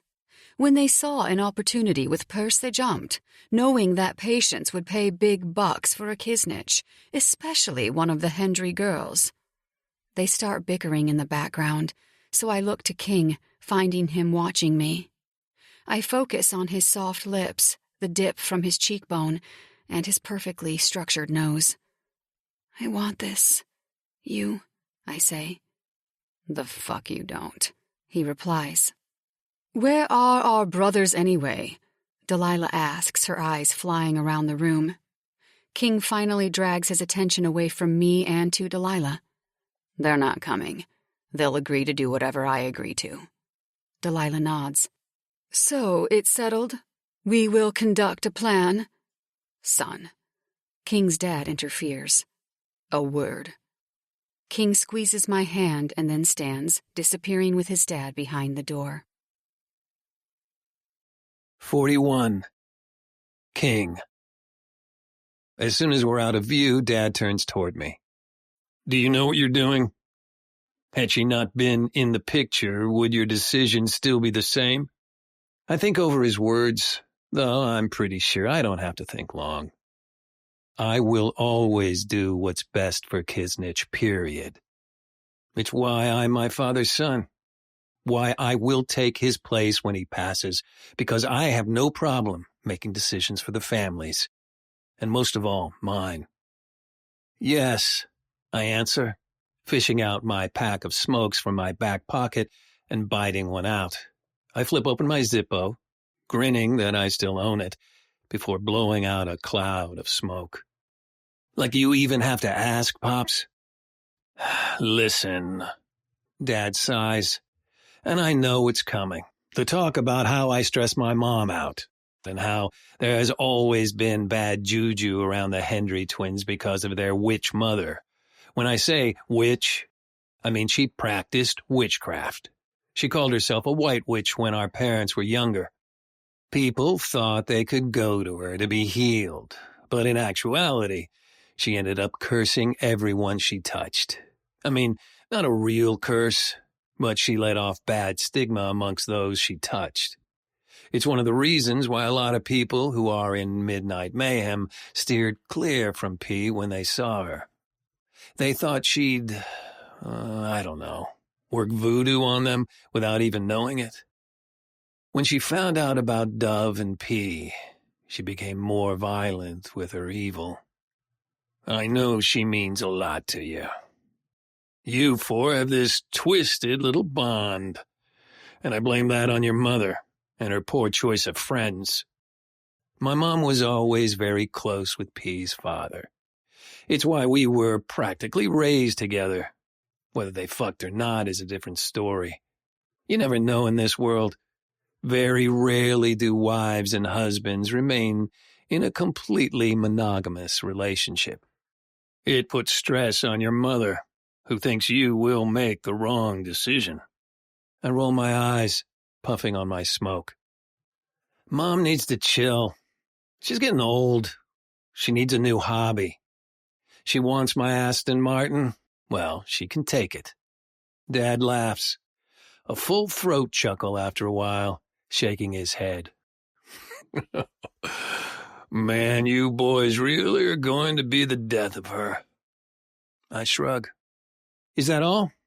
No. Dad clears his throat. This King and Persephone thing, it full swing? I freeze. I don't want to say no, but I don't want to say yes either. It's where it needs to be right now. Dad searches my eyes, finding the answer he so desperately wanted between the words I didn't speak. Well, bring her home for Christmas anyway. I'm sure we are going to have a full table like every year. I shrug. She'd come anyway. Delilah has become far too attached. Just Delilah? Dad cocks a brow, just as Delilah interrupts us from behind. If you're both done, we're ready to carry on our discussions. We both are still chuckling as I make my way back into the room. I'm halted, momentarily, when my eyes come to P, who is sitting on the sofa laughing with Cohen. The fuck? Cohen isn't funny at all. He's about as funny as the Joker. I pause, watching as her head tilts back, flashing her teeth, and that small dimple in her left cheek. The air shifts between them as P reaches inside of her pocket and pulls out a piece of paper. Cohen's Joker smile vanishes instantly as he slowly reaches out to take the paper. He nods at her appreciatively after carefully putting it back in his pocket. I know how I feel about P, but my feelings toward this one girl have never been the issue. It's what I would do for her that scares me, and I don't scare easily. I slowly sink back onto the sofa beside P, who flops her leg over my lap. I lean back, running my finger over my upper lip, and watch her and Cohen talk, moving fluidly through their conversations when Delilah calls for our attention. Cohen turns around and winks at me over his shoulder. Fucker. I trust my brother to an extent, but I don't trust anyone with P, much less him. So it's settled. Delilah claps her hands. We will conduct a plan to take back the power they think they have. And what's that?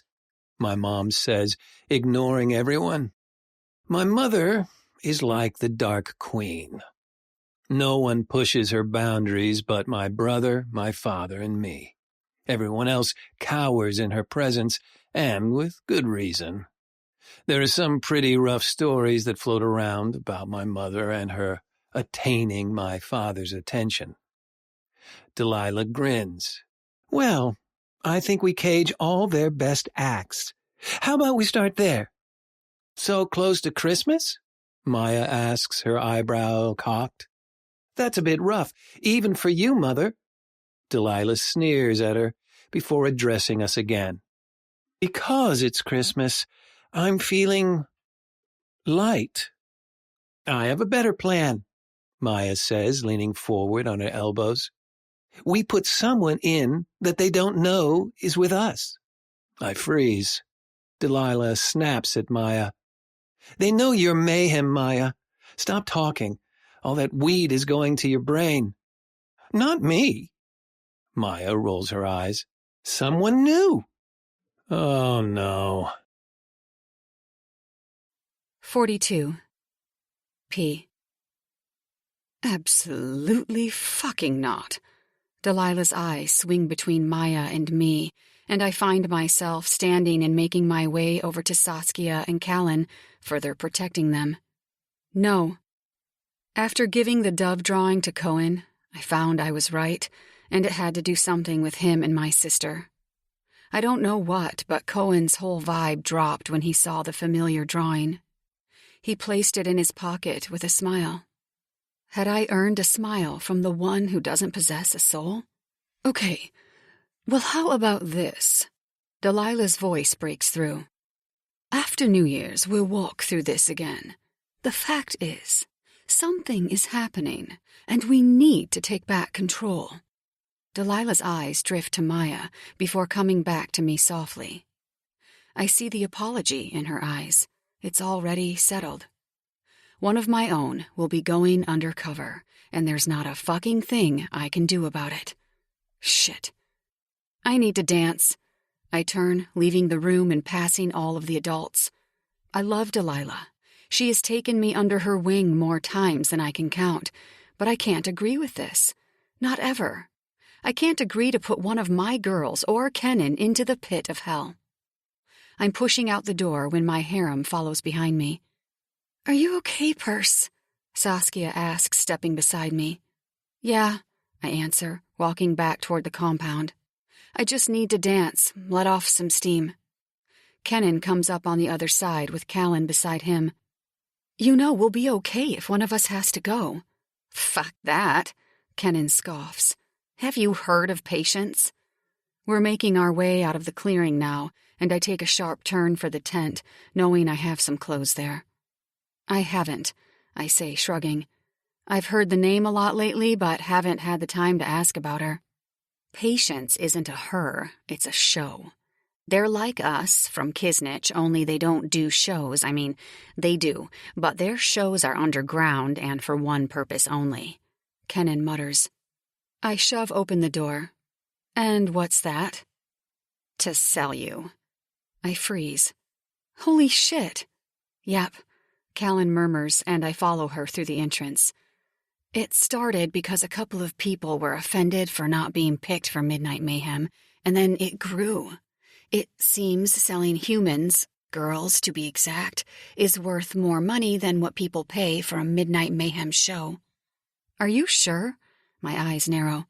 "I mean, 1,200 large isn't exactly cheap." "That's how much they pay?" Saskia freezes, her eyes wide. "That's a lot of money." "No shit," Kenan scolds. "But yeah, so once a month, they host a show that's at an undisclosed building. The most powerful people in America, people you couldn't imagine, attend them. They get a text the night of, and the rest is history. I mean, if you ask me, that's fucked up.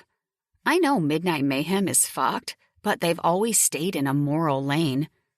I shrug. "I mean, sure, but not really."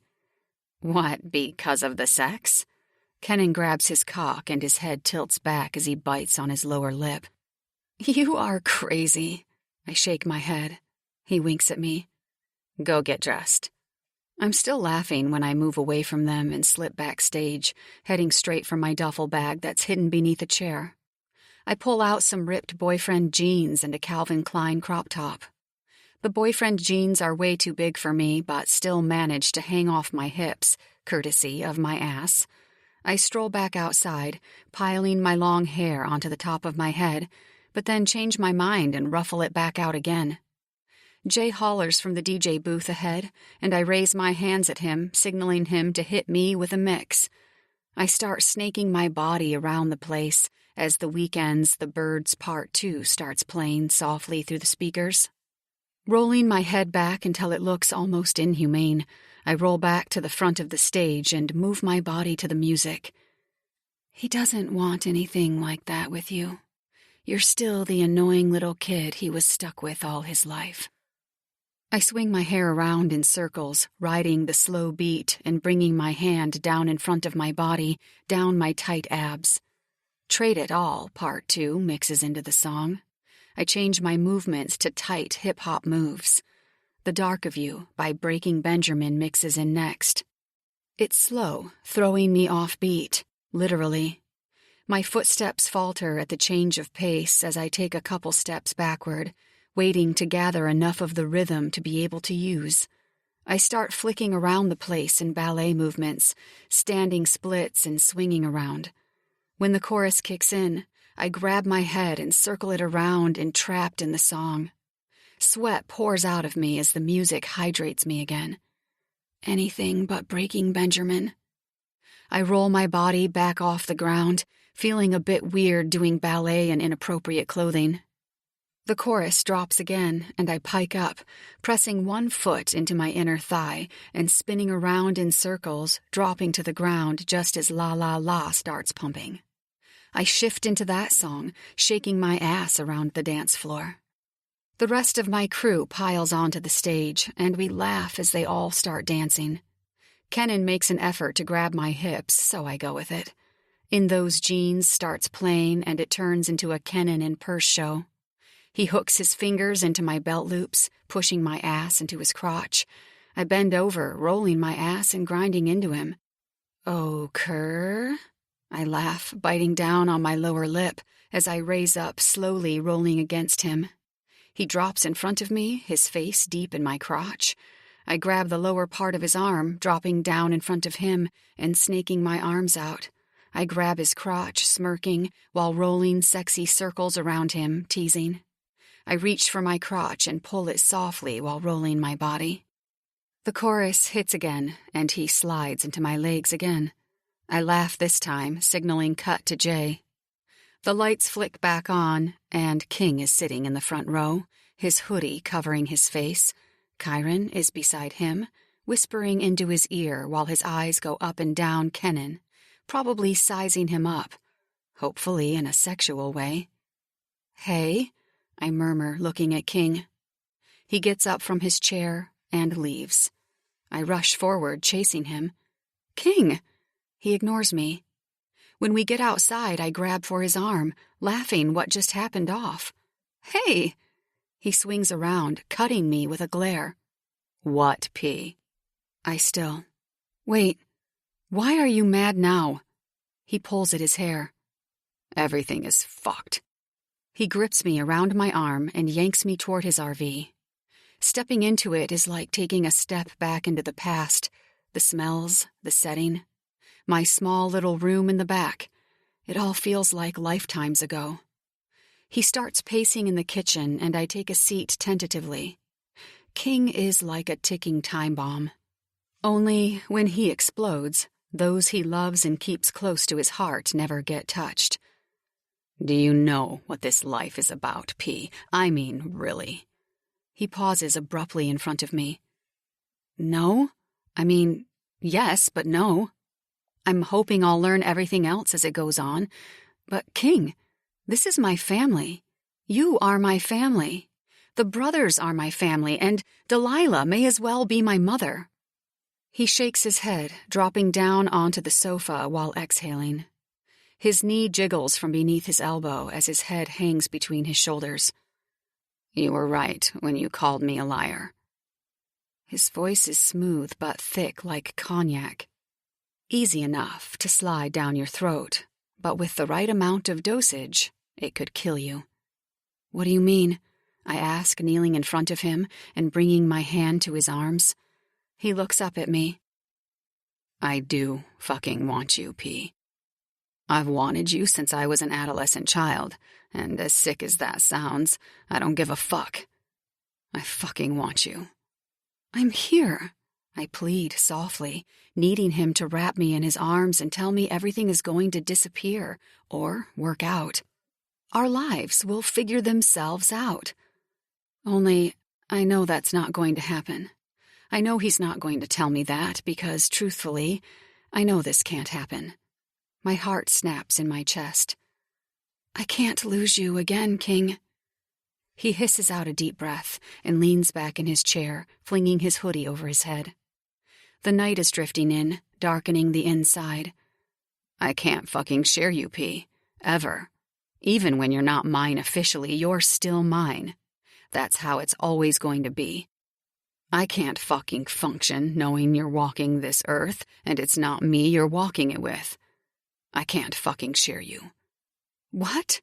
I rear back. "What has that got to do with anything?" He stands and searches through the cupboards. He takes out a clear bottle of Grey Goose, pouring some into a glass. He turns, facing me, and bringing it to his mouth, shooting it back. "The final act. We always have to participate. You really think I want other men salivating over you and seeing you in questionable positions, even if you're just with me? It turns me into a feral fucking maniac just thinking of it. I stand and walk toward him, toe to toe, Converse to military. My hand snakes around the back of his neck, and instead of his touch coaxing my pain, it only fuels my empty pit with easily digestible contents. We can work through it. He pushes me away. I snatch his face back to mine, my fingers around his cheek. Fuck you, if you give up on me again, King. Fuck you. He laughs sarcastically. You think me doing this is giving up on you, P? Quite the fucking opposite. How so? The door slams open behind us, but neither of us turns to pay it any attention. Music pours through our empty silence. How, King? He steps forward, leaning down until his lips touch mine. I stop breathing. Because you get to live a life without me. Then he walks out of the RV, leaving me breathless on the spot. Are you okay, Perce? Saskia says, and I turn to face her.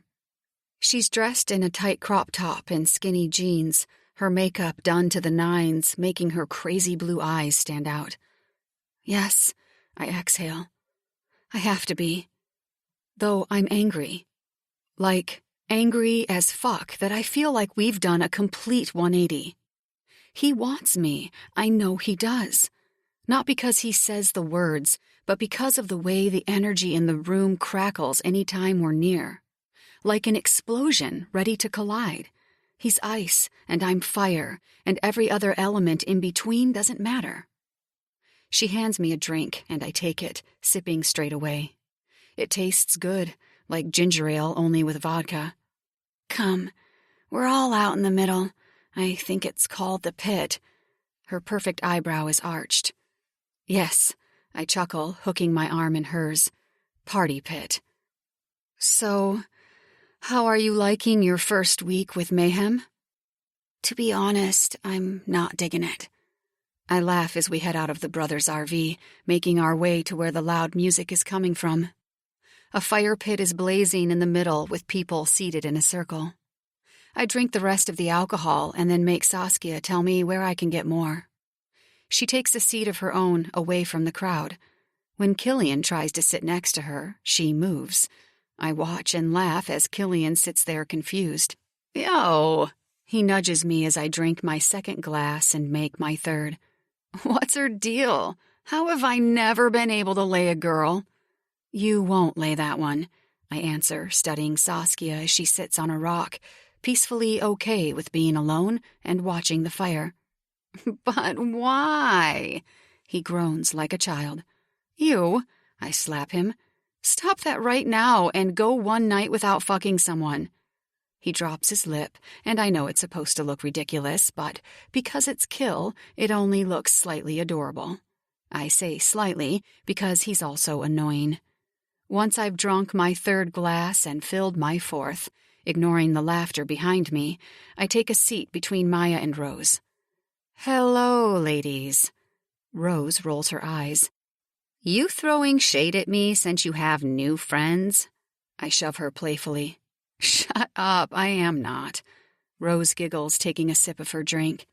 Damn, I so can't wait for Christmas at the Axtons. I drink 2 more and steal Maya's vodka bottle, taking swigs out of that.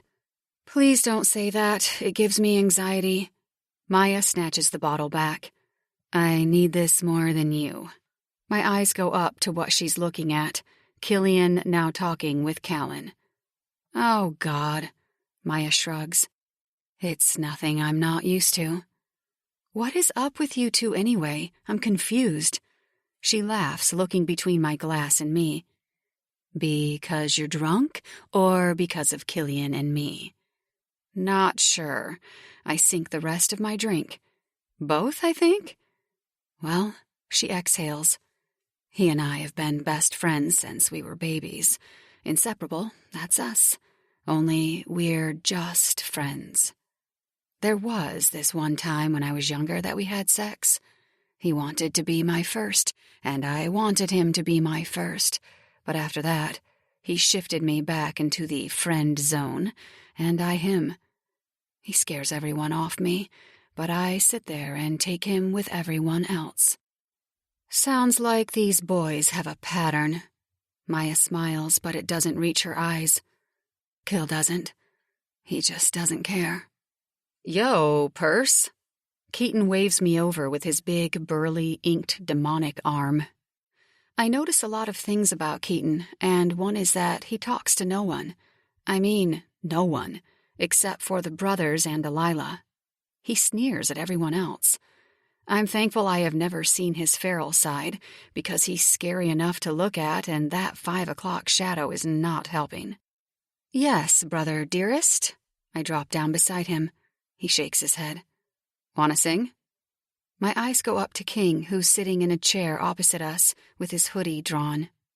He has a bottle of whiskey dangling between his fingers, his dead eyes drawing all the energy out of the room and throwing it into my chest. Sure, I answer recklessly. He starts singing the opening to Billie Eilish's Ocean Eyes. It throws me off because I wish he would have played something else, something with him singing too, not just me alone. I sing through the lyrics anyway, and when the chorus hits, I can't help but find my eyes on King. Everyone else disappears around us, and it's just he and I and the crackle of electricity that's passing between us. I don't move, never leaving until the song finishes and Keaton shoves me playfully. That voice. I laugh, but then when I find myself disappearing behind my smile, a stab of loneliness breaks at my heart. King nods his head, raising his glass to his mouth. I stand and make my way to him, because I want this. I want him. I've not gone through all that I have, all to just give up on him. I'm standing in front of him when his knees separate and his head tilts back. I see it in his eyes, what he wants me to do, so I snake my hand around the back of his neck and lower myself onto his groin. While I straddle his waist, he buries his face in my neck. I'm fucking sorry. His voice is mumbled, but that doesn't destroy the fact that every single one of those words had a direct line to my heart. It's okay, I whisper, massaging his head. He tilts his head up to me, and I drop my lips down to his. I kiss him softly, and his tongue sneaks out, licking me in my mouth. Everyone starts clapping in the background, and I turn my head around and flip them off behind my back. He pulls away, searching my eyes. I can't have you in the final act. Period. We will have to take that up with Delilah. She's not going to like that, I answer, and King turns around to face everyone. He pushes his finger between his lips and blows out a whistle. The music pauses. Yo, anyone else looking at finding a chick, falling in love, and thinking maybe you'll kill a fucker for laying hands on her in the final act? Everyone pauses, but my breathing has caught. What did he just say? He continues. So everyone understands that if you find love in Midnight Mayhem, you still have to whip your cock out for shits and giggles at the end of the night? None of you bitches are going to detest it? Use mine and P's relationship as a get-out-of-jail-free card. They all agree, with a round of murmurs. I want to say that's not fair. Obviously, none of them are in love right now. I turn my head over my shoulder as my eyes fall on Maya, who's glaring at Killian. Agreed. Jesus. Wait. Back up. Good. King's grip tightens around my waist as his attention comes back solely to me. Guess we have a selling point. But you said in love, I whisper, searching his eyes. He freezes. What? You think I didn't figure I loved your annoying ass way back when you ate all of my cookies? I pull my lip between my teeth and smirk. You love me? His head jerks back and he brushes me off. Outta here, girl. You heard that, right? I say to Saskia, who is beside us. She laughs. Yup. I bring my lips to his and rub against his growing cock. Okay, can we go to bed? He lifts me off the ground and starts carrying me to his RV. everyone starts clapping again with a whole round of finally. Yo, you two need your own fucking RV. Fucked if I'm putting up with that noise, Kills calls out through his laughter. I don't care. I have King in my arms again, and although our journey wasn't an easy one, it was one that we both needed to take. Every turn, every bump we hit in the road only helped pave the way to our future. Sometimes it doesn't matter if you know you love someone or they know you love them. Sometimes you still have to fight for it, for them, for us. Marriages fail because so many give up without going through the hurdles. Love is a battlefield, and my knight is a villain. Epilogue. King. I died the day I lost P. Everything inside of me ceased to exist. I didn't want to breathe if she wasn't breathing the same air, exist where she didn't exist. I cut off all my humanity like a fucking cheesy vampire and dove straight into the brotherhood. When she came back to me, the time I spent with her even thinking she was Dove slowly turned on all the switches that I had so violently flicked off. She will always be not just my soulmate, but my better half. King, P scolds, walking into the kitchen with my mom in tow behind her. They're trying to get along, but I think it's going to be more a work in progress. My mother is a hard woman. Stop eating all the cookies before everyone gets here. I roll my eyes, tossing the cookie back on the table. Come here. She does, fluidly moving across the room and taking a seat on my lap. What if she doesn't like me anymore? She turns, her hands coming to the back of my neck. Who? She can't be talking about Ash. She and P have been talking on the phone nonstop. Mom is making noises behind us, yelling at the cooks who are trying their hardest to get all of the food cooked for everyone before they get here. We have Thanksgiving and Christmas here. My parents throwing the ultimate bash, and every year my mom throws a diva fit when something isn't right.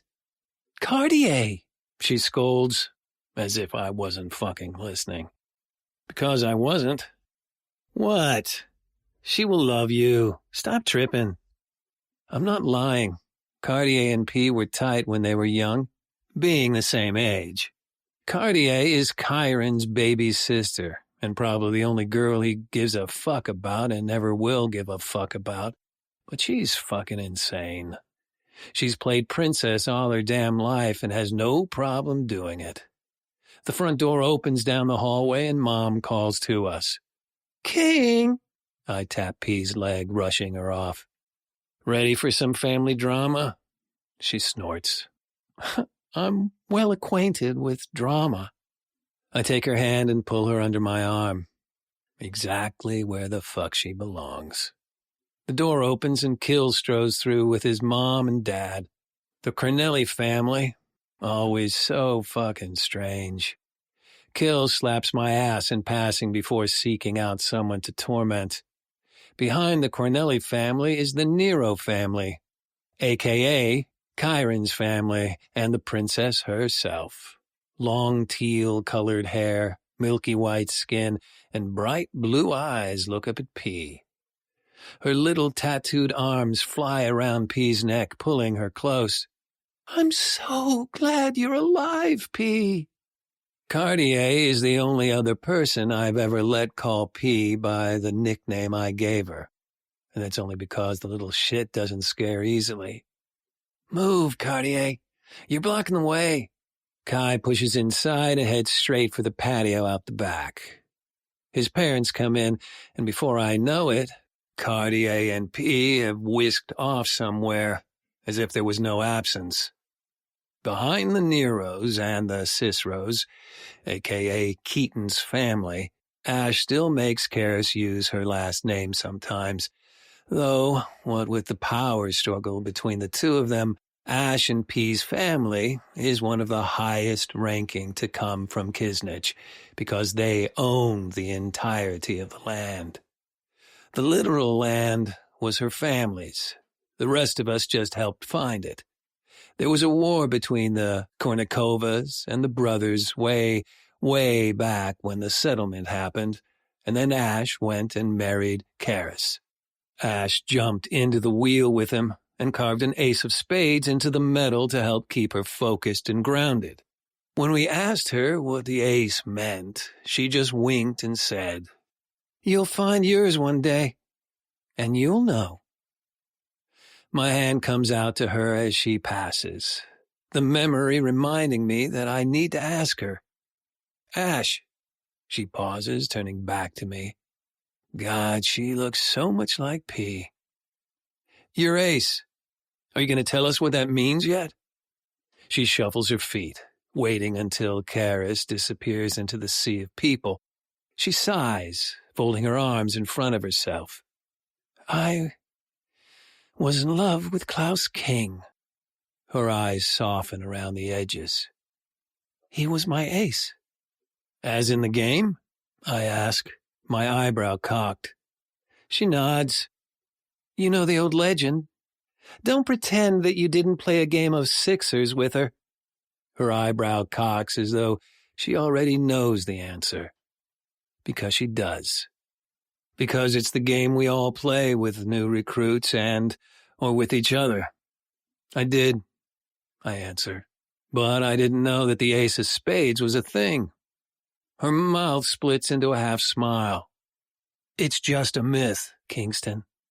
She turns and disappears. I'm left speechless. Part of the legend back in Kisnich started with a specific deck of cards. They were essentially the same kind that you buy everywhere, only these were made for an illusionist. The face of the deck was black with small little demon babies on them. They were creepy as fuck. The game of sixers was originally a game that was created by Killian's great, and so on grandfather. During the game, it was fine to be dealt the ace of spades. But if your opponent picked the card from your hand, then that girl or guy would be either the reason you live or the reason you die. She would either be your blessing or your fucking curse. In Ash's view of things, I guess it was more of a curse, because now Klaus is dead. For me, I don't know if I'll ever know whether P will be my blessing or my curse. She'd be my blessing because I'd fucking need her, but she'd be my curse because I'd fucking die for her. But I mean, shit. It's a myth. Everyone knows that it's basically illusory. Because if it was real, that would be magic, right? And magic isn't real. P. I sigh, sipping on my cool drink as Cartier prattles on beside me about the next tattoo she's getting, apparently on her leg. She's so much more beautiful than I remember, now sporting long, wavy teal-colored hair. "I heard you and King caused a whole lot of trouble these past couple months." She waggles her eyebrows. I laugh. "Yes, we did." "How about you? Why aren't you in the show?" She snorts, wiping her mouth. "You think my psycho brother would allow that? Seems he can be a dirty fuck, but I can't." I can't help the laughter that explodes out of my chest. "A dirty fuck?" She nods. "Yes, a dirty fuck." She leans forward and takes the joint off Maya. "It isn't really something I want to do either, and since my brother is filling the duty for the Brotherhood, they don't care too much about what I do." Maya takes it back. "Only who you do." Chiron pulls out a seat beside Cartier. "Which is fucking no one, am I right?" He glares at his baby sister, and you can see the dark shadow shift slightly, accommodating her. "Wrong," she chuckles, taking a swig of her drink. "I swear to fuck, Cartier, focus on your business." "I do," she scolds, and watching their back and forth is amusing, right up until Keaton drops down beside me, his eyes on Cartier. The air shifts around us, and suddenly I feel like I'm interfering on a very intimate moment. Cartier's eyes flutter, but then she plasters a fake smile. "Keats, how are you, my monster?" Keaton's jaw tenses, his eyes coming to mine. "You good?" I nod, looking around the table. I watch as everyone slips into conversation. Laughter, arguing between siblings, Kill's mom walking around half naked and sitting out near the fire at the back. "Yeah," I whisper, my eyes going straight for King. "Better than good." Killian jumps up on his chair, pressing his fingers between his lips and whistling out. Once everyone is silent, Killian grins, pulling Callan under his arm. "We're going to play a little game of you hide and we seek." The parents all roll their eyes, going back to what they were doing, but the younger generation who are here, I've noticed it's not all, remain silent, waiting to hear more. I groan, massaging my temples. King's arm tightens around my waist, pulling me up from my chair. He bites down on my ear. "You owe me a fucking dare." Shit. Aftermath. I sat at the back, where the lights were dim and the audience was quiet. Alone, away, behind the spotlight that shone on the cast. This would be my first show, but it would not be my last. Studying every single one of them and what they do. I picked at my popcorn, the butter slipping down my throat, just as Delilah Petrova made her way to the center of the ring. She wore a black and lilac ringmaster outfit and a fedora hat. It was almost as though she had not aged at all. She brought the mic to her lips and smirked. "Welcome to Midnight Mayhem. We are not a circus. We are not a carnival. And the only thing that you should be afraid of losing tonight is your sanity." A creepy, haunting melody started playing in the background as the spotlight dimmed to a deep red. Her smirk deepened as she backed up. 6 shirtless men wearing dark denim jeans bared themselves as 7 women wearing white lace underwear and bleached fluffy wigs came forward. I knew who they were. The 6 demons of hell and the 7 angels of heaven. 7 aerials dropped from the roof, and I watched in deep fascination as the angels climbed and twisted and flipped around through the silk. The demons chased them up the ropes as threats of romance by Marilyn Manson played tragically. We watched as every angel was captured by a demon. Slowly, each demon pulled out a devil stick and doused them in gas before lighting them on fire. The crowd gasped when one of the demons brought the flame to his angel's wings, setting it ablaze. We watched as the wing slowly burned to a crisp, the angels screaming and howling above the music. One after another, the angels dropped to the ground, hunched over their legs, sobbing. It was almost heartbreaking to watch, if I had a heart. Their demons stood behind them, dripping in sweat. Their faces were painted red, their eyes as black as the midnight sky, and their mouths smudged with dark charcoal. The men danced hypnotically to the music with their devil sticks until the music slowly morphed to Heaven Upside Down by Marilyn Manson. The angels slowly rose up, as if from the ashes, now wearing black lace panties and bras, with black leather collars latched around their throats. Each demon had an angel, with one demon having 2. They grabbed onto a leash and clipped it to their angel's collar, yanking her back. Each angel is fondled with fire, whips, and chains. The atmosphere is dark and spellbinding. The flashing red lights with the music. The sheer mesmeric feeling of the show already has me on edge. This is the first act, and I know that there are a lot of them through the night. I was here to watch and absorb every single inch of the show, Midnight Mayhem. And Kisnich would never know that I existed in the back of the crowd. Watching, waiting. Now is